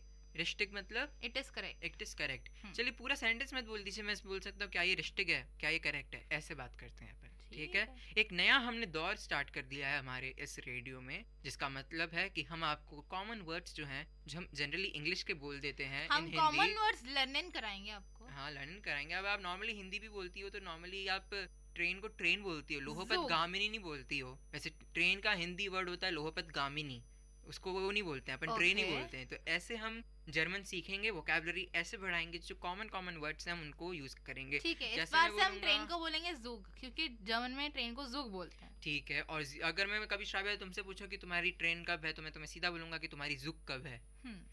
पर लिटरली कोई तीसरा बंदा आएगा तो इन्हें लगे इनकी कौन सी कोड लैंग्वेज चल रही है, ये बंदे सही है या नहीं है, इनको क्या हो गया है, सटक गया इनका दिमाग, सटक गया। पर लोग दुनिया जो भी कहती रहे, अगर आपको कुछ सीखना है तो आपको कोई आगे बढ़ना है, कोई परवाह नहीं। और जितना हो सके जो इंटरेस्टेड लोग हैं उनको अपने दायरे में रखिए, उनको अपने नजदीक रखिए, क्योंकि आप लैंग्वेज तभी सीख पाएंगे जब आप बोलेंगे, और बोलने के लिए आप अपने आप से आईने में तो इतना नहीं बोल सकते, एटलीस्ट किसी कोई सामने वाला लोगों से बात करिए। और क्योंकि जब डिफरेंट ब्रेन्स होंगे, डिफरेंट थिंकिंग होगी, तो जल्दी भाव प्रकट होंगे। और जो लैंग्वेज है एक्सचेंज ऑफ व्यूज, तो उसकी डिसेंसी और उसका अस्तित्व बरकरार रहेगा। अस्तित्व, एग्जिस्टेंस। भाई इतनी हिंदी मुझे आती नहीं है, तो ठीक है, आप अभी ट्रेन को क्या बोलते हैं उसको? जुग। और न्यूज़पेपर को क्या बोलोगी? जाइटुंग। और दूसरी बात देर को? देर मतलब कौन सा देर? कि वहाँ वाला देर कि उनका देर? वहाँ वाला देर, वहाँ है ट्रेन। हाँ, उसको कैसे तो बोलोगी? डॉट इज जुग। हाँ, वहाँ है ट्रेन। कूल, एक्सीलेंट, सीख लिया मैं। हाँ, और हमने और चलो आज कुछ 10-20 वर्ड सीखे ना नए। हाँ, तो ठीक है, मैं तुमसे पूछता हूँ, तुम उसका बताओ मतलब। ठीक है, ओके। Coffer, suitcase. क्या तुमने अपना सूटकेस बांध लिया है? क्या तुमने अपना कॉफर बांध लिया है? कॉफर बांध लिया है। क्या तुम्हारे पास गेट पैक है? मतलब गेपैक मतलब लगेज। क्या तुम्हारे पास ताशे है? हाँ, अभी मेरे बगल में ही है, मेरा बैग मेरे बगल में ही है। अच्छा, तो तुम्हारा बैग क्या देर है, मतलब डॉट है? इश ताशे इस्ट डॉट। So my bag is there. Cool. और इश मेरा बैग यहाँ है, मतलब हेयर है। तो इश ताशे हेयर हियर या इस द? हाँ, इस हियर बोलोगे, इस हियर बोलोगे। दा का मतलब वापस से तुम कंफ्यूज हो गए। नहीं। दा, अरे तुम ऐसे देखो ना, दिस दैट, तो क्या बोलोगा? दास। तो दिस दैट की पैरोडी, ये एक बहुत अच्छा रूल हो गया। देखो, दिस दास, सॉरी उल्टा हो गया, दिस दैट, ये तो पैरोडी है एक। This that is the and हाँ, तो दा के आगे एस लगा दो तो दास। तो दा के साथ एस वाला जो शब्द है वो जुड़ जाएगा तो दास। तो यानी दास की क्या होगी? कॉम्बिनेशन बन गई। तुम्हें दास तो पता है, दैट, तो दिस का क्या कर लो? दा। तो बचा क्या? हेयर। और एक और क्या बचा? डॉट। तो वो तो तुम्हें डॉट अपने आप ध्यान हो जाएगा। हमारा कंफ्यूजन था कि डॉट और दा में कैसे डिफरेंशिएट करें। तो ऐसे डिफरेंशिएट कर दो, दास में से एस हटाओ तो दा बना, तो दा उसकी जुगलबंदी को बरकरार रखेगा। तो इसलिए अब हम जाते हैं। हमें बहुत ट्राउरिक लग रहा है, बुरा लग रहा है कि हम आपको अब बाय कहने वाले हैं, चूज कहने वाले हैं, पर याद रखिए हम आपको गुड बाय मतलब कि ऑफ वीडर से नहीं कहने वाले हैं। हम आपको सिर्फ बाय कहेंगे, जो कि है चूस।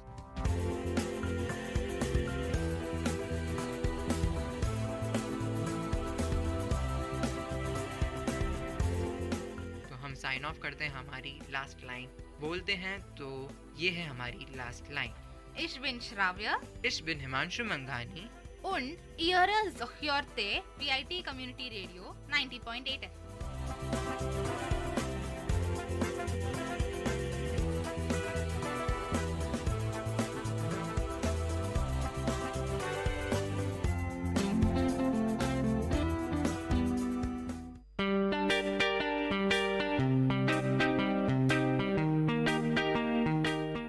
listeners, you're listening to Vit Community Radio 90.8 and this program is Team Speak Time.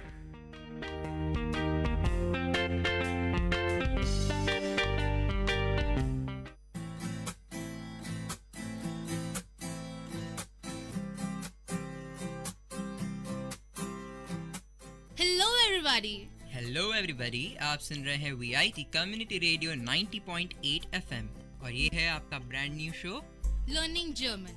मैं हूँ आपकी होस्ट श्राव्या और मैं हूँ आपका होस्ट एंड दोस्त हिमांशु मंघानी।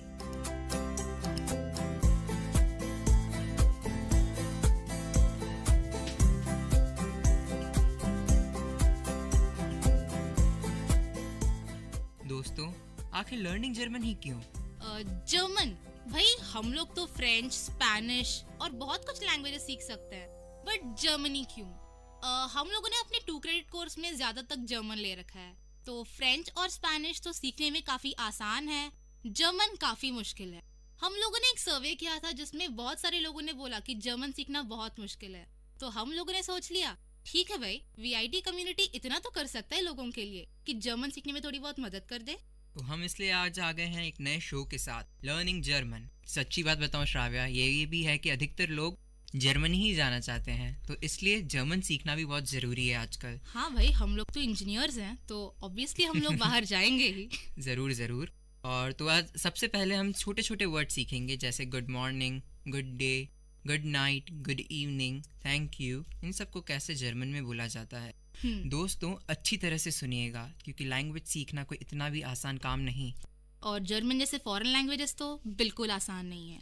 तो शुरू करते हैं। हिमांशु, गुड मॉर्निंग को क्या बोलेंगे? श्राव्या, गुड मॉर्निंग मतलब गुटन मॉर्गन। Okay, so good day? गुटन टाग। So good evening Shravya? गुटन आबेट। और गुड नाइट? गुटन नाट। गुटेन नाट। तो चलिए एक बार वापस से रिवीजन करा देते हैं लोगों का इन 5 शब्दों के लिए। गुटन मॉर्गन मतलब गुड मॉर्निंग। गुटन टाग मतलब गुड डे। गुटन आबेट मतलब गुड इवनिंग। गुटेन नाट मतलब गुड नाइट। ओके, पर सोइएगा मत, अभी सुनते रहिएगा। और दोस्तों ध्यान रहे, किसी को जाके गुड इवनिंग के बदले गुड नाइट मत बोल दीजिएगा। हाँ, thank you Shravya for this. पर हाँ, थैंक यू को बोलेंगे डांके। सही बोला मैंने, डांके? राइट, डांक। ओके, अपने पास टोटल 6 शब्द हो गए हैं। इट्स ग्रेट यार, इतने से टाइम में अपने 6 शब्द पूरे कर लिए। काफी सीख लिया हमने। वैसे डांके हिमांशु, इस आइडिया को लाने के लिए थैंक यू श्राव्या। डांके यू टू। मानता हूँ थोड़ा फनी है, डांके नहीं बोलना चाहिए। You are supposed to say you're welcome. You're welcome का मतलब है बाइटे। बाइटे, हाँ। नाइस। गलती करके ही सीखते हैं तो कुछ जल्दी समझ आता है। कोई बात नहीं है, बाइटे इज वेलकम। सो अभी हम चलते हैं बेसिक कंट्रीज के बारे में। फॉर एग्जाम्पल, अभी हम जर्मनी सीख रहे हैं, तो जर्मनी को जर्मन में ड्यूचलैंड बोलते हैं और जर्मन को जर्मन में ड्यूच बोलते हैं। कुछ समझे हिमांशु? हाँ, मैं वापस से बोलूंगा अपने लिसनर्स को बताने के लिए। जर्मन को बोलते हैं ड्यूश और जर्मनी को बोलते हैं ड्यूचलैंड। स्विट्जरलैंड को क्या बोलते हैं? स्विस। इटली को? और इटली को बोलते हैं इटालियन। ओके, सो हम वापस से रिवीजन कराते हैं। ड्यूश मतलब जर्मन। ड्यूचलैंड मतलब जर्मनी। स्विस मतलब स्विट्जरलैंड। मैंने सही प्रोनाउंस किया? नहीं, तुमने गलत बोला। I think it's Swiss. डांके Shravya, thank you Shravya, improve कराया तुमने। बाइटर। बहुत फनी हो रहा है, मज़ा भी बहुत आ रहा है। दोस्तों, हमें लग रहा होगा आपको भी बहुत मज़ा आ रहा होगा। और वैसे भाई, हम लोग भारत देश के हैं, तो इंडिया को क्या बोलेंगे भाई जर्मन में हम लोग?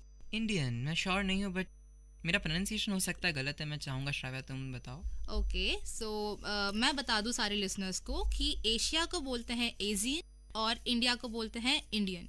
इंडियन, हाँ मैंने सही बोला था। हाँ। Good good. और गुड मतलब good good good. So basically good को बोलेंगे गुड। बस सही है। तो एक बार वापस से रिवीजन कराते हैं। सबसे पहले गुड मॉर्निंग, गुटन मॉर्गन, गुड नाइट, गुटन नाक्ट, गुड इवनिंग, गुटन आबे, स्विट्जरलैंड, स्विस, इंडिया, इंडियन, ड्यूश, जर्मनी.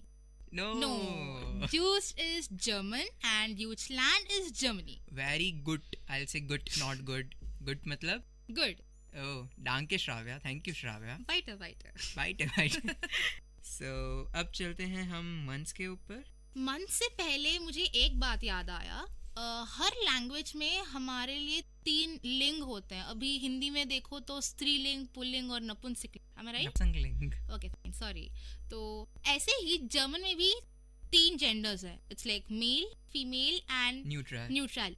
सो हम मेल को बोलते हैं डेयर, फीमेल देयर, फीमेल को बोलते हैं डी एंड न्यूट्रल को बोलते हैं दास। स्पेलिंग भी बता देते हैं। देयर मतलब DER और डेयर का मतलब ये नहीं कि DHEIR, इट्स बेसिकली DER। और दास मतलब DAS एंड दाई मतलब इट्स DIE देयर दी दास। तो हम लोगों ने तो बहुत पॉपुलर ये सुना रखा है कि वोक्सवैगन दास ऑटो।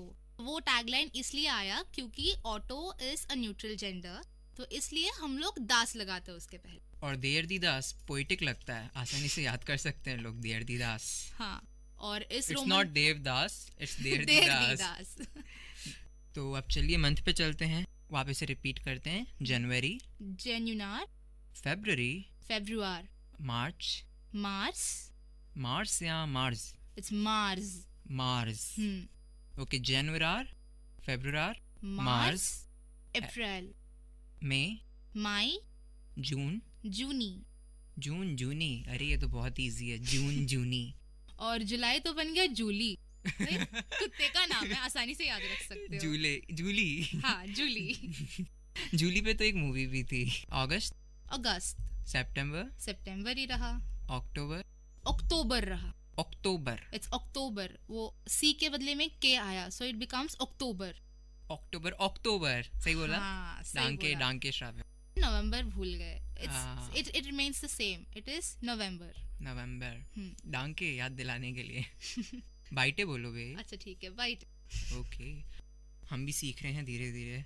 हम लोग तो यहाँ पे कोई एक्सपर्ट है नहीं, आपको सिखाने के लिए हम भी सीख रहे हैं। हाँ, और सच्ची बताएं तभी अगर इतना इनफॉर्मल होगा तो आप लोग इंटरेस्ट लेंगे और सीखना ज़रूर चाहेंगे और सीख भी रहे होंगे। हाँ, पर हम आपको बता दें कि हम पूरी एश्योरेंस नहीं ले सकते कि मतलब आपको 100% लैंग्वेज आ जाएगी, बट आप मतलब अपने आप को पहचान जाएंगे आपको इम्प्रूव कहाँ और कैसे करना है। क्योंकि क्लासरूम टीचिंग अलग होती है और इनफॉर्मली हम जो दोस्तों से पढ़ते हैं वो अलग होती है। क्लासरूम में सर सबको बिठा के तो पढ़ाएंगे ही, पर तुम्हारे लिए तुम्हारी वीक पॉइंट कौन सी है ये तो वो नहीं जान सकते। तो अभी दोस्तों के साथ पढ़ रहे हो, आप हमारे साथ पढ़ रहे हो, सो हम लोग ये normal student point of view से हम बोल सकते हैं कि हम लोगों ने कहाँ कहाँ गलती यूजुअली करते हैं, कहाँ की है और कहाँ कर सकते हो। हम लोग यही पॉइंट ऑफ व्यू से हम आपकी है मदद करना चाहते हैं। तो हिमांशु क्या कहते हैं इसके बारे में? सही है, एकदम सही बोला है श्राव्या। और लैंग्वेज बेसिकली वो चीज़ है जब तक तुम खुद प्रैक्टिस नहीं करोगे तब तक तुम्हें नहीं आने वाली। और यहाँ तक कि हिंदी इंग्लिश को ही देख लो, बचपन से करते आ रहे हैं या नहीं? हाँ, बचपन से सब लोग सीखते आ रहे हैं हिंदी। इवन सब सुन भी रहे हैं, पर तो भी कुछ ऐसे शब्द है जिनको पता ही नहीं है। और सच्ची मैं बताऊं कि लैंग्वेज में सारे शब्द पता होना ज़रूरी नहीं है। क्वालिटी वर्ड्स पता होने चाहिए, क्वांटिटी वर्ड्स नहीं। और हमारी इंटेंशन ये है कि अगर हम कहीं जर्मन ऑफिसर से बात करें या किसी जर्मन एम्प्लॉय से बात करें या जर्मन कस्टमर से बात करें तो हम अपने आइडियाज़ को अच्छी तरह से एक्सचेंज कर सकें इन अ गुड वे। ऐसे नहीं कि मतलब I know very good German तो इसलिए मैंने ये शब्द बोला पर सामने वाला समझा नहीं। अपन को पता होना चाहिए कि लैंग्वेज एक एक्सचेंज ऑफ आइडियाज़ है। इट्स नॉट समथिंग कि अपन को एक इम्प्रेशन क्रिएट करना है। फॉर एग्जाम्पल, अभी मैंने अपनी बीटेक 4 साल यहाँ पे ख़त्म कर ली। मुझे एमएस के लिए मुझे एक बहुत नहीं खत्म करी अभी। इमेजिन बस सोचो। ओके। एंड मैं गई जर्मनी, मुझे वहाँ पे किसी से बात करनी होगी तो मैं अच्छे से मतलब डिक्शनरी वाली जर्मनी शुरू करूंगी या नॉर्मल वाला जर्मन बात करूंगी जिससे वो समझ।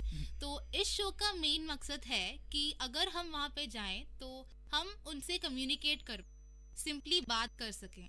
अभी हम लोग जैसे दिल्ली जाते हैं या फिर बॉम्बे या कोई अदर प्लेस, तो हम लोग जैसे जिस कंफर्टेबल लेवल से हम उनसे बात कर सकेंगे उसी लेवल में हम जर्मन में भी बात कर सकेंगे। तो हिमांशु, हम और क्या क्या चीजें सीखेंगे आज? पहले रिवीजन कर लेते हैं जो अभी सीखा है। हाँ। गुड मॉर्निंग इज गुटेन मॉर्गन। गुटेन टाग is good day. Good evening is गुटेन आबे। एंड गुटेन नाक्ट गुड नाइट। डांके थैंक यू। बाइटे या वेल। Thank you as well. Welcome as well both. Okay, so Douche is German. Deutschland. Germany. और अब तुम मुझसे पूछो। Schweiz. Switzerland. Very good. और अभी इंडियन क्या है? इंडिया।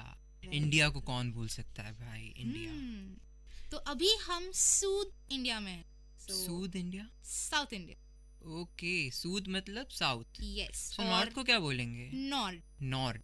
नर्ड मत बोल देना, नॉर्ड है। नर्ड मतलब तुम्हें पता ही होगा क्या ये है। नॉर्ड इंडिया तो है नहीं यहाँ पे, तो बिल्कुल हम नहीं है। हमारे यहाँ नॉर्थ इंडिया और साउथ इंडिया है। नॉर्थ इंडिया, सूद इंडिया। ईस्ट को क्या बोलेंगे? ऑस्ट। ऑस्ट, ऑस्ट इंडिया। ओके, ये भी चलो बहुत अच्छा सीख गए अभी तक तो। आशा है आप लोग भी सीख रहे होंगे। अगर आपको समझ नहीं आ रहा हो इतना तो आप वापस से हमारा शो सुन सकते हैं, इसका रिपीट टेलीकास्ट भी होगा। सो सुनते रहिए। अब आगे बढ़ते हैं। कुछ शब्द जो कॉमन शब्द हैं, नॉर्मल शब्द हैं, उनको कैसे बोलेंगे? जैसे कॉमन मतलब जैसे जाना, कहीं जाना, टू गो। गेहन, गेहन। गेहन। और आना यानी टू कम, कॉमन। ओके। श्राइबन इज टू राइट। एंटवार्टन इज टू आंसर। फ्रैगन आस्क, श्राव्या फ्रैगन मतलब आस्क। सिंगन इज टू सिंग।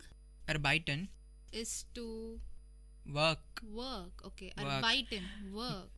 मैं और श्राव्या जर्मन लैंग्वेज को सिखाने के लिए अर्बाइटन कर रहे हैं। हमारा थोड़ा फनी है बट इससे तुम्हें शब्द तो पता होगा। अर्बाइटन मतलब टू वर्क। वोहनन स्टे, टू स्टे। अब जैसे हम भी हॉस्टल्स में रह रहे हैं तो हम वोहनन इन हॉस्टल्स। इसमें आप लिटरली अगर आप हिंदी और अगर इन कुछ शब्दों को मिक्स करके बोलेंगे तो सच्ची में आपको कुछ जल्दी समझ आएगा, और आप कन्वर्स भी करेंगे अगर इस टोन में तो आपके दोस्त भी आपको अच्छी तरह से समझ पाएंगे। माना थोड़ा इंटरेस्टिंग है और नहीं थोड़ा ऑकवर्ड है बट इंटरेस्टिंग भी और मज़ेदार भी है। प्लीज़ आजमाएं। हिंदी और इंग्लिश को कुछ मिक्स तो करते ही हैं, आज चलिए जर्मन और हिंदी को मिक्स कर लेते हैं। और भाई कॉलेज ही है मस्ती और मजाक करने के लिए और नई चीजें सीखने के लिए। तो अभी हमारे पास तो टू डू लिस्ट में नई चीज है जर्मन सीख।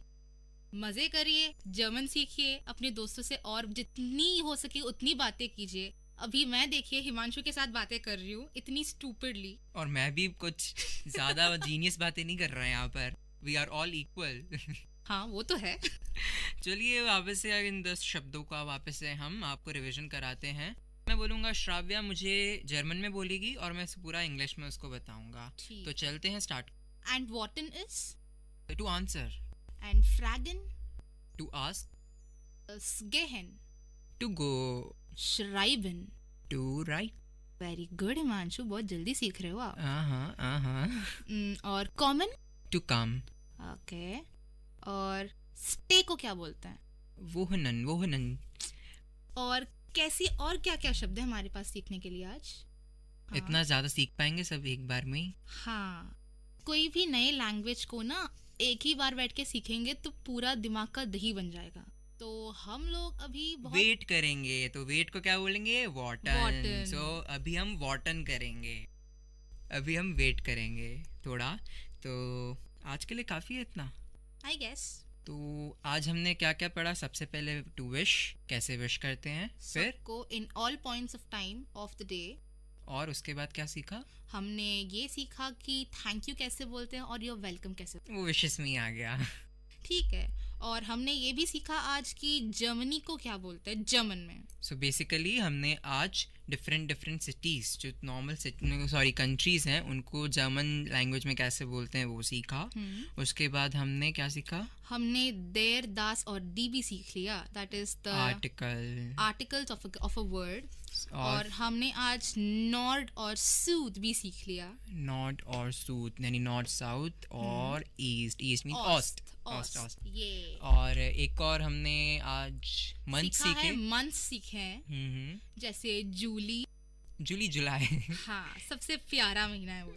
और हमने और क्या क्या सीखा आज? उसके बाद हमने हमने हमने हमने हमने हमने कुछ वर्ब्स सीखे, नॉर्मल वर्ब्स जो होते हैं 10 वर्ड, जैसे आना, जाना, रुकना, रहना, लिखना। एंटवार्टन हिमांशु, एंटवार्टन आंसर करना, आंसर करना। हाँ। तो चलिए एक बार अब वापस से इसका रिवीजन करा देते हैं, और हम इस बार कुछ अभी बकवास नहीं करेंगे। आप सिर्फ ये चीज़ भी सुन ले तो आपने जो आज सीखा है वो अच्छी तरह से समझ पाए कि आपने क्या सीखा है। गुटन नाक, गुड इवनिंग, गुटन आबेट, थैंक यू, डंके, बाइटे, यू आर वेलकम। देयर किसके लिए होता है? मेल के लिए होता है। और दी? फीमेल के लिए। Das. Das Auto, Volkswagen, neutral gender. Neutral gender. There the Das. Poetic है. Not Devdas, it's there the Das. सब देखते हैं. ठीक है. January. Januar. February. Februar. March. Mars. April. April. May. May. June. Juni. July. July. Julie. Oh shit, मैं भूल गई. Julie the dog. August. August ही होगा. September. September. October. It's October. K. The K वाला sound. K from the epiglottis. Epiglottis. Okay, fine. कुछ भी. ओहो. November. November. December. December. December. December. The Z comes in place of C. और हमने आज कुछ verbs भी सीख लिए, जैसे common. To come. Okay. गहन. To go. हम जाएंगे अभी थोड़ी देर में निकल रहे हैं. ठीक है भाई, ठीक है. Schreiben. To write. Antworten. To answer. Fragen. To ask. Singen. To sing. La la la la la. Arbeiten. To write. Arbeiten is to work, Himanshu. Oh my God, work का इतना लोड, वर्क का इतना load आ गया कि मैं arbeiten ही भूल गया. हाँ, हम यहाँ पे नौटंकी कम और थोड़ा काम ज्यादा करेंगे तो बेहतर होगा. और wohnen. To stay. Right. बस आज के लिए तो यही था, I guess. अब हम टाटा बाय बाय करते हैं आपको अपने डेली रूटीन में. तो मैं था आपका होस्ट एंड दोस्त Himanshu. And this was Shravya. Signing off from Learning German Show, and keep listening to VIT Community Radio 90.8 FM.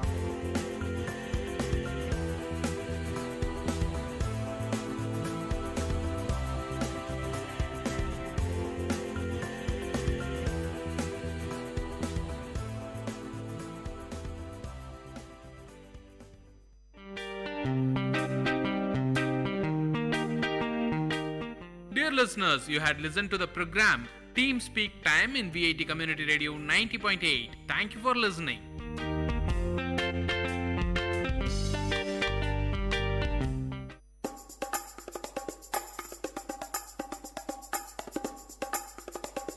காரசாரம் VIT பண்பலையின் விவாத மேடை. ஆரோக்கியமான வாதங்களுடன், அன்றாட நிகழ்வுகளின் தரவுகளுடன், மக்களின் குரல்கள் ஒன்றிணையும் கருத்துக்களம்.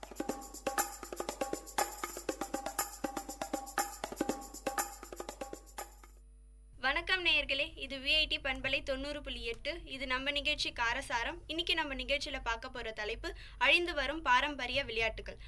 இதை பத்தி பேசுறதுக்கு இன்னைக்கு நம்மளோட 3 தோழிகள் இருக்காங்க. வாங்க அவங்கள அறிமுகப்படுத்திக்கலாம். வணக்கம், நான் சுபஸ்ரீ. வணக்கம், நான் சௌபாக்கியா.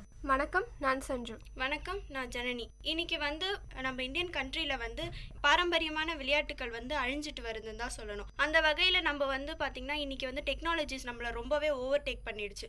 டெக்னாலஜிஸ் இன்னைக்கு கேமும் கண்டுபிடிச்சதுக்கு காரணம் எதுக்குன்னா சும்மா கொஞ்ச நேரம் டைம் பாஸ் பண்றதுக்கு தான். ஆனா இன்னைக்கு பசங்க எல்லாருமே அதுக்கே அடிக்ட் ஆகி உட்கார்ந்துட்டு இருக்காங்க. நம்ம சின்ன வயசுல இருக்கும்போது நிறைய விளையாட்டுகள் விளையாடி இருப்போம். இன்னைக்கு அப்படி யாரும் விளையாடுறது கிடையாது. அதுக்கெல்லாம் என்ன ரீசன் நினைக்கிறீங்க? அண்ட் எந்த மாதிரி விளையாட்டுகள்லாம் அழிஞ்சிட்டு வருதுன்னு நினைக்கிறீங்க? இந்த மாதிரி ஒரு தலைப்பு எடுத்தாலே நமக்கு நிறைய விளையாட்டுகள் ஞாபகம் வரும். இப்ப நம்மளே எடுத்துக்கிட்டா நம்ம விளையாடினது நம்ம தம்பி தங்கச்சி எல்லாம் விளையாடி இருக்க மாட்டாங்க. அந்த வகையில பார்த்தோம்னா இந்த பச்சை குதிரை தாண்டது, பம்பரம் விடுறது, கபடி, இந்த மாதிரி நிறைய பாரம்பரியமான விளையாட்டுகள்லாம் அழிஞ்சிடுச்சுன்னு தான் சொல்லணும்.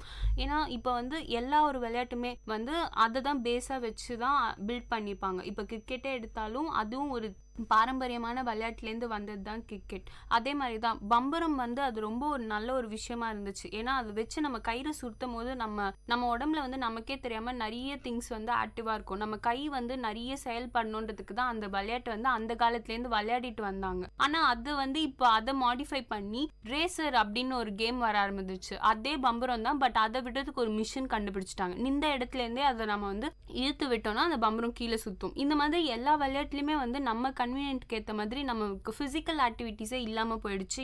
இப்ப இருக்க காலத்துல எல்லா ஒரு கேம்லயும் டெக்னாலஜி நீங்க சொன்ன மாதிரி நம்மள ஓவர்டேக் பண்ணிடுச்சுன்னு தான் சொல்லணும். அதனால நம்மளுக்கு நிறைய ப்ராப்ளம்ஸ் வருது. நிறைய கேம்ஸ் அழிஞ்சிருச்சு. இதுக்கு முன்னாடி இருந்த காலத்துல ஸ்கூல் முடிச்ச உடனே பசங்க ஓடி ஆடி விளையாடுவாங்க. அட்லீஸ்ட் ஒரு ஸ்வெட் உடம்புக்கு ஆறுது ரொம்பவே நல்லது. ஆனா இப்ப யாருமே அந்த மாதிரி எப்படி சொல்றது, ஒரு மாதிரி ரொம்ப கஷ்டப்பட்டு அந்த மாதிரிலாம் யாருமே விளையாடுறது கிடையாது. ஈஸியா ஒரு போன் இருந்தா போதும், அதுல ஜஸ்ட் நம்ம கைகளுக்கு மட்டும் தான் அதுல வேலையை தவிர வேற எந்த ஒரு விஷயமும் கிடையாது. இப்ப பாத்தீங்கன்னா பெண்கள் முக்கியமா பாத்தீங்கன்னா கல்லா மண்ணா இந்த கலர் டச் பண்ணி விளையாடுறது, இந்த மாதிரி விளையாட்டுகள்லாம் நிறையவே இப்போ இல்லை.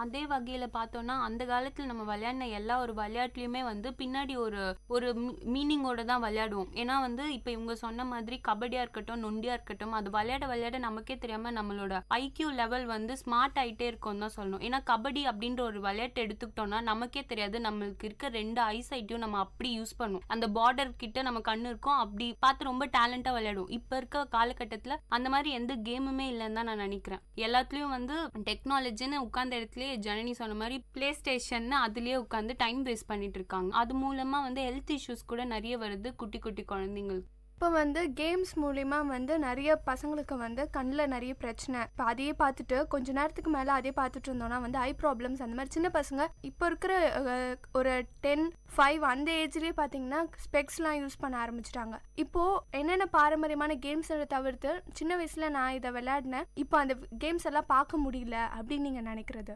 நான் வந்து சின்ன வயசில் விளையாடி மிஸ் பண்ண கேம்னா அந்த ஓடிப்பூச்சு, கண்ணாம்பூச்சி, அதெல்லாம் இப்பயும் ஒரு கைடன்ஸுக்கு அதெல்லாம் விளையாடுறாங்க. பட் இதை தவிர்த்து கபடி, பம்பரம், கோலி அடிக்கிறது, அதுக்கப்புறம் உட்கார்ந்த இடத்துலேருந்தே நமக்குன்னு சொல்லியிருப்பேன். அந்த காலத்தில் வந்து உட்கார்ந்து விளையாடுற விளையாட்டுலேயே வந்து நிறைய விளையாட்டுகள் இருக்கும். பரமபதம் அந்த மாதிரி நிறைய விளையாடுவோம். இப்போல்லாம் அந்த கேம்லாம் விளையாடுறதே இல்லை. ஒன்றுமே இல்லாமல் வெறும் ஃபோனுக்குள்ளேயே போயிட்டு இருக்காங்க. இப்போ இவங்க சொன்ன மாதிரி பரமபதம், தாயம் அப்படின்ற ஒரு விளையாட்டு இருந்தது. இப்போ அதே மாதிரி லூடோ இல்லை பிஸ்னஸ் சொல்கிறாங்க. இந்த பிஸ்னஸ்ங்கிறது என்ன விளையாட்டுன்னே தெரியல. உட்கார்ந்த இடத்துல சும்மா அது ஊர் வாங்கிறது அந்த மாதிரி ஒரு கேம். நான் சின்ன வயசில் என்ன விளையாடுனேன்னு பார்த்தீங்கன்னா இந்த கல்லா மண்ணா இந்த மாதிரி விளையாட்டுலாம் ரொம்ப இன்ட்ரெஸ்டிங்காக இருக்கும். இப்போ பார்த்தீங்கன்னா என்னோட தங்கச்சியே அது விளையாடுறது இல்லை. இப்போ சின்ன வயசுலலாம் வந்து நம்ம வந்து எப்படி விளையாடுவோம்னா ஒரு ப்ரொஃபஷனை நம்மளே தேர்ந்தெடுத்துட்டு இப்போ எப்படி சொல்கிறது டாக்டர் விளையாட்டு, டீச்சர் விளையாட்டு அப்படியெல்லாம் நம்ம விளையாடுவோம். அதெல்லாமும் ஒரு கைண்ட் ஆஃப் விளையாட்டு தான். இன்றைக்கி அந்த மாதிரிலாம் வந்து யாருமே வந்து விளையாடுறது கிடையாது அப்படின்னு தான் சொல்வேன். இன்றைக்கி குழந்தைங்கள்லாம் வந்து ப்ரெஸ்டீஜ் பார்க்குறாங்க விளையாடுற விஷயத்துலேயே. இந்த மாதிரி கேம்ஸ் தான் விளையாடணும், இந்த மாதிரி கேம்ஸ்லாம் விளையாடக்கூடாது அப்படின்ற மாதிரி. இன்றைக்கி ப்ளே ஸ்டேஷனில் வந்து எப்படி விளையாடுறாங்கன்னா அனிமேட்டட் 3D ப்ளே ஸ்டேஷன் அந்த மாதிரிலாம் வந்துருக்கு. எப்படின்னா வீட்டிலே வந்து சிஸ்டமில் இருக்கும், நம்ம டிவியில் இருக்கும் அந்த பிளேயர்ஸ், நம்ம இங்கேருந்து ஆடணும்னா அதுவும் ஆடும். அந்த மாதிரியெல்லாம் இப்போ விளையாட ஸ்டார்ட் பண்ணிட்டாங்க. இதெல்லாம் வந்து என்ன சொல்கிறது, நம்ம வந்து அப்போ உட்காந்து ஜாலியாக விளையாடிட்டு போனதுலாம் ராஜா ராணி அப்படின்ற ஒரு கேம்லாம் கூட நம்ம அப்போல்லாம் விளையாடுவோம். செட்டு போட்டு விளையாடுறது அதெல்லாம் அப்படிலாம் விளையாடிட்டு இருப்போம். இன்றைக்கி அதெல்லாம் வந்து இல்லவே இல்லைன்னு தான் நான் சொல்லிட்டு வருவேன். இந்த ஜனனி நீங்கள் சொல்லும் போது எனக்கு ஞாபகம் வந்து ஒரு விஷயத்தை நான் வந்து உங்ககிட்ட ஷேர் பண்ணணும்னு விரும்புகிறேன். நம்ம வந்து அந்த காலத்தில் விளையாடுற விளையாட்டுலலாம் வந்து ஃபுல்லாக ஃபன்ஸ் இருக்கும், இல்லைனா அறிவுபூர்ணமாக விளையாடுவோம், இல்லைனா ரொம்ப இன்ட்ரெஸ்டிங்காக விளையாடுவோம். இப்போ இருக்க கேம்லலாம் வந்து ஓவர் இமேஜினேஷன் தான் சொல்லணும். ஏன்னா சின்ன வயசுலேருந்தே அவங்க கேமில் பார்க்குற கேரக்டர்ஸ்லாம் நம்ம லைஃப்பில் இருக்க மாதிரிலாம் நிறைய இமேஜின் பண்ணிப்பாங்க குழந்தைங்க. அந்த வீடியோ கேம்ஸ்குள்ளெல்லாம் ரொம்ப இன்டர்ஃபியர் ஆகிறதுக்கு முக்கியமான காரணமே இதுதான். அதில் காமிக்கிற கார்ட்டூன் கேரக்டர்ஸ் அதெல்லாம் நிறைய நம்ம லைஃப்பில் லைஃப்ல வந்து நம்ம கூடயே இருக்காங்க அப்படின்னு குழந்தைங்களுக்கு ஒரு மென்டாலிட்டி வந்துருச்சு. அந்த மாதிரி ஓவர் இமேஜினேஷனுக்குள்ள குழந்தைங்க போறதுக்கு நிறைய வாய்ப்பு இருக்கு இன்னைக்கு காலகட்டத்தில். இவங்க சொன்ன மாதிரி வந்து இப்போ இருக்கிற பசங்க வந்து ஓவரா அந்த கார்ட்டூன்ஸ் அந்த மாதிரி விஷயத்துல வந்து ரொம்பவே இன்வால்வ் ஆயிட்டாங்க. இப்போ இவங்க சொன்ன மாதிரி எனக்கு தெரிஞ்ச ஒரு பையன் வந்து டெய்லி வந்து வாட்டர் நிறைய இன்டேக் பண்ணிக்க மாட்டான். பட் டாக்டர் வந்து அவனுக்கு ஏதோ ப்ராப்ளம்னால நிறைய தண்ணி குடிக்கணுன்றதுக்காகவே ஸ்பைடர்மேன் பாட்டில் வாங்கி கொடுத்ததுக்கு அப்புறம் தான் அவன் தண்ணியை குடிக்கிறான். ஏன்னா எனக்கு கேட்டா அவனுக்கு அவ்வளோ பவர் வரும் அப்படின்ற ஒரு நம்பிக்கையெல்லாம் அந்த பசங்க போடிட்டு இருக்காங்க. அண்ட் அதே மாதிரி விளையாட்டுகள் இப்போ வந்து ஒரு கேம் இருக்குங்க, அது வந்து சின்னவங்கலேருந்து பெரியவங்க வரையும் எல்லாரும் அதை அப்படி விளையாடுறாங்க. வார் அட்டாக் போகணும், அதெல்லாம் செய்யணும், கிளான் கட்டணும் அப்படின்ற மாதிரி அந்த கேமை வந்து ரொம்ப அடிக்டடாக விளையாடிட்டு இருக்காங்க. இதெல்லாம் ஏன் நினைக்கிறீங்க? முன்னெல்லாம் வந்து இதுக்கு முக்கியமான காரணம் வந்து டெக்னாலஜின்னு தான் சொல்லணும். முன்னாடி நம்ம விளையாடுற கேம் வந்து ரொம்ப சின்ன கேமாக தான் இருக்கும், ஆனால் ஏரியாவில் இருக்க எல்லா குழந்தைங்களும் ஃப்ரெண்ட்ஸாகி விளையாடிட்டு இருப்பாங்க. இப்போ நீங்கள் சொல்கிற கேம் வந்து அது ஒரு வேர்ல்டு வைட்னே சொல்லலாம். ஆனால் அதில் அவங்க கிளானில் இருக்கவங்களே யார் என்ன முகம் கூட பார்த்துருக்க மாட்டாங்க, பேர் கூட தெரியாது. பட் அந்த கேம்ஸ்லாம் நிறைய இன்வால்வ் ஆகி விளையாடிட்டு இருக்காங்க. இதுக்கு முக்கியமான காரணம் டெக்னாலஜி அட்வான்ஸ் ஆனது தான். இப்போ என் தம்பியை எடுத்துக்கிட்டிங்கன்னா அந்த கேமை வந்து எப்படி விளையாடுவான்னா கரெக்டாக டைமுக்கே எடுத்துப்பான். அந்த கிளான் வார் ஸ்டார்ட் ஆகுது அப்படின்ட்டு அவனுக்கு ஒரு மெசேஜ் வந்துடுச்சுன்னா போதும், அவ்வளோதான். அவன் எல்லாத்தையும் ஸ்டாப் பண்ணிட்டு எல்லா ஒர்க் அவன் படிச்சுட்டு இருப்பான். +2 படிக்கிறான், அவன் படிச்சுட்டு இருப்பான். அதை ஸ்டாப் பண்ணிட்டு அந்த வார் போய் அட்டாக் பண்ணிட்டே ஆகணும் அப்படின்னு அடம்பிடிப்பான். இன்னைக்கு அந்த மாதிரி வந்து டெக்னாலஜிஸ் வந்து எல்லா டீனேஜர்ஸ்லாம் கூட இப்போ வந்து கவர் பண்ணிட்டு வருது அப்படின்னு தான் சொல்லுவேன். இப்போ பெற்றோர்களே பார்த்தீங்கன்னா குழந்தைங்களை அடக்கி வளர்ப்பாங்க. இப்போ தெருவில் விட்டால் குழந்தைக்கு எங்கே அடிபட்டுறமோ இந்த மாதிரிலாம் பார்த்து அவங்க அவுட்டோர் கேம்ஸ் அப்படின்றதே அவங்களுக்கு இல்லாமல் போச்சு. எனக்கு கேட்டால் பெற்றோர்களும் ஒரு விதமான ரீசன் தான் இதுக்கு. என்னை பொறுத்த வரைக்கும் முன்னாடி நம்மலாம் வந்து நம்ம சின்ன வயசுலேருந்தே ஸ்கூல் விட்டு வந்த உடனே நிறைய விளையாட ஆரம்பிச்சிரும். ஆனாலும் அது வந்து இன்ட்ரெஸ்டடாக தான் போகுமே தவிர அதில் அடிக்ட் ஆகி போக மாட்டோம். இப்போ வந்து ஃபோன்ஸில் கேம் அப்படின்னு வந்த உடனே அவங்க சாப்பிட்றது தூங்குறது எல்லா டைமிங்ஸும் தவிர்த்து கேம் கேம் கேம்னு அதில் அடிக்ட் ஆகிறாங்க. அது எதனாலன்றது வந்து என்னால் கண்டுபிடிக்கவே முடியல. ஓகே, அதில் வந்து ரொம்ப ரொம்ப அட்ராக்டிவாக இருக்குது, ரொம்ப அட்வான்ஸாக இருக்குது அப்படின்றது ஒரு பக்கம் இருந்தாலும் கூட நம்ம விளையாடின விளையாட்டுலலாம் வந்து உடல் ரீதியாக நமக்கு நிறைய விஷயங்கள் ஹெல்ப்ஃபுல்லாக இருந்துச்சு. இவங்களுக்கு எதுவுமே இல்லைனாலும் வந்து நம்ம லைஃப் சைக்கிளோட டைமிங்கே மாற்றி அதுக்குள்ளே அவ்வளோ அடிக்டாக போகிறதுக்கு என்ன காரணம்னு நீங்கள் நினைக்கிறீங்க? முன்னெல்லாம் வந்து நம்ம எப்படி விளையாடிட்டு இருந்தோம்னா, தெருவில் இருக்க பசங்க கூடலாம் ஒரு நல்ல ஒரு ஃப்ரெண்ட்ஷிப். இப்போ பக்கத்து வீட்டு பசங்க, அதுக்கு பக்கத்து வீட்டு பசங்கள்லாம் எல்லாரும் சேர்ந்து அப்படிலாம் விளையாடிக்கிட்டு இருப்போம். ஸோ கரெக்டாக எல்லாருமே வந்து விளையாடி முடிச்சதுக்கப்புறம் நம்ம வீட்டில் சாப்பிட கூப்பிட்டாங்க அப்படின்னு சொல்லிட்டு எல்லாம் போவோம். இப்போ வந்து அப்படிலாம் கிடையாது. அண்ட் அதே மாதிரி நம்ம லைஃப் சைக்கிள் வந்து இது எப்படி வந்து நம்மளை பாதிக்கிறதுனா, இப்போ பசங்களுக்குலாம் வந்து மூளை வந்து ரொம்பவே மைன்யூட்டான ஒரு விஷயம், வளரக்கூடிய வயசு அது. அப்போ வந்து கேம்ஸில் உட்காந்து அதை அடிக்ட் ஆகிட்டதுக்கப்புறம் அந்த ஃபோனோடைய ரேஸ் வந்து அவங்க பிரெயினுக்கு வந்து ரொம்ப நல்லது கிடையாது அப்படின்னு தான் சொல்லணும். இப்போலாம் வந்து டாக்டர்ஸ் என்ன ப்ரிஸ்கிரைப் பண்ணுறாங்கன்னா, உங்கள் பசங்க கிட்ட ஃபோன் கொடுக்காதீங்க, அவங்களுடைய பிரெயின் வந்து ரொம்ப பாதிக்கப்படும். அவங்களுடைய ஐக்யூ எப்படி ஆயிடும்னா, என்ன சொல்றது, அடுத்து அந்த ஃபோனை விட்டு அந்த ஒரு குறிப்பிட்ட ஒரு விஷயத்தை விட்டு வெளில திங்க் பண்ணாத அளவுக்கு ஆயிடும். அந்த மாதிரி இருக்குன்னு தான் சொல்லணும் இந்த இன்னைக்கு உலகம். முன்ன வெளியில போய் விளையாடுறது மூலியமா நம்ம ஒரு விஷயத்த தெரிஞ்சுக்கலாம். பசங்க எந்த அளவுக்கு போய் ஓடி ஆடி விளையாடுறாங்களோ அந்த அளவுக்கு தான் வந்து அவங்களோட ஹெல்த் வந்து அவ்வளோ நல்லா இருக்கு அப்படின்ற மாதிரி டிசைட் பண்ணுவாங்க. ஆனா இப்ப பாத்தீங்கன்னா எல்லா பசங்களுமே எல்லாராலையும் விளையாட முடியும், ஆனா யாருமே விளையாடுறது இல்லை. இதுக்கு முக்கியமான காரணம்னு பாத்தீங்கன்னா பேரண்ட்ஸ். இப்ப இருக்கிற பேரண்ட்ஸ் வந்து முன்ன இருந்த பேரண்ட்ஸ் மாதிரி வெளில ஃப்ரீயா யாரையும் விளையாட விடுறது இல்ல. அந்த பசங்களுக்கு அந்த வயசுலயே வந்து போர் அடிக்குது அப்படின்ற ஒரு காரணத்துக்காக செல்போன்ஸை தேடி போய் அதனால வந்து இப்ப அடிக்ட் ஆகி அப்படியே இருக்காங்க. ஒன்ஸ் ஃப்ரெண்ட்ஸ் அந்த மாதிரி இருந்தால் உங்களுக்கு ஃபோனுன்ற ஒரு விஷயம் தேவைப்படாமல் இருக்கும். எனக்கு கேட்டால் ஹெல்த் ப்ராப்ளம்ஸ் தான் அவங்களுக்கு இன்னும் நிறையவே வரும். ஒரு சின்ன வயசில் ஒரு கொஞ்சம் இயர்ஸ் வரைக்கும் வந்து நல்லா ஓடி ஆடி நல்லா வேர்வை சிந்துற அளவுக்கு ஒரு டயர்ட்னஸ் வந்தால் கூட அது தப்பே கிடையாது. அந்த அளவுக்கு அவங்க விளையாடுற வயசில் ஒரு ஃபோனுன்னும் போது அவங்களோட உடம்புக்கு எந்த அளவுக்கு பாதிப்பு தரும்னு நம்ம எல்லாருக்குமே தெரியும். அந்த மாதிரி நிறைய அழிஞ்சிட்டு வர கேமுன்னு பார்த்தோம்னா கபடி தான். எக்ஸ்பெஷலாக வந்து கபடி விளையாடும் போது நம்ம உடம்புல வந்து நிறைய ஆக்டிவாக இருப்போம். நம்ம அவ்வளோ ஆக்டிவாக இருப்போம். நம்ம அவ்வளோ நேரம் விளையாடி இருந்தாலும் களைச்சி போய் தூங்குவோம். நம்ம பிரெயின் வந்து அவ்வளோ ஆக்டிவா இருக்கும். ஆனா இப்போலாம் பார்த்தோம்னா ஒரே இடத்துல தான் இருக்காங்க, பட் அவங்க வந்து அவ்வளோ ஆக்டிவா இருக்கிறதே இல்லை. எந்த ஒரு விஷயமா இருக்கட்டும், ஜனனி சொன்ன மாதிரி அவங்க சாப்பிட்றது அதுலலாம் கூட அம்மா வந்து ஊட்டட்டும் அப்படின்னு ஒரே இடத்துல உட்காந்து ஒரே இதுக்குள்ள இருக்காங்க. ஹெல்த் வைஸ் பார்த்தோம்னா அது ரொம்பவே டிஃபெக்ட் ஆகுது குழந்தைங்களுக்கு எஸ்பெஷலி. இப்போ பார்த்தீங்கன்னா சின்ன சின்ன கேம்ஸ் எல்லாம் விட்டுட்டு இப்போ பெரிய லெவலில் கேம் எல்லாம் கூட அழிஞ்சிட்டு வருதுன்னு தான் சொல்லணும். இப்போ நீங்கள் சொன்ன மாதிரி கபடின்ற கேம் வந்து இப்போ நிறைய பேருக்கு விளையாடுறத நிறுத்திட்டு எல்லாரும் என்ன பண்ண ஸ்டார்ட் பண்ணிட்டாங்கன்னா, கபடி வந்து ப்ரொமோட் பண்ண ஸ்டார்ட் பண்ணிட்டாங்க. அது அழிஞ்சிட்டு வருதுன்னு அவங்களுக்கே தெரிஞ்சு இன்னைக்கு பெரிய பெரிய ஆளுங்க வந்து கபடி வந்து ப்ரொமோட் பண்ணி நம்ம இந்தியாவில் டெவலப் பண்ணிட்டு வர ஸ்டார்ட் பண்ணியிருக்காங்க. அண்ட் அதே மாதிரி கொக்கோன்ற கேம், பொண்ணுங்களாம் வந்து அப்போ நிறைய வந்து கொக்கோ அப்படின்ற கேம் வந்து விளையாடுவாங்க. இன்னைக்கு ஸ்கூல் லெவலில் இருக்கிற கேர்ள்ஸே வந்து அதை ஸ்டாப் பண்ணிடுறாங்க. அதெல்லாம் யார் விளையாடுவா, போர் அடிக்குது அப்படின்ற மாதிரி. இன்னைக்கு ஸ்கூல் லெவல்ல எல்லாம் போய் பாத்தீங்கன்னா எப்படி இருக்கும்னா, என்ன சொல்றது, உட்காந்து எல்லாரும் கதை பேசுறாங்க, எல்லாரும் டீஸ் பண்றது ஒரு விளையாட்டா வந்து இன்னைக்கு வந்து எல்லாரும் ஸ்டார்ட் பண்ணிட்டு வராங்க. அப்படி இருக்கும்போது பெரிய லெவல்ல கேம்ஸ் வந்து எப்படி வந்து முன்னேற முடியும்? இப்போ நம்ம கிட்ட ஸ்கூல் லெவல்ல இருந்து தான் எல்லாமே ஸ்டார்ட் ஆகும். ஸோ பெரிய லெவல் கேம் வந்து என்ன கேம்ஸ்லாம் அழிஞ்சிட்டு வருதுன்னு நினைக்கிறீங்க? எதனால அழிஞ்சிட்டு வருது? பெரிய லெவல் கேம்ஸ்ன்னு இல்லை, நான் ஒரு சின்ன ஒரு விஷயத்த மட்டும் இப்போ இருக்கிற சொசைட்டியில் நோட்டீஸ் பண்ணது என்னன்னா, முன்ன நம்ம ஒரு 4 to 6 வரைக்கும் பார்த்தீங்கன்னா, 6 கூட இல்லை ஒரு 5 வரைக்கும் அந்த 1 hour கூட நிறைய பார்த்தீங்கன்னா வானத்தில் பார்த்தீங்கன்னா நிறைய பட்டம் அந்த மாதிரி நிறைய விட்டுட்டு இருப்பாங்க. சில பேர் என்னையே எடுத்துக்கிட்டிங்கன்னா பட்டம் விட தெரியாது, ஆனால் ரோட்டில் வந்து சும்மாவது ஏதாவது ஒரு பட்டம் வாங்கிட்டு நான் பாட்டு ஓடிட்டாவது இருந்திருப்பேன். ஆனால் இப்போ வந்து அப்படி ஒரு விஷயத்த நம்மளால வானத்தில் பார்க்கவே முடியாது. அந்த மாதிரி அழிஞ்சிட்டு வர கேமுன்னு பார்த்தோம்னா முன்னாடி வந்து ஒரு குட்டி கேம் தான். கோலி அடிக்கிறது அப்படின்றது வந்து ஒரு சின்ன விளையாட்டு தான். மேபி அது விளையாடுறது கூட வீட்டிலலாம் திட்டுவாங்க நம்ம விளையாடும் போதே. ஆனால் அந்த சின்ன விளையாட்டோட பெரிய நோக்கமே வந்து ஃபோக்கஸ் பண்ணி அடிக்கிறது அப்படின்ற ஒரு சின்ன விஷயம். அந்த மாதிரி இப்போ எந்த கேமுமே இருக்கிற மாதிரி எனக்கு தோணவே இல்லை. அதை வந்து நம்ம குறிப்பாத்து அடிப்போம். அந்த அளவுக்கு நம்ம வந்து ஒன்றுத்து மேலே அவ்வளோ ஃபோக்கஸ் பண்ணி கரெக்டாக எவ்வளோ டிஸ்டன்ஸ்லேருந்து வந்து அடிப்போம். அது வந்து ஒரு ரொம்ப நல்ல கேம். அதை வந்து இப்போ நிறைய பேருக்கு தெரியவே தெரியாது. நம்ம வீட்டிலே கூட என் தம்பிக்கு கூட அது விளையாடுறது கூட அவன் பார்த்துருக்க மாட்டான். தொடர்ந்து பேசலாம். இந்த நிகழ்ச்சி காரசாரம் ஒரு சிறிய இடைவேளைக்கு பின் தொடரும்.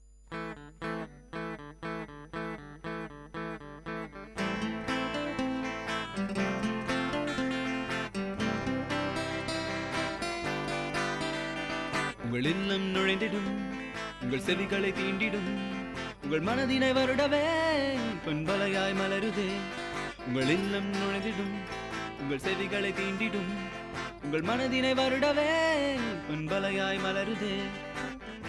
VIT 90.8 வேலூரில் நாங்கதாம்பே. VIT 90.8.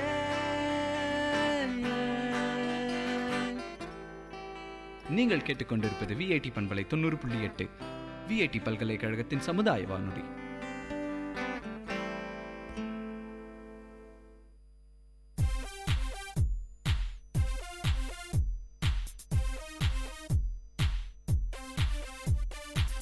Mintu, why are you making paper balls and throwing it here and there? Chintu, I am trying to write something. Please don't disturb me. Okay, carry on with your writing, but at least don't waste paper like this. You know how many trees are cut down for making a copy? Fine, fine. I will not waste. Better for you and everyone. This way you can save your planet. You know what I mean. Go green.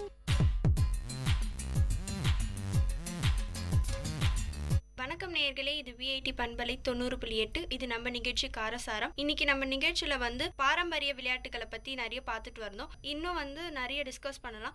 இப்போ வந்து பாத்தீங்கன்னா advantage பாரம்பரிய விளையாட்டுனால நம்மளுக்குள்ளவே இருக்க advantages என்னன்னு சொல்லுங்க. இப்போ இந்த விளையாட்டு விளையாடுறதுனால நம்மளுக்கு ஹெல்த் இஷ்யூஸும் நல்லா இருக்கு அப்படின்ற மாதிரி நீங்க என்ன நினைக்கிறீங்க? பாரம்பரிய விளையாட்டு அப்படின்னு ஒன்று எடுத்துக்கிட்டோம்னா அந்த காலத்துலலாம் சும்மாவே இருக்க மாட்டாங்க. எஸ்பெஷலாக பாய்ஸ்லாம் வந்து எப்போ பார்த்தாலும் பச்சை குதிரை தாண்டுறது அப்படின்ற ஒரு விளையாட்டு வந்து ரொம்ப பரவலாகவே இருந்த ஒரு விஷயம். அந்த விளையாட்டு இப்போ யாருக்கும் தெரியறதே இல்லை. என் தம்பிக்கே கூட அந்த பேர் சொன்னா என்னது இது அப்படின்னு கேட்குற நிலைமை வந்துச்சு. ஆனால் அதுலேருந்து வந்ததுதான் இந்த ஹை ஜம்ப், லாங் ஜம்ப் எல்லாமே.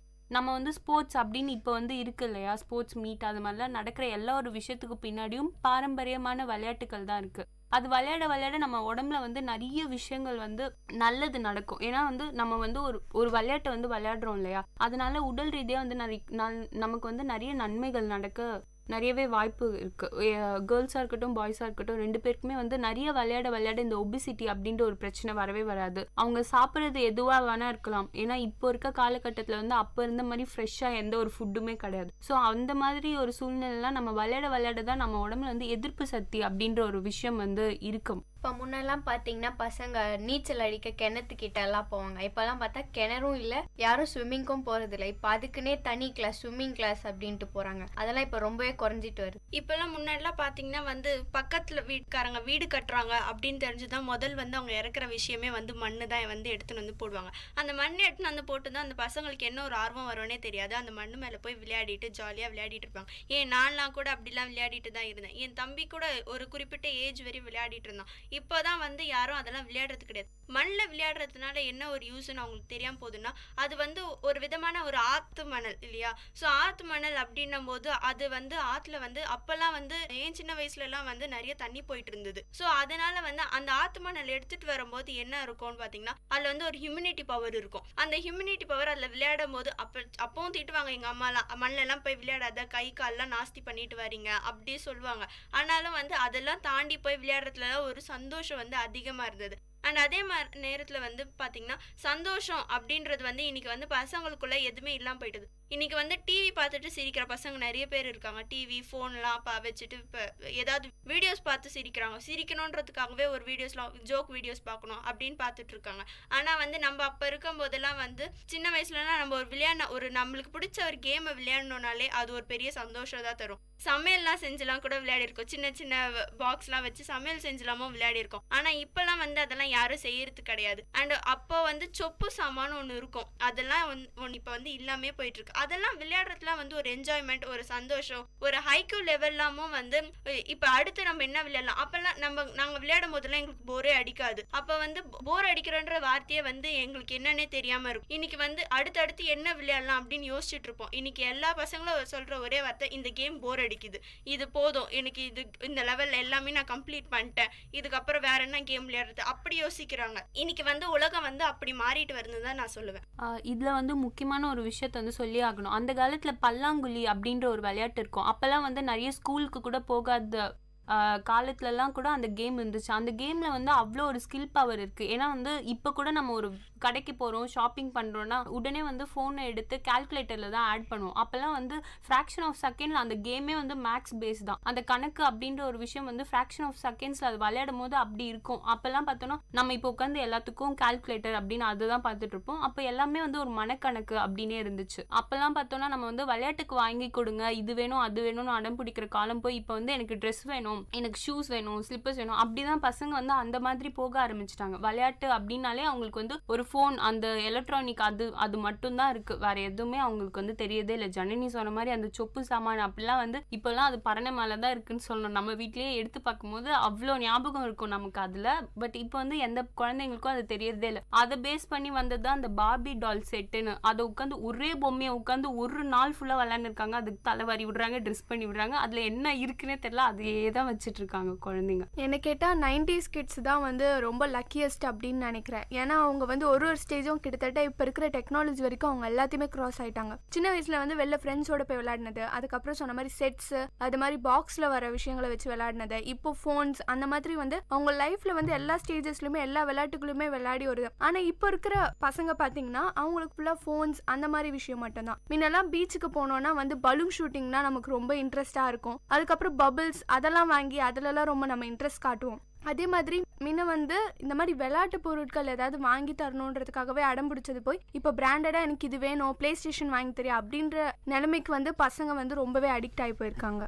இப்போ சின்ன வயசுல பாத்தீங்கன்னா நான் அந்த டீச்சர் விளையாட்டு அப்படி சொல்லுவாங்க, அதெல்லாம் கூட விளையாடி இருக்கேன். அதனால என்ன யூஸ்னா என்னோட மேக்ஸ் சப்ஜெக்டே எடுத்து நான் போட்டு பார்ப்பேன். ஸோ இதெல்லாம் எனக்கு ஒரு ரிவிஷன் மாதிரி தானே. இப்போ பாத்தீங்கன்னா என் தங்கச்சி மேக்ஸ் போடணும்னா என்கிட்ட தான் வருவா. அந்த விளையாட்டெல்லாம் விளையாடுறதே இல்லை, அவளே போட்டு பார்த்தா அது ஒரு நல்லது தானே, விளையாட்டுலே படிப்பு அப்படின்றது மாதிரி. இப்போ இந்த மாதிரி சின்ன சின்ன விளையாட்டுக்கெல்லாம் போய் இப்போ வந்து சின்ன சின்ன விளையாட்டை வச்சு இன்னைக்கு வந்து பெரிய பெரிய கேம்ஸ்லாம் வந்து கண்டுபிடிச்சிருக்காங்க. லைக் இப்போ கிரிக்கெட்டே எடுத்துக்கணும்னா கில்லியிலேருந்து வந்தது தான் அப்படின்ட்டு ஒரு ஹிஸ்ட்ரி இருக்கு. ஸோ அந்த மாதிரி கேம்ஸ் எல்லாம் எப்படி வளர்ந்துட்டு வருதுன்னு நீங்கள் நினைக்கிறீங்க? அந்த மாதிரி கேம்னு பார்க்கும்போது நான் ஆல்ரெடி சொன்னது தான், எல்லாமே வந்து சின்ன சின்ன கேம்லேருந்து வந்தது தான்.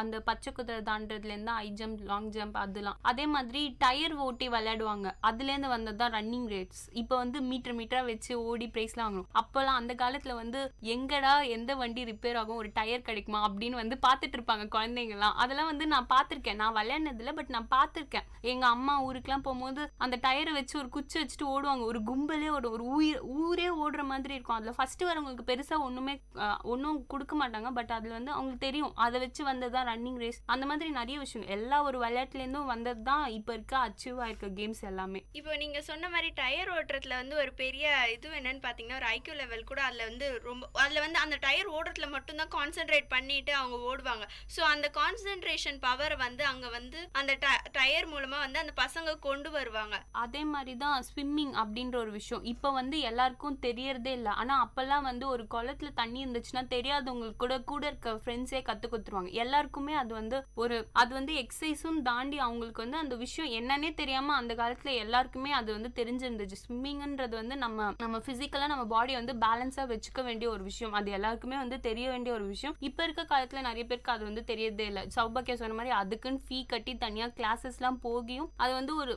ஒரு பிரஸ்டேஜுக்காக தான் அதையும் கத்துக்கிறாங்க. அதுல இருக்க யூசேஜை பத்தி யாரும் பாக்குறதே இல்லை. நீங்க சின்ன வயசுல எல்லாம் விளையாடினதை பத்தின உங்களுடைய அனுபவங்களை இங்க வந்து ஷேர் பண்ணிக்கோங்க. என்னோட பர்சனல் எக்ஸ்பீரியன்ஸ்னு பார்த்தா இங்க இல்ல, எங்க அப்பா ஊர் தான் வேலூர், எங்க அம்மா ஊர் வந்து வில்லேஜ் சைடு சேலத்துக்கு பக்கத்துல. ஸோ அங்க போகும்போது அங்க போனாலே நான் வந்துட்டாலே அந்த வில்லேஜ் பசங்கலாம் எனக்குன்னு ஒரு செட் எடுத்துட்டு வராங்க. கோலி, பம்பரம், அது எல்லாமே வந்து அவ்வளோ ஆர்வமா விளையாடுவோம். கோலிலாம் வந்து குறிப்பாத்து அடிச்சா நமக்கு வந்து அவ்வளோ பெருசா எதுவும் தரமாட்டாங்க. அப்பெல்லாம் வந்து 10 பைசாக்கு ஒரு சாக்லேட் இருக்கும் நூல்ல கட்டி, அதுதான் வந்து வின்னிங் பிரைஸ்னே சொல்லுவாங்க. அதுக்கே வந்து அந்த கோலிலாம் அவ்வளோ இன்ட்ரெஸ்டா அடிப்போம். டிஸ்டன்ஸ் வச்சு ஒன்ஸ் நம்ம வந்து அடிக்க வந்து டிஸ்டன்ஸ் வந்து தூரம் பண்ணிட்டே போவாங்க. அந்த மாதிரி எவ்வளவு தூரம் போனாலும் வந்து குறிப்பாத்து நான் அடிச்சு நிறைய வின் பண்ணியிருக்கேன். அதே மாதிரி பம்பரம் வந்து ஒருத்தர் வந்து விட்டுட்டு இருப்பாங்க, இன்னொரு பம்பரத்தை வச்சு அந்த பம்பரம் அடிச்சு உடைப்போம். அதெல்லாம் ரொம்ப ஹெல்த்தியான கேம். ஸ்ட்ரென்த்தை எல்லாரையும் உடைக்க முடியாது. அவ்வளோ ஸ்பீடா நம்ம வந்து நம்ம கை தான் நாங்கள் வேலை பண்ணுது. அவ்வளோ ஸ்பீடா நம்ம விடுறதை வச்சு ஒரு பம்பரமே உடஞ்சிரும். அந்த மாதிரி நிறைய விளையாட்டுகள் இருக்கு. நான் ரொம்ப மிஸ் பண்றேன் ஆக்சுவலா. இப்போ நான் சின்ன வயசுலாம் எடுத்துக்கிட்டிங்கன்னா நானும் வந்து இங்கே அப்பா வீட்லேயும் வந்து நான் வந்து ரொம்ப ஜாலியாகவே விளையாடுவேன். அண்ட் அதே மாதிரி அம்மா சைடு வீட்லேயும் போகும்போது அம்மா சைடு வீட்டில் போகும்போது ஃபுல்லாக ரிலேட்டிவ்ஸ் தான். ஆனால் இங்கே அப்பா சைடில் இருக்கும்போது எப்படின்னா வந்து எல்லாம் பக்கத்து வீட்டு பசங்க கூட நான் விளையாடினது வந்து ரொம்ப அதிகம். கரெக்டாக வந்து ஒரு 4 o'clock நான் ஸ்கூல்லேருந்து வருவேன். 4லேருந்து 5 வரையும் தான் நான் வீட்டுக்குள்ளவே இருப்பேன். அதுக்கப்புறம் 6லேருந்து 9:30 வரையும் நான் வெளில விளையாடிக்கிட்டே இருப்பேன். என்ன விளையாடுவேன்ட்டு எனக்கே தெரியாது. ஃபர்ஸ்ட் ஒரு கேம் விளையாட ஸ்டார்ட் பண்ணுவோம், ஓடி பிடிச்சி விளையாடலாம் அப்படின்னு ஸ்டார்ட் பண்ணுவோம். இன்னைக்கு இந்த ஷாபூத்ரி அப்படின்ற ஒரு விஷயமே இல்லாமல் போயிட்டு தான் நான் சொல்லுவேன். ஷாபூத்ரி போட்டு விளையாடுறதுலாம் அதுல எல்லாமே கூட நம்ம சீட்டிங்லாம் பண்ணி ஜாலியாக விளையாடிட்டு இருப்போம். அண்ட் அதே மாதிரி ஷாபூத்ரி விளையாடுவோம், கண்ணாமூச்சி விளையாடுவோம். கண்ணாமூச்சி நாங்கள் எப்படி விளையாடுவோம்னா ஒரு பக்கத்து தெருல தாண்டி போயிடக்கூடாது, இந்த தெருலே தான் விளையாடணும், 4 வீடு தான் சொல்லிடுவோம். அந்த 4 வீட்டுக்குள்ளவே மாற்றி மாற்றி விளையாடிட்டு வருவோம். அண்ட் அது மாதிரி நாங்கள் நிறைய ரூல்ஸ்லாம் வேற போட்டுப்போம். வீட்டுக்குள்ளெல்லாம் போகக்கூடாது, கண்ணாமூச்சி விளையாடும் போது வெளிலவே எங்கேயாச்சும் ஒளிஞ்சிட்டு இருக்கணும். அந்த மாதிரி சின்ன சின்னதாக ரூல்ஸ்லாம் போட்டு விளையாடும் போது நமக்குள்ளவே நம்ம வந்து ரொம்ப ஒரு சந்தோஷமா ஃபீல் பண்ணுவோம். அண்ட் அதே மாதிரி வந்து அதுக்கப்புறம் கல்லாமண்ணான்னு ஒரு விளையாட்டு விளையாடுவோம். செம்மையா இருக்கும் அந்த கேம்.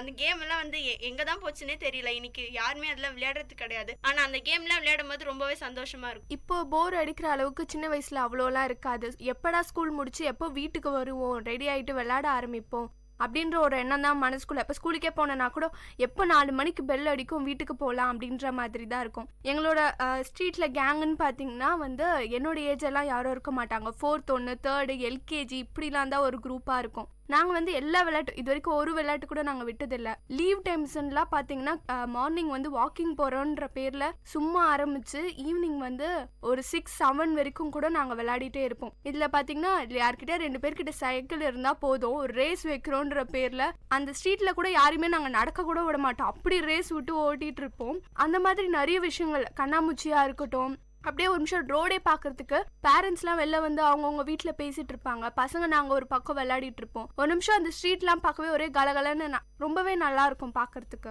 இப்போல்லாம் அதை பார்க்க முடியல, ரொம்பவே மிஸ் பண்ணுறேன். இப்போ நான் விளையாடின விளையாட்டுன்னு கேட்டிங்கன்னா எங்கள் அம்மா ஊர் வந்து ஒரு கிராமம் தான். அங்கே கிராமத்துலேருந்து நிறைய பூச்செடிகள் இருக்கும். நிறைய பூவை கலெக்ட் பண்ணி யார் அழகாக பொக்கே கட்டுறாங்களோ அவங்க தான் வின்னர் அப்படின்ற மாதிரி விளையாடணும். இப்போ செடியெல்லாம் பார்த்தீங்கன்னா அங்கெல்லாம் விதவிதமாக பூ இருக்கும். எங்கள் அப்பா சைடு பார்த்தீங்கன்னா நாங்கள் தெருவுக்குலாம் நான் போய் விளையாடினதே கிடையாது என்றைக்கும். இந்த மாதிரி வீட்டிலே இந்த டீச்சர் விளையாட்டு, பேங்கர் விளையாட்டு இந்த மாதிரி தான் விளையாடுவோம். இப்போ வந்து இந்த மாதிரி பாரம்பரியமான விளையாட்டுக்கள்லாம் வந்து அழிஞ்சிட்டு வரதுக்கு முதல் ரீசன் வந்து இது யாரும் வந்து சரியான முறையில் பசங்களுக்கு சொல்லி தரதில்ல அப்படின்னு தான் சொல்லுவோம். பேரண்ட்ஸ் கிட்டேயும் அவங்க தாத்தா பாட்டி கிட்டேயும் தான் இந்த விஷயம் இருக்குது. அண்ட் அவங்க அக்காங்கெல்லாம் அக்கா அண்ணா அவங்க அதான் ரிலேட்டிவ்ஸ் கிட்ட தான் இருக்குது இதை வந்து வளர்த்துட்டு வர்றது. அவங்க தான் வந்து ஒழுங்காக சொல்லணும் பசங்களுக்கு. ஒரு முறை அவங்க விளையாடி காமிச்சாதான் தெரியும் அதோட இன்ட்ரெஸ்ட் அது எவ்வளோ நல்லா இருக்கும் அப்படின்ற மாதிரி. ஒரு முறை அவங்க விளையாடி காமிச்சிட்டு அவங்களுக்கு இப்போ போர் அடிக்குது அப்படின்னு சொல்லும் போது நீ போய் டிவி போட்டு பாரு, நீ போய் வேற கேம் ஏதாச்சும் டவுன்லோட் பண்ணி விளையாடு அப்படின்னு சொல்றத ஸ்டாப் பண்ணிட்டு இவங்க என்ன சொல்லலாம்னா இதோ இந்த விளையாட்டு விளையாடி பாரு இது நல்லா இருக்கும் அப்படின்னு சொன்னாங்கன்னா இன்னும் வர ஃபியூச்சர் ஜென்ரேஷனுக்கு இந்த கேம்ஸ்லாம் இன்னும் கொஞ்ச நாள் நிலைச்சிருக்கும் அப்படின்றது தான் வந்து எங்களோட கருத்து. இந்த நிகழ்ச்சியோட நோக்கமும் அதுதான். இதுவரை நீங்கள் கேட்டுக்கொண்டிருந்த காரசாரம் நிகழ்ச்சி இத்துடன் நிறைவடைகிறது. மீண்டும் ஒரு நல்ல தலைப்புடன் உங்களை சந்திக்கிறோம். இது VIT பண்பலை 90.8. நன்றி, வணக்கம். நேர்கள் இதுவரை கேட்டது VIT பண்பலை 90.8 காரசாரம், மக்களின் குரல்கள் ஒன்றிணைந்த கருத்துக்களம்.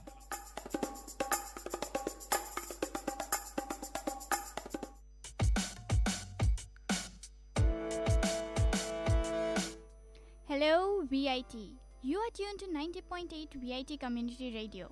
This is your host of the Silver Lining Show, RJ Sandal, and with me is RJ Tanvi. As the semester winds up, I hope you had fun, and especially the freshers enjoy their first taste of college. We hope you all have successfully submitted all the assignments, completed all the reviews, and have begun to buckle down to begin your final studies for the final exams of the semester, the FATs. The FATs, or any exam for that matter, can be very stressful on the mind and on the body. We start sleeping less, our eating habits deteriorate, and we seriously get stressed out. With only 2 more days to go, we are going to walk you through a few tips that you can use to do well in your FAT examinations. Every student who aims to become a high achiever will experience exam stress. It is an unavoidable part of a student life that can be tough nut to crack. Remember, stress exists for a reason, and you can choose to let it be your downfall or use it to drive you to improve your work. The difference between a student who allows stress to overwhelm them and someone who uses it to push them harder is what they do when they are facing that brick wall mid-study. Admirable students will pause, reflect, and choose a path that will help them overcome the impasse and not just wait for the wave to engulf them. Getting stressed during exam time is pretty common for everyone. Even 9-pointers freak out sometimes. And even after that, what makes them topper is their ability to handle the stress that has been dropped upon them. Considering your age or legacy, would you define it? Sure. Stress is one of the body's natural responses to something that is threatening or frightening. It is something that we all experience time to time. Now, stress comeback can only happen once we have identified the causes and then treat them accordingly. Now, your reasons to get stressed may vary. It may be because of parental pressure, or maybe because of lack of self-motivation or confidence, and lack of preparation and planning as well. Or maybe due to the need to do better than your peers. So let's deal with these problems one step at a time. So, if you're stressed about not having a plan or schedule for your studies and you find yourself severely lacking in preparation, just know that you're an engineering student. You were made for days like these. Just kidding. Good. That was a horrible but slightly true reality. It's alright if you haven't gotten down to your studies, cause you can start right now. You have an approximation of 2.5 days, that is 50 hours left for your first exam. Don't squander it stressing, utilize it productively. Yes, start by writing down your timetable, figure out the breaks you have between your tests. Plan for the first 3 tests first and then begin planning for the rest. If by luck you have light exams in between hard ones, even better, you can have a great plan formulated.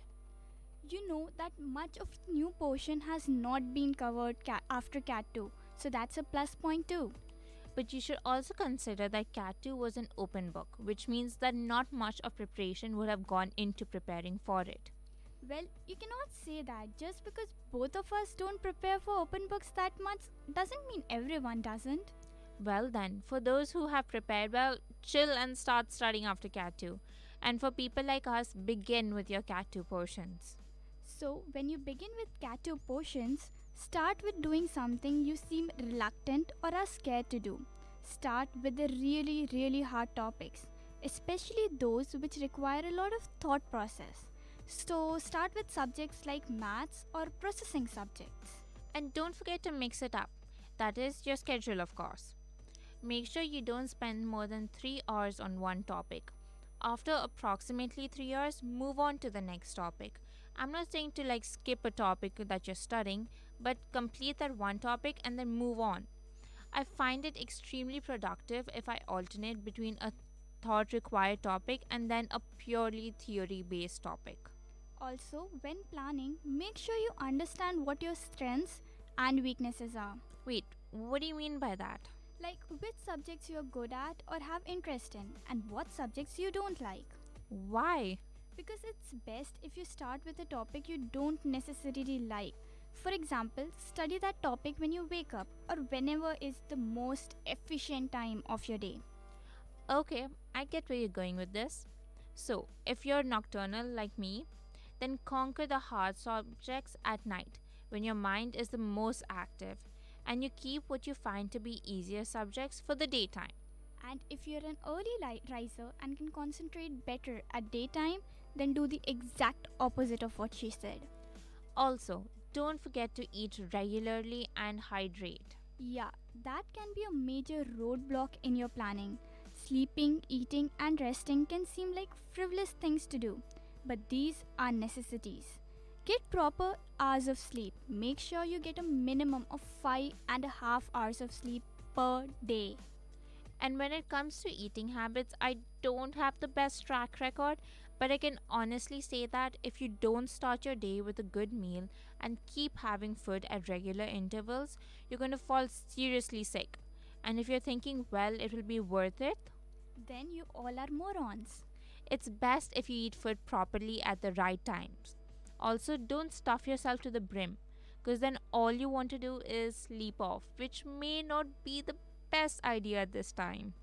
Exactly. You don't want to oversleep or worse, sleep in your paper.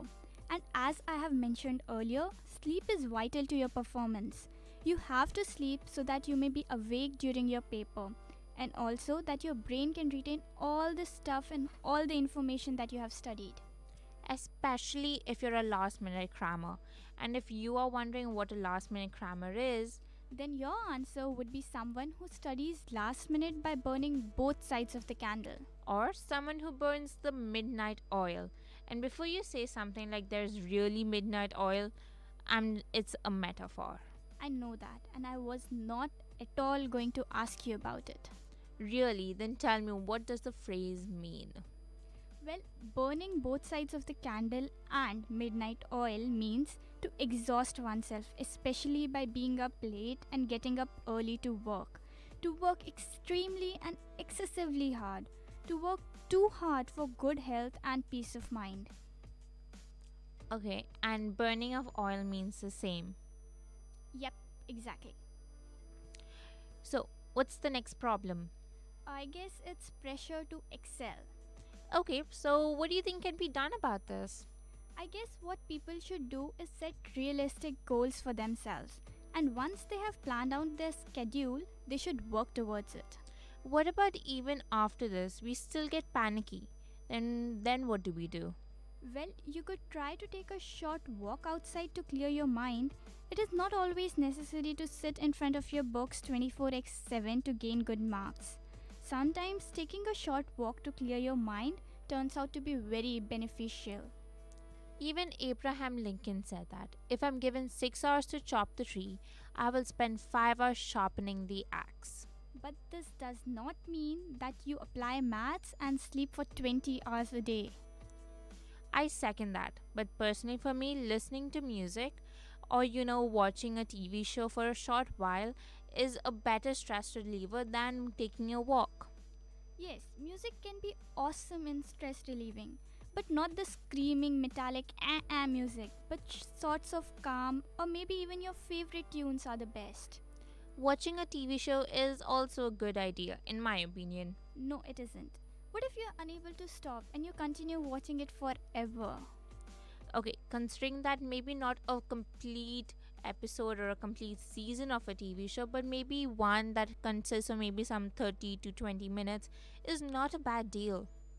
We both know that temptations are always there, but what can be done about it? True that. You could also try relaxing exercises such as meditation. It's one of the most effective ways to take a break and see your stress from a different perspective. Practicing meditation is another way to maintain focus while improving both mental and physical health to reduce pre-exam stress. Hey, and for those who don't mind dark chocolate, this is an awesome tip. Try eating a bit of dark chocolate. What? Yeah, believe it or not, it's 100% true. Eating dark chocolate, which is over 70% of cacao, fights the stress hormone cortisol and has an overall relaxing effect on your body. Plus, chocolate releases endorphins, which act as natural stress fighters. Ah, that explains why Lupin gave Harry the chocolate bar in the train. Lupin who? You know, the werewolf teacher from that guy in Harry Potter, the one with the weird cloak and stuff. Oh, okay, him. Yeah. And considering exams, Harry hardly ever studied. He was more into fighting demons and dementors and weird stuff. I wonder how he got through it. I know, right? I think owls would be much harder to take. Thank God we don't have it then. Forget about that. We should concentrate on what we have rather than what's happening somewhere else in an imaginary world. Which brings us to our next topic of exam prep. Do not get distracted easily, like me. I bet you don't even realize the number of times you check Facebook, Instagram, or whatever your vice is. When you add it all up together, it amounts to a significant waste of time. It can be hard to detach your life from outside studying, but but keeping the end goal and time frame in mind will ease up the process. If you're someone who's totally into the whole social networking craze, keep your phone far away from you. I know of friends who even place them in their cupboards. Why would you do that? If I were to do so, I'm sure I would never find it back again. Well, as an alternative, you could always shut off your Wi-Fi, or you could put up your phone into an airplane mode. Yep, or just disable the notifications for the apps or stop them from running in background. Another way of preventing distraction is to study with someone else. This way you can motivate each other and concentrate more. That may also backfire, but most commonly it turns out to be useful, especially if you're doing the same subject. If the stress gets too much, there are many ways to let it all out. Sometimes you just need to talk to someone. Other times you need to shout it from the rooftop or scream at the top of your lungs. Figure out what you're feeling and then let it out. Speaking to a family member or a friend can highlight the bigger picture for you and empower you to rise above the exam stress. But if you're someone who prefers your solitude, then go ahead and follow that method. When I do finally get down to actual studying, I prefer the area that I'm working in absolutely clean and arranged and neat. I know, right? It's like I'm OCD about it. I like my table the same way that I wanted, like the pen should be at this particular position and it must be properly arranged. So if you're like one of us, make sure you have enough space to spread out your textbooks and your notes. You should have enough light. You should have a comfortable chair. And your computer games should be out of sight along with your phone. Hide them somewhere under your bed, in your cupboard, in your friend's room, anywhere. Just do it. Try and get rid of all distractions, like she said. Make sure you feel as comfortable and are able to focus as much as possible.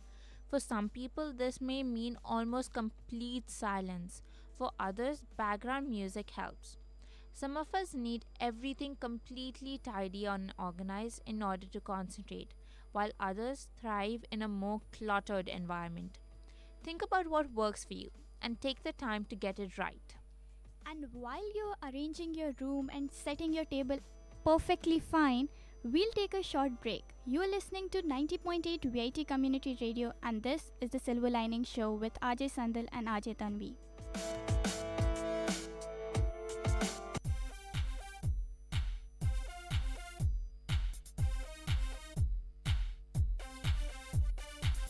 Mintu, let's go to the beach today? Nah, it is so dirty and filthy over there. I cannot even stand there for a minute. Yeah, I know the place has become very dirty these days. But it's all our fault. We make the place dirty, so it's our responsibility to keep it clean. Yeah, you're absolutely right. We should keep our environment clean. Oh, thank you. At last you agree with me on something. Go green!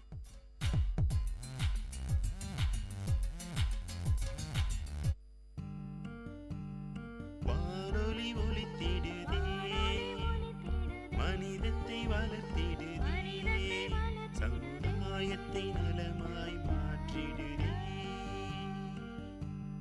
செவிகளை வருடிடுதே கவிதைகள் வார்த்திடுதே பண்பலைகளின் பயன்களை பரவிடுதே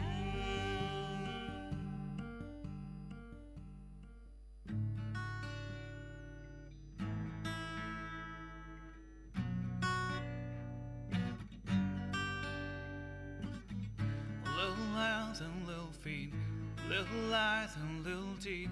Don't make you smile, don't they make you laugh? Little hands and little feet, little eyes, those little teeth. Don't they make you smile, don't they make you laugh? Wiggle man, wiggle man, wiggle, oh, oh. Wiggle man, wiggle man, wiggle, oh, oh. Every weekend that goes by, run to you, they climb on you. You know you love them so, and they can feel it too. and weekend that go, they run to you, and they climb on you.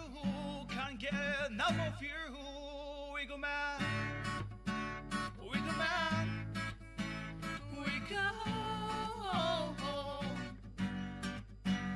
Wiggle man. Wiggle man. Wiggle.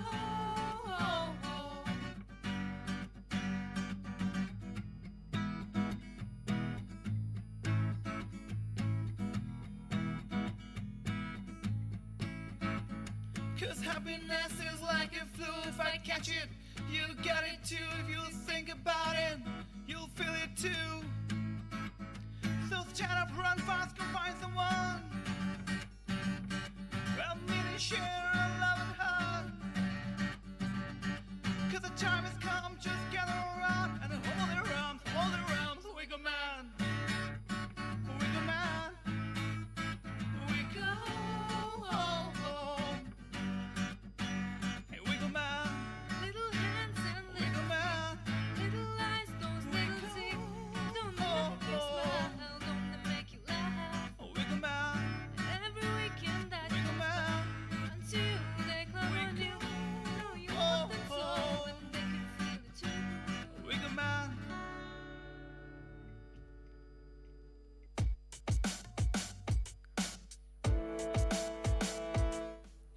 Welcome back to the Silver Lining Show. You're listening to 90.8 VIT Community Radio, and I'm your host RJ Tanvi, and with me is RJ Sandal. So, what were we talking about? We were talking about examination stress. Not examination stress, we were talking how to reduce examination stress. Right. Okay, talking about examinations, another way to reduce stress is to make a better plan and stuff. And to create a better plan, you can also do things like prepare good notes. Once you have good notes in front of you, it makes it easier for you to prepare for that exam. Exactly. So the next aspect of exam preparation is note making. And we don't mean the professional type that we learned in school, but just the casual note making that we use. Personally speaking, I cannot study a topic without making notes of it. I agree. Even if it's last minute, I sort of need to see these in my own handwriting, or else it doesn't get into my head. So, how do you make notes, Tanvi? Well, I like making charts as picture representation, especially the hierarchical ones. You know, the ones with like a major head and then it branches out and stuff. Sort of like that family kind of tree thing. Also, I love using different color pens, and my notes are like so colorful because of which. So you actually spend time switching colors just to make notes? Yes, I do. Why? Is that hard to believe? Well, because that seems like a waste of time. Well, you could consider it that, but more importantly, it helps highlight certain points in your notes. Also, it makes it easier to remember. That's just silly. You can use a highlighter. Okay, then tell me, what do you think is the best way to prepare notes? Let me first tell you what the properties of a good note are. Easily understandable. Like my handwriting? Your handwriting, sure. Again, easily understandable, not like Tanvi's handwriting, which is illegible. Easily revisable, saves time because you don't have to read the book again for learning them. Refreshes key points of lectures and books. Help to learn how to present answer in answer sheet in befitting way to get more marks. It contains collective information of textbook, guidebooks, lecture, notes, everything. Notes are written in your own handwriting. Please don't type it out, because when you see your own handwriting, you feel acquainted to them and you pick it up easily. It gives you food for thought. There are again two stages of note making: the taking notes part and the shaping of them. Okay, I can take over now. Taking notes. If you have both textbook and its guidebook, it's better for you to open both for taking notes. Get focused on each sentence while you study. Extract key points from each para and write it down. Write down the important information from book, which helps to remind all the explanation attached to the topic. Do write the technical terms in the book. You need to memorize the terms so that your notes should contain it. Write down the definitions. Definitions are very much important. You can write in your own words, but you cannot lose the main focus or the idea behind it. So your notes should have them. Write down the technical terms, definitions, important information delivered by the teacher. Technical terms and definitions are particular, so you should have them in your notes. Sometimes teacher give you additional information about a topic which may or may not be in your textbook. So do make it a point to write it down during the class, and also if you find it later on, then write it down in your notes. The teachers may sometimes give you a useful table, a diagram, a chart, a technique made by them to provide you with an easier approach to learning that topic. So don't forget to mention these also in your notes. After these, we come to shaping of these notes. Use headings and subheadings. You can actually use colorful pens to make it look better, and use highlighters. See, I told you so. Use abbreviations and short words. All the lines or paragraphs should be in proper sequence. Skip the unnecessary explanation. Don't go writing anything because they have to be short and to the point. Write in good handwriting. Make easy diagram or table for long description. Write page number on each page if you keep losing pages while making notes. Or a better idea is to make a copy to write down these notes. Notes for different subjects should be separate. Never write notes for different subjects on one page or in one notebook which has no separation line. They are very difficult to understand and are really messed up. Also, remember to keep your notes safe.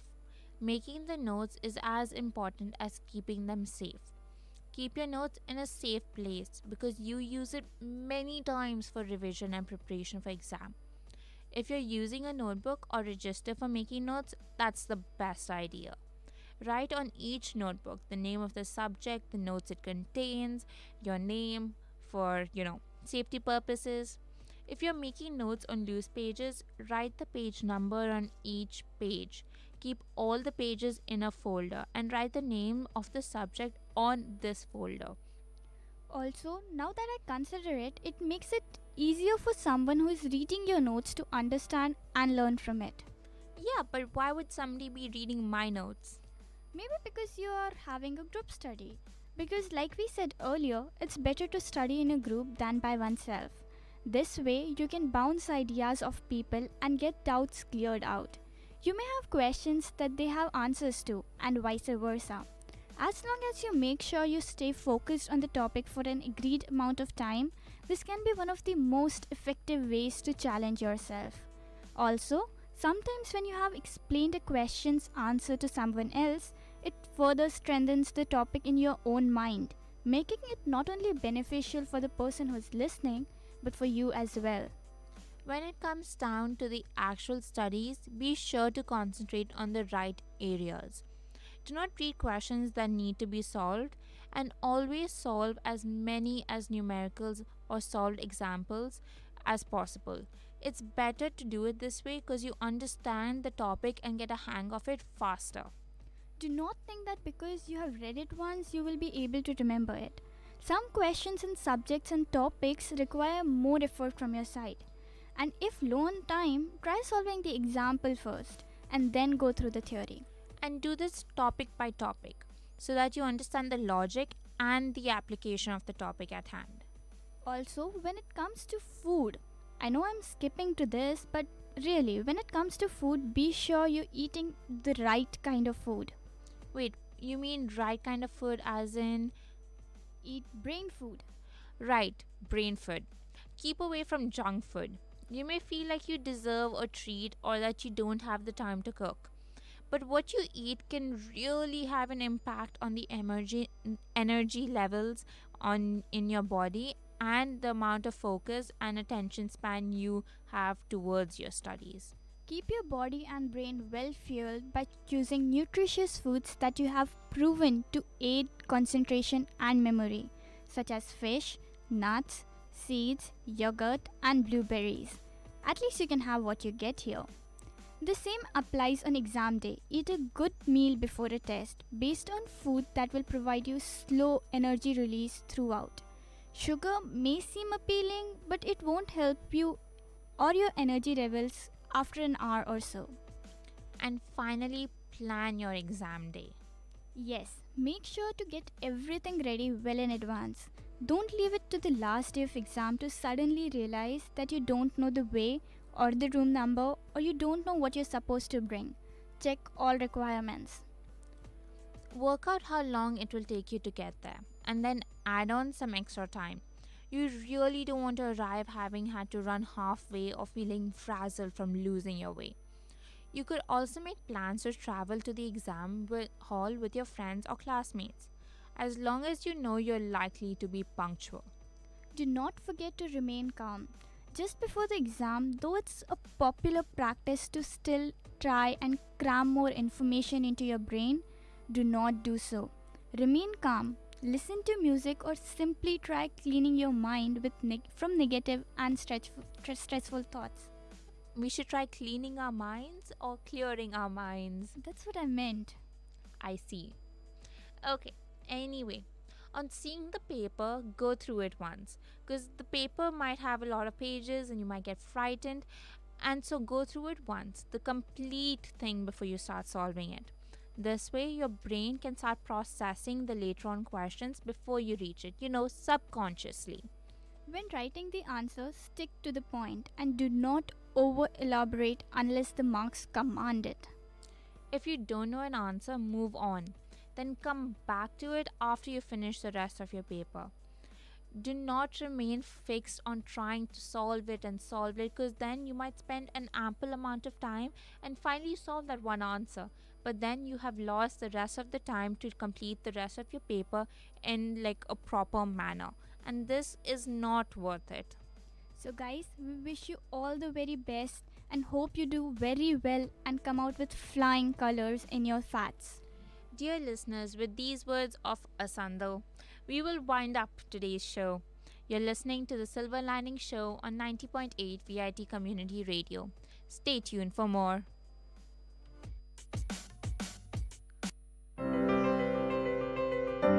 This song is presented by SparkX Music Band.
பிறந்து விட்டாள்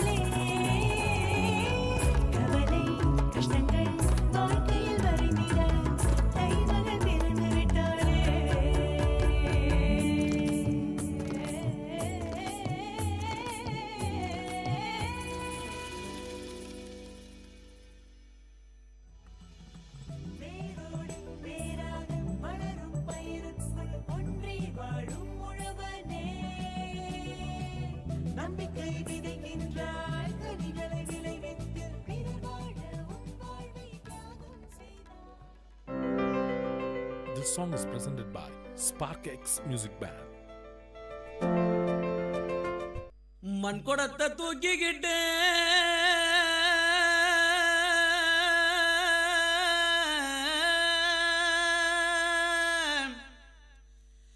மலை மேல போறவளே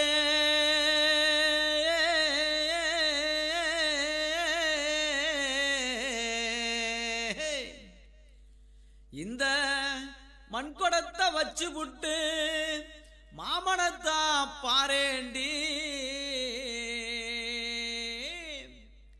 அடி சித்திர மாசம் அடி சித்திர மாசம் அடி சித்திர மாசம் வெயில போல முறைக்கிறேன் உன்னை பத்தரை மாசம் தங்கம் போல நினைக்கிறேன் அடி சித்திர மாசம் வெயில போல முறைக்கிறேன் உன்னை பத்தரை மாசம் தங்கம் போல நினைக்கிறேன் மத்தியான நேரத்துல நான் மயங்கும் சித்திர வெயில மத்தியான நேரத்துல நான் மயங்கும் சித்திர வெயில நான் வயக்காட்டுல நிக்கையில நீ வரப்பு மேல போகையில செத்த நின்று பேசுவன்னு எங்கி போன மாமனடி செத்த நின்று பேசுவன்னு எங்கி போன மாமனடி சித்திர மாசம் அடி சித்திர மாசம் அடி சித்திர மாசம் வெயில போல முறைக்கிறேன் உன்னை பத்தரை மாசம் தங்கம் போல நினைக்கிறேன் மத்தியான நேரத்துல நான் மயங்கும் சித்திர வெயில மத்தியான நேரத்துல நான் மயங்கும் சித்திர வெயில நான் வயக்காட்டுல நிக்கையில நீ வரப்பு மேல போகையில செத்த நின்று பேசுவன்னு எங்கி போன மாமனடி செத்த நின்று பேசுவன்னு எங்கி போன மாமனடி சித்திர மாசம் அடி சித்திர மாசம் வெயில போல முறைக்கிற உன்னை பத்தரை மாசம் தங்கம் போல நினைக்கிறேன்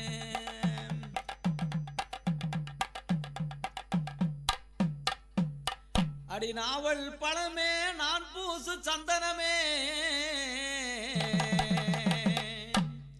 அடி ஏழாம் கிராம்பே ஒன்ன என்ன சொல்லி கூப்பிடுவேன் அடி காம தலைவலிடி எனக்கு கஞ்சி வந்த மாயம் என்ன அடி மருந்துட்டு நிக்கலையே அந்த மாயம் என்ன சொல்லு நீயும் அடி மருந்துட்டோ நிக்கலையே அந்த மாயம் என்ன சொல்லு நீயும் அந்த கருமலையில கல்லுருட்டி கன்னி மர எல்லாம் கொட்டிக்கிட்டு அந்த கருமலையில கல்லுருட்டி கன்னி மர எல்லாம் கொட்டிக்கிட்டு 3 முழத்தில் அடுப்பு கட்டி முத்து குடம் கொண்டு பால் காய்ச்சி 3 முழத்தில் அடுப்பு கட்டி முத்து குடம் கொண்டு பால் காய்ச்சி காய்ச்சிய பாலும் கசக்குதடி எனக்கு நல்ல கட்டி தயிரும் புளிக்குதடி எனக்கு அடி வேப்பம்பட்ட இனிக்குதடி எனக்கு நல்ல வெள்ளரி பிஞ்சும் கசக்குதடி எனக்கு சித்திர மாசம் அடி சித்திர மாசம் வெயில போல முறைக்கிற உன்னை பத்தரை மாசம் தங்கம் போல நினைக்கிறேன்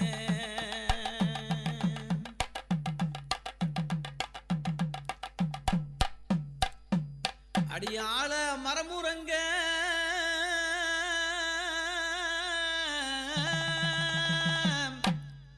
அடியாள மரமுரங்க அடிமரத்து கிளி உறங்க உன் மடி மேல நான் உறங்க இந்த ஊருந்தா பொறுக்கலையே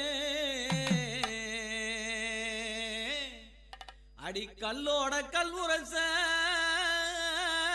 கடலு தண்ணி மீன் உரச அடி ஒன்னோட நான் உரச இந்த ஊருந்தா பொறுக்கலையே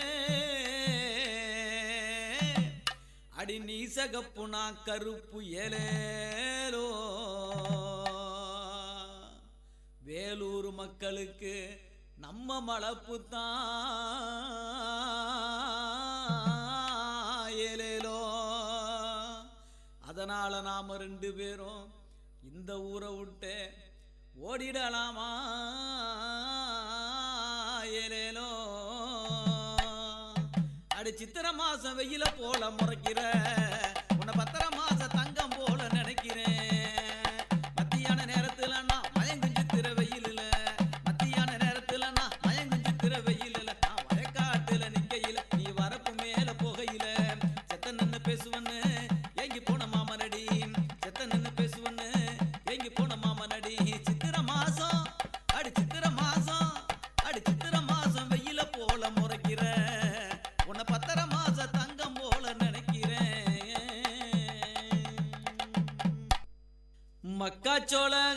பல்லலகி ஒத்தையில நிக்கிறியே அடி ஒத்தையில நிக்கிறியே செக்கானாலும் சுத்தி வந்தேன் பாதிரக்குடி ஊருக்குள்ள அடி பாதிரக்குடி ஊருக்குள்ள முக்காதுட்டு பொட்டு வச்சு முக்காடுந்தான் போட்டுக்கிட்டு அடி முக்காதுட்டு பொட்டு வச்சு முக்காடுந்தான் போட்டுக்கிட்டு முகம் காட்ட அடி முகம் காட்ட நீ முகம் காட்ட மறுக்காதே என் மூச்ச நீ வெறுக்காதே முகம் காட்ட மறுக்காதே என் மூச்ச நீ வெறுக்காதே மக்காச்சோள பல்லலகி ஒத்தையில நிக்கிறியே அடி ஒத்தையில நிக்கிறியே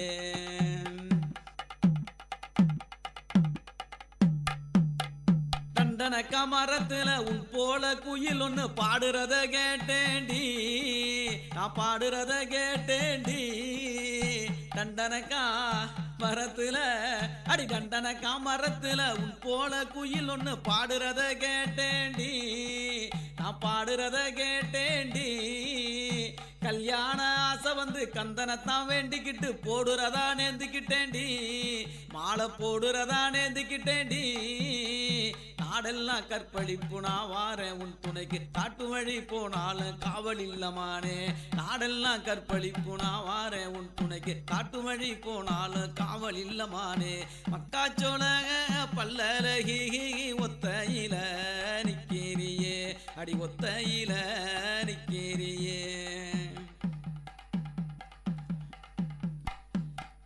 குங்குமத்து முகத்துல பால் சிரிப்பு சிரிக்கணும் பாவி மகனான் சிரிக்க இந்த பாவி மகனான் சிரிக்க குங்குமத்து முகத்துல அடி குங்குமத்து முகத்துல பால் சிரிப்பு சிரிக்கணும் பாவி மகனான் சிரிக்க இந்த பாவி மகனான் சிரிக்க சந்தனப்பு மேனியில சாஞ்சு மடி படுக்கணும் சந்தோஷமா நான் ரசிக்க அடடா சந்தோஷமா நான் ரசிக்க பாடுபட்டு உழைச்சாலும் பலனேதும் இல்லையே பச்சை கிளி நீ இருந்தால் பணம் தேவையில்லையே பாடுபட்டு உழைச்சாலும் பலனேதும் இல்லையே பச்சை கிளி நீ இருந்தால் பணம் தேவையில்லையே மக்காச்சோள பல்லலகி ஒத்தையில நிக்கிறியே அடி ஒத்தையில நிக்கிறியே செக்கானாலும் சுத்தி வந்தேன் பாதிரக்குடி ஊருக்குள்ள அடி பாதிரக்குடி ஊருக்குள்ள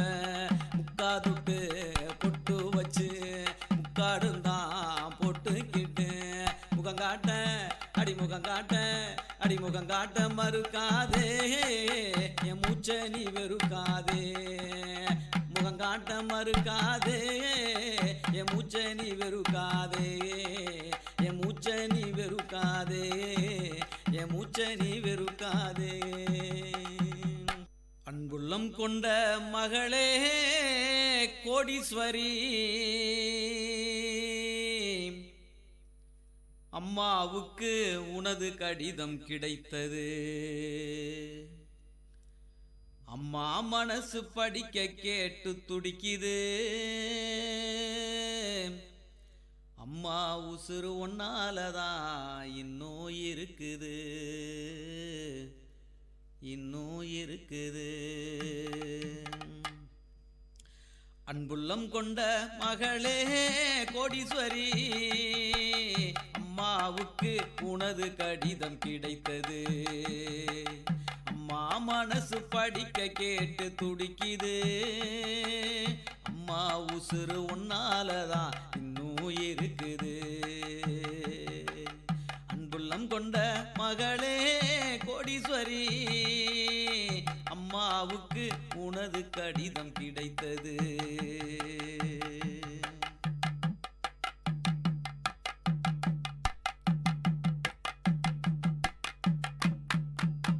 இத்தனை கொடுமையிலும் எப்படி படிக்கிற மகளே புத்தக நோட்டு பேனா கூட இரவல் வாங்குற இத்தனை கொடுமையிலும் எப்படி படிக்கிற மகளே புத்தக நோட்டு பேனா கூட இரவல் வாங்குற நம்மள மட்டும் வறுமை இப்படி வாட்டுது மகளே சம்பளம் மட்டும் வறுமை இப்படி வாட்டுது மகளே, பசிக்கிற நேரம் எல்லாம் தண்ணிய குடிக்கிறேன், பசிக்கிற நேரம் எல்லாம் தண்ணிய குடிக்கிறேன். கூரை வீடு குப்புறம் விழுந்து கிடக்குது மகளே, கூரை மேல எந்த சாக்க கிழிச்சு போடுவேன். கூரை வீடு குப்புறம் விழுந்து கிடக்குது மகளே, கூரை மேல எந்த சாக்க கிழிச்சு போடுவேன். எதுத்த வீட்டு இரவாரத்துல படுத்து கிடக்கிறேன், எதுத்த வீட்டு இரவாரத்துல படுத்து கிடக்கிறேன். ஊத காத்து வீசும் போது கைய போத்துறேன். அன்புள்ளம் கொண்ட மகளே கோடீஸ்வரி, அம்மாவுக்கு உனது கடிதம் கிடைத்தது.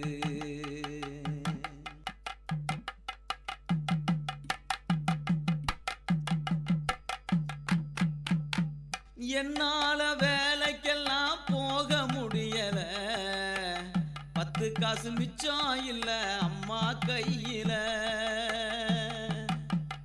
என்னால வேலைக்கெல்லாம் போக முடியல, 10 காசு மிச்சம் இல்ல அம்மா கையில. வேலை செஞ்ச ஐயா வீட்டுக்கு உதவி கேட்டு போனாலும், வேலை செஞ்ச ஐயா வீட்டுக்கு உதவி கேட்டு போனாலும், எதை நம்பி பணம் உனக்கு கொடுப்பதின்னாங்க. கிழிஞ்ச சட்டைய தச்சு போட்டுக்க மகளே, அம்மா உனக்கு ஊசி நூல் வாங்கி அனுப்புறேன். கிழிஞ்ச சட்டைய தச்சு போட்டுக்க மகளே, அம்மா உனக்கு ஊசி நூல் வாங்கி அனுப்புறேன். ஐயா வீட்டுல கொடுத்த சட்டையும் மக்கி போயிடுச்சு, ஐயா வீட்டுல கொடுத்த சட்டையும் மக்கி போயிடுச்சு. உன்னை வந்து பார்க்க கூட முடியல மகளே, அன்புள்ளம் கொண்ட மகளே கோடீஸ்வரி, அம்மாவுக்கு உனது கடிதம் கிடைத்தது.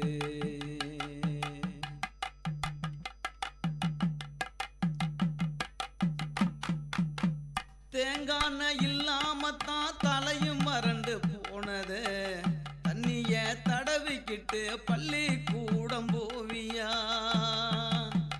தேங்கான இல்லாமத்தான் தலையும் மறண்டு போனதா, தண்ணிய தடவிக்கிட்டு பள்ளி கூடம் போவியா. வறுமை தாங்காமத்தான் தம்பி உசுறு போனதாம், எந்த தம்பி நினப்புல நீ சோறு ஊட்டுவ. சிவகாசி வெடிய போல அம்மா கையும் புண்ணாச்சு, மஞ்ச கூட பஞ்சமாச்சு என்ன செய்வ மகளே. புழுவு கிடக்கும் சோறு கூட உனக்கு கிடைக்குது, புழுவு கிடக்கும் சோறு கூட உனக்கு கிடைக்குது. புழுவ போல அம்மா குடல நொந்து வேகுது. அன்புள்ளம் கொண்ட மகளே கோடீஸ்வரி, அம்மாவுக்கு உனது கடிதம் கிடைத்தது. அம்மா மனசு படிக்க கேட்டு துடிக்குது, அம்மா உசுறு உன்னாலதான் இன்னும் இருக்குது, அம்மா உசுறு உன்னாலதான் இன்னும் இருக்குது, இன்னும் இருக்குது, இன்னும் இருக்குது. எலிவாளு குந்தலில 8 முழம் சபரிமுடி, நீ போகும் பாதைக்கெல்லாம் நிக்கும் மாடி கூந்தலில. சபரிமுடியும் வேணாம் அது சரிஞ்சு விழுகுந்தானாம், சபரிமுடியும் வேணாம் அது சரிஞ்சு விழுகுந்தானாம். எலிவாளு கூந்தலில 8 முழம் சபரிமுடி, எலிவாளு அடி எலிவாளு கூந்தலில 8 முழம் சபரிமுடி, நீ போகும் அடி நீ போகும் பாதைக்கெல்லாம் நிக்கும் மாடி கூந்தலில. சபரிமுடிய வேணா அது சரிஞ்சு விழுகுந்தானாம், சபரிமுடிய வேணா அது சரிஞ்சு விழுகுந்தானா. அடி உள்ள முடிக்கு கொண்டைய போடு ஒட்டு முடியும் உனக்கு எதுக்கு, அடி உள்ள முடிக்கு கொண்டைய போடு ஒட்டு முடியும் உனக்கு எதுக்கு. எலிவால அடி எலிவாளு கூந்தலில 8 முழம் சபரி முடி நீ போகும் அடி நீ போகும் பாதைக்கெல்லாம் நிற்கும் மாடி கூந்தலில நீ போகும் பாதைக்கெல்லாம் நிற்கும் மாடி கூந்தலில சபரி முடியும் வேணா அது சரிஞ்சு விழுகுந்தானா சபரி முடியும் வேணா அது சரிஞ்சு விழுகுந்தானா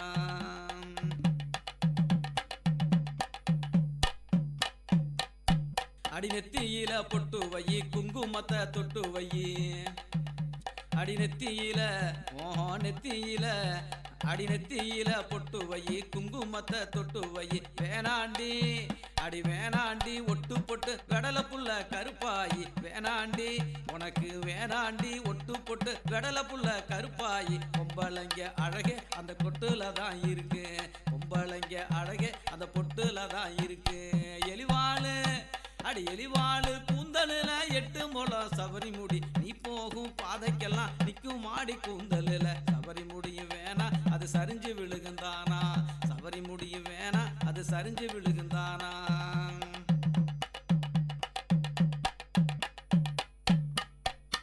அடி கழுத்துக்கு தங்க நகை கருகமணி போதும் மடி அடி கழுத்துக்கு கழுத்துக்கு ஆத்தா கழுத்துக்கு தங்க நகை கருகமணி போதும் மடி கழுத்த புண்ணா அடி கழுத்த புண்ணா ஆக்கு இந்த கவரிங்கு நகையும் வேண்டாம் கழுத்த புண்ணா ஆக்கு இந்த கவரிங்கு நகையும் வேண்டாம் வீராப்புக்கு நகைய இங்க மாட்டுறாங்க நிறைய வீராப்புக்கு நகைய ஊரில் மாட்டுறாங்க நிறைய எலிவாளு அடி எலிவாளு அடி எலிவாளு கூந்தலில 8 முழம் சபரி முடி நீ போகும் அடி நீ போகும் பாதைக்கெல்லாம் நிற்கும் மாடி கூந்தலில சபரி முடியும் வேணா அது சரிஞ்சு விழுகுந்தானா சபரி முடியும் வேணா அது சரிஞ்சு விழுகும் தானா கரும்பு தோட்டத்துல ஏழை மக்கள் களை எடுக்கையில கருக்கருவா போல தோகை கைகளை கிழிக்கும் கசியும் வியர்வை காயத்துல பட்டு தனலா எரியும் உடம்பு தனலா எரியும் கரும்பு தோட்டத்துல ஏழை மக்கள் களை எடுக்கையில கருக்கருவா போல தோகை கைகளை கிழிக்கும் கசியும் வியர்வை காயத்துல பட்டு தனலா எரியும் உடம்பு தனலா எரியும்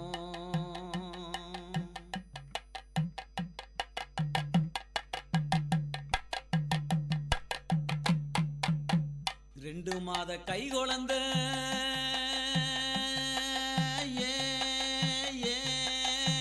மனதா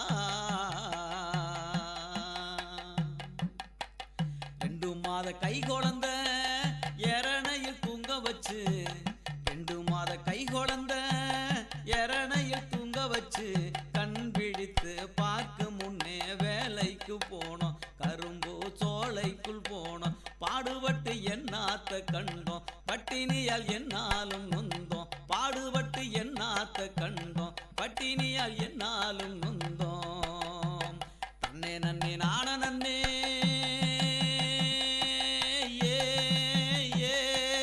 யமனதா தன்னே நன்னே நான நன்னே தானே நன்னே நான நன்னே தான நன்னே நான நன்னே தனநானே தானே தனநானே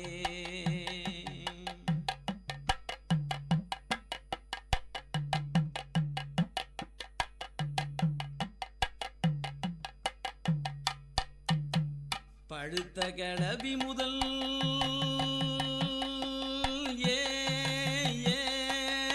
மனதா பழுத்த கிளவி முதல் பாய் குடிக்கும் பிள்ளை வரை பழுத்த கிளவி முதல் பால் குடிக்கும் பிள்ளை வரை கண் விழித்து பார்க்கும் முன்னே வேலைக்கு போனோம் கரும்பு சோலைக்குள் போனோம் பாடுபட்டு என்னாத்த கண்டோம் பட்டினியால் என்னாலும் நொந்தோம் கரும்பு தோட்டத்துல ஏழை மக்கள் களை எடுக்கையில கருக்கருவா போல தோகை கைகளை கிழிக்கும் கசியும் வியர்வை காயத்துல பட்டு தனலா எரியும் உடம்பு தனலா எரியும்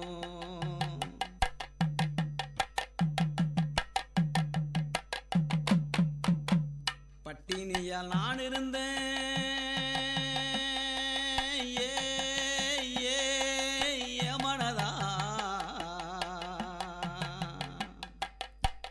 பட்டினியால் நான் இருந்தேன் பட்ட கடன் தீரவில்லை பட்டினியால் நான் இருந்தேன் கடன் கொடுக்க யாரும் இல்ல பாடுபட்டு பொழப்பு நடத்த காட்டுக்கு போனோம் கரும்பு சோலைக்குள் போனோம் பாடுபட்டு என்னாத்த கண்டோம் பட்டினியால் என்னாலும் நொந்தோம் தன்னே நன்னே நான நன்னே ஏ ஏ மனதா தன்னே நன்னே நான நன்னே தானே நன்னே நான நன்னே தான நன்னே நான நன்னே தன நானே தானே தன நானே தானே தன நானே ஆத்தோரம் அத்திமரம் பூத்திருக்கு நந்தவனம் பூப்பறிக்க போகலாம் வாரியா நாம பூப்பறிக்க போகலாம் வாரியா அடி பூவால மாலை கட்டி தோரணமா தொங்க விட்டு கோயிலுக்கு போட்டுடலாம் வாரியா நாம கோயிலுக்கு போட்டுடலாம் வாரியா நாம கோயிலுக்கு போட்டுடலாம் வாரியா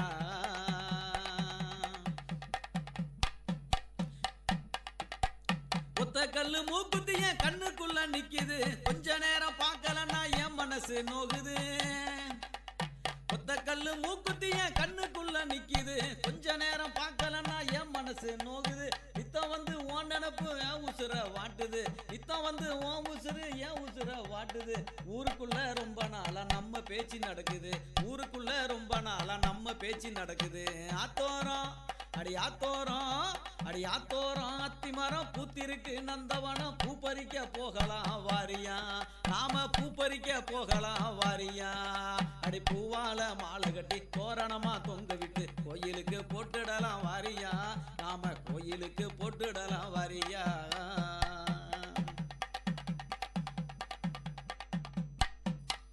பொழுது விடிஞ்சு நேரமாச்சு புறப்படினே கருதருக்க ஊரு சனா எல்லாம் பாரு போகுது நம்ம ஊரு சனா எல்லாம் பாரு போகுது பொழுது விடிஞ்சு நேரமாச்சு புறப்படினே கருதருக்க ஊரு சனா எல்லாம் பாரு போகுது நம்ம ஊரு சனா எல்லாம் பாரு போகுது அடி பொதி சுமக்கிற குடும்பம் தாண்டி நம்ம நாட்டு நிலவரம் பொதி சுமக்கிற குடும்பம் தாண்டி நம்மனோட நிலவரம் நிரந்தரமா உழைக்கலைன்னா நம்ம பாடு அந்தரம் நிரந்தரமா உழைக்கலைன்னா நம்ம பாடு அந்தரம் ஆத்தோரம் அடியாத்தோரம் அத்திமரம் பூத்திருக்கு நந்தவனம் பூப்பறிக்க போகலாம் வாரியா நாம பூப்பறிக்க போகலாம் வாரியா அடி பூவால மாலை கட்டி தோரணமா தொங்க விட்டு கோயிலுக்கு போட்டுடலாம் வாரியா நாம கோயிலுக்கு போட்டுடலாம் வாரியா நாம கோயிலுக்கு போட்டுடலாம் வாரியா நாம கோயிலுக்கு போட்டுடலாம் வாரியா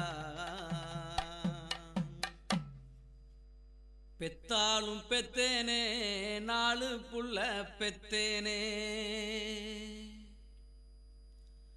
ஒரு புள்ள கூட எனக்கு சோறு போடல நான் ஓடி ஆடி சம்பாதிக்க என்னால் முடியல நான் ஓடி ஆடி சம்பாதிக்க என்னால் முடியல பெத்தாலும் பெத்தேனே 4 புள்ள பெத்தேனே பெத்தாலும் பெத்தேனே 4 புள்ள பெத்தேனே ஒரு புள்ள கூட எனக்கு சோறு போடல நான் ஓடி ஆடி சம்பாதிக்க என்னால் முடியல நான் ஓடி ஆடி சம்பாதிக்க என்னால் முடியல பெத்தாலும் பெத்தேனே 4 புள்ள பெத்தேனே பெத்தாலும் பெத்தேனே 4 புள்ள பெத்தேனே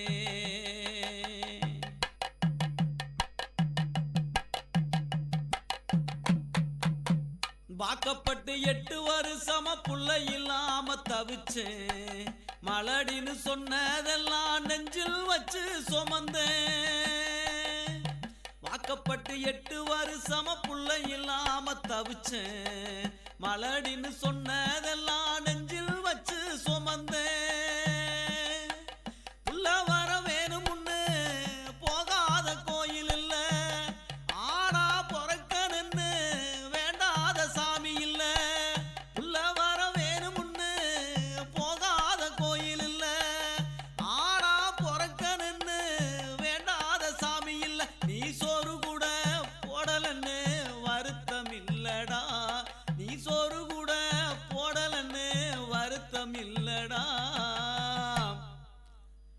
உன்னை பெத்த வயித்துல எட்டி உதைச்சதை எப்படி மறப்பண்டா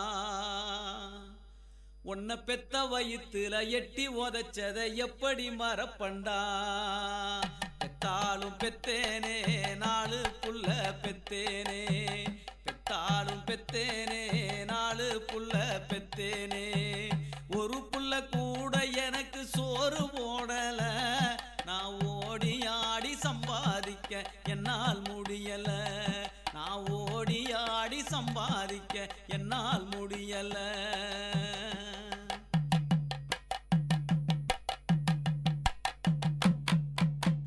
4 புள்ள நான் வளர்க்க மாடா உழைச்சேனே வாங்கி தந்த கூலி எல்லாம் கொப்ப குடிச்சு சத்தானே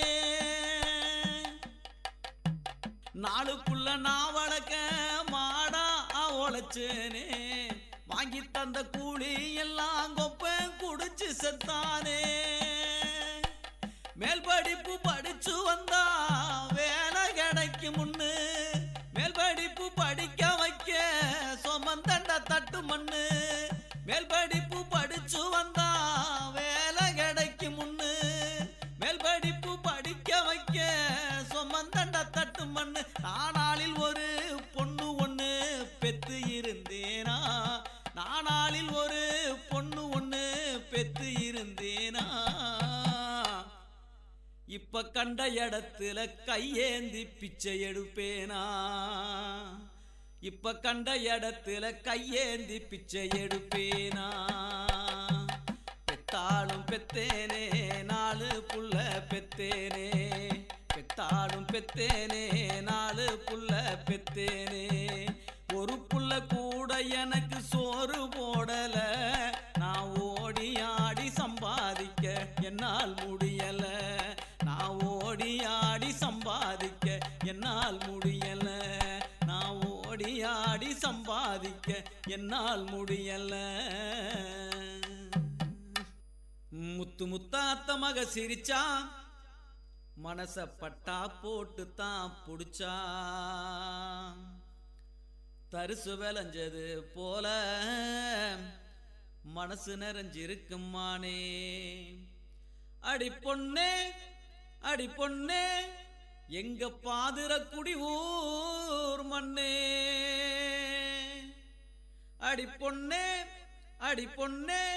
எங்க தஞ்சாவூர் மண்ணே முத்து முத்த அத்த மக சிரிச்சா மனச பட்டா போட்டு தான் புடிச்சா முத்து முத்த அத்த மக சிரிச்சா மனச பட்டா போட்டு தான் புடிச்சா தரிசு விளைஞ்சது போல மனசு நிறைஞ்சிருக்குமானே அடி தரிசு விளைஞ்சது போல மனசு நிறைஞ்சிருக்குமானே அடி பொண்ணே எங்க பாதிரக்குடி ஊர் மண்ணே அடி பொண்ணே எங்க தஞ்சாவூர் மண்ணே முத்து முத்தாத்த மக சிரிச்சா மனச பட்டா போட்டு தான் புடிச்சா மனச பட்டா போட்டு தான் புடிச்சா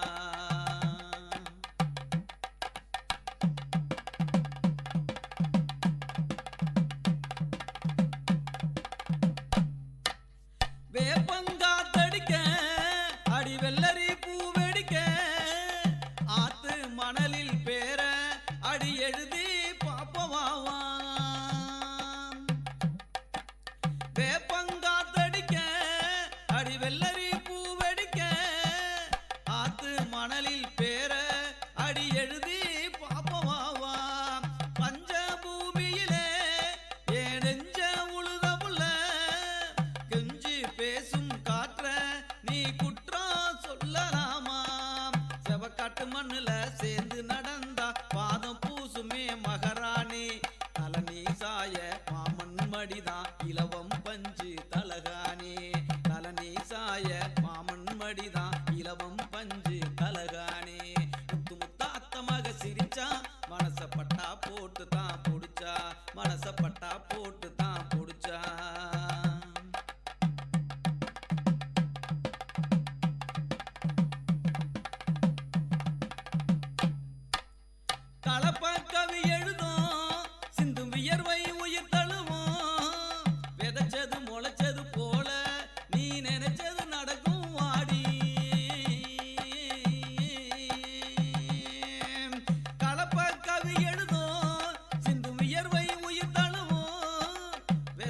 முளைச்சது போல நீ நினைச்சது நடக்கும் வாடி.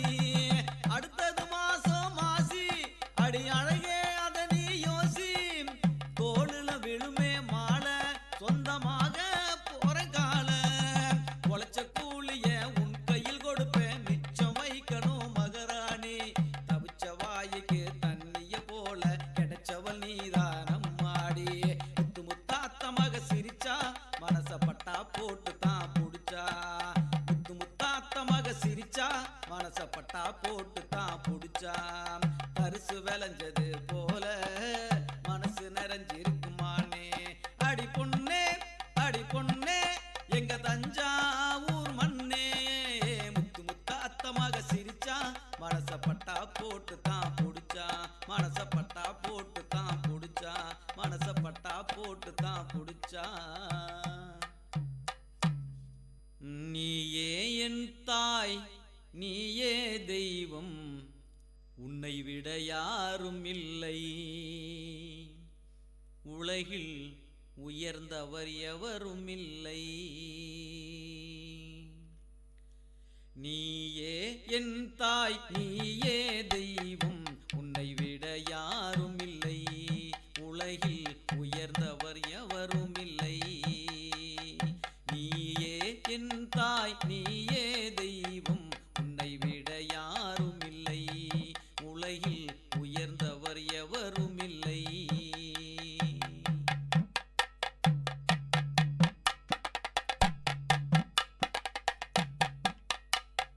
உன் உடல் உருவம் சிலையாயிருக்குதன் இதயத்தின் மூச்சினிலே.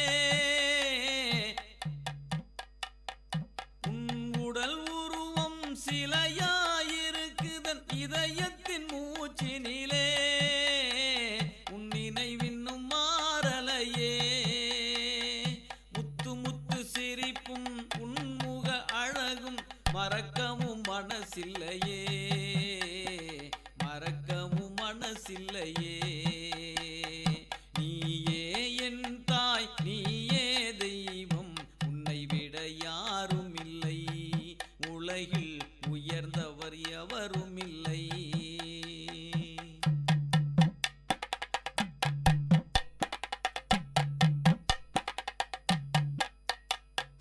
அம்மா என்ற மூன்றெழுத்தில் இந்த உலகமே இருக்குதம்மா.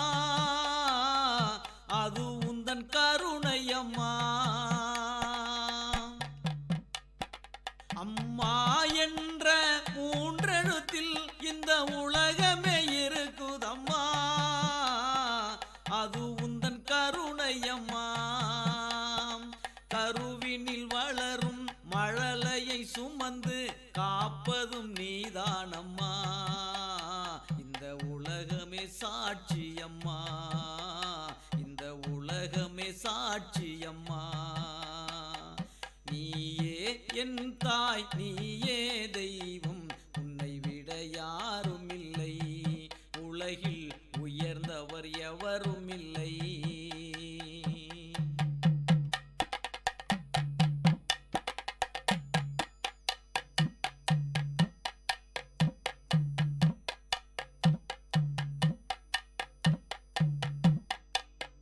அஞ்சாத மனமும் கெஞ்சாத உறவும் உனக்கே பொருந்தும் அம்மா. நீ மறுபிறவியம்மா. அஞ்சாத மனமும் கெஞ்சாத உறவும் உனக்கே பொருந்தும் அம்மா. நீ மறுபிறவியம்மா.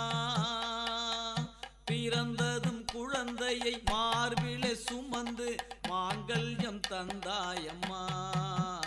ஒளி விளக்கே நீதானம்மா. ஒளி விளக்கே நீதானம்மா. நீயே என் தாய் நீயே தெய்வம் உன்னை விட யாரும் இல்லை. உலகில் உயர்ந்தவர் எவரும் இல்லை. நீயே என் தாய் நீயே தெய்வம் உன்னை விட யாரும் இல்லை. உலகில் உயர்ந்தவர் எவரும் இல்லை. உலகில் உயர்ந்தவர் எவரும் இல்லை. உலகில் உயர்ந்த வந்தவர் எவரும் இல்லை. ஆடும் பயத்துக்கு மேஞ்சிருக்கு பசு மாடும் பயத்துக்கு மேஞ்சிருக்கு.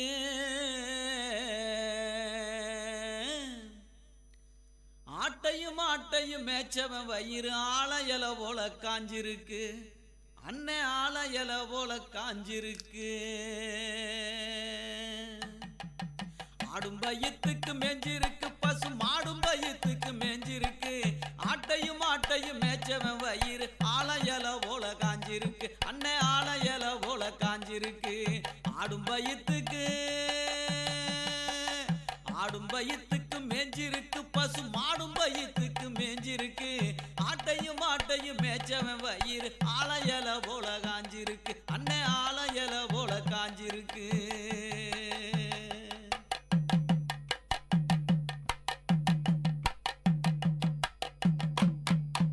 ஆளான பொண்ணுக்கு மேலான துணிய வாங்கி கொடுக்கவும் முடியலே.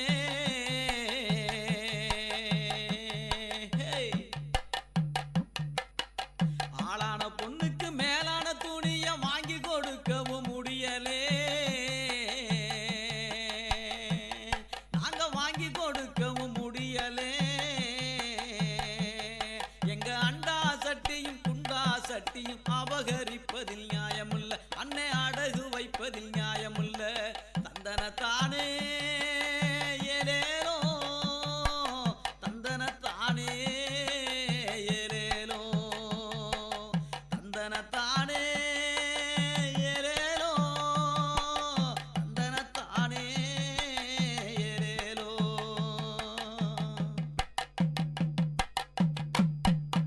ஆடி தீபாவளி பொங்க திருநாள ஆசைக்கு கூட பார்த்ததில்லை.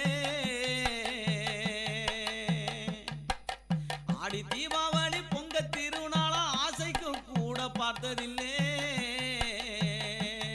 நாங்க ஆசைக்கு கூட பார்த்ததில்லை.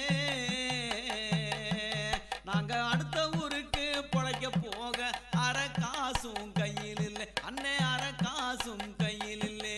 ஆடும் பயத்துக்கு மேஞ்சிருக்கு பசு மாடும் பயத்துக்கு மேஞ்சிருக்கு. ஆட்டையும் மேய்ச்சவன் வயிறு ஆளையல போல காஞ்சிருக்கு. அன்னை ஆளையல போல காஞ்சிருக்கு. தந்தனத்தானே ஏலேலோ தந்தனத்தானே ஏலேலோ தந்தனத்தானே ஏலேலோ தந்தனத்தானே ஏலேலோ.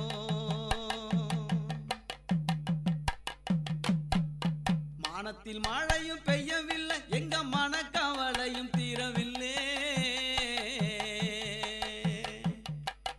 மானத்தில் மழையும் பெய்யவில்லை. எங்க மனக்கவலையும் தீரவில்லை. எங்க ஆட்டையும் கொண்டுட்டு போக மனசு எப்படி வந்துருச்சு. உங்க மனசு எப்படி வந்துருச்சு. ஆடும் பயத்துக்கு மேஞ்சிருக்கு பசு மாடும் பயத்துக்கு மேஞ்சிருக்கு. ஆட்டையும் மேய்ச்சவன் வயிறு ஆளையல போல காஞ்சிருக்கு. அன்னை ஆளையல போல காஞ்சிருக்கு.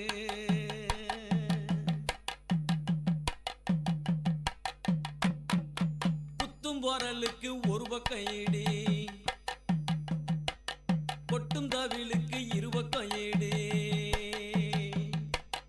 குத்தும் போரலுக்கு ஒரு பக்கம் ஈடி. கொட்டும் தவிலுக்கு இரு பக்கம் ஈடி. சுத்தும் கொளவிக்கு பக்கமெல்லாம் ஈடி. சுத்தும் கொளவிக்கு பக்கமெல்லாம் ஈடி. எங்க துன்பங்களை கேட்டா எத்தனையோ படி. எங்க துன்பங்களை கேட்டா எத்தனையோ படி. ஆடும் பயத்துக்கு மேஞ்சிருக்கு பசு மாடும் பயத்துக்கு மேஞ்சிருக்கு. ஆட்டையும் மேய்ச்சவன் வயிறு ஆளையல போல காஞ்சிருக்கு. அன்னை ஆளையல போல காஞ்சிருக்கு.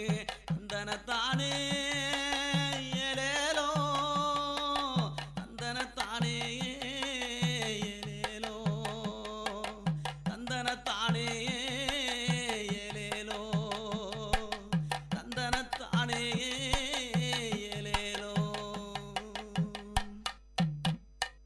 மானங்க மின்னிருட்டு கம்முதடி மானங்கருக்குதடி மின்னிருட்டு கம்முதடி மேகம் உருளுதடி மாறி மழை பெய்யுதடி மேகம் உருளுதடி மாறி மழை பெய்யுதடி மானங்கருக்குதடி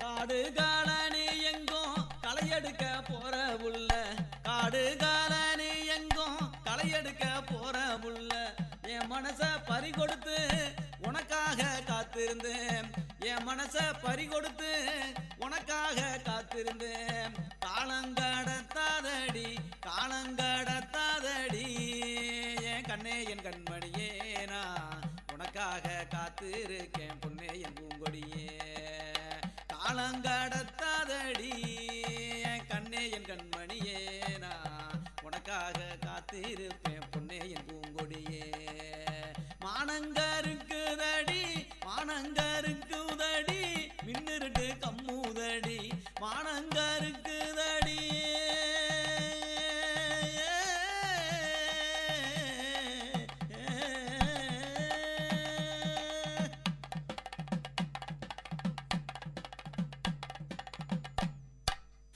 மனசெல்லாம் வெள்ளையடி கண்ணு ரெண்டும் ஜொலிக்குதடி மனசெல்லாம் வெள்ளையடி கண்ணு ரெண்டும் ஜொலிக்குதடி வச்ச கண்ணு நோகாம ஒன்ன பார்க்க தோணுதடி வச்ச கண்ணு நோகாம ஒன்ன பார்க்க தோணுதடி காலம் கடத்தாதடி காலம் கடத்தாதடி என் கண்ணே என் கண்மணியே நான் உனக்காக காத்திருப்பேன் பொண்ணே என் பூங்கொடியே காலம் கடத்தாதடி என் கண்ணே என் கண்மணியே நான் உனக்காக காத்திருக்கேன் பொண்ணே என் பூங்கொடியே மானங்கருக்குதடி மானங்கருக்குதடி மின்னிருட்டு கம்முதடி மானங்கருக்குதடி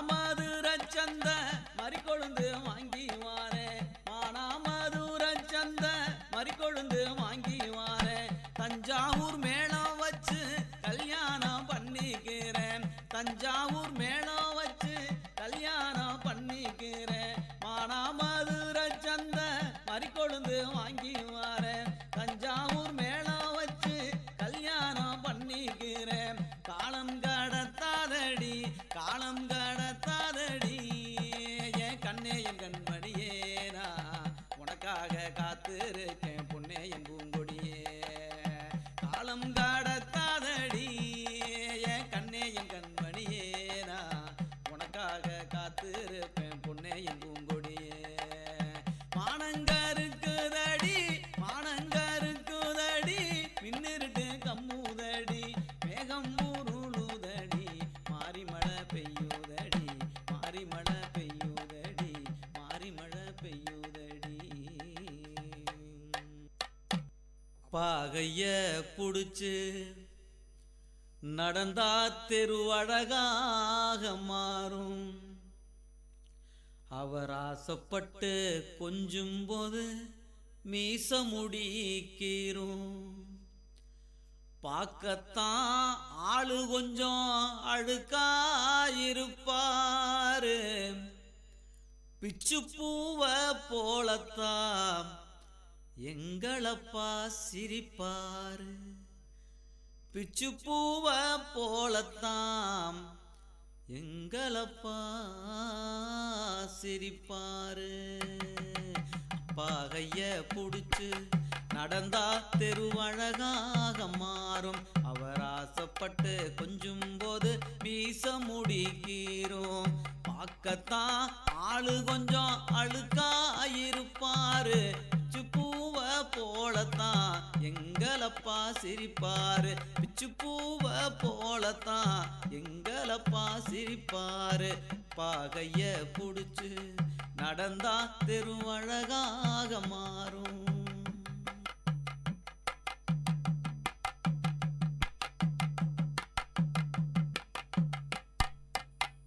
மேல் சட்டை போட்டதில்ல, கால் செருப்பும் கேட்டதில்ல, பாய் விரிச்சு படுத்ததில்ல, பட்ட கடனால் தூக்கம் இல்ல. மேல் சட்டை போட்டதில்ல, கால் செருப்பும் கேட்டதில்ல, பாய் விரிச்சு படுத்ததில்ல, பட்ட கடனால் தூக்கம் அல்ல. உப்பு மூட்டை தூக்கிக்கிட்டு ஊரூரா நடப்பாரு, உப்பு மூட்டை தூக்கிக்கிட்டு ஊரூரா நடப்பாரு, உறங்கையிலும் எழுப்பி விட்டு தின் பண்டத்தை கொடுப்பாரு. தலைக்கு என்ன தேய்ச்சதில்ல, கண்ணாடியும் பார்த்ததில்ல, தலைக்கு என்ன தேய்ச்சதில்ல, கண்ணாடியும் பார்த்ததில்ல, உழைச்சு உழைச்சு காய்ச்சதில்ல, உள்ளங்கையில் ரேகை இல்ல, உழைச்சு உழைச்சு காய்ச்சதில்ல, உள்ளங்கையில் ரேகை இல்ல. பாகைய புடிச்சு நடந்தா தெருவழகாக மாறும், அவர் ஆசைப்பட்டு கொஞ்சம் போது மீச முடிக்கீரும்.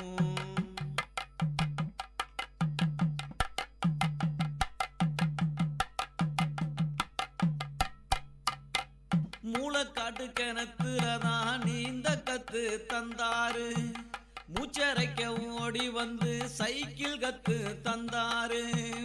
மூளைக்காட்டு கிணத்துலதான் நீந்த கத்து தந்தாரு, மூச்சரைக்க ஓடி வந்து சைக்கிள் கத்தும் தந்தாரு. பலூன ஊதி தந்து பச்சை குழந்தை ஆவாரு, பலூன ஊதி தந்து பச்சை குழந்தை ஆவாரு. மிட்டாயி வாச்சி கட்டி மிராசு போல நடப்பாரு, தூக்கம் வரும் போதெல்லாம் கட்டு பிடி குடிப்பாரு, தூக்கம் வரும் போதெல்லாம் கட்டு பிடி குடிப்பாரு.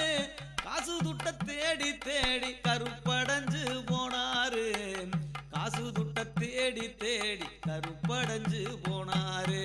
அப்பா கைய புடிச்சு நடந்தா தெருவழகாக மாறும், அவர் ஆசைப்பட்டு கொஞ்சம் போது மீச முடிக்கீரும்.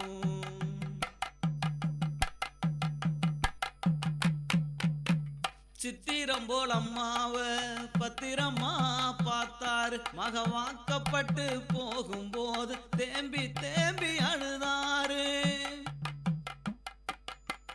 சித்திரம் போல் அம்மாவ பத்திரமா பார்த்தாரு, மக வாக்கப்பட்டு போகும்போது தேம்பி தேம்பி அழுவாரு.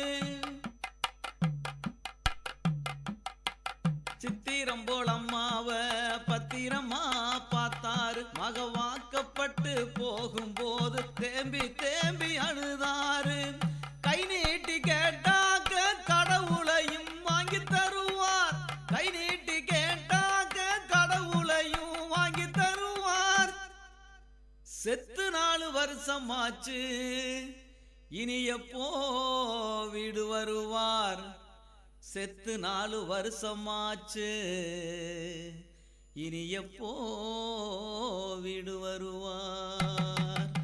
பாகைய புடிச்சு நடந்தா தெருவழகாக மாறும், அவர் ஆசைப்பட்டு கொஞ்சம் போது மீச முடிக்கீரும். பார்க்கத்தான் ஆளு கொஞ்சம் அழுக்காயிருப்பாரு, பிச்சு பூவ போலத்தான் எங்களப்பா சிரிப்பாரு, பிச்சு பூவ போலத்தான் எங்களப்பா சிரிப்பாரு. அப்பா கைய புடிச்சு நடந்தா தெருவழகாக மாறும், அவர் ஆசைப்பட்டு கொஞ்சம் போது மீச முடிக்கீரும், மீச முடிக்கீரும், மீச முடிக்கீரும். My bookshop in second look of VIT Community Radio 90.8 FM.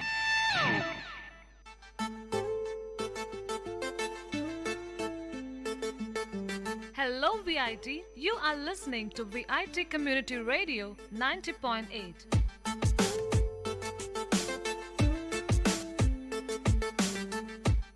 And welcome to the brand new episode of My Bookshop, which introduces you to a program where we review some best-selling, must-readable books. And we would like to inculcate a reading habit to our listeners, and by reviewing these best-selling books on our show, we wish to open the world of books to you all.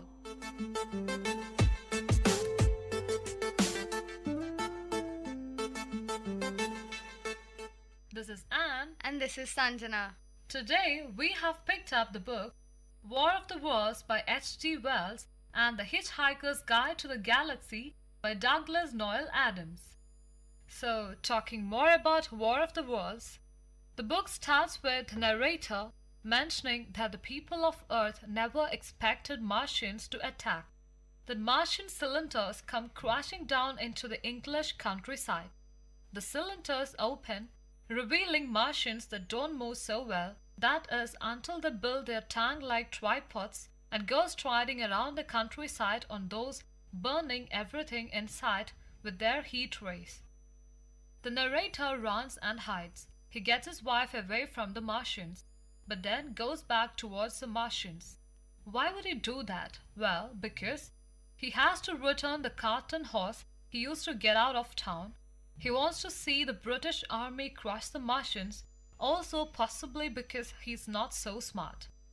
At this point, the British army is fighting the Martians and losing badly. The British have managed to destroy one Martian tripod, while the Martians have been going to the town on the British. When the narrator realizes how deadly the Martians are, he runs and hides in his house, where he meets an artilleryman. They travel together a little, but the narrator loses track of the artilleryman during another Martian attack. After escaping the Martians again, the narrator meets a curate. The narrator and the curate travel together, even though the narrator starts to be bothered by the guy. The Martians also start using their second major weapon, the black smoke. Meanwhile, the narrator's brother is in London, so we get to hear all about how things went over there too. At first, people in London worried about the Martians because they didn't realize how powerful the Martians were. Then later, the Londoners hear that the Martians are advancing on the city, so they all evacuate. On his way out, the brother meets up with two women, Mrs. and Miss Elphinstone, and the three of them escape together. They reach the coast and get a spot on a boat that's going to Ostend. While their boat is shipping out, the Martians attack, but the English Navy destroys two of the Martians' tripods. The narrator and the curate are trapped in a house for a few days because there are Martians camped outside the house. The two men grow to hate each other. The narrator observes the Martians and discusses a lot about them. For example, the Martians survive off of blood. Eventually, the Martians catch the curate, who has been knocked out by the narrator. Several days later, after the Martians leave the general area, the narrator comes out of his hole in the ground. He discovers that the world is stranger than he left it. It's largely destroyed and covered in a red Martian weed. The narrator runs into the artilleryman, who tells the narrator all about his plan for a new lifestyle, living underground, playing cricket, and killing Martians occasionally. The narrator is very impressed by this plan and wants to subscribe to the artilleryman's newsletter. However, while the artilleryman talks the talk, he doesn't walk the walk, so the narrator leaves him. No cricket for them. The narrator makes his way to London, which he discovers is a mess. He eventually discovers that the Martians are all dead. They died from some bacteria or disease that humans are immune to. He finds his wife again and thinks about how the Martian invasion has made people rethink some of the things they thought they knew. Alright, Anne, so can you tell us something about the author of this book? Herbert George H.G. Wells was an English writer, now best known for his work in the science fiction genre. He was also a prolific writer in many other genres, including contemporary novels, history, politics, and social commentary, even writing textbooks and rules for war games. Wells is sometimes called the father of science fiction, as are Jules Verne and Hugo Gernsback. His most notable science fiction works include The War of the Worlds, The Time Machine, The Invisible Man, and The Island of Dr. Moreau. Wells' earlier specialized training was in biology, and his thinking on ethical matters took place in a specifically and fundamentally Darwinian context. He was also from an early date an outspoken socialist, often sympathizing with pacifist views. His later works became increasingly political and didactic, and he sometimes indicated on official documents that his profession was that of journalist. Most of his later novels were not science fiction. Some described lower middle class life, leading him to be touted as a worthy successor to Charles Dickens. But Wells described a range of social strata and even attempted in tono bunque, a diagnosis of English society as a whole.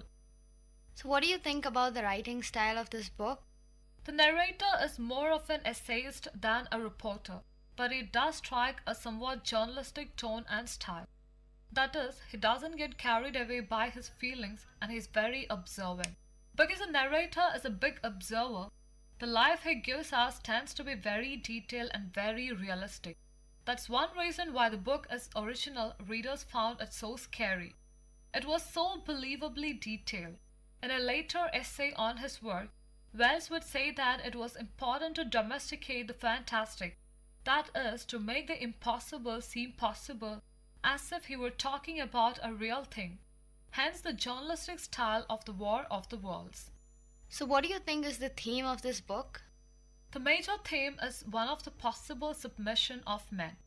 The most obvious form is that of being at the mercy of the Martians as they chase men from their homes and capture them to use for injection. However, some of the other characters have given in to forces other than the Martians.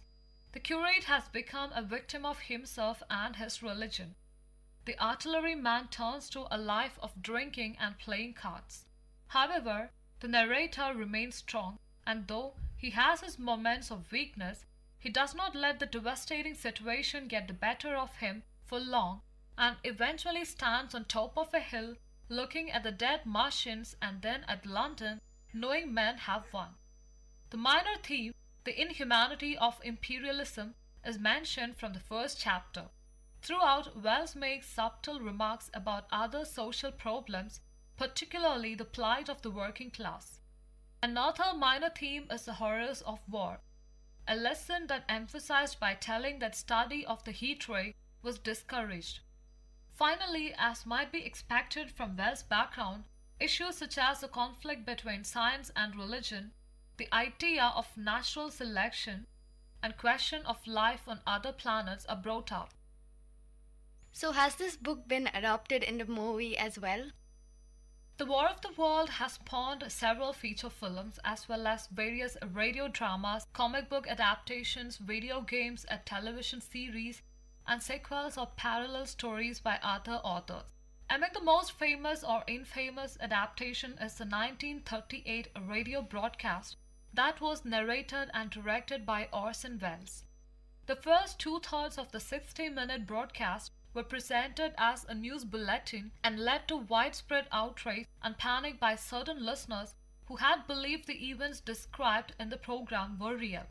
In 1953 came the first War of the Worlds theatrical film, produced by George Pal and directed by Byron Haskin, starring Gene Barry. Steven Spielberg directed a 2005 film adaptation starring Tom Cruise, which received generally positive reviews. In the 1980s, a joint American-Canadian venture produced the television series War of the Worlds that ran for 2 seasons. Its premise was that the Martians had not been killed off, but were instead stored in suspension by the US government. Their accidental awakening results in another war. In 1978, a best-selling musical album of the story was produced by Jeff Wayne with the voices of Richard Barton and David Isaac. War of the Worlds is also a 2005 American epic science fiction disaster film and a loose adaptation of H.G. Wells' novel The War of the Worlds, directed by Steven Spielberg and written by George Friedman and David Coe. It stars Tom Cruise as a Ray Ferrier, a divorced dock worker estranged from his children and living separately from them. As his ex-wife drops their children off for him to look after for a few days, the planet is attacked by aliens that come up out of the ground driving tripods, and as Earth's armies are defeated, Ray tries to protect his children and flee to Boston to rejoin his ex-wife. The film was shot in 73 days using 5 different sound stages as well as locations at California, Connecticut, New Jersey, New York, and Virginia. The film was surrounded by a secrecy campaign, so few details would be leaked before its release. Tie-in promotions were made with several companies, including Hitachi. The film was released in the United States on 29th June and in United Kingdom on 1st July. War of the Worlds was a box office success and became 2005's 4th most successful film both domestically, with $234 million in North America and $591 million overall.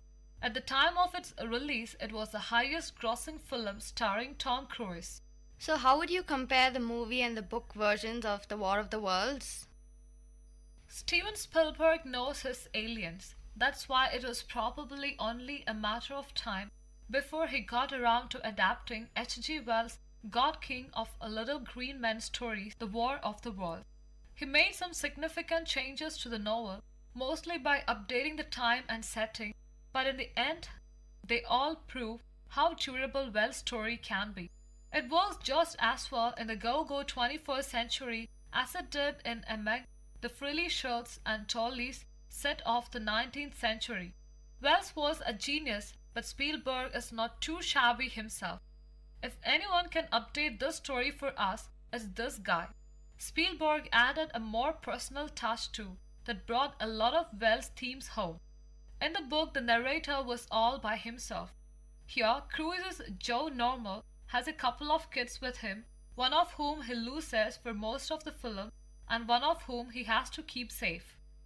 Spielberg loves cute, cuddly families, and by putting cute, cuddly families in danger of being vaporized, he emphasizes the random and unthinking destruction of the Martians. They are not shooting tanks or raising military targets. They are trying to wipe Dakota Fanning off the planet, and that's not cool. That's true to Wells, but he never showed it in such stark terms as Spielberg does in this scene. So I guess this will do for now, and I will now move on to my book, The Ultimate Hitchhiker's Guide to the Galaxy by Douglas Adams. When The Hitchhiker's Guide to the Galaxy was first broadcast as a 12-part radio series on the British Broadcasting System in 1978, it was successful.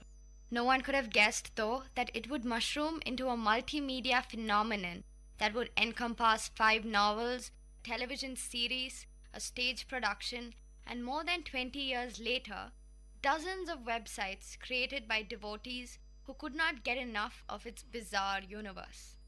Douglas Adams' novel based on the series The Hitchhiker's Guide to the Galaxy concerns the exploits of Arthur Dent, an average British citizen who gets caught up in a myriad of space adventures when his house and then the Earth is demolished. With no planet to call home, he is left to hitchhike through space with his friend Ford Prefect, whom he thought was an out-of-work actor, but who is really a researcher for the intergalactic guidebook named in the title. Adams' book is one in which literally anything can happen, with the only rule being that what comes next will probably be the last thing the reader would expect and is bound to be amusing. The restaurant at the end of the universe is the second in the Hitchhiker series. Facing annihilation at the hands of the warlike Vogons is a curious time to have a cosmically displaced Arthur Dent and his curious comrades in arms as they hurtle through space powered by pure improbability and desperately in search of a place to eat. Among Arthur's motley shipmates are Ford Prefect, a longtime friend and contributor to The Hitchhiker's Guide to the Galaxy, Zaphod Beeblebrox, three-armed, two-headed ex-president of the galaxy, Tricia Macmillan, a fellow Earth refugee who's gone native, and Marvin, who suffers nothing and no one gladly. Life, the universe, and everything begins where the restaurant at the end of the universe left off, with Arthur Dent and Ford Prefect trapped on prehistoric Earth. Just when Arthur decides he will go mad, Ford shows up to inform him about strange going-ons in the space-time continuum. As a result of the eddies in the continuum, a Chesterfield sofa suddenly appears on Earth.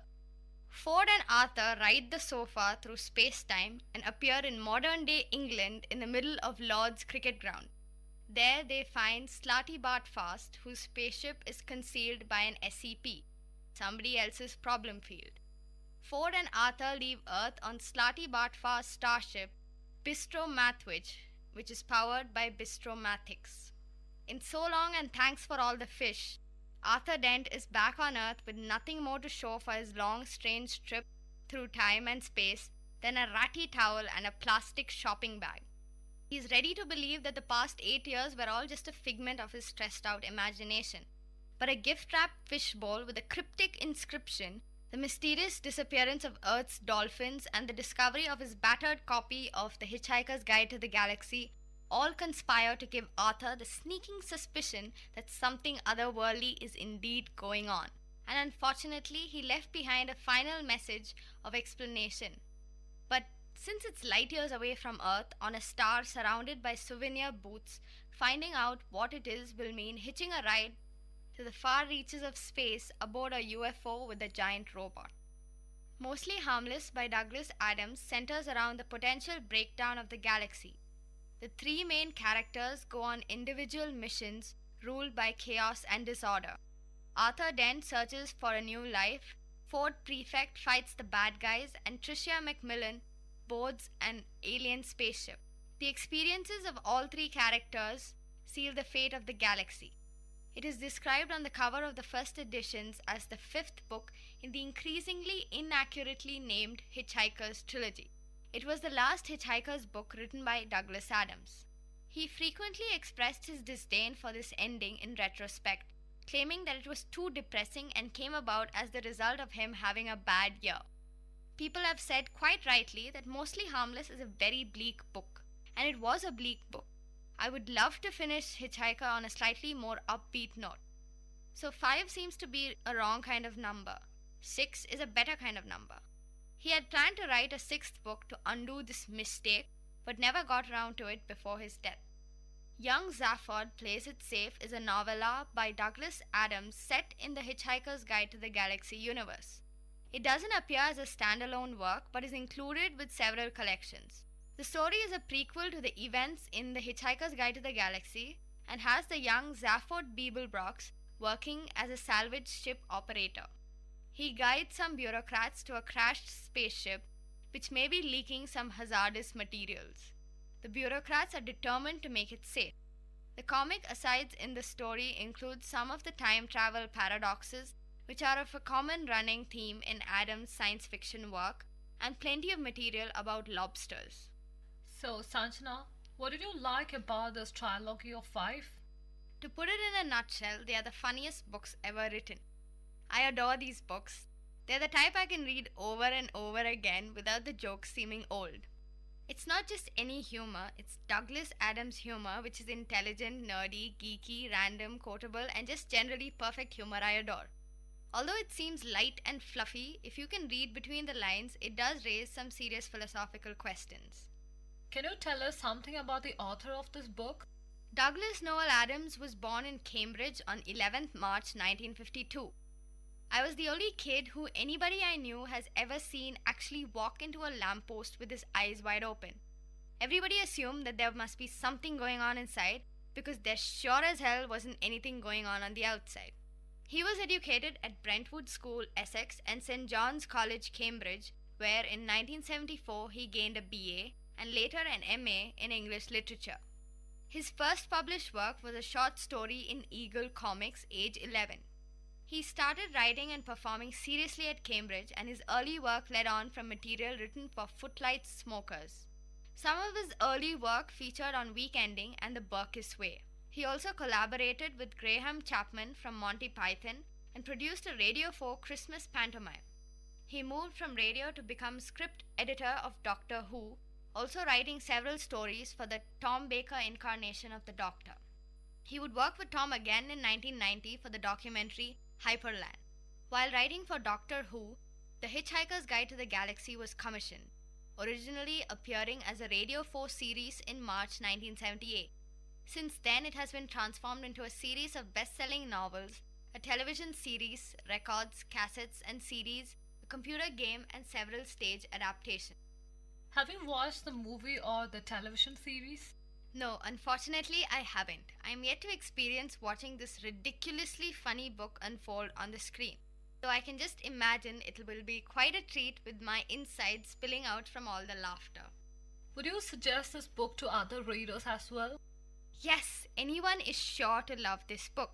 It is unpredictable and hilarious and makes for a very fun read. Reading the book is one thing you won't regret. And you'll never look at a towel, a cup of tea, the number 42 or a sofa without giggling to yourself again.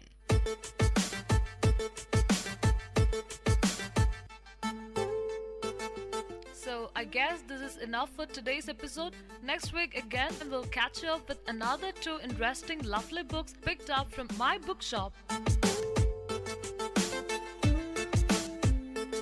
Meet you guys next week. Till then, bye and take care. From Vit Community Radio 90.8.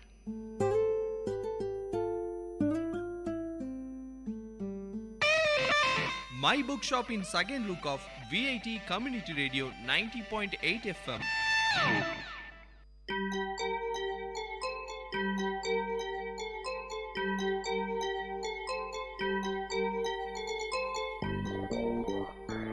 வணக்கம், நமஸ்தே, நமஸ்கார், சலாம் and வந்தனம். நீங்கள் கேட்டுக்கொண்டிருப்பது VIT பண்பலை 90.8. இது VIT பல்கலைக்கழகத்தின் சமுதாய வானொலி. உங்க எல்லோரையும் புதுமை பெண்கள் நிகழ்ச்சிக்கு வரவேற்கிறேன். நான் உங்க அட்டானா. இந்த நிகழ்ச்சியில எவ்வளோ கடினமான சூழ்நிலையும் தனக்குன்னு ஒரு பாதையை அமைச்சுக்கிட்டு அதுல அவங்க பயணத்தை தொடர்ந்து அதுல வெற்றியும் அடைந்த பெண்களை பத்தி தான் நான் உங்களுக்கு சொல்ல போறேன்.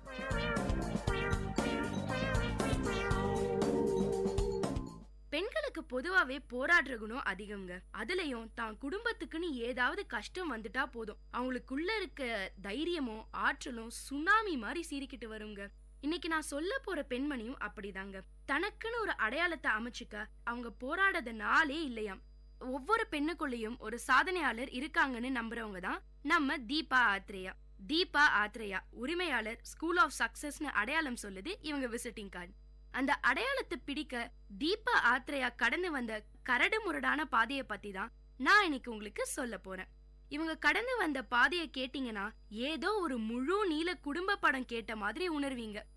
நம்ம தீபா ஆத்ரேயாவோட அப்பா வக்கீல், அம்மாவோ ஃபேஷன் டிசைனர்.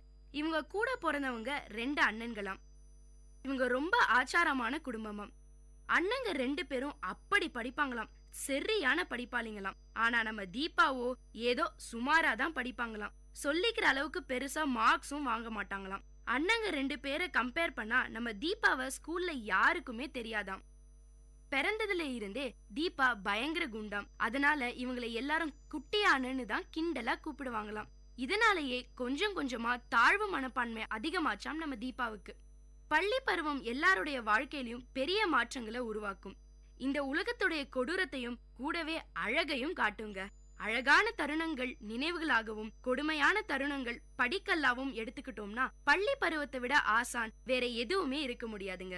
நம்ம தீபா 8வது படிக்கும் போது ஸ்கூல்ல நடந்த ஒரு மோட்டிவேஷனல் ப்ரோக்ராம் அவங்க வாழ்க்கையவே புரட்டி போட்டுருச்சு.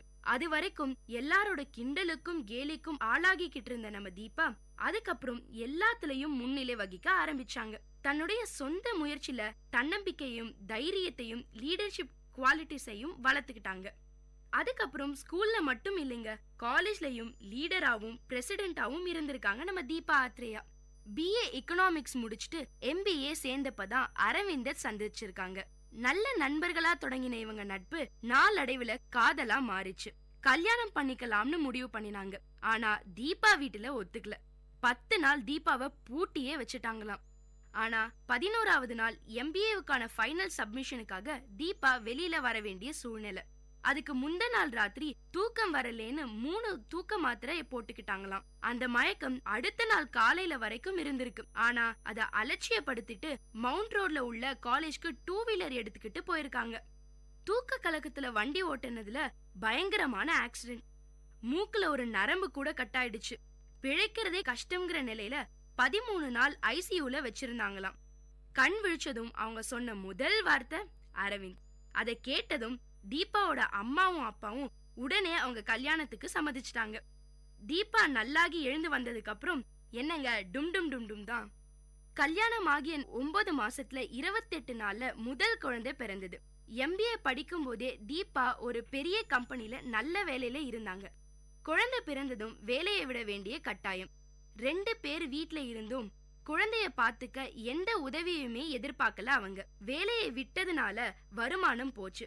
குடும்பத்தையும் சமாளிக்கணும், குழந்தையையும் பக்கத்துல இருந்து பாத்துக்கணும். என்ன பண்ணலாம்னு யோசிச்சப்போ பர்த்டே பார்ட்டி அரேஞ்ச் பண்ற வேலையை செய்யலாம்னு தோணுச்சாம். 13 வருஷத்துக்கு முன்னாடியே தீபா கோ கிரீன்னு ஒரு கான்செப்ட அறிமுகப்படுத்தினாங்களாம். செடிகளையும் மரக்கன்றுகளையும் கொடுக்கறது தாங்க இந்த கோ கிரீன் கான்செப்ட். அதுக்கு ரொம்ப நல்ல வரவேற்பு கிடைச்சுதாம். அதோட தொடர்ச்சியா குழந்தைகளுக்கான சம்மர் கேம்பும் பண்ணினாங்களாம். அதுல ஒரு பகுதியா அவங்களுக்கான ஷார்ட் பிலிம் தயாரிப்பு பத்தின வகுப்புகளையும் எடுக்கிற ஐடியா வந்துதாம். ஆசைகளும் ஐடியாக்களும் இருந்ததே தவிர அதுக்கான இடவசதியோ பொருளாதாரமோ இல்ல. ஏதோ ஒரு நம்பிக்கையில சேவரா ஹோட்டல் அதிபர் நீனா ரெட்டி கிட்ட போய் அவங்க ஐடியாவை சொல்லி இலவசமா இடம் தர முடியுமான்னு கேட்டாங்களாம். அவங்களும் உன் கண்ணுல ஏதோ ஒரு வெறி தெரியுதுன்னு சொல்லி இடம் கொடுத்து உதவினாங்களாம். வேற ஒரு நிறுவனம் கேமரா உள்ளிட்ட கருவிகளை வாடகை இல்லாம கொடுத்தாங்களாம். ஸ்கூல் ஆஃப் சக்சஸ் ஆரம்பிச்சாங்க தீபா. கொஞ்சம் கொஞ்சமா அவங்க வாழ்க்கை மாற ஆரம்பிச்சுது. ஒரு நல்ல நிலைமையில வாழ்க்கை சந்தோஷமா போயிட்டு இருந்தப்பதான் அந்த சோதனை காலம் அவங்க வாழ்க்கையில அடி எடுத்து வச்சுது.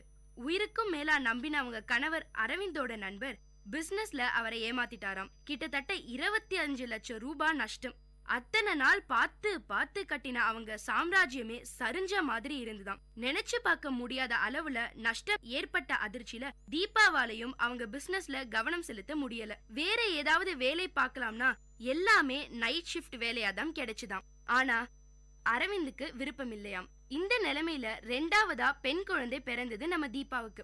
குழந்தைங்களுக்கு நல்ல எதிர்காலத்தை கொடுத்தே ஆகணும்னு தீவிரமா இருந்தாங்க. அதனால பாரிஸ் கார்னர்ல இருந்து ஹோல்சேல்ல பலூன் வாங்கி வந்து அதுல பாசிட்டிவான மெசேஜ பிரிண்ட் பண்ணி பெசன் நகர் பீச் ஓரமா தீபாவே வித்தாங்களாம்.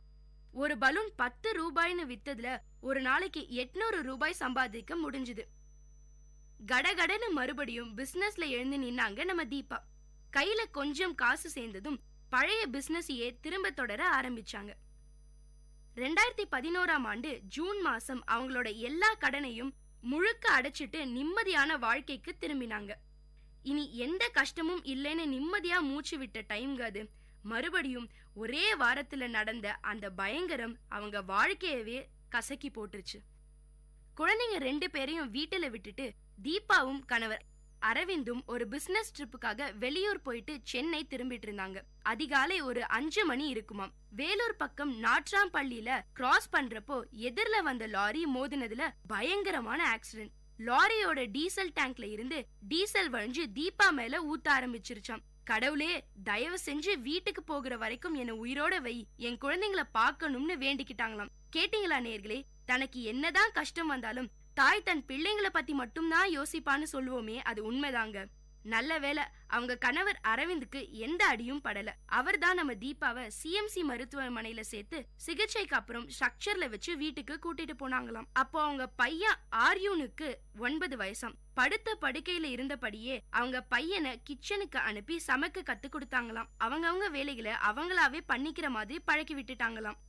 அவங்க கணவர் அரவிந்தும் ரொம்ப சப்போர்ட்டா இருந்தாராம். அவங்க எப்படியும் எழுந்து நடப்பாங்கன்ற நம்பிக்கையில ஒரு நாள் எழுந்தாங்களாம். உயிரோட வச்சா 4 பேருக்கு நல்லது செய்யறதா கடவுள்கிட்ட அவங்க கொடுத்த வாக்குறுதிய நிறைவேற்றுற மாதிரி அவங்க ஸ்கூல் ஆஃப் சக்சஸ்ல நிறைய நல்ல விஷயங்களை அறிமுகப்படுத்தினாங்களாம். இன்னைக்கு எந்த ஸ்கூல்லயுமே குழந்தைங்களுக்கு லீடர்ஷிப் குணங்களை கத்து கொடுக்கறது இல்ல. அவங்க ஸ்கூல்ல அதுக்கு பயிற்சி கொடுத்தாங்களாம். ஒவ்வொரு குழந்தையும் தனித்துவம் கொண்டவங்க. ஒவ்வொரு நாளும் அவங்க வாழ்க்கை மாறிக்கிட்டே இருக்கும். அந்த மாற்றங்களுக்கு ஏத்தபடி அவங்களுக்கு எதிரில நிக்கிற சவால்களை சந்திக்கிற மனப்பக்குவம் அவங்களுக்கு இருக்கிறதான்றதுதான் கேள்வி. அவங்களோட வாழ்க்கையை பத்தின ஒரு தெளிவான தீர்க்கமான முடிவை எடுக்க அவங்களுக்கு லீடர்ஷிப் குணம் ரொம்ப அவசியம்ங்க. அது மூலமா அவங்களோட எதிர்காலத்தை வெற்றிகரமா மாத்திக்க முடியும்னு சொல்லி கொடுத்திருக்காங்க நம்ம ஸ்கூல் ஆஃப் சக்சஸோட வேலையாம். இதுவரை ஆயிரக்கணக்கான குழந்தைங்களோட வாழ்க்கையில மாற்றத்தை உண்டு பண்ணிருக்காங்க நம்ம தீபா. எதிர்கால தலைமுறை நல்ல மனிதர்களா உருவாக்குறதுல அவங்களால முடிஞ்ச ஒரு சின்ன பங்களிப்பை கொடுத்திருக்காங்க நம்ம தீபா. குழந்தைங்களுக்கான என் வாழ்க்கையவே தியாகம் பண்ணிட்டேன்னு சொல்லிக்கிட்டு வீட்டுக்குள்ளேயே முடங்கி போற பெண்கள் தீபாவோட கதையை தெரிஞ்சுக்கிட்டாவது வெளியே வாங்க. உங்களை நீங்க நம்பலனா வேற யாரு நம்புவாங்க? உங்க திறமை எதுவானாலும் அதுல நம்பிக்கை வைங்க. அப்புறம் அத உலகமும் நம்பும். ஏன்னா ஒவ்வொரு பெண்ணுக்குள்ளேயும் ஒரு சாதனையாளர் இருக்காங்க. அவங்கள தேடி கண்டுபிடிச்சு இந்த உலகத்துக்கு கொண்டு வந்தீங்கன்னா அழகான மாற்றங்கள் ஏற்படும். என்ன நேர்களே, நம்ம தீபா ஆத்ரேயாவோட வாழ்க்கை உங்க எல்லாருக்கும் ஒரு தூண்டுகோலா அமைஞ்சிருக்கும்னு நம்புறேன்.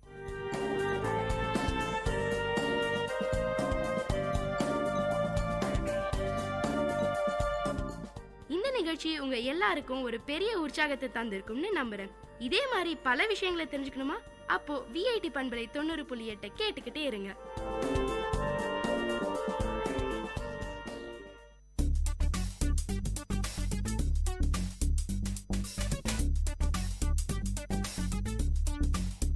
And you're listening to the show Travel Bonanza with, of course, your host Ashika.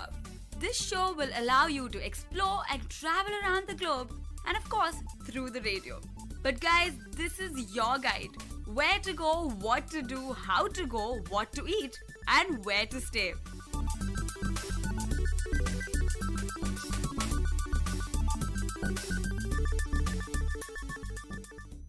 Hello listeners, you're listening to Vit Community Radio 90.8 and this is your show Travel Bonanza with your host Ashika. And this is Anjali. Yes, and this time we are coming together, so hopefully there's double more fun for you guys. The place that we are going to talk about today, or rather visit today, is a place that I've stayed for 3 years. And Anjali with me has recently visited probably last week, right? Yeah, we just went for an industrial visit to this place. So this place is the City of Pearls. We'll delve into why it's called the City of Pearls later in the episode. I'm sure that we would have got it now that it is Hyderabad that we are going to go to today. So the first thing you think about Hyderabad is biryani, of course, which we will also talk about later in the episode. We don't want to get into where Hyderabad is, whether Telangana or Andhra. Let's not get into the politics. But let's begin with how do you get there? So when we went for our industrial visit, what we did was took a bus from Vellore to Chittor, and from there we took a train to Hyderabad. And I think it's a 10-hour journey to Hyderabad, right Ashika? Yes, you could take the train or you can take the bus directly from Vellore, which is an overnight journey and it's pretty tiring. But you also could take the flight because Hyderabad is pretty well connected whether you take it from Chennai or Bangalore. And by the way, Hyderabad it's rated the best airport in India. So I think you should take the flight. Probably you'll reach within 3 hours or less than 3 hours from here. So let's get to the main segment. What do you do in Hyderabad? Of course, this is a historical tourist destination. So we have a lot to talk about in this segment. So it's going to be quite a long ride. So let's begin with the monument that defines Hyderabad, Charminar. As the name says it, 4 minaret. It's built, of course, by the Qutub Shahi kings of Hyderabad. There are 2 reasons that they state why Charminar was built. First, to commemorate the end of the plague. Supposedly Hyderabad had a plague, which I did not know about. And so Charminar was built right in the center of the old city Hyderabad to commemorate the end of the plague. And the second is what the locals say. It was for Qutub Shahi king's love affair Bhagmati. So I don't know which one's true. But basically Charminar is a place that you have to visit. And I'm not sure if Anjali had visited it. No, I didn't actually. Even though this industrial visit, we actually thought we would visit a lot of places, we actually funnily didn't. So this show is basically to tell you not to visit Hyderabad like Anjali did. So we're going to show you how you actually visit Hyderabad. So anyway, back to Charminar. You can go all the way up to the tower and you get a beautiful panoramic view of the entire old city Hyderabad. And the beautiful thing is it's right at the center. So you have the famous bazaar which is there, where you get the pearls, which we will talk about. And of course the Nawabi biryani, which is amazing. And I don't know what biryani you had in Hyderabad, but the Nawabi biryani is something that you all have to try. Because most people, when they go to Hyderabad, they end up having paradise biryani or biryani from Hyderabad house. But Nawabi biryani is something that everybody has to taste. And not many people know about it. Only if you walk through the streets of Charminar would you hear about Nawabi biryani. Yeah, that's what we did. We actually, the only place we went to have biryani was Paradise Biryani, and honestly speaking, it did not reach up to my expectations, especially because everyone kept talking over and over about Hyderabadi dum biryani, and this was just not that great. Yes, so guys, do try the Nawabi biryani in the old city area as soon as you get down from Charminar. And of course, you have the pearls and the famous Hyderabadi bangles, which are these thick, studded, beautiful, gorgeous bangles which you could get at the cheapest prices. And you could get that all over Hyderabad, but particularly it's the best to shop in the Charminar Bazaar. And apart from that, the pearls, you get the cheapest pearls in India in Hyderabad. So you guys should at least manage to buy pearls. Did you guys manage to buy pearls? No, we didn't even go anywhere close to that place. Okay, so again, don't visit Hyderabad like Anjali did. And of course, I forgot to mention the famous Mecca Masjid. It's huge and it's a perfect destination for tourists who want to see what exactly a mosque looks like. And the best part is everybody is allowed inside the mosque, and it's one of the biggest mosques in India. So it's something that everybody has to visit when they visit the old city area. So do visit Charminar and the bazaar and of course the Mecca Masjid, and do shop pearls, bangles and eat biryani. Basically, the best way to visit Charminar is walk through the streets because it's way too crowded to take any vehicle. I don't think even autos are allowed within the old city area. That's how crowded it is. But it is a destination that everybody has to visit. Now the next destination is another trademark of Hyderabad. So now we're going to talk about Golconda Fort. So Golconda Fort was one of the few places we actually did visit, so I can actually say something about it right now. That's good to know. So basically, Golconda is derived from the Telugu word Golakonda, which means Shepherd's Hill, and it actually belonged to the Kalkatiyas of Warangal, and then it was taken over by the Behmanis, which then went over to the Qutub Shahi kings who actually ruled the place for a very, very long time. And then it was annexed by Aurangzeb, and then in the end it went over to the Nizams of Hyderabad. So basically, Golconda Fort was built on a 400 feet high hill, and it had very heavy fortification. Yeah, so there are 3 walls surrounding the Golconda Fort, and each the walls had 87 bastions and a number of cannons on it. So it basically made the fort very, very strong and impregnable, which is why it was really difficult for other kings to attack. So Aurangzeb was the only king who could actually break their measures, their fortification measures, and actually annex the entire Golconda Fort. The fascinating thing that I heard about the wall was that, I'm not sure whether it's true or not because I heard it from a local guide. And the thing is, when you visit such historical monuments, there will be guides behind you asking to join you along the journey. But I would suggest rather take the audio guide, because if you take the local guide, they kind of make up rumors about the entire destination. One thing I heard about the wall was that it was made of complete natural products, including honey. I don't know how far it's true, but I hope it's true because it sounded pretty fancy. And apart from that, I also heard that the king who ruled the Golconda at that time had 365 wives. So you could do the math after that. Another important thing that I'm pretty sure everyone has heard about is the Kohinoor diamond that was allegedly obtained from the mines in the Golconda province. And the interesting history behind it was the number of families that actually had the Kohinoor diamond, the number of families that was actually passed on through. So basically, it was originally in the hands of Kalkatiyas from Warangal, from whom it went to the Delhi Sultanate, and then it kept on moving from families to families. In the end, it went to Babur, who passed on the Kohinoor diamond to his sons. And during the reign of Aurangzeb, Nadir Shah conquered their area and took the Kohinoor diamond, who in turn gave it to Ranjit Singh. And from Ranjit Singh, the diamond was taken over by the British East India Company. And now it lies in the British Museum as one of the Queen's crown jewels. That's a long journey.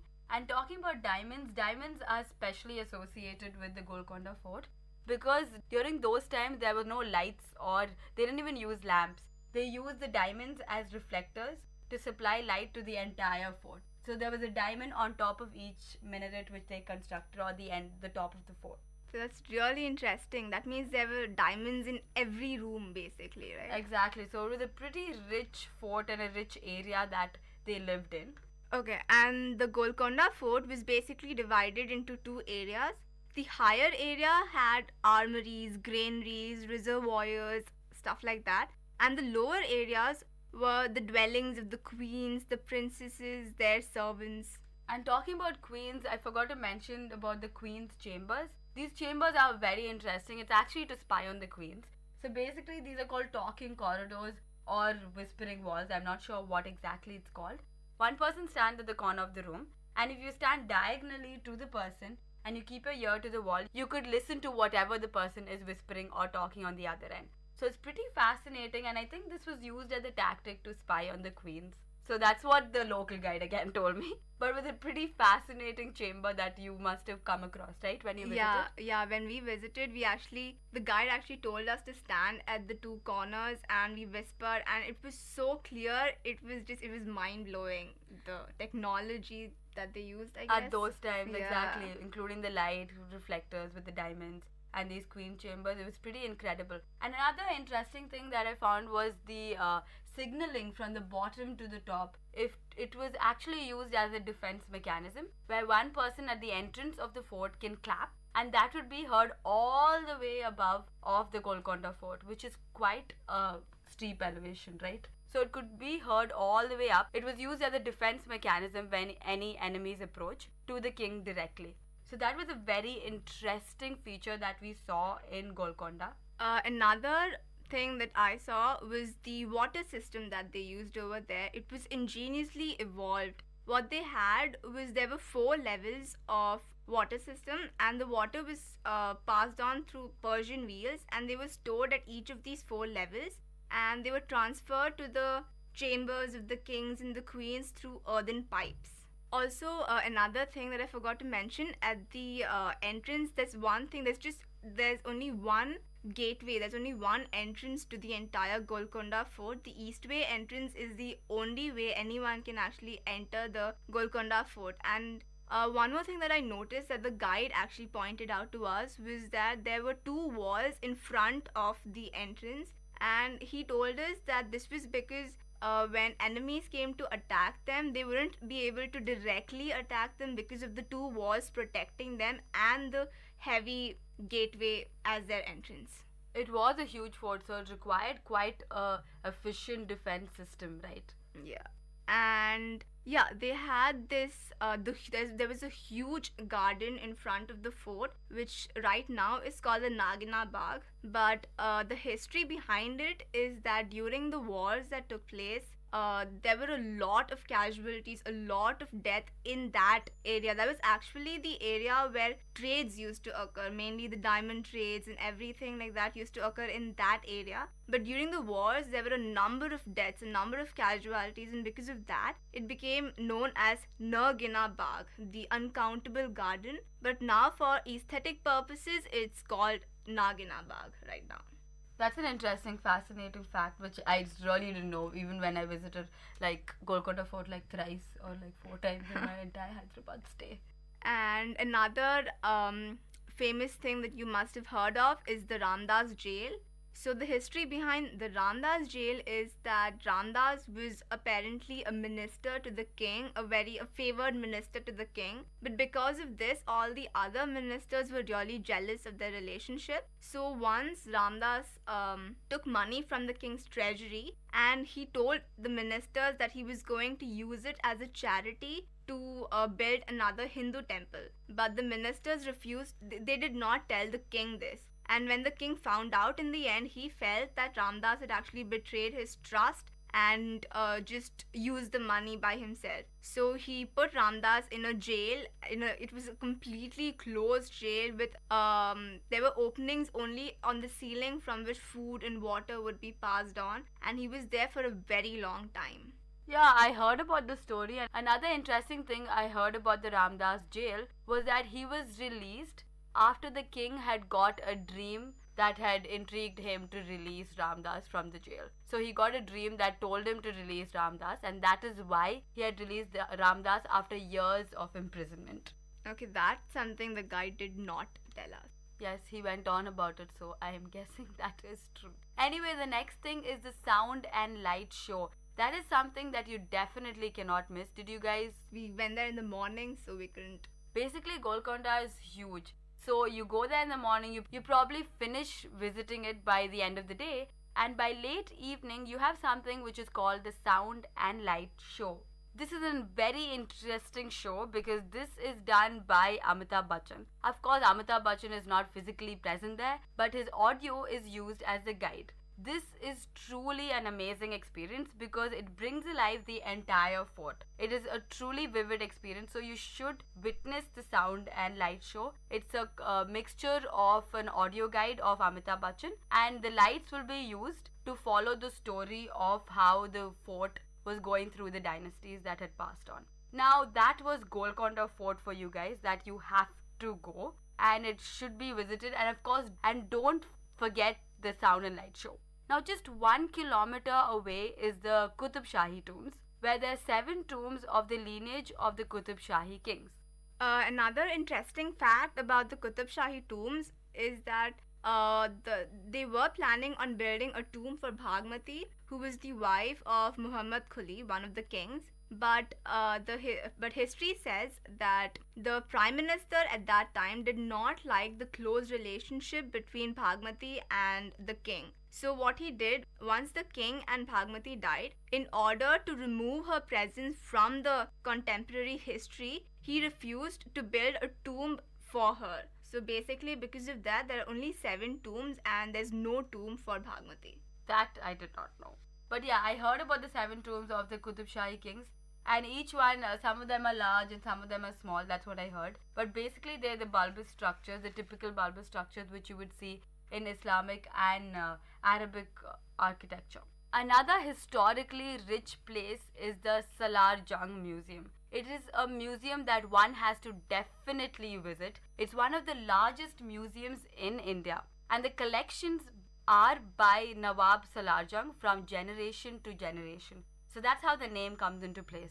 The collections represent diverse cultures from Greek, Roman, Middle Eastern, Far Eastern, and so on and so forth, and has more than 1 million objects and 38 galleries, and of course a library. The library itself is huge. It has more than 60,000 books, and there's also a library exclusive for children. The library contains reference books, journals, manuscripts, and old manuscripts of religious scriptures also present within the library. So that is a library for you guys. When you get to the museum is what is fascinating. The museum's collections range from all the way back 2nd century BC to 20th century AD. So basically it covers almost the entire history of the world within that museum. If you haven't visited Salar Jung Museum, it's definitely a loss. Now let's mention about the interesting artifacts of Salar Jung Museum. And there's so many things to see that I probably cannot cover all of that even in one show. So let's talk about the veiled Rebecca, the famous veiled Rebecca, which is a statue from Italy. It was given to Salar Jung I. The veiled Rebecca is special because it's made out of marble. And the interesting fact is that they made a veil out of an opaque material. So that itself is fascinating. That is why the veiled Rebecca is super famous.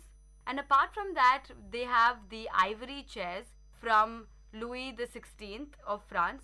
He had given it to Tipu Sultan of Mysore. So those chairs are also present in the Salar Jung Museum.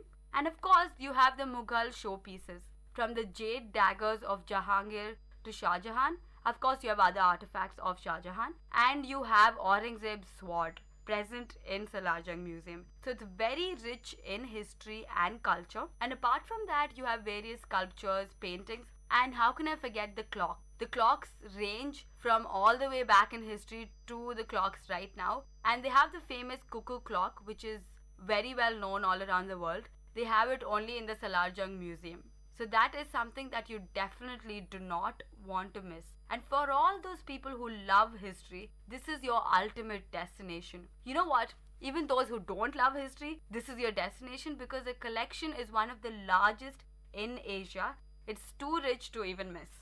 So the next destination we are going to talk about is Lumbini Park, which Anjali is going to talk about because it's probably one of the destinations she visited. She probably visited only few destinations, so it's one of them, so I'm going to give it to her.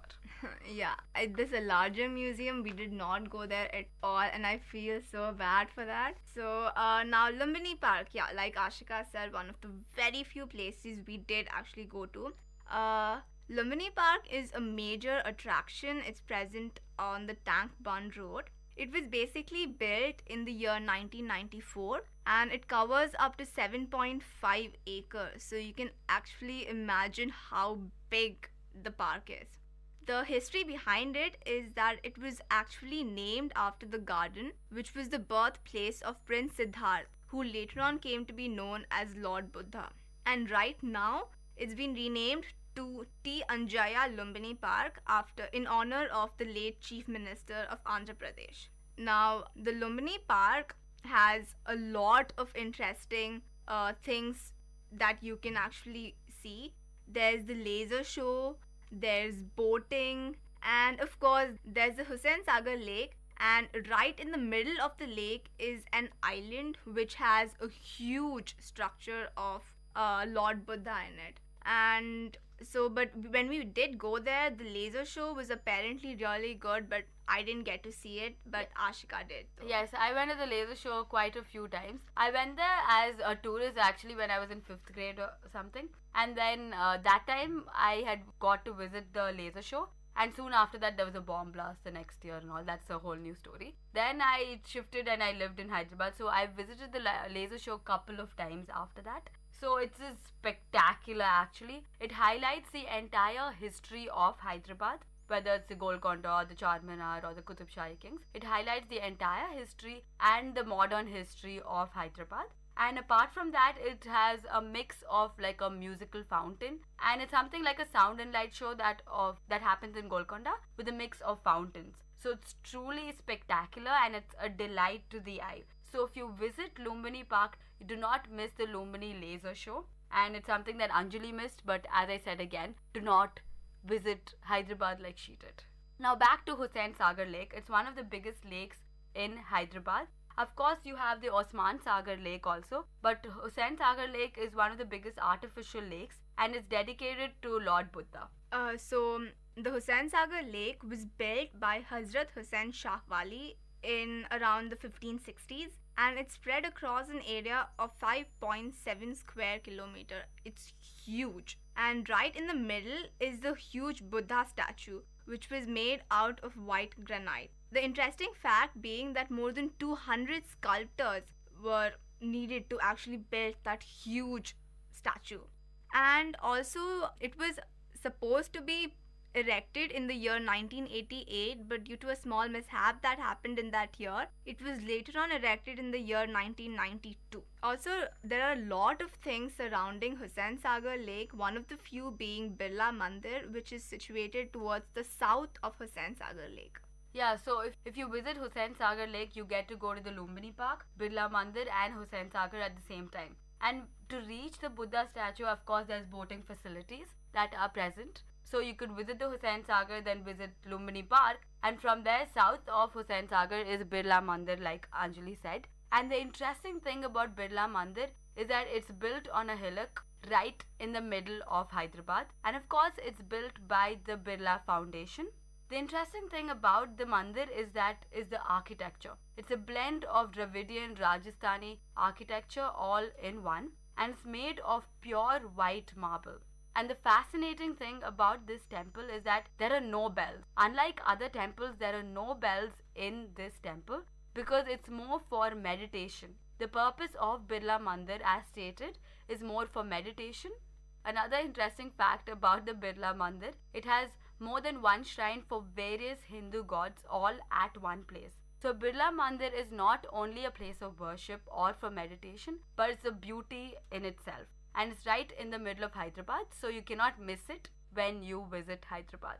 Now for a very, very super interesting place is the Ramoji Film City. This is more like a new city in itself. It is far away from Hyderabad. There are various bus facilities available, so you can reach the place easily. And this is one of India's largest film city. It's not one of India's largest film city, it is the largest film city in India. It is known as the largest integrated film city in the world, and it has won the Guinness World Record for the largest film studio complex. So imagine, it is a place that you have to go if you are in Hyderabad. This film city was built in 1996 and it's more than 2,000 acres. So that is huge.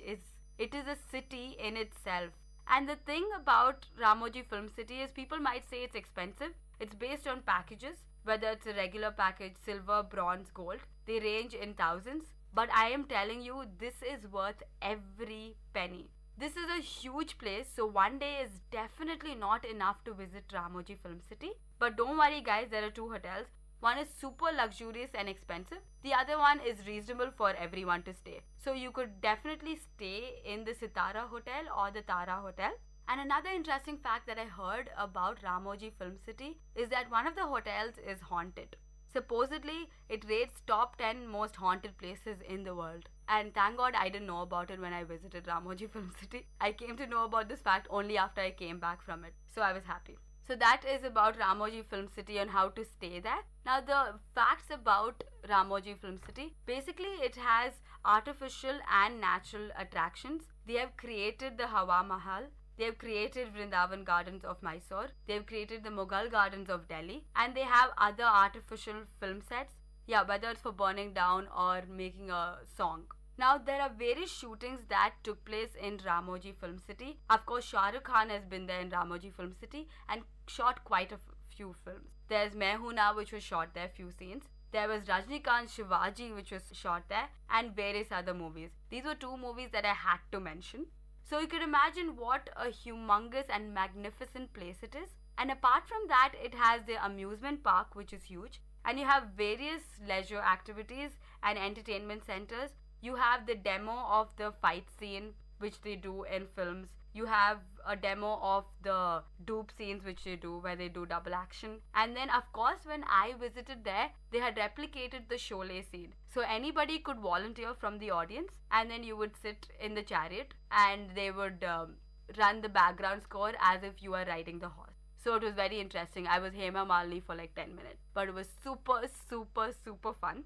And apart from that, you have the Candy World, and then you have the Haunted House, and then you have the Japanese Garden. So basically, there's a replica of every destination in the world in Ramoji Film City. At least most of the destinations in the world. And there's something called a Desi World, where you get a ride. It's more like a roller coaster, where they take you all around there's a replica of almost all the famous destinations of the world, and the roller coaster takes you slowly around all of that. So it's something that you have to visit. So Ramoji is a place that you have to visit, and it's like a whole new city. And one day is definitely not enough. So please do stay, and it's an experience worth every penny. So don't think about how expensive it is. It is definitely worth every penny. And it's well connected. So from Hyderabad you can reach there. And it's not very far off, so you would reach there and you would definitely have a good time. Now there are other places in Hyderabad like Shilpa Ram. Did you go to Shilpa Ram? Yeah, we did actually go there for like an hour, I think.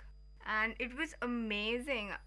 We basically went there because one of my friends suggested that you get a lot of good stuff, traditional stuff, bangles, earrings, clothes, pottery, all kinds of stuff. So we went there. It was huge. We didn't have time to even cover, I think, a quarter of the place. We went, we shopped for a couple of earrings and kurtis, and by then we already had to rush back to the bus because that was the day we were leaving Hyderabad. But I really wish we had a lot more time, because the first few shops basically had earrings and jewelry of all kinds. And then as you moved further, there were clothes, and then there were shops that sold pottery, all kinds of household items. So I would have loved to stay for a longer time and explore the entire area as much as possible. Shilpa Ram is a destination for tourists because you get a lot of souvenirs that you can take back from Hyderabad. So Shilpa Ram is one place where you get all of that. So I think it's the best place to end your visit of Hyderabad. So with that, we finished the segment of what to do in Hyderabad. But the next one is the most important, of course, the food. So what and where to eat in Hyderabad. Of course, you have the Hyderabadi biryani. How can we forget? Biryani centers. You have the Nawabi biryani, which I mentioned, in the Charminar area. And you have the Hyderabad house all around Hyderabad. And every corner of Hyderabad, you will find biryani. So the best thing is you just keep trying different types of biryani and you decide which is the best. And probably suggest it to the next person. But personally, I think the Nawabi biryani is something that you have to try in the Charminar area.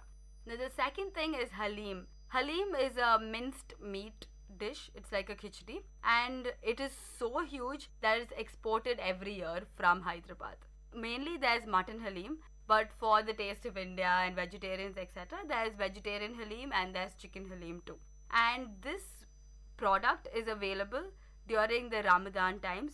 So if you're in Hyderabad during the Ramadan month, do not miss Halim. Actually, it's not possible to miss Halim during Ramadan times because every corner of Hyderabad has a Halim shop. Now, to end it all, we have the Khubani Ka Meeta, which is... Did you guys try that? No, we did not. This is a dish, a sweet, a mithai, which is made out of apricot, and it's super tasty and it's super famous in Hyderabad. So wherever you go, you will find the Khubani Ka Meeta, and if you don't, you have Hyderabad House, the restaurant, which is present all over Hyderabad. So you go there and you can order it. Sweet that you have to try. Probably the most of the sweet dishes that they make is made out of milk and apricot. So it's more like, it's very sweet. So people who love sweets will definitely enjoy this dish.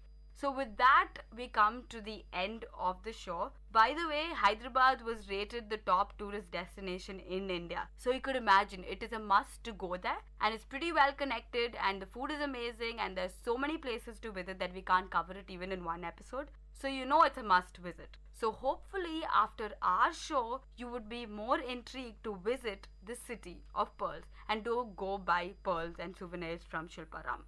So this coming from a person who did go to Hyderabad and didn't get to visit a lot of places, but if I ever do get the chance to go again, I will definitely visit every other place Ashika just mentioned. So go Hyderabad. So please visit Hyderabad the travel bonanza way, not Anjali's signing out. And this is Anjali signing out from Travel Bonanza. We'll see you next week, same time, but a different destination. Stay tuned to Vit Community Radio 90.8.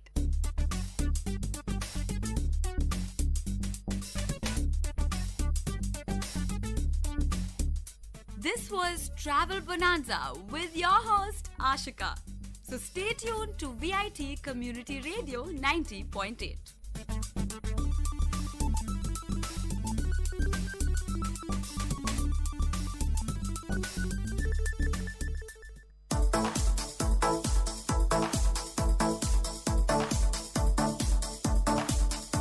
Welcome to the Noble Lectures, an audio lecture series of VIT Community Radio 90.8 FM.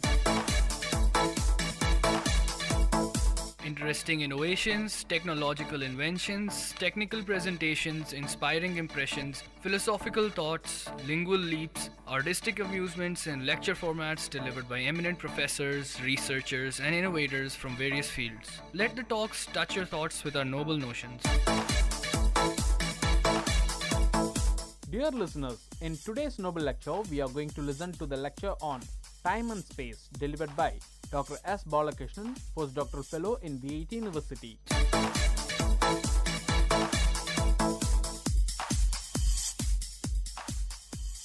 Hello listeners, I am Dr. S. Balakrishnan. I welcome you all to today's program, Noble Lecture.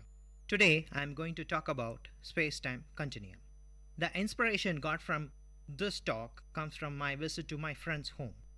My friend has a son who is at the age of 10. is a very interesting character. I asked him to tell a joke and he cracked the following joke. A boy falls in love with a girl who is 2 years elder than him. The boy proposed his girl, but the girl says that she is elder than him, so she cannot marry. But boy replies so politely that he will wait for 2 years. Yes, everyone laughed after hearing this and back to our chatting. After a while, I started to recollect the joke and chewed the matter for a long time. Though it appears to be a fun statement said by a schoolboy, for me it starts to appear as more subtler than it is. Yes, the crux of the joke is about stationary time for that girl and moving time for that boy. Do we really have such a situation in nature? To put it technically, have you ever thought of time as a relative factor with respect to two different persons? Yes, I was kindled by this thought and started to work on it. I come up with some conclusion and studies. I am very glad to share some of the conclusions that I have arrived at. It is believed that time is evolving independently with respect to space. Even Sir Isaac Newton was driven by this thought, and laws of physics began to emerge based on this thought. Albert Einstein, by his ingenious intelligence, put forward the notion of space-time continuum, which tremendously changed our viewpoint on the fundamental aspect of science. Yes, now we have entirely a different perception about space and time. As the time passes in this lecture, you will be aware of many untold understandings. You are listening to the Noble Lectures, an audio lecture series of VIT Community Radio, innovative talks from intellectuals.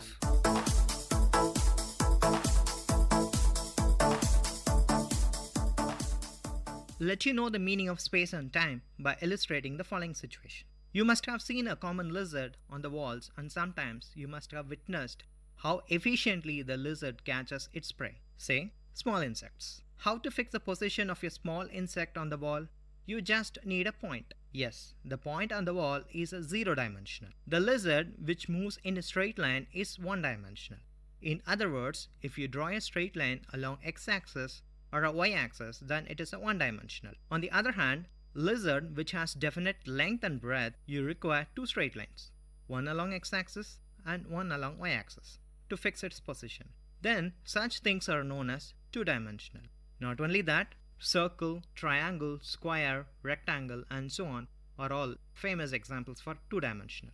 And to fix your position in the room, you require three straight lines along x-axis, y-axis, and z-axis. Why it is so? Because you have length, breadth, and width. Yes, you are a three-dimensional object. To say it technically, dimensions are independent components of a coordinate system required to locate a point in certain defined space. Let me tell you space later. For example, on the globe, the latitude and longitude are two independent coordinates which together uniquely define a location. To define dimension loosely, we can say that the number of independent variables required to fix an object. Typically, three spatial dimensions, namely length, width, and height, are required to locate the position. Adding time as another dimension to the coordinate system has altered our viewpoint on the basics of entire science. In space-time, a coordinate grid that spans 3 + 1 dimensions locates events rather than just points in space. This is why the coordinates specify where and when events occur. Therefore, in space-time coordinate system, we have three spatial points to find a point on a space and one temporal point to find the time at which the point is present. In cosmology, the concept of space-time combines space and time to a single abstract universe. To put it mathematically, it is a manifold consisting of events which are described by some type of coordinate system. Therefore, space-time, which is also termed as space-time continuum, is any mathematical model that combines space and time into a single interwoven continuum. The space-time of our universe is usually interpreted from a Euclidean space perspective. What is that Euclidean space? Which is nothing but space consisting of three dimensions and time as consisting of one dimension. By combining space and time into a single manifold, physicists have significantly simplified large number of physical theories as well as described in a more uniform way the workings of universe at both the supergalactic and subatomic levels. Until the beginning of 20th century, time was believed to be independent of motion, progressing at a fixed rate in all frames of reference. However, later experiments revealed that slows at speeds of reference related to another frame of reference. Such slowing, called time dilation is explained very well in special theory of relativity. What is time dilation? Time dilation is an actual difference of elapsed time between two events as measured by observers either moving relative to each other or differently situated from gravitational masses. An accurate clock at rest with respect to one observer may be measured to a tick at a different rate when compared to a second observer's own equally accurate clocks. This effect arises neither from technical aspects of the clock nor from the fact that signals need time to propagate, but from the nature of space-time itself. To understand this bizarre concept, I would like to narrate the following situation. This is known as twin paradox. Twin paradox can be explained in the following way. Assume that there is a identical twin, one of whom makes a journey into space in a high-speed rocket and it appears puzzling because each twin sees the other twin traveling and so on. According to time dilation, each should find the other to have aged more slowly. However, this scenario can be explained with the standard framework of special theory of relativity. We know that Euclidean space notion tells us that space is three-dimensional and time is one-dimensional. In Euclidean space, the separation between 2 points measured by the distance between the 2 points. The distance is purely spatial and it is always positive. However, in space-time continuum, the separation between two events is measured by the invariant interval between two events, which takes into account not only the spatial separation between the events, but also their temporal separation. This is known as space-time interval. That is, the interval between two events defined in terms of difference in space and time coordinates. Certain types of worlds are the shortest path between any two events. Such paths are known as geodesics. The concept of geodesics become critical in general relativity since geodesic motion may thought of a pure motion in space-time that is free from any external influences. You are listening to the Noble Lectures, an audio lecture series of VIT Community Radio, innovative talks from intellectuals.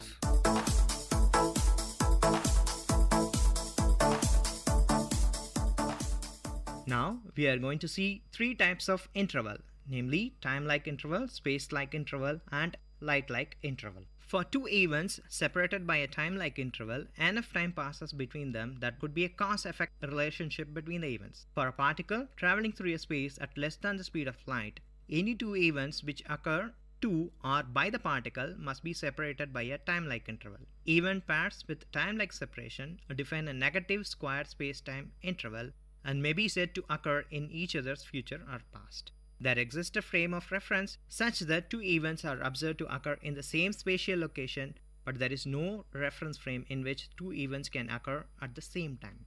The measure of a time-like space-time interval is described by proper time. Time-like interval is nothing but the time elapsed in your exam hall or a classroom. You enter into a class at 8 a.m. and leaves the class at 8:50. To add more, you write your exam and your teacher gives corrected paper in the next week. Same spatial coordinates, but different time interval. What can you say about space-like interval? When a space-like interval separates two events, not enough time passes between their occurrences, but there is a causal relation. When a space-like interval separates two events, not enough time passes between their occurrences for the time to exist, a causal relationship crossing the spatial distance between the two events at the speed of light. Generally, the two events considered not to occur in each other's future are past. There exists a reference frame such that two events are observed to occur at the time, but there is no reference frame in which two events can occur in the same spatial location. For these space-like events paired with positive square space-time interval, the measurement of space-like separation is proper distance. Space-like interval is nothing but what you are doing in your hostel room and at the same time what is your friend doing in the basketball court. Same temporal coordinate but different spatial coordinates. When a space-like interval separates two events, not enough time passes between their occurrences for there to exist a causal relationship across the spatial distance between the two events at the speed of light. Generally, two events are considered not to occur in each other's future or past. There exists a reference frame such that two events are observed to occur at the same time, but there is no reference in which two events can occur in the same spatial location. For these space-like event pairs with a positive square space-time interval, the measurement of space-like separation is a proper distance. Space-like interval is nothing but what you are doing in your hostel room and at the same time what is your friend doing in the basketball court. same temporal condition but different spatial coordinates. What can you say about light line interval? In a light-like interval, the spatial distance between two events is exactly balanced by the time between the two events. The events define a square space-time interval of 0. Light-like intervals are also known as null intervals. Events which occur to initiated by a photon along its path all have light-like separation. Given one event, all those events which follow a light-like intervals define a propagation of a light clone, and all the events which proceeded from a light-like interval define a second light line. Why time is so subtle? Time is really relative, and this is what Albert Einstein put forward to understand the concept of space-time continuum. You will get a message from Einstein by imagine the following situation. The word now is used with the sense of time being evolved right now. That is, what are you doing now? You are listening to this talk, your mother is cooking, your father is reading a newspaper. People in America are sleeping, and minor earthquakes are happening under the ocean, and volcanoes somewhere on Earth erupts. All these events are taking place at the given instant of time now. They are spatially different, but timing is the same. All these events have its own consequences and snapshots of small in time interval combined together, and each event is happening right now and in the future as well. Assume that an alien is far away from us, is watching all these events taking place right now, meaning at this moment. If the alien starts to move in opposite direction, the past can be seen by him at the given time of now. If the alien moves towards us, the future can be seen at the given time now. How can we understand this subtle concept? Very simple, let us assume the following. If you consider the space and time as the length and width of a bread, you can slice it at any angle. That is, if you slice it in a straight line, you will get all the events happening right now. And if you change the angle of slicing, then at a given moment you can see what has happened in the past and what will happen in the future. Hence, time is relative parameter which is necessary to describe the event as suggested by Einstein. While spacetime can be viewed as a consequence of Einstein's special theory relativity, it was first explained mathematically by one of his teachers. Yes, his name is mathematician Hermann Minkowski. His concept of Minkowski space is the earliest treatment of space and time as two aspects of unified and essence of special theory of relativity. The idea of Minkowski space led to special theory of relativity being viewed in a more geometrical way. However, the most important contribution of Minkowski's geometrical viewpoint of spacetime turned out to be Einstein's later development of general theory of relativity. The notion of time is very subtle, always fascinates the minds of scientists as well common man. In fact, the idea of time travel to the past and to the future becomes very famous as early as 1850s. The very first fascinating story based on time travel is penned by H.G. Wells. The novel Time Machine is a science fiction written by H.G. Wells, and it was published in the year 1895. It is generally credited with the popularization of the concept of time travel using a vehicle that allows an operator to travel purposefully and selectively. The term time machine coined by Wells is now universally used to refer to such a vehicle. It has also indirectly inspired many more works of fiction in mania. Having described about space and time technically, I would like to find the connection of space and time with our own Indian mythology. Some of the saints portrayed in our great Indian epics, namely Ramayana and Mahabharata, seem to possess the power of time travel. That is to say, these saints can visualize the past and future events.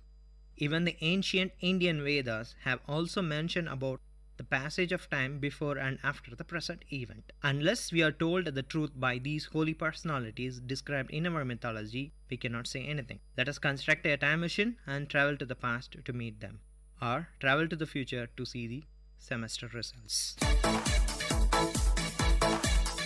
Dear listeners, that was a noble lecture on time and space delivered by Dr. S. Balakrishnan, postdoctoral fellow in VIT University. I hope this lecture touched your thoughts with a noble notion. Tune into the Noble Lecture series of VIT Community Radio for another noble talk from eminent professors, researchers, and innovators from different fields. You are listening to VIT Community Radio 90.8 FM. Let the talks touch your thoughts with our noble notions.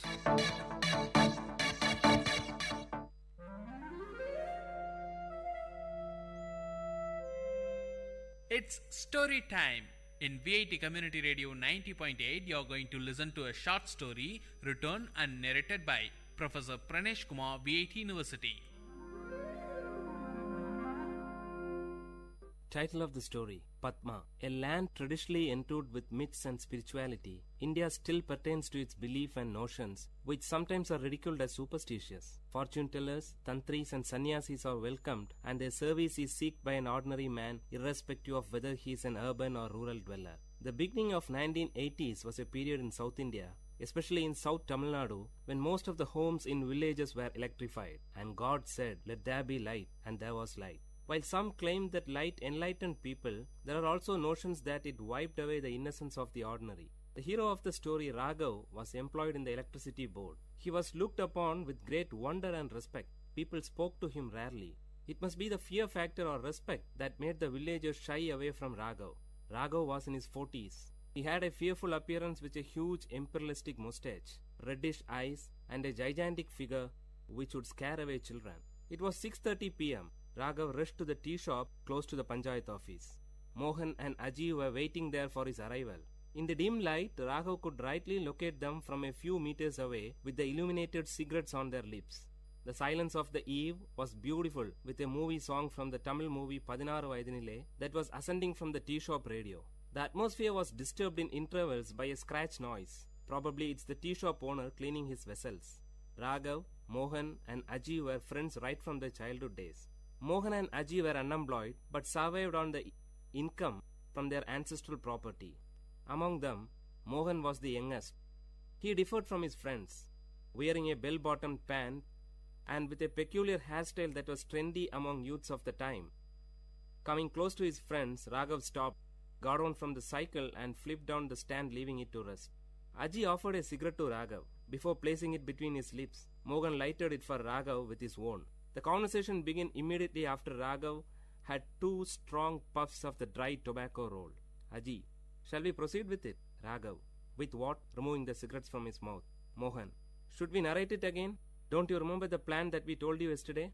Raghav, but I told you that I have very little knowledge about mantras. Did I not? Aji, so you are the right person. You have the little knowledge that we need.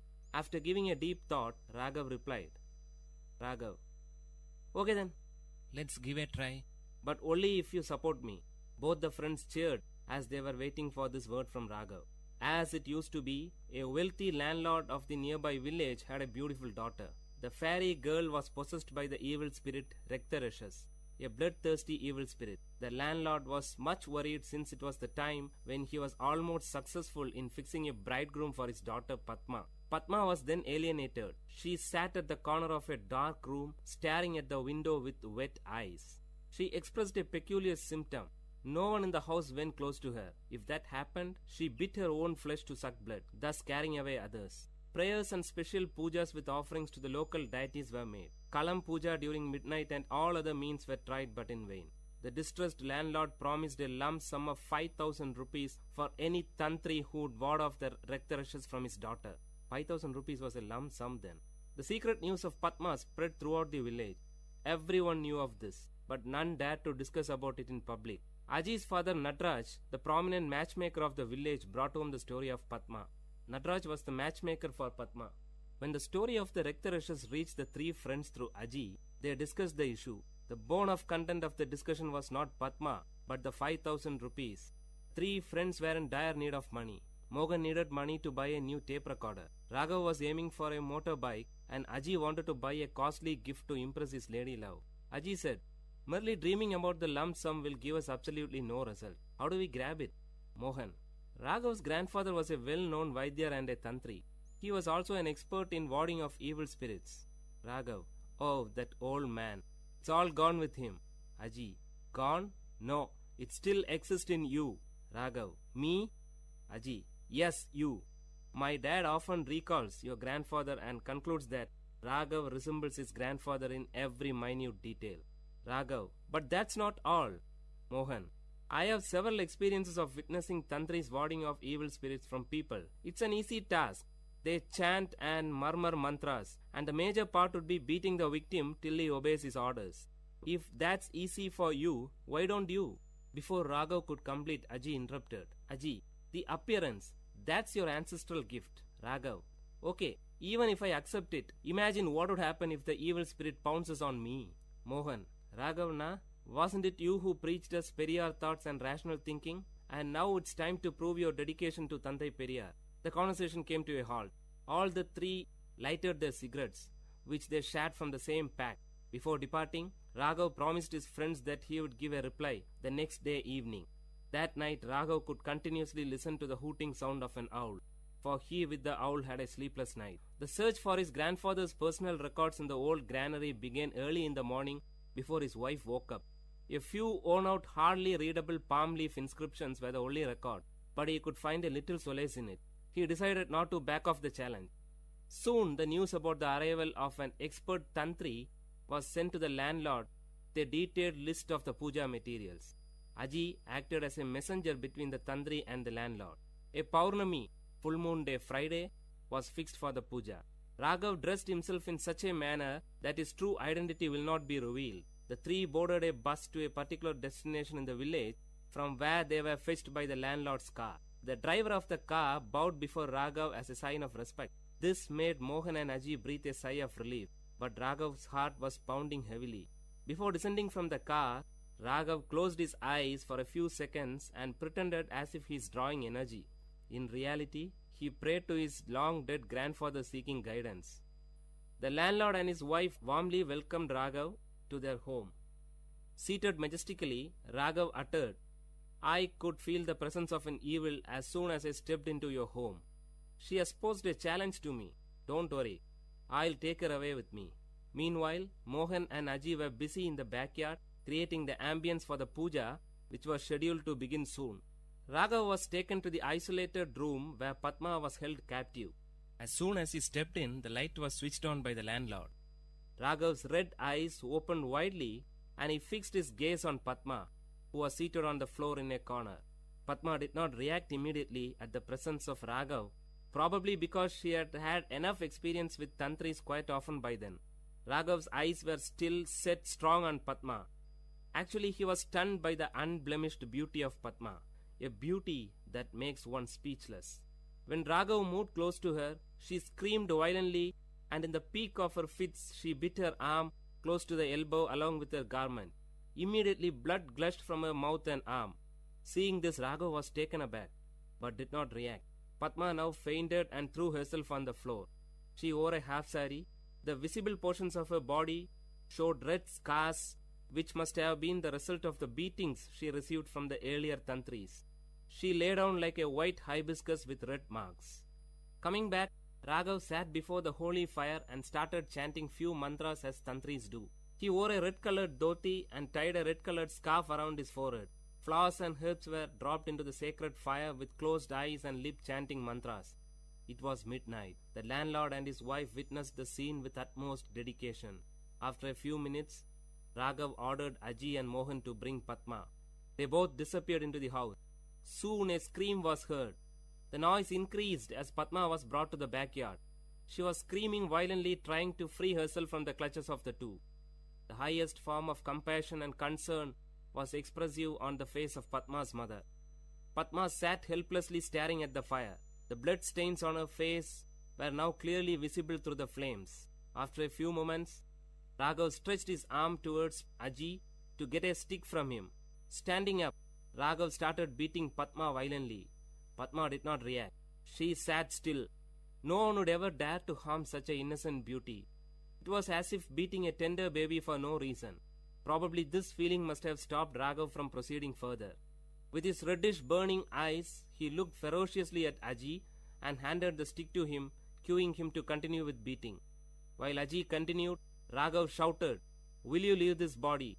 For which Padma gave a loud cry, "No." Not able to witness the scene, Padma's mother left the place with panic, followed by her father. Second expanded to minutes, and minutes to hours. In another couple of hours it would be dawn. The voice of Padma became faint. She hardly opened her mouth, but shook her head rhythmically to convey the message, no, no. Padma was wet with sweat and blood. She lay down like a wet flag on the roadside, unattended by party cadets after a meeting. Now Padma was partially dragged to her room. After leaving her alone, the three looked at each other. Raghav gave a tight-lipped expression and nodded his head to admit his failure. He rubbed the kumkum from his forehead and descended down the stairs. He sat on the first step. After giving a second thought, Raghav took a piece of electric wire which was lying on the floor and rushed towards Padma. Padma was cornered. Holding the folded wire in his arm, he raised it to beat Padma, but to his shock, she grabbed his feet, fell on it and pleaded. She cried with a sweet voice, "Please, leave me." Raghav was moved. Raghav closely watched her lips for more words. She paused. A drop of water would fall from a melting ice only when the required amount gets collected. Now the drop fell. "I am normal. I don't have any illness," Padma said in a soft voice. Raghav, "But you?" "Padma, can you help me?" Before Raghav could give an answer, Padma continued, "I am in love with my cousin, but our families are not in good terms. My parents will never accept him as my pair. If I reveal it, Chandran may be in trouble. He is serving in the Indian Army. He'll be back by the end of this month. I have to wait just for 15 days more to postpone this marriage that my parents have arranged for me." "Raghav, you tortured yourself by biting?" Raghav paused when Padma took out few packets of kumkum hidden under her garment. That was the secret behind their blood-sucking act. Raghav was stunned. Padma continued, "I know you're not a tantri." Hearing this, Raghav touched his face and dress with his fingers to make sure if his makeup hasn't deceived him. "You never uttered a correct mantra." Raghav expressed a surrendered look of a child in front of his mother. Padma continued, "My parents will not let me out of the house." Those were the days when women were denied freedom to move about, especially after the marriage is being fixed. In most of the communities, women did not have any freedom in choosing their life partners too. It was considered wrong for a woman to express her opinion about the choice of her parents. Some women considered that pretension of being possessed by an evil spirit was the only way by which they could get an outlet to express their views. Whatever she uttered in this form was considered as a word of the spirit which possessed her. Padma was one such victim. Raghav was deeply moved by the depth of love that Padma had for Chandran. She had withstood all the humiliations of the tantri for her love. Padma carefully stood up, stretched her hand towards the picture of goddess Lakshmi, and took a piece of paper which was hidden behind it. She carefully handed the paper to Raghav. "Can you inform Chandran that my parents are busy in getting me married to another man, please?" Raghav took the paper and looked into the contact details. Nodding his head as a sign of acceptance, he moved out. Just as he stepped out of the room, he could hear the murmuring sound of his friends outside. Then something struck him. He swiftly turned back to Padma.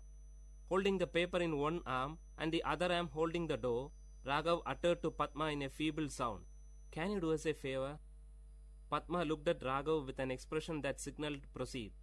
"Raghav, I assure you that we will unite you with Chandran. But till then, can you stop this self-punishing at least for our sake?" Hearing this, like streams of water in a dry place, Padma's lips started to smile after a long time.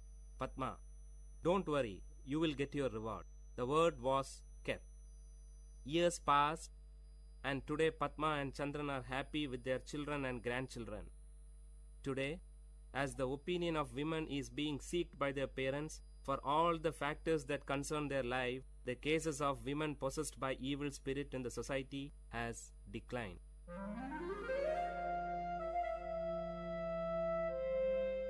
Dear listeners, you had listened to a short story written and narrated by Professor Pranesh Kumar, VIT University, in VIT Community Radio 90.8.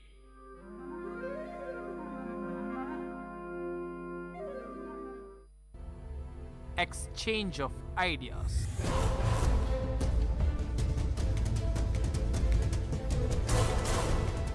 People are throwing garbages on roads and everywhere.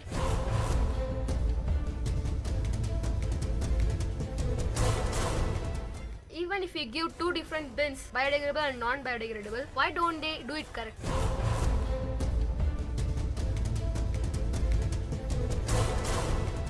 people think that we have to clean and we have to make our places clean, well, definitely they'll do it.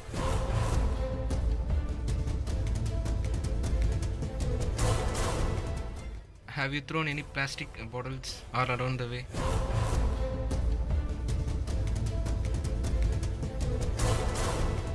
Why we can't start cleaning ourselves and our dirty around us?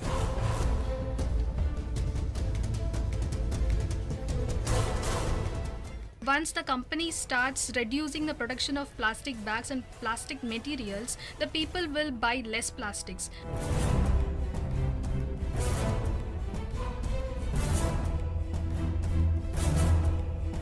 Hi, hello listeners. You're listening to Vit Community Radio 90.8. I, K. Nirmal, am your host in your favorite show, Exchange of Ideas. Today, we are going to discuss about Clean India. Is it a reality or myth?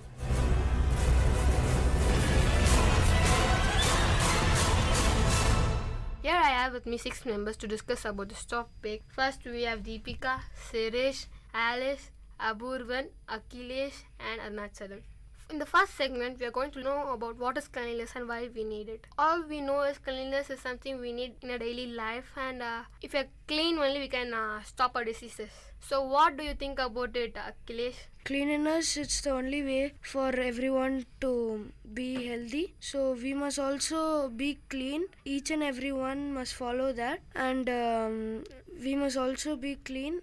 So we must take care of our surroundings as well. For examples, we should not throw the garbages around the dustbins, but not in the dustbin. And also there are many different kinds of waste like biodegradable and non-biodegradable that may also help people to stay clean. So Akhilesh, what is stopping us from being clean? What is the problem? Why we are not clean? As I said, people are throwing garbages on roads and everywhere. It is helping the people walking on the road to smell that, and which may cause them many heart problems, also lungs problem also. You have said it very nicely, Akhilesh. And Arunachalam, what do you think of it?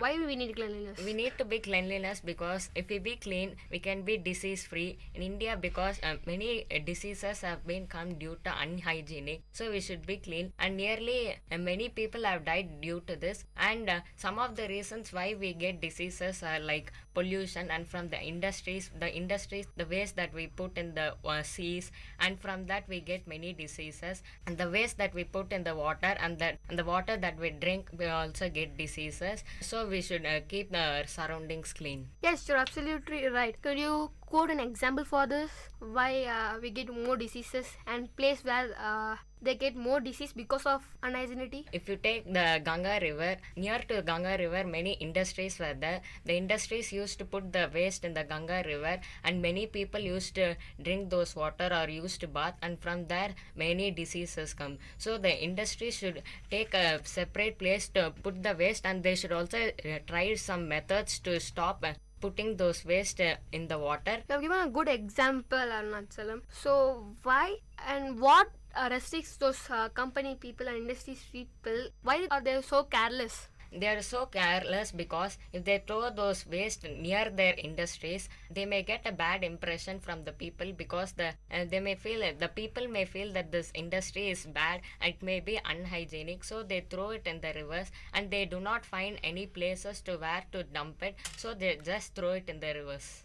You have said it absolutely right. So it's the impression of the people. Yeah. So why don't the people help the industries to clean the waste, or why don't the industries clean the garbage? They don't care about it.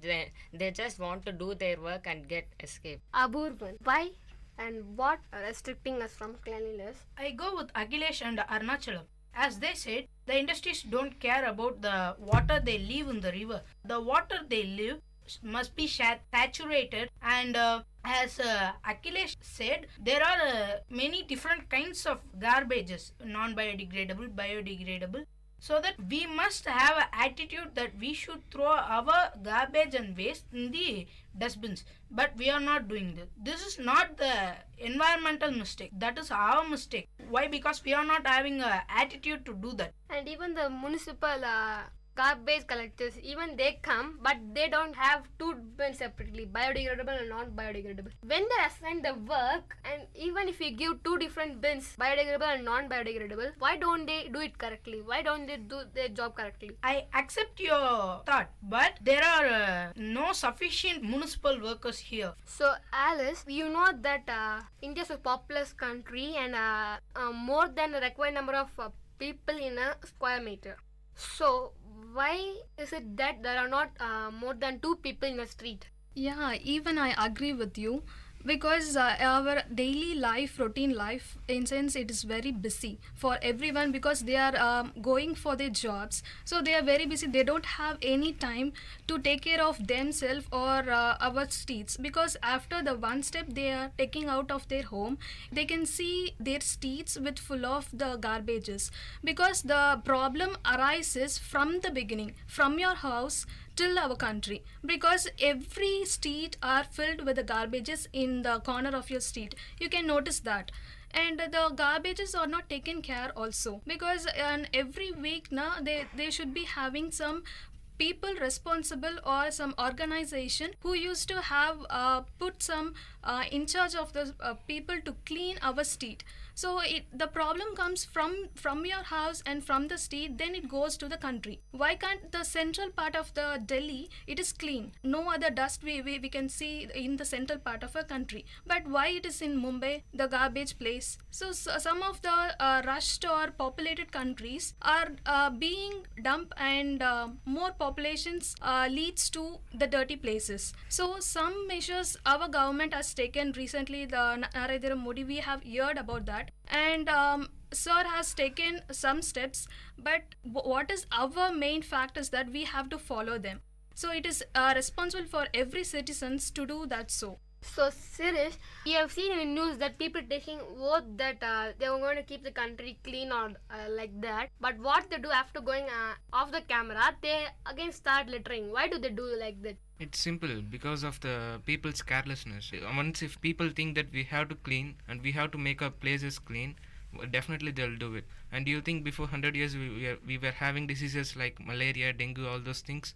No. Because of the cleanliness, and one more thing is of the carelessness of the people. Nowadays we can see that in poor places where people live, we can see that all the garbages are being dumped into that places. It's all because of that. Even we have street cleaners, even they are human beings, right? If one day they are ill, they're not coming to our street to collect the dustbin, what do? We throw them on the roadside, right? Yeah. Why is it happening like that? In our mindset, it's just fixed that it's not our work. Once if we throw our garbage out of a house, it is their work to clean and collect and do some partitions. Once if the thought come into our mind that we should clean our surrounding, and if what else is there, if the workers are not there, we can arrange some people and we can clean our surrounding on that particular day. So don't go anywhere, listeners.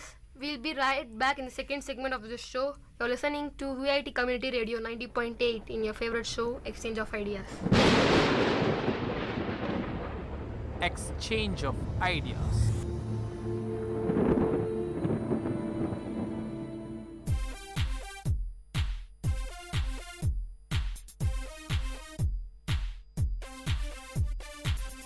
Hey Mintu, do you know anything about waste sorting? Now, is that any of your new eco-conservation ideas? Exactly, you know me so well. Yeah. Tell me, what is it? Actually, this is very simple. Just sort waste into biodegradable and non-biodegradable waste bins, and this way you can do some waste management. That sounds cool. Go green!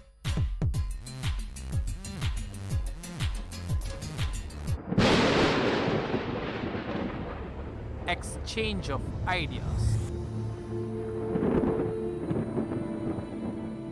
Welcome back, listeners. You're listening to VIT Community Radio 90.8 and listening to the show Exchange of Ideas. In the second segment, we're going to discuss about the problems and the solutions for Clean India. Apurvan, what do you think is the solution for Clean India? We should keep our surroundings and house clean. After keeping our surrounding and house clean, we will have a attitude that we should clean our road, our city, our state, our country. We should think that we should do it, but we are not thinking like that. Some of the actors are coming for cosmetic advertisement. Like that, we should have advertising and awareness between the people. We are not having proper sanitation in the village part because they are not having awareness about this problem. So in our country, it's a popular fashion that we listen to film stars a lot. So do you think that a film star is going to make an ad on this?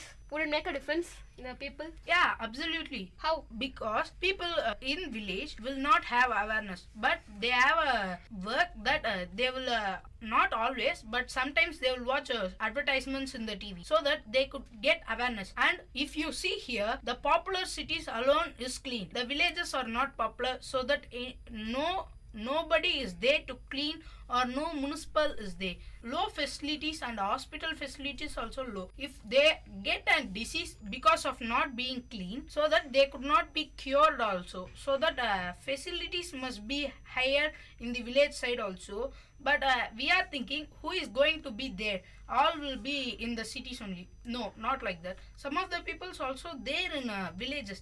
These cities are not adjustable for cultivation. Some of the farmers will be in villages, so that facilities must be there. But there is no facilities which are available to them. You are right, Abu. We have seen this ignorance in a recent film also.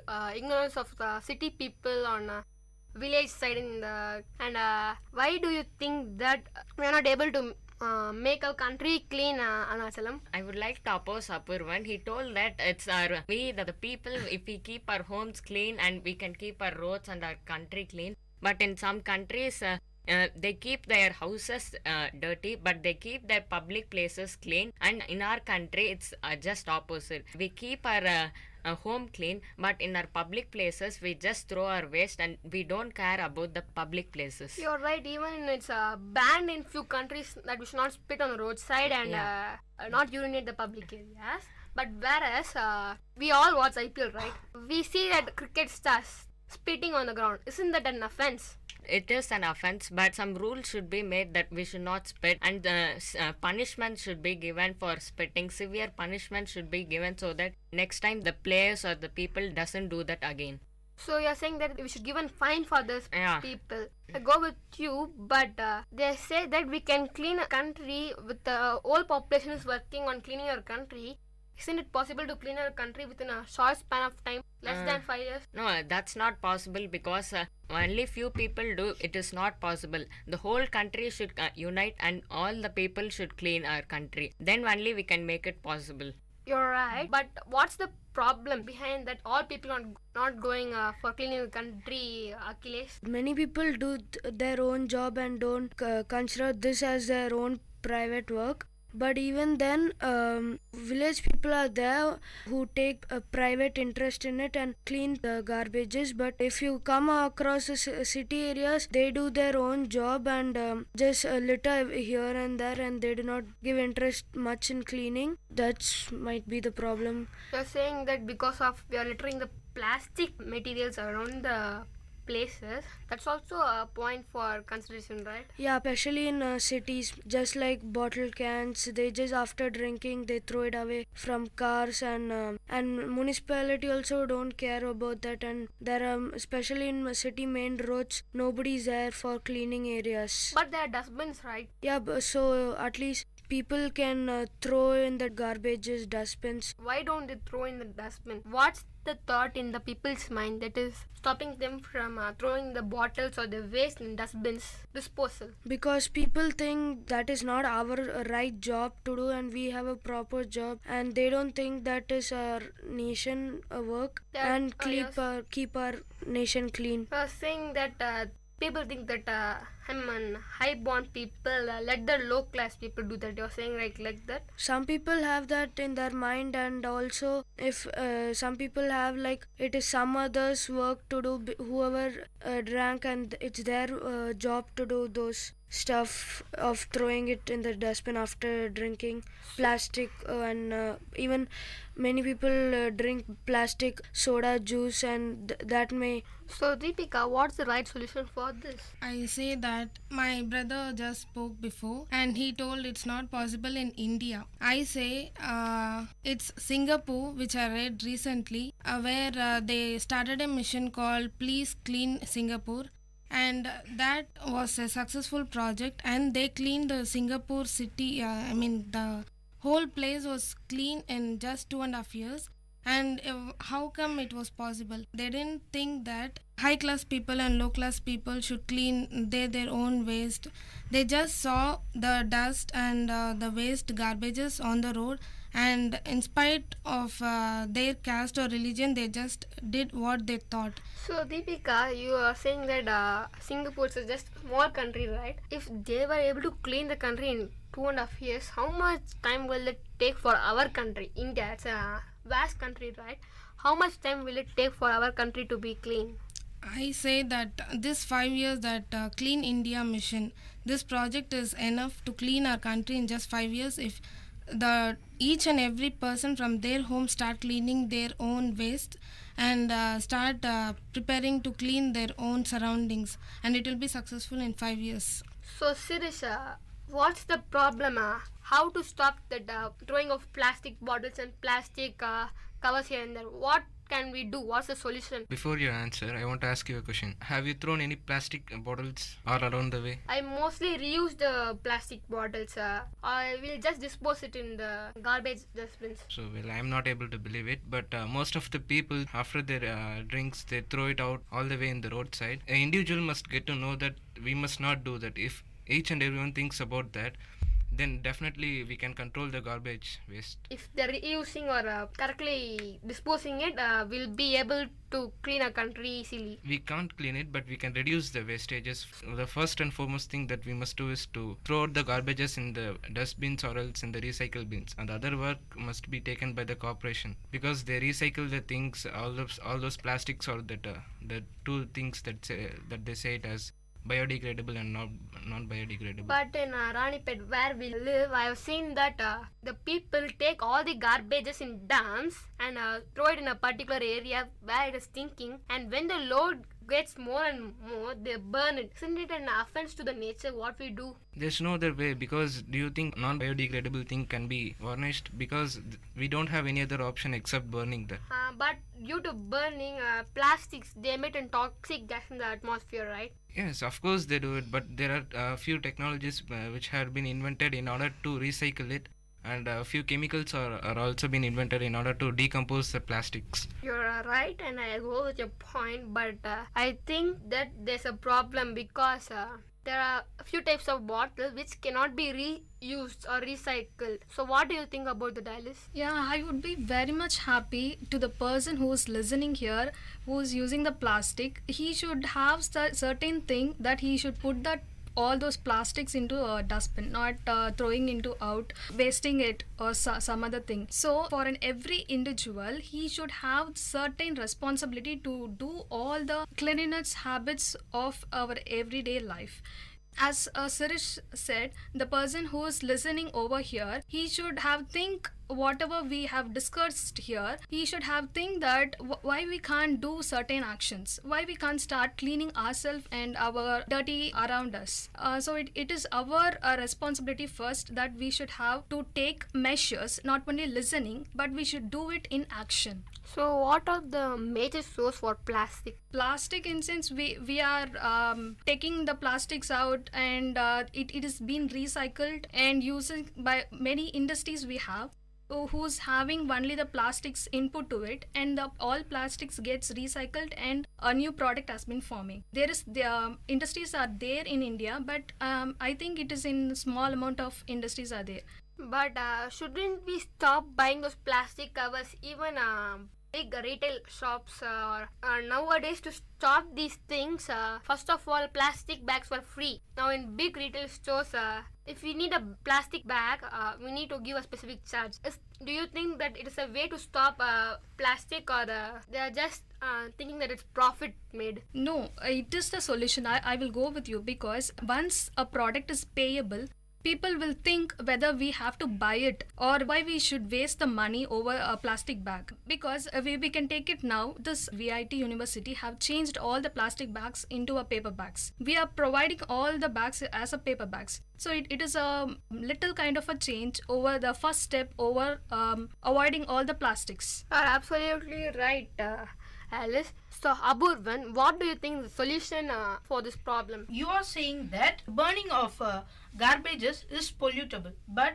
biodegradable waste can be dumped and can be recycled as methane gas and can be used as a fuel for vehicles. And non-biodegradable waste, they are some of the plastics and other materials. They can be recycled. And Alice said that there is a small amount of industries to recycle it. You are also right. I'm asking the solution at large for the whole India. In Singapore, there is a less population. They clean the Singapore in 2.5 years. But in India, the population is higher, and India is the second population in the world. So that if we start to clean from now onwards, Prime Minister said, Mr. Narendra Damodar Das Modi, we can clean it in 5 years. On 2019, our India will be cleaned fully. You're absolutely right. The solution at large for a country to be clean is that Swachh Bharat Abhiyan started by our respected Prime Minister Narendra Modi. So you're saying that we'll be able to clean, right? Yeah. We'll be right back on Exchange of Ideas after a short break with the third segment. You're listening to VIT Community Radio 90.8. Exchange of ideas.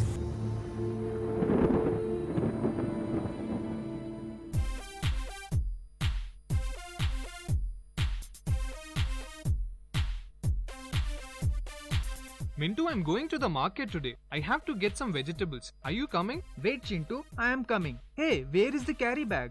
Carry bag? Huh? Why? Don't worry, we will get plastic bags there, no? Don't be so stupid. You know how much waste is generated every year by plastic bags. So please save your planet by carrying your own bags to the market. Alright, I got it. Let's go now.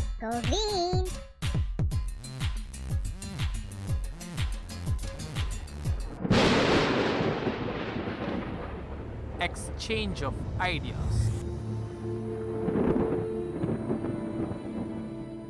We are back after the break in VIT Community Radio 90.8. Now, for the last section of Exchange of Ideas, we are going to see the ultimate solution, the next level of solutions for clean India. Now, we'll start with Aburvan. Okay, I think all of us will know 3 R's. In that, I am going to say one. Reuse. We can reuse the biodegradable waste when it is separated, biodegradable waste, and convert it as a methane gas, and we can use as a fuel for our vehicles. Now they also invented a vehicle which uses a methane gas as a fuel.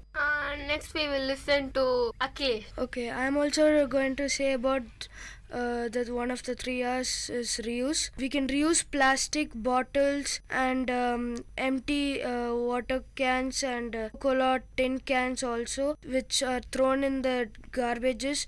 Instead of polluting them, we can reuse them. Next, we'll go with Arunachalam. I will also say one of the 3 R's, reduce. When you go out of your home, fans, tube lights, bulbs are all off, and you also check your pipes are closed so that the water doesn't leak. I will end with a quote: the energy saved is the energy produced. Next, we'll go with Alice. I will say the second R, that is reduce.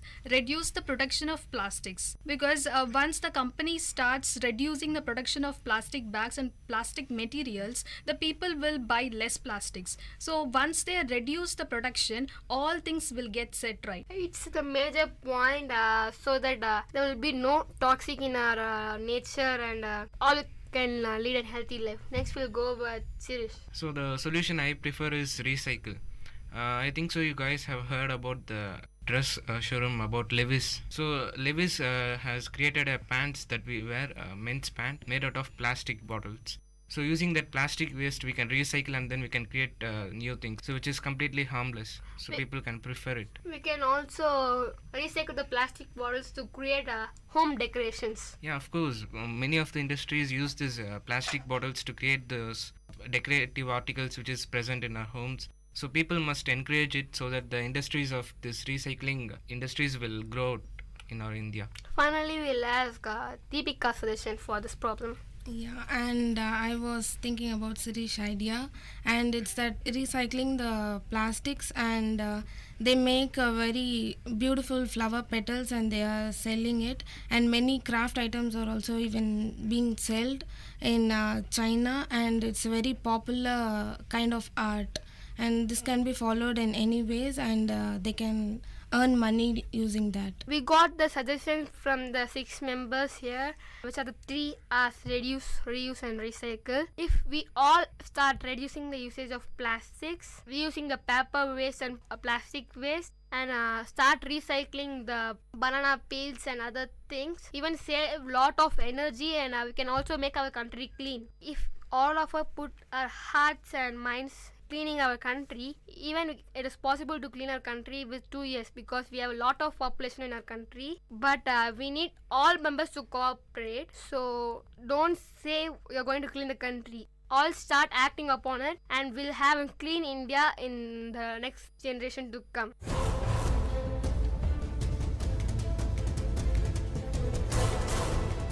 We have come to the end of this show, Exchange of Ideas, in VIT Community Radio 90.8. I'm your host Nirmal with Alice, Deepika, Akhilesh, Aburvan, Arunachalam and Sirish. We'll be back in your next show. Thank you. Keep listening to VIT Community Radio 90.8. Exchange of Ideas. This is VIT Community Radio 90.8.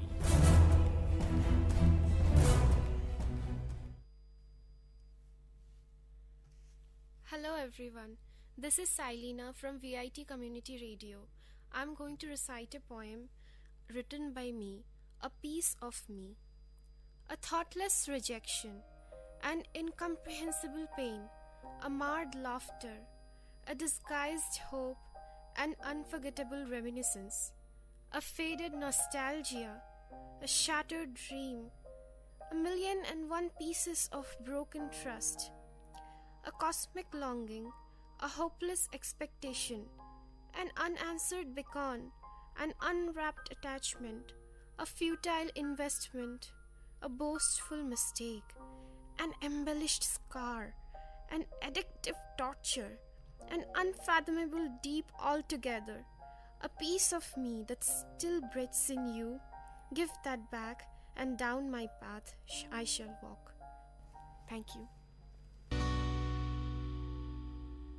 The story of a soft heart. Everyone has a heart. Every heart has its own language. Every heart has something to speak. Every heart wants its listener. But the irony is dramatic. Every heart knows only its own fine language and fails to interpret the rest. Every heart expects to be listened and never chooses to play the listener. There are hearts which are kind and hearts which are ruthless, hearts soft and tender, never do they find anything a crooked business. Hearts are as merciful as the nature, embrace one and all. Stones replace some hearts, and every little creature do they appall. And above all, we all know the irony is dramatic, that a soft heart is always destined to be trampled over by a stone, that the softness remains no more, it gets too scarred to expose its scars, and it fortifies itself with high-rise steel bars. It realizes the necessity of protecting itself. It trains itself not to care anymore. It changes and changes until it becomes steel, so the next time no stone dares tread. And thus, apparently, no soft heart does exist. The rest do remain, though, proud and unstirred, the heart, stone and steel. Thank you. Only a few people. Hundreds of millions of people share this planet. The predominant fraction is incognizant of your existence. Of the handful of people that you know, are the bulk fraction who don't bother about your existence, followed by the ones who are averse to your existence. Then comes the insignificant count, for whom what matters is only your existence. This insignificant count makes your life really significant and worth living. Don't you ever forget to make them feel special. Don't you ever ignore their existence. Thank you. Fish knows water the last. Traveling since quite some time, down the unfathomable yards of pain, luggage packed on the back, so heavy of miserable disdain. You are tired, your thirst reasons fine. You survive on water, you drink it, and it takes you to cloud 9. As dear as gold and meaningful unto life, serves you the nectar when life and death do strive. Fish swims, survives in water, takes it for granted and knows it the last, until hits the pitch-dry plank with a spine-fracturing thrust. One nurtured, cared and loved does not perceive love as love, until the day when love does relinquish, does he split with an unsettled soul, that restless unforgery does vanquish the truth and plainness of love. He is that fish that knows water the last. Thank you. I miss you, my innocence. Time taking its test, wayward winds raising ghastly storms. Every time my innocence being challenged, amidst each turmoil, when I see faces unveil, all selfish, ruthless, condescending and sadistic, I grumble, I forge my heart to harden. I become scared and then overly protective. I contemplate on fighting back. Vengefulness and jealousy start peeking through the voids of doubts and uncertainties. My innocence gets smothered unnoticed, and that mirror, being no less cruel, mocks at me and asks, "Who are you?" every time I face it. Horror and doubt, all unknown, have a crunchy snack on my clueless mind. For an ounce of a moment, I stare blank, inner voice of no help, a bleak and barren moor. I utter to myself an impulsive reply, "I miss you, my innocence, I miss you." Thank you. Emotional hibernation. This emotional hibernation comes in cyclic phases. As winter follows autumn, so does my pattern follows its traces. I merrily go through my happy summer days. Least could I surmise my emotional Sabbath. Unnoticed follows the winter that stays. And it is when life succumbs inside to a satirical aftermath. Expectations creep in furtively. What havoc does it create, O Lord? I deluge in the downpour of heft. My feelings lessening to nothingness, I cannot but mourn at the theft. And then I know, feeling sad is better than feeling nothing. At least I'm breathing, I know. Thank you. Never regret whatever. When everything is visibly changing on the outer and inner surfaces, when I feel dimensions expanding and contracting within my cosmic conscience, when I see situations and people change, when I witness the old flowers wither and new ones grow, I realize deep within I'm moving ahead to embrace the ultimate, leaving behind the transitoriness in the depths of my memory. As things seem moving on, I'm assured that it's me sailing through. For the viewer seated in the boat interprets the world flying past and himself standing still. I have changed. They forgot too.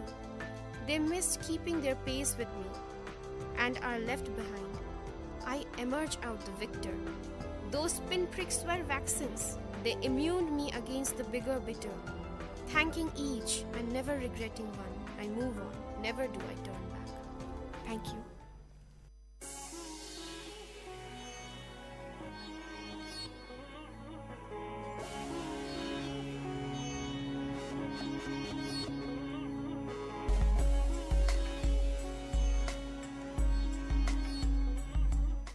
சேச்சீஸ் எல்லாரும் இங்கே ஃபோட்டோவுக்கு post கொடுங்க பார்ப்போம். என்ன பண்ணிட்டு இருக்கீங்க? Selfie எடுத்துட்டு இருக்கேன். சரி வாங்க ஒரு போஸ்ட் கொடுக்கலாம். சேச்சீஸ் ரஞ்சித் நீங்களும் வாங்க. நல்லா இருக்கு நல்லா இருக்கு. ஓகே ஃபோட்டோ சூப்பராக வந்துருக்குதுல செல்ஃபியில்.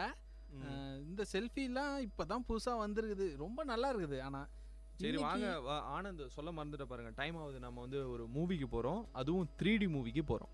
என்ன நிதி சார், அறிவோம் ஆயிரம் நிகழ்ச்சியில் இருக்கிறோம், மக்களுக்கு கருத்துக்கள்லாம் சொல்லுறதுக்கு நீங்கள் தயாரா இல்லையா? கண்டிப்பாக சொல்லணும். இன்னைக்கு நம்ம அறிவோம் ஆயிரம் நிகழ்ச்சியில் எதை பற்றி பேச போகிறோம்? எதை பற்றி பேச போகிறோம்னா ரஞ்சித் கிட்ட கேட்டுருவோமே. ரஞ்சித் இருக்கீங்களா? Hello hi. Hi hi hi.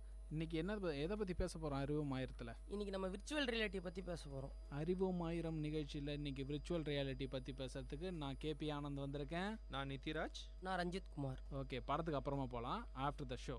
Okay கண்டிப்பாக. சரி விர்ச்சுவல் ரியாலிட்டின்னு பொதுவாக சொல்லிட்டீங்களே, என்னது அப்படின்னா என்ன? விர்ச்சுவல் ரியாலிட்டி அப்படின்னா மெய்நிகர் உண்மை. ரொம்ப அழகாக தமிழில் சொல்லிட்டீங்க, ரொம்ப அற்புதமாக சொன்னீங்கம்மா. பாராட்டு எப்படி சொன்னீங்கன்னே எனக்கு தெரியல. Super super super.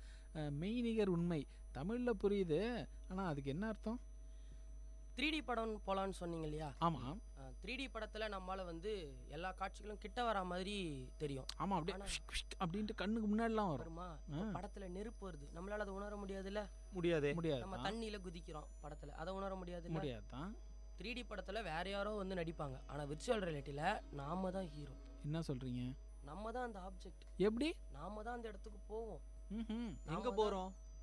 ஒரு காட்டுக்கு போகிறோன்னு வச்சுக்கோங்களேன். நம்ம காட்டில் என்னெல்லாம் பார்ப்போம்?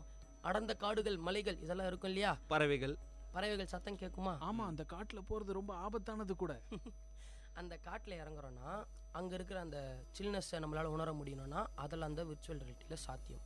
இதுதான் விர்ச்சுவல் ரியாலிட்டி. நிஜமா சொல்கிறீங்களா? நிஜமா. இதில் எனக்கு கொஞ்சம் டவுட்ஸ் இருக்குது, கேட்பேன், பதில் சொல்லுவீங்களா? கேளுங்க. நம்மளால் அந்த விஷயங்கள்லாம் ஃபீல் பண்ண முடியுமா? இப்போ நான் விர்ச்சுவல் ரியாலிட்டியில் ஒரு லேக்குள்ளாக்கு அப்படி குதிக்கிற மாதிரி ஃபீல் பண்ணுறேன், அப்போ நிஜமாவே என் மேலே தண்ணிலாம் தெரியுமா? தண்ணி தூறல்கள் தெளிக்கும். நாங்கள் போன வாரம் நானும் நிதியும் வந்து ஒரு மாலுக்கு போயிருந்தோம். அங்கே வந்து நாங்கள் விர்ச்சுவல் ரியாலிட்டி படங்களை பார்த்தோம். அப்போ வந்து நாங்கள் ஒரு காட்டுக்கு போனோம், அங்கே வந்து டிராகன்ஸ் பறந்துது, எங்கள் மேலே நெருப்பு சூடாக காற்று வீசிச்சு, நாங்கள் தண்ணியில் குதித்தோம், எல்லாமே வந்து எங்களால் உணர முடிஞ்சுது. அதுதான் விர்ச்சுவல் ரியாலிட்டி. செம்மையாக இருக்குதா கேட்குறதுக்கு. என்னையாப்பா விட்டு போனீங்க? மறந்துட்டோம் கூப்பிட்டு போகிறதுக்கு. இருந்தாலும் இப்போ தான் வந்து உங்களுக்கு சந்தேகத்தை தீர்த்துறோம் இல்லையா? அதாவது நீங்கள் போய் அனுபவிச்சுட்டு வந்து எனக்கு அனுபவபூர்வமாக ஒரு கதை சொல்கிறீங்க, நான் அனுபவிச்சுக்கணுன்றீங்க. சரி கண்டிப்பாக. இது நான் இந்த விஷயத்தை நாங்கள் சொல்கிறது மூலிமா உங்களுக்கும் வந்து இந்த விர்ச்சுவல் ரியாலிட்டியை வந்து அனுபவிக்கணும்னு கண்டிப்பாக உங்களுக்கு ஆசை வரும். சரி ஓகே, அதெல்லாம் இருக்கட்டும். எனக்கு வந்து இப்போ நீங்கள் இது சொல்லுங்கள், விர்ச்சுவல் ரியாலிட்டி எப்போ ஆரம்பிச்சிச்சு, எதுக்காக ஆரம்பிச்சிச்சு? விர்ச்சுவல் ரியாலிட்டி வந்து 1950களே ஆரம்பிச்சிருச்சு. அதை வந்து இவங்க தான் ஆரம்பித்தாங்க அப்படின்னு சொல்ல முடியாது. 3D சினிமா பார்க்க முயற்சி பண்ணாங்க இல்லையா, அதை வந்து 3D சினிமா எடுக்க ஒருத்தர் முயற்சி பண்ணார். அப்படி முயற்சி பண்ணும்போது தான் வந்து விர்ச்சுவல் ரியாலிட்டி வந்தது. ஸ்டீரியோஸ்கோபிக் கேமரான்னு இப்போ எல்லாம் இருக்குது. அந்த கேமராவுக்கு முன்னாடி ஸ்டீரியோஸ்கோபிக் ப்ரொஜெக்டர் மட்டும்தான் இருந்தது. அந்த ப்ரொஜெக்டர் வந்து பார்த்திங்கன்னா ஒரு ரூம் சைஸுக்கு இருக்கும். அந்த ரூம்குள்ளே உக்காந்து ஒருத்தர் எந்த பக்கம் திரும்பினாலும் எல்லா விஷயத்தையும் பார்க்கலாம். ரஞ்சித் ஒரு நிமிஷம், நீங்கள் ஸ்டீரியோஸ்கோப்னு ஒரு விஷயத்தை பற்றி சொல்கிறீங்களா? அது 1838 கண்டுபிடிச்சாங்களா? அந்த ஒரு விஷயந்தான் இப்போ இந்த விர்ச்சுவல் ரியாலிட்டியாக மாறி இருக்குன்றீங்களா? இப்போ இருக்கிற விர்ச்சுவல் ரியாலிட்டியாக மாறல. விர்ச்சுவல் ரியாலிட்டி ஆரம்பத்தை, அதாவது விர்ச்சுவல் ரியாலிட்டியோட தோற்றம் வந்து இந்த ஸ்டீரியோஸ்கோப்லேருந்து வந்துருக்குன்றீங்க. ப்ரொஜெக்டர்லேருந்து வந்திருக்கு. இப்போ கேமரா இருக்குது. ஓகே ஓகே சரி. அறிவோம் ஆயிரம் நிகழ்ச்சி 1000 விஷயத்தை தெரிஞ்சுக்கணும்ல. ஒரு விஷயம் இப்போ புதுசாக சொல்கிறீங்க, 1838 இந்த ஸ்டீரியோஸ்கோப் அப்படின்ற ஒரு விஷயத்தை கண்டுபிடிச்சது யாருன்னு தெரியுமா? தெரியாதே. உங்களுக்கு 3 ஆப்ஷன் கொடுக்குறேன். சொல்லுங்கள். 4 ஆப்ஷன் கொடுக்குறேன். 1 சார்ல்ஸ் வீட்ஸ்டோன், 2 கேபி ஆனந்த், 3 நித்யராஜ், 4 ரஞ்சித் குமார். முதல் ஆப்ஷன் ஏ. கண்டிப்பாக சொல்லுங்கள், கண்டிப்பாக அதான் ஆன்சராக இருக்கும். ஆமாம், அறிவோம் ஆயிரம் நிகழ்ச்சியில் இப்போ ஒரு புதிய தகவல் கொடுத்துருக்கோம். நேரில் நீங்களும் கேட்டுங்க. 1838 த ஸ்டீரியோஸ்கோப் அப்படின்ற ஒரு ப்ரொஜெக்ஷன் சிஸ்டத்தை கண்டுபிடிச்சவர் சார்லஸ் வீட்ஸ்டோன். ஆனால் விர்ச்சுவல் ரியாலிட்டியின் தந்தை அப்படின்னு யாரையும் பொத்தம்பொதுவாக சொல்ல முடியாது, ஒருத்தரை குறிப்பிட முடியாது. நிறைய பேர் இதுக்கான காரணமாக இருந்திருக்காங்க. பட் இதுக்கு பெரும்பான்மையாக ஒருத்தர் முயற்சியை ஈடுபடுத்தியிருக்காரு அப்படின்னா அவர் பேர் வந்து மார்டான் ஹெலிக். அவர் தான் வந்து இந்த விர்ச்சுவல் ரியாலிட்டியை தோற்றுவிச்சார் அப்படின்னு எல்லாரும் கருதுறாங்க.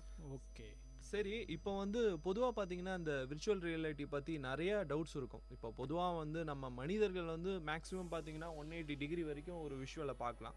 திரும்பி நம்ம திரும்பும்போது பார்க்கலாம், இல்லை ஒரு ரோலிங் சேரில் உட்காந்து வந்து சுற்றியும் வந்து 360 டிகிரியும் பார்க்கலாம். இந்த விர்ச்சுவல் ரியாலிட்டினால் வந்து எந்த மாதிரியான விஷயங்கள் எஃபெக்ட்லாம் வந்து மக்கள்கள் வந்து உணர முடியும்னு நீங்கள் சொல்கிறீங்க ரஞ்சித்? இந்த விர்ச்சுவல் ரியாலிட்டி வந்து ஃபஸ்ட் நான் சொன்னேன் இல்லைங்களா, ஸ்டீரியோஸ்கோபி. அதுக்கப்புறம் சென்சோராமா அப்படின்ற ஒரு விஷயம் வந்தது. இது என்னன்னு பார்த்தீங்கன்னா, இது வந்தது 1950. கண்டிப்பாக. அதான் இதை தான் வந்து மார்டன் ஹெலிக் அவர்கள் வந்து கண்டுபிடிச்சிருக்காரு, அறிமுகப்படுத்தினார். இதில் என்ன ஸ்பெஷாலிட்டி இருக்குது? இதில் என்னன்னா, இப்போ 4 பக்கம் 4 டைரக்ஷன்ஸ் இருக்குது. அந்த 4 டைரக்ஷன்ஸில் இருக்கிற விஷயத்தையும் ஒன்றா வீடியோ எடுத்து அதுக்குள்ளே வந்து செலுத்திடுவாங்க. சென்சாரை யூஸ் பண்ணி எல்லா பக்கமும் திரும்பி பார்க்கக்கூடிய விஷயம் தான் சென்சோராமா. இப்போ ரீசெண்டாக வந்து நம்ம யூஸ் பண்ணுறது எதுனா, அந்த 16 கேமராவை யூஸ் பண்ணுறோம். 16 கேமராவையும் இந்த 360 டிகிரிக்காக யூஸ் பண்ணுறோம். ஓகே, ஒரு டைரக்ஷனை 4 பிரிக்கிறாங்க, 4 டைரக்ஷன். அதனால் 16 கேமரா வச்சு நடுவில் ஒரு மேக்னெட்டிக் சென்சாரை வச்சு நம்ம இயக்கிறோம். அது மூலியமாக 360 டிகிரியில் இருக்கிற எல்லா ஆப்ஜெக்ட்ஸையும் நம்மளால் படம் பிடிக்க முடியும். அதை வந்து அந்த நடுவில் இருக்க அந்த மேக்னெட்டிக் ஆப்ஜெக்ட் இருக்கு இல்லையா, அது வந்து பர்சனாகவும் அந்த கண்ணாடி போடுறவராகவும் எல்லா பக்கமும் பார்க்க முடியும். இதில் நான் இப்போ கூடுதல் தகவல் உங்களுக்கு கொடுக்கலான்னு இருக்கேன். நித்தி சார், நேற்று நீங்கள் போன வாரம் போயிட்டு அந்த விஷயம்லாம் பார்த்துட்டு வந்தீங்க, விர்ச்சுவல் ரியாலிட்டியெல்லாம். இப்போ நான் சென்சோராமாவை பற்றி கூடுதல் தகவல்கள் உங்களுக்கு கொடுக்குறேன். அதாவது இந்த சென்சோராமா வந்து எப்படின்னா, ஒரு 3D டிஸ்பிளே அதை கொடுக்குற மாதிரியான ஒரு மெக்கானிசத்தில் இயங்கி இருக்குது 1950களிலேயே. இதுக்கு வந்து 1962 பேட்டன்ட் வாங்கியிருக்காரு. நம்ம மார்டன் ஹெலிக் வந்து 1962லேயே பேட்டன்ட் ரைட்ஸ் வாங்கியிருக்கிறாரு. அதுவும் இல்லாமல் இது வந்து அவரே கதை எழுதி, அவரே படம் பிடிச்சி, அவரே எடிட் பண்ணி, அவரே ப்ரொடியூஸ் பண்ணி, அவரே வந்து பப்ளிஷும் பண்ணியிருக்காரு. அப்படி ஒரு 6 ஷார்ட் ஃபிலிமாக அவர் பண்ணியிருந்திருக்கிறாரு. இந்த சென்சோராமா அப்படின்ற ஒரு டெக்னாலஜியை வந்து எந்த அளவுக்கு அவர் பெரிய விஷயமாக கொண்டு வந்திருக்காங்கன்னா, அதுக்குன்னு ஒரு ஸ்பெஷலாக ஒரு சேர், அது வந்து வைப்ரேட் ஆகும். எப்படி நீங்கள் ஃபோன் வைப்ரேட் ஆகுதோ அது மாதிரி அந்த சேரே வைப்ரேட் ஆகும்.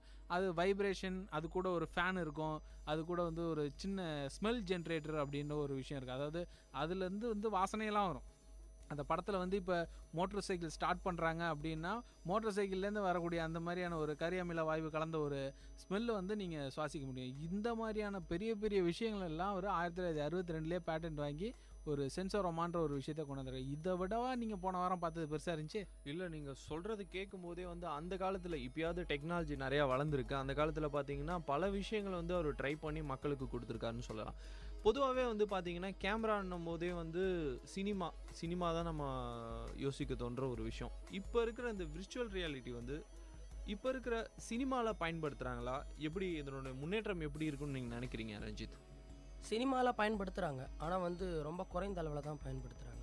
சினிமாவில் வந்து இது எடுக்கணும்னு பார்த்தீங்கன்னா ரொம்ப கஷ்டமாக போயிடும். ஏன்னா வந்து ஒரு நடிகர்கள் ஒரு பக்கம் இருக்காங்கன்னா வந்து அது ஒரு பக்கத்தை காட்சியை மட்டும் தான் நம்மளால் படம் பிடிக்க முடியும். அதுக்கு லைட்டிங்ஸ் வைக்கணும், க்ரௌடை கிளியர் பண்ணணும், எவ்வளோ விஷயம் இருக்குது. எப்பவுமே நம்ம ஒரு பக்கத்தை தான் பார்ப்போம். சினிமாவை இதில் பண்ணுறது வந்து ரொம்ப கஷ்டம், அதோட சாத்தியக்கூறுகள் ரொம்ப குறைவு. ஆனால் வந்து இதை வந்து நிறைய வீடியோ கேம்ஸில் இம்ப்ளிமெண்ட் பண்ணலாம். குழந்தைங்க காட்டுக்கு போகணும் அப்படின்னு ஆசைப்படும், அதை நம்ம உண்மையாகவே காட்டுக்கு கூட்டிகிட்டு போக முடியாது. அந்த மாதிரி நேரத்தில் விர்ச்சுவல் ரியாலிட்டி கிளாஸை போட்டு விட்டோம்னா அது பாட்டுன்னு ஒரு ரூமில் போகும், முட்டிக்கும், கீழே விழும். உண்மையாகவே அது காட்டுக்குள்ளே இருக்க மாதிரி. அடிபட்டுச்சுன்னா என்னங்க பண்ணுவீங்க? விர்ச்சுவல் ரியாலிட்டினா அதாங்க, ரியலாக அடிப்படம் இல்லை. அடட, இதெல்லாம் ரொம்ப பிரச்சனைக்குரிய விஷயமா இருக்குமே. ஒருவேளை நெகட்டிவ் சைட்ஸில் இதெல்லாமும் கூட இருக்கோ? கண்டிப்பாக இருக்கலாம். சரி, இப்போ இந்த விர்ச்சுவல் ரியாலிட்டின்றீங்க, இதுக்கு என்ன தேவை? இதை பார்க்கறதுக்கு இது ஏதாவது விஷயங்கள் ஏதாவது தனியாக தேவைப்படுதா? இன்ஸ்ட்ருமெண்ட் மாதிரி ஏதாவது? முன்னெல்லாம் ஒரு பெரிய ப்ரொஜெக்டர் தேவைப்பட்டது. இப்போ வந்து கூகுள் கிளாஸ் வந்துருச்சு. நம்ம ஃபோனில் வந்து விர்ச்சுவல் ரியாலிட்டி வீடியோவை டவுன்லோட் பண்ணி அந்த கிளாஸுக்குள்ளே இன்சர்ட் பண்ணிட்டோன்னா போதும். ஹெட்செட் எடுத்து போட்டு கிளாஸ்க்குள்ளேயே வீடியோ இன்சர்ட் பண்ணுறதுங்களா? கிளாஸ்க்குள்ளே ஃபோனை இன்சர்ட் பண்ணுவோம், ஃபோனில் வீடியோ ப்ளே ஆகும். ஓ, அந்த வீடியோவை நம்ம இங்கிருந்து பார்க்கறது மூலிமா வந்து அதை நம்ம எக்ஸ்பீரியன்ஸ் பண்ணலாம். அடடே, ரொம்ப அருமையாக இருக்குது. கைக்குள்ளாக்கே வந்துருச்சு இப்போ விர்ச்சுவல் ரியாலிட்டின்றது. கண்டிப்பாக. ஒரு தண்ணி வந்து 10 மீட்டர் தூரத்தில் இருக்குன்னா நம்ம 10 மீட்டர் நடந்து போகணும். உண்மையாகவே நடந்து போனால் மட்டுமே தான் கிட்ட போவோம். அந்த சில்னஸை நம்மளால் இதில் ஃபீல் பண்ண முடியாது, பட் அந்த சவுண்டை ஃபீல் பண்ணலாம். கிட்ட போனால் தண்ணி வர சவுண்டு, நம்ம தூரம் வந்தால் தண்ணி சவுண்ட் கொஞ்சம் கம்மியாகிறது, இதெல்லாம் நம்மளால் ஃபீல் பண்ண முடியும். சரி, இப்போ நீங்கள் முன்னாடி சொன்னீங்க படங்கள்லையோ சில விஷயங்களை பயன்படுத்துகிறாங்க. முக்கியமாக சொன்னீங்க கேம்ஸ் பற்றி சொன்னீங்க. கேமில் எந்த மாதிரியான விஷயங்களுக்கு வந்து இது யூஸ் பண்ணுறாங்க, இப்போ எந்த அளவுக்கு இது வளர்ந்துருக்கு, அதை பற்றி சொல்ல முடியுமா? அதை பற்றி எல்லாம் பேசலாம். ஒரு சின்ன இடைவேளைக்கு அப்புறம் அறிவோம் 1000 நிகழ்ச்சியில் ஒரு சிறிய இடைவேளை.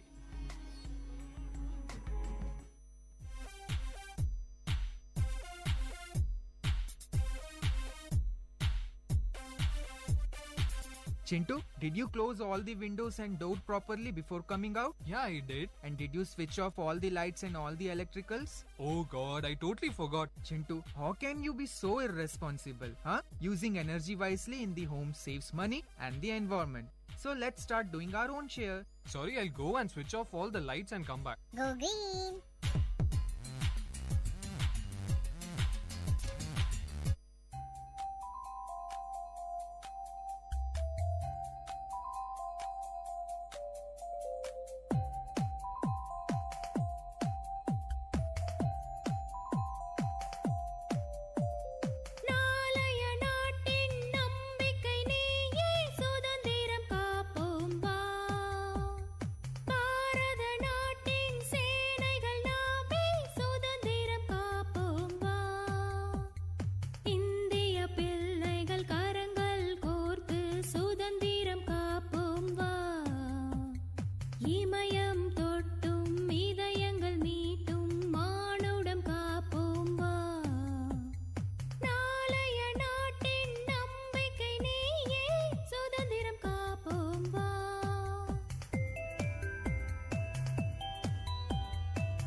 கேட்ட பாடலின் இசை முருகானந்தம்.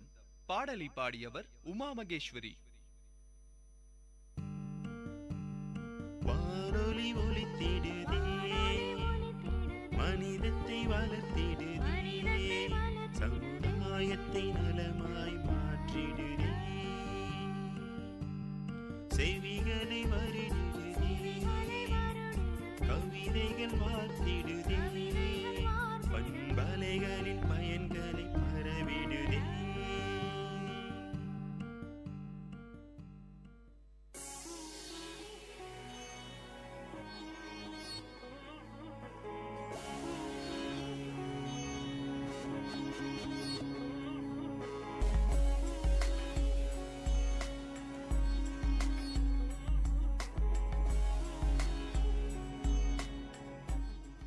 வணக்கம் நேர்களே, இது விஐடி பண்பலை 90.8 அறிவோம் 1000 நிகழ்ச்சியில் எங்கள் கூட இணைஞ்சிருக்கீங்க கேபி ஆனந்த், நித்யராஜ் மற்றும் ரஞ்சித் கூட. இப்போ நம்ம வந்து விர்ச்சுவல் ரியாலிட்டி பற்றி பேசிகிட்டு இருக்கோம். ரஞ்சித் சார் சொல்லுங்கள், கேமிங் அப்படின்ற ஒரு விஷயம் விர்ச்சுவல் ரியாலிட்டிக்குள்ளே எப்படி வந்து ஒர்க் ஆகுது, இந்த ஒரு விஷயத்தை தான் பேசலாம் அப்படின்னு சொல்லிட்டு பிரேக் முன்னாடி சொல்லியிருந்தோம். சொல்லுங்கள், கேமுக்கும் விர்ச்சுவல் ரியாலிட்டிக்கும் என்ன தொடர்பு இருக்குது, இது எப்படி வந்திருக்கு? விர்ச்சுவல் ரியாலிட்டி வந்து சினிமாக்காக மட்டுமே தான் ஆரம்பிச்சுது. ஃபஸ்ட்டு 3D படங்கள் எடுக்கும்போது ஆரம்பித்தாங்க. ஆனால் வந்து அதோட வெற்றி வந்து பெருசாக கிடையாது. அதுக்கப்புறமேட்டு கேம்ஸுக்காக மட்டும்தான் விர்ச்சுவல் ரியாலிட்டி இப்போ இவ்வளவு புரட்சி அடைஞ்சு இப்படி ஒரு இடத்துல இருக்குன்னே சொல்லலாம். நிறைய கேம்ஸ் வந்துருச்சு. பிசி அப்படின்னு கேள்விப்பட்டிருப்பீங்க, அப்புறம் எக்ஸ்பாக்ஸ்ன்னு சொல்லுவாங்க. நிறைய இளைஞர்கள் குழந்தைகள் வந்து எப்பயுமே டைம் ஸ்பெண்ட் பண்ணுறது இதில் தான். அந்த எக்ஸ்பாக்ஸ் வந்து என்னென்னு பார்த்தீங்கன்னா, ஒரு சண்டை இடம்னு வச்சுக்கோங்க. அது நார்மலாகவே வந்து வைப்ரேஷன்ஸை வந்து அந்த எக்ஸ்பாக்ஸ் இருக்கிற சேரில் வந்து ஃபீல் பண்ணலாம், அந்த ஜாய்ஸ்டிக்ஸில் ஃபீல் பண்ணலாம். அதுதான் எக்ஸ்பாக்ஸோட ஸ்பெஷாலிட்டி. அப்படி இருக்கும்போது இந்த விர்ச்சுவல் ரியாலிட்டி அதில் வரும்போது இன்னும் எஃபெக்டிவாக இருக்க ஆரம்பிச்சிருச்சு. சரி, அப்போ வந்து இந்த பிசி, இந்த எக்ஸ்பாக்ஸ் இந்த மாதிரியான விஷயங்களில் மட்டும்தான் இருக்குது அப்படின்னு சொல்கிறீங்க. நான் எங்கேயோ படித்ததான் ஞாபகம். அதாவது 1995 நிண்டோ விர்ச்சுவல் பாய் அப்படின்னு சொல்லிட்டு ஒரு gaming console, 3D gaming console வந்து அறிமுகப்படுத்தியிருந்துருக்காங்க. அந்த ஒரு விஷயந்தான் முதல்ல இந்த 3D கேமிங் அப்படின்ற ஒரு விஷயத்தோட ஆரம்பம் அப்படின்ட்டு பல பேர் சொல்லியிருந்து நான் பார்த்துருக்கேன் அப்படின்ட்டு அந்த விஷயத்தில் எழுதியிருந்தாங்க. இந்த மாதிரியான ஒரு முறையில் கேமிங் கன்சோல் தனியாக கையில் கொடுத்துட்டு 3Dயில் ஒரு கேம் விளையாடுறது, இதெல்லாம் ரொம்ப அற்புதமான ஒரு விஷயமா இருக்குது. பெரிய கண்டுபிடிப்பு. 1995 இதை வந்து ஆரம்பிச்சிட்டாங்க. மேக்ட்ரிஸ் படம் 2000 வரும்போதெல்லாம் இது ஒரு பெரிய ஒரு ஆர்வத்தையே ஏற்படுத்தி இந்த படங்கள்லையும் இது நிறைய ஒரு பிரதிபலிப்பை கொடுத்துருக்கு அப்படின்னு சொல்லியிருக்காங்க. சொல்லுங்கள். கண்டிப்பாக 3D கேமுக்கும் விர்ச்சுவல் ரியாலிட்டி கேமுக்கும் ஆனால் பெரிய வித்தியாசமே இருக்குங்க. 3D கேமுன்றது வந்து ஒரு ஆப்ஜெக்ட் வந்து கிட்ட வந்து விழும், நம்ம சுடுவோம். சின்ன சின்ன ப்ளே ஸ்டேஷன்ஸில் கூட அதெல்லாம் வந்துருச்சு. கார்டு போட்டு விளையாடுற கேம்லேயே கூட 3Dலாம் வந்துருச்சு. இங்கே இருக்கிற ஜாய்ஸ்டிக் வந்து கன் மாதிரி இருந்தால் அங்கே இருக்கிற பறவையெல்லாம் நம்ம சுடலாம். பட் விர்ச்சுவல் ரியாலிட்டின்றது ரொட்டேஷன் சேரில் தான் உட்காந்து விளையாடுவாங்க விஆர் கேம்ஸ் எல்லாம் மேக்ஸிமம். பின்னாடி இருந்து ஆப்ஜெக்ட்ஸ் வரும், கபால்னு திரும்பி சுடணும், அந்த மாதிரி விஷயங்கள்லாம் இருக்கும். அதுதான் விர்ச்சுவல் ரியாலிட்டி கேமோட ஸ்பெஷாலிட்டினே சொல்லலாம். இல்லை, கேள்வி தான் பட்டிருக்கேங்க, நான் விளையாண்டதில்லை. அப்படிங்களா? சரி. அதாவது இப்போ இந்த விர்ச்சுவல் ரியாலிட்டிக்கும் 3D கேமுக்கும் ஒரு பெரிய டிஃப்ரென்ஸ் இருக்குது அப்படின்ற சொல்லிட்டு இருக்கோம். ஸோ இந்த மாதிரியான ஒரு டிஃப்ரென்ஸ் இருக்கிற இந்த ஸ்டேஜில் 3Dக்கு கேமுக்கு அடிக்ட் ஆன கேமர்ஸ் அவங்க எல்லாருமே வந்து இப்போ விர்ச்சுவல் ரியாலிட்டி அடாப்ட் ஆகிட்டாங்களே. நிறைய ப்ளே ஸ்டேஷன்ஸ் வந்து விர்ச்சுவல் ரியாலிட்டியாக மாறலை, சிலது மட்டுமே தான் மாறி இருக்கு. ப்ளே ஸ்டேஷன் சென்டர்ஸ் இருக்குது இல்லைங்களா, அங்கெல்லாம் வந்து 3D கேமிங்ஸோடு நிறுத்திடுவாங்க, அதுக்கு மேலே போக மாட்டாங்க. ஏன்னா வந்து விர்ச்சுவல் ரியாலிட்டி கேமுக்கு வந்து நம்ம தனியாக அதுக்கு ஏற்ற மாதிரி செட் பண்ணணும், ரொட்டேஷன்ஸ் ஷேர் பண்ணணும், அதுக்கான ஸ்பீக்கர்ஸை கரெக்டாக செட் பண்ணணும். அப்போ மட்டும்தான் அவங்களால மூவ் பண்ண முடியும். ஒரு 10 மீட்டர் தொலைவில் தான் மூவ் பண்ணுவாங்க. மூவ்மெண்ட்ஸ் கூட ஜாய்ஸ்டிக்ஸ்லேயே முன்னாடி போனோன்னா விர்ச்சுவல் ரியாலிட்டி கிளாஸில் நம்ம நடந்து போகணும் இல்லைங்களா, பட் இதில் வந்து ஜாய்ஸ்டிக்ஸை மூவ் பண்ணலாம். ஜாய்ஸ்டிக்ஸை மூவ் பண்ணி அவங்க முன்னாடி போய் சுடலாம். அந்த மாதிரி விஷயங்கள் நடக்கும். சரி, ஓகே. இப்போ வந்து லேட்டஸ்ட்டாக பார்த்தீங்கன்னா 3D டிவிலாம் வந்துருச்சு. நம்ம அந்த கிளாஸ் யூஸ் பண்ணி டிவி பார்க்குற அளவுக்கு வந்து போச்சு. விஷுவல்ஸும் அந்த மாதிரி வந்து எல்லா நிறுவனமும் வந்து அதுக்கேற்ற மாதிரி விஷுவல்ஸ்லாம் ரெடி பண்ண ஆரம்பிச்சிட்டாங்க. ஸோ ஃப்யூச்சரில் பார்த்தீங்கன்னா விர்ச்சுவல் ரியாலிட்டி மாதிரி விஷுவல்ஸ்லாம் ரெடி ஆகிடும். நம்ம வந்து இந்த மாதிரியான ஒரு டிவைஸை ஒரு கிளாஸை போட்டு தான் பார்க்குற அளவுக்கு வரும்னு நீங்கள் நினைக்கிறீங்களா? எப்படி இருக்கும்? வர்றதுக்கான சாத்தியக்கூறுகள் குறைவு தான். ஏன்னா அது எடுக்கிறதுன்றது ரொம்ப சேலஞ்சிங்கான விஷயம். அது எடுக்கிறோன்னா வந்து சுற்றி இருக்கிற எல்லாருமே வந்து நடிக்கணும், நடுவில் தான் வந்து அந்த கேமரா இயங்கும். அப்படின்னும் போது வந்து சுற்றி இருக்க எல்லாமே ரொம்ப பர்ஃபெக்டாக இருக்கணும். அப்போ மட்டுமே தான் நம்மளை அதை சக்ஸஸ் பண்ண முடியும். இப்போ வந்து தியேட்டர் மோடுன்னு யூடியூப்பில் ஒன்று கொடுத்துருக்காங்க. அது என்னென்னா, நம்ம தியேட்டருக்கு போய் சினிமா பார்க்குறோம். அப்போ வந்து நமக்கு எப்படி இருக்கும், சினிமா வந்து தியேட்டரில் ஓடும், நம்ம ரைட்டில் லெஃப்ட்டில் திரும்பி பார்ப்போம், எல்லாரும் இருப்பாங்க இல்லையா, அந்த ஒரு ப்ரெசன்டேஷன் அவங்களால கொடுக்க முடிஞ்சுது. ஆனால் வந்து எல்லா திரைப்படங்களுக்கும் உள்ளே ஆப்ஜெக்டாக என்டர் பண்ண முடியாது. ஏன்னா அந்த படம் அந்த கேமராவில் எடுத்தால் மட்டுமே தான் அதை மாற்ற முடியும். நீங்கள் சொல்கிற மாதிரி டிவிகள்லையும் எல்லாத்துலேயுமே அதை இம்ப்ளிமெண்ட் பண்ணோன்னா இதுக்கு முன்னாடி இருந்த எல்லா விஷயத்தையும் அந்த கேமராவில் எடுத்துருந்தால் தான் முடியுமே தவிர இப்போ திடீர்னு வந்து அதை விர்ச்சுவல் ரியாலிட்டி படமாக மாற்ற முடியாது. 3D படங்கள் அப்படி மாற்றலாம் சில டெக்னாலஜி யூஸ் பண்ணி. ஆமாம், சாதாரணமாக பழைய காலத்தில் எடுத்த படங்கள் எல்லாம் இப்போ 3Dயில் சேஞ்ச் பண்ணி எடுத்துகிட்டு இருக்காங்க.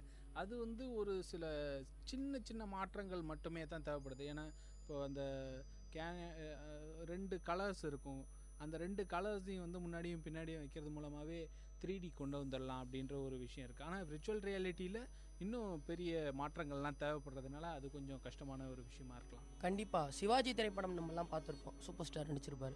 அதை வந்து 3Dயாக வந்து ஈஸியாக மாற்றிட்டாங்க. அது எடுத்த கேமராவால் தான் அது ரொம்ப ஈஸியாக மாற்ற முடிஞ்சுது.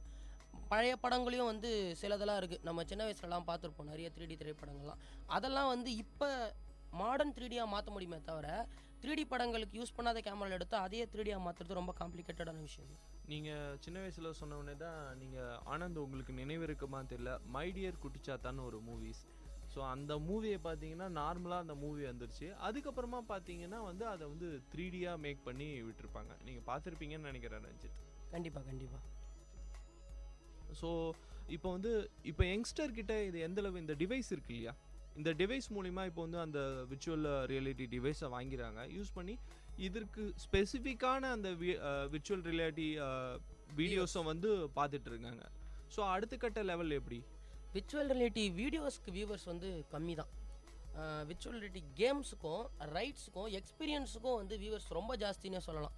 விர்ச்சுவல் ரியாலிட்டி அப்படின்னு ஒரு பிளாக் தனி, அதுக்கு நிறைய பிளாக்ஸ் இருக்குது. அதை வீடியோ பண்ணி அதில் சம்பாதிக்கிறவங்களாம் நிறைய பேர் ஆகிட்டாங்க. இப்போ நீங்கள் கேம்ஸ்னு பார்த்தீங்கன்னா அப்போல்லாம் நீங்கள் எக்ஸ்பாக்ஸ் ப்ளே ஸ்டேஷன் போகணுன்ற அவசியமே இல்லாமல் போயிடுச்சு. ஃபோனில் அதுக்கான கேம்ஸ் வந்துருச்சு. போட்டுட்டு உக்காந்துட்டிங்கன்னா ரூமில் நீங்கள் வந்து ரோலர் கோஸ்டரில் போகிற மாதிரியாக இருக்கும், மேலே எல்லாத்தையும் தட்டலாம், எல்லாமே பண்ணலாம். அந்த மாதிரி ஃபோன்லேயே வந்துருச்சு. இன்னொன்று வந்து அம்யூஸ்மெண்ட் பார்க் ஒன்று இருக்குது, 6 மேஜிக் ஃபவுண்டேஷன் அப்படின்னு சொல்லிட்டு ஒரு அம்யூஸ்மெண்ட் பார்க் இருக்குது. அந்த அம்யூஸ்மெண்ட் பார்க் பார்த்தீங்கன்னா ஒரு ரோலர் கோஸ்டர் ரைடரை க்ரியேட் பண்ணியிருக்காங்க. உண்மையாகவே வந்து நம்ம ஒரு குகைக்குள்ளே போகிற மாதிரியும் நெருப்பு தணலுக்குள்ளே போகிற மாதிரியும் பக்கத்தில் வந்து எரிமலைகள் வெடிக்கிற மாதிரியும் அதை டிசைன் பண்ணியிருக்காங்க. அதுதான் வந்து இருக்கிறதுலே மோஸ்ட் எக்ஸைட்டட் VR ரைட் அப்படின்னு சொல்லியிருக்காங்க. ஸோ இப்போ வந்து நம்ம ஒரு ரூமில் உட்காந்துட்டு நம்ம காட்டுக்கு போனாலும் போகலாம், இல்லை ஒரு மலைக்கு போகலனாலும் போகலாம். அந்த மாதிரி விஷயங்களை வந்து நம்மளுக்கு கொண்டு வந்துடுது இல்லையா. நிறைய புனித ஸ்தலங்களுக்கெல்லாம் இதை யூஸ் பண்ணி போகிறாங்க. இப்போ நம்ம திருப்பதி போனோம்னா அது முடியாது இல்லைங்களா, அது எல்லாத்தையும் பண்ணுறாங்க. இன்னொரு முக்கியமான ஒரு விஷயம் எதுன்னு பார்த்தீங்கன்னா கூகுள் ஸ்ட்ரீட் வியூ நீங்கள்லாம் பார்த்துருப்பீங்க. அது வந்து விஆரோட ஒரு பகுதி தான். விர்ச்சுவல் ரியாலிட்டி தான் வந்து அதுக்கும் வந்து ஒரு பேஸாக இருந்திருக்கு. அதை யூஸ் பண்ணி தான் ஸ்ட்ரீட் வியூவில் நம்ம உண்மையாகவே எந்த பக்கம் போகணும், அங்கே நிற்கிறோம், ஒரு ஃபார்வர்ட் பட்டன் மூவ் பண்ணுறோம் இல்லைங்களா, அந்த வண்டியை கூட இந்த கேமராவை தான் வச்சுருக்கு. 16 டைரக்ஷன்ஸ் கேமராவை யூஸ் பண்ணி தான் அந்த ஸ்ட்ரீட் வியூவை கூட டிசைன் பண்ணியிருக்காங்க. ஸோ நிறைய விஷயங்கள் வந்து இதை இம்ப்ளிமெண்ட் பண்ணிட்டு இருக்காங்க கொஞ்சம் கொஞ்சமாக. அதாவது ஆப்ஸு, கண்ணாடி, அந்த மாதிரி விஷயங்கள்லாம் இப்போ தான் இம்ப்ளிமெண்ட் பண்ணிட்டு இருக்காங்க. வேறு எதுலலாம் இம்ப்ளிமெண்ட் பண்ணிருக்காங்க? படம், அந்த கேம் சொன்னீங்க, அப்புறம் ஆப் கூட சொன்னீங்க. வேறு எதாவது இம்ப்ளிமெண்ட் பண்ணியிருக்காங்க? பண்ணலாம். அதாவது இந்த சில காம்ப்ளிகேட்டடான விஷயங்கள்ல, அதுக்கப்புறமேட்டு சில ரிசர்ச்சஸ்லாம் வந்து நிஜமாக பண்ணும்போது அதை பக்கத்துல இருந்து பார்த்தா மட்டும்தான் நம்மளால் புரிஞ்சிக்க முடியும். பட் அதில் ஆபத்துக்கள் நிறைய இருக்கலாம். எதனா ஒரு பேனலை தட்டுறது மூலிமா அந்த மாதிரி விஷயங்களை நம்ம விர்ச்சுவல் ரியாலிட்டி யூஸ் பண்ணோன்னா அதில் நடக்கிற பாதிப்புகளை குறைக்கலாம். அதே மாதிரி எல்லாத்தையுமே அங்கே நம்ம கவனிக்க முடியும். சரி, இப்போ இந்த விர்ச்சுவல் ரியாலிட்டின்ற ஒரு விஷயம் சொன்னீங்க. இது காஸ்ட் வைஸாக எந்த அளவுக்கு இது வந்து காஸ்ட்லியாக இருக்குது, இல்லை கம்மியாக இருக்குதா, எல்லாராலையும் இதை பயன்படுத்த முடியுமா? அதை பற்றி கொஞ்சம் சொல்லுங்களேன். விர்ச்சுவல் ரியாலிட்டி முன்னெல்லாம் வந்து ரொம்ப காஸ்ட்லியாக இருந்தது. இப்போ வந்து அதோட காஸ்ட் வந்து குறைஞ்சி போச்சு. எந்த அளவுக்கு குறைஞ்சிருக்குன்னு சொல்லுங்கள். எந்த அளவுக்கு குறைஞ்சிருக்குன்னா வந்து 1000 ரூபாய்க்கு நம்ம ஒரு விஆர் கிளாஸ் வாங்கிடலாங்க. வாங்கி நம்ம ஆண்ட்ராய்டு மொபைல்ஸ்லேயே வந்து அந்த வீடியோவை டவுன்லோட் பண்ணோமா, போட்டோமா, ஹெட்ஃபோன்ஸ் போட்டோமா அப்படின்னு பார்க்க ஆரம்பிச்சிடலாம்.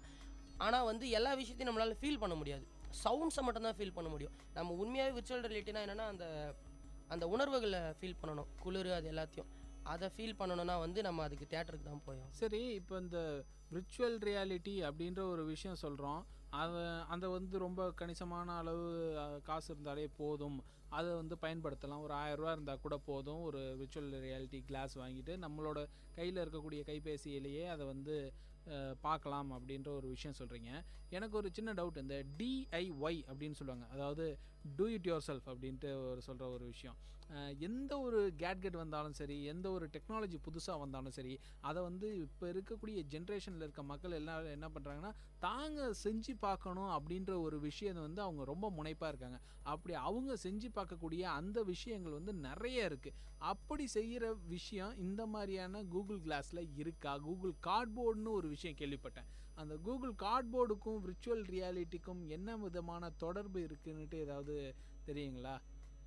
இல்லை, நானும் அதை கேள்விப்பட்டிருக்கேன். அது ஒரு ஆப்பு மாதிரி நினைக்கிறேன். ஆமாம், இப்போ கூகுள் அண்ணன்ட்ட கேட்கணுன்னா நம்ம சும்மா கைபேசிலேயே ஒரு சர்ச் கொடுத்தோம்னாலே போதும். நான் கூட ஒரு சின்ன சின்ன விஷயங்கள்லாம், தரவுகள்லாம் சேமித்து வச்சுருக்கேன். அதுலேருந்து ஒரு சில விஷயங்கள் சொல்கிறேன். ரஞ்சித் சார் கேட்டுங்க கொஞ்சம். அதாவது கூகுள் கார்ட்போர்டு அப்படின்ற ஒரு விஷயம் வந்து இந்த விர்ச்சுவல் ரியாலிட்டிக்காகவே முழுக்க முழுக்க ஒரு ஓப்பனாக கொண்டு வரணும் இந்த மார்க்கெட்டை அப்படின்ற ஒரு விஷயத்துக்காக கூகுள் கார்ட்போர்டுன்னு ஒரு விஷயம் கொண்டு வந்திருக்காங்க. கூகுள் கார்ட்போர்டுன்றது வேறு எதுவுமே கிடையாது. ரொம்ப சிம்பிளாக ஒரு 4 அட்டை, அந்த 4 அட்டையை நான் அவங்க கொடுத்துருக்க டிசைனில் வந்து கட் பண்ணணும்.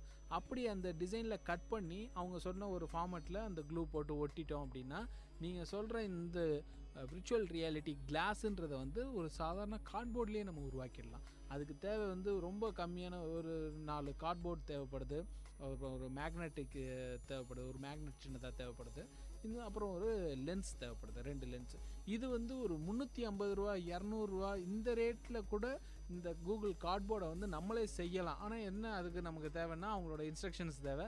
அந்த instruction it is open for every one, எல்லாருக்குமே அந்த இன்ஸ்ட்ரக்ஷன் கொடுக்குறாங்க. நம்ம அதுலேருந்து எடுத்து செய்யலாம் அப்படின்ற ஒரு விஷயம். விர்ச்சுவல் ரியாலிட்டின்ற ஒரு விஷயத்துக்காக நான் தகவல்கள் சேமிக்கும் போது இந்த ஒரு விஷயம் தெரிஞ்சு நான் பகிர்ந்துக்கணும்னு ஆசைப்பட்டேன். கண்டிப்பாக ஒரு யூஸ்ஃபுல்லான விஷயம். ஏன்னா எந்த ஒரு விஷயம் வந்தாலும் வந்து அதை வந்து மக்கள் வந்து தானும் அதை செஞ்சு பார்க்கணும், ஒரு குறைந்த விலையில் செஞ்சு பார்க்கணும் இருக்கும். இப்போ 3D கிளாஸஸ் கூட வந்து நம்ம செஞ்சு பார்க்கலான்னு அப்படின்னு சொல்லியிருக்காங்க. ஆனால் வந்து அதோட எஃபெக்டிவ்னஸ் வந்து ரொம்ப குறையும். இல்லை, ஒரு படிநிலைகள்னு இருக்குல்ல. 10,000 ரூபாய்க்கு நீங்கள் ஒரு விஷயம் செய்கிறீங்கன்னா அதோடைய விஷயம், அதோடைய குவாலிட்டி வேறு மாதிரி இருக்கும். 5,000 ரூபாய்க்கு அதோட குவாலிட்டி கொஞ்சம் கம்மியாகும். டிஐஒயில் நீங்கள் செய்யும் போது அது வந்து ஒரு முதலாம் கட்ட ஒரு எக்ஸ்பீரியன்ஸாக தான் இருக்கும். முதல்ல ஒருத்தவங்க எக்ஸ்பீரியன்ஸ் பண்ணும்போது விர்ச்சுவல் ரியாலிட்டி இப்படி இருக்கும் அப்படின்ற ஒரு புரிதலை வந்து அவங்களுக்கு ஏற்படுத்துறதுக்காக தான் இந்த கூகுள் கார்ட்போர்டுன்ற ஒரு விஷயம் அறிமுகப்படுத்தியிருக்காங்கன்னு நினைக்கிறேன். இதை தாண்டி நீங்கள் இன்னும் ஒரு குவாலிட்டி வைஸாக வேணும் அப்படின்னு எதிர்பார்த்தீங்கன்னா அதுக்கு நீங்கள் செலவு பண்ணியே ஆகணும் அப்படின்ற ஒரு சூழ்நிலை தான் இருக்குது. இன்றைக்கி நிறைய விஷயத்தை அப்படியே டிஸ்கஸ் பண்ணிகிட்டு இருக்கோம். சரி, இன்றைக்கி விர்ச்சுவல் ரியாலிட்டியோட ஃப்யூச்சர் எப்படி இருக்கும், அதனுடைய இம்ப்ரூவ்மெண்ட் எப்படி இருக்கும், அதை பற்றி கொஞ்சம் சொல்ல முடியுமா? இன்னும் ஃப்யூச்சரில் என்ன மாதிரியான அதிசயங்கள், அதாவது என்ன மாதிரியான விஷயங்கள்லாம் நம்ம வந்து பார்க்குறதுக்கு காத்துட்ருக்கோம்? இந்த அதிசயங்கள், அற்புதங்கள்லாம் விர்ச்சுவல் ரியாலிட்டியில் என்னென்ன இருக்குது சொல்லுங்களேன், கொஞ்சம் தூவுங்களேன் எங்களுக்கு, நாங்களும் கொஞ்சம் அப்படியே பிடிச்சிக்கிறோம். விர்ச்சுவல் ரியாலிட்டி வந்து இன்னும் வந்து நிறைய வளர்ச்சி அடையும் அப்படின்னா வந்து கேமிங்கில் தான் கண்டிப்பாக அதோட வளர்ச்சி வந்து ரொம்ப பிரம்மாண்டமாக இருக்கும்னு சொல்லலாம். ஏன் படத்தில் உருவாகக்கூடாதா? படத்தில் வரலாம், அதான் முன்னவே சொன்னேன் இல்லைங்களா, காசு ஜாஸ்தியாக போகும், காஸ்ட் ஜாஸ்தியாகும். இன்னும் அந்த பர்ஃபெக்ஷன் லெவல் வந்து நம்ம ரொம்ப இன்க்ரீஸ் பண்ண வேண்டியிருக்கும். ஒரு பக்கம்னு இல்லாமல் இப்போ நம்ம ஒருவேளை விஆர் வியூவர்ஸ் ஆகிட்டாங்க சினிமா பார்க்குறவங்க அப்படின்னு எடுத்துக்கிட்டிங்கன்னா எல்லா பக்கமும் திரும்பி அவங்க படத்தை பார்ப்பாங்க, எல்லா பக்கமும் திரும்பி படத்தை பார்ப்பாங்க. அப்படி பார்க்கும்போது மிஸ் ஆகக்கூடிய எலிமெண்ட்ஸ் நிறைய இருக்கும். டேரக்டர்ஸ் வந்து பின்னாடி நின்று டைரக்ட் பண்ணுவாங்க. அப்போ விஆர் வியூவர் திரும்பினா டேரக்டர் தான் தெரிவார். அப்போ விஆர்ன்ற ஒரு டெக்னாலஜியை யூஸ் பண்ணி மூவி எடுத்தாங்கன்னா டெக்னீஷியன்ஸ் யாருமே இருக்கக்கூடாது. சரி, ஓகே. இப்போ நீங்கள் சொன்ன மாதிரி இந்த விஷயம் சாத்தியமில்லைன்னு சொல்கிறீங்க. ஸோ 3D மூவிக்கு என்ன மாதிரியான கேமரா யூஸ் பண்ணி அதுக்கு 3D விஷுவல் எஃபெக்ட்ஸ், இப்போ வந்து ஒரு துப்பாக்கிலேருந்து ஒரு குண்டு வருதுன்னா அந்த விஷுவலை சூஸ் பண்ணுறாங்க. இந்த விஷுவலை வந்து மக்களுக்கு வந்து நம்ம 3D எஃபெக்டில் கொடுக்கணும். ஸோ ஒரு ஃபுல் ஃப்ளெஜ்டாக ஒரு மூவியை வந்து விஆர் ரியாலிட்டியிலே எடுக்கணும், ஃபுல் எஃபெக்ட் கொடுத்து எடுக்கணும்னு பாசிபிளாக இருந்ததுன்னா அந்த மாதிரி படங்கள் வந்திருக்கு. ஆனால் வந்து அதை வந்து நாம் நினைக்கிற அளவுக்கு மக்களை வந்து பார்க்க வைக்கிறது கஷ்டம். என்டர்டைன்மெண்ட்டான விஷயங்கள் எல்லாத்தையும் அதுக்குள்ளே புகுத்துறது ரொம்ப கஷ்டமாயிடும். அதுதான் வந்து 360 படத்தில் வந்து கொஞ்சம் பாதிப்பு இருக்குது அப்படின்னே சொல்லலாம். இப்போது நம்ம நிறைய விஷயம் பேசிட்டோம். இந்த கேமுன்ற ஒரு விஷயம் பேசுகிறோம், படங்கள் அப்படின்னு ஒரு விஷயம் பேசுகிறோம். இதெல்லாம் தாண்டி விர்ச்சுவல் ரியாலிட்டி தெரப்பி அப்படின்ற ஒரு விஷயம் இருக்குது. அதாவது மெடிக்கல் ரிலேட்டடான ஒரு சில விஷயங்களை இப்போ சைக்காலஜிக்கலாக ஒருத்தவங்களுக்கு ட்ரீட் பண்ணுறாங்க அப்படின் போது 2 விஷயம் சொல்லுவாங்க. ஃபோபியான்னு ஒன்று சொல்லுவாங்க, இன்னொன்று வந்து என்ன சொல்லுவாங்க, மென்டல் டிஸார்டர், அந்த மாதிரி டிஸார்டர். ஸோ இந்த ஃபோபியான்ற ஒரு விஷயம் என்னென்னா பயம், அவ்வளோதான். நிறைய பயம் இருக்குது. சில பேருக்கு இருட்டை பார்த்தா பயமாக இருக்கும், சில பேருக்கு பேசுனா பயமாக இருக்கும், சில பேருக்கு தும்முனா பயமாக இருக்கும்.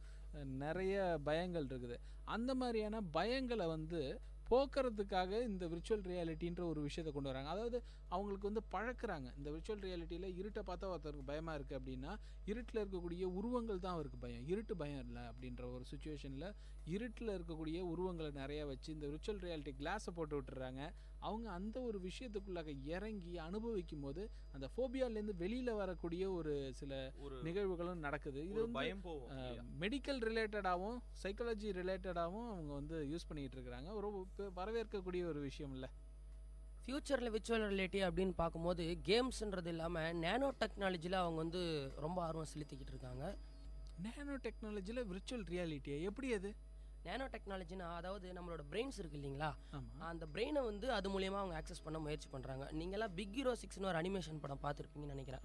அதில் வந்து நேனோ டெக்னாலஜி யூஸ் பண்ணி நேனோ ரோபோட்ஸ் எல்லாம் வந்து பிரெயின் மூலியமாக வந்து அவன் கண்ட்ரோல் பண்ணுவான்.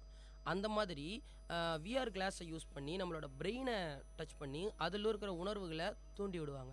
நாம் வந்து நம்ம உருவம் அங்கே போயிடும், விர்ச்சுவல் ரியாலிட்டி விர்ச்சுவலாக போயிடுவாங்க. போனதுக்கப்புறம் அந்த குளிர் எல்லாமே வந்து நம்ம மூளையில் இருக்கிற சின்ன சின்ன நரம்புகள் மூலியமாக எல்லா விஷயத்தையும் தூண்டி விடுவாங்க.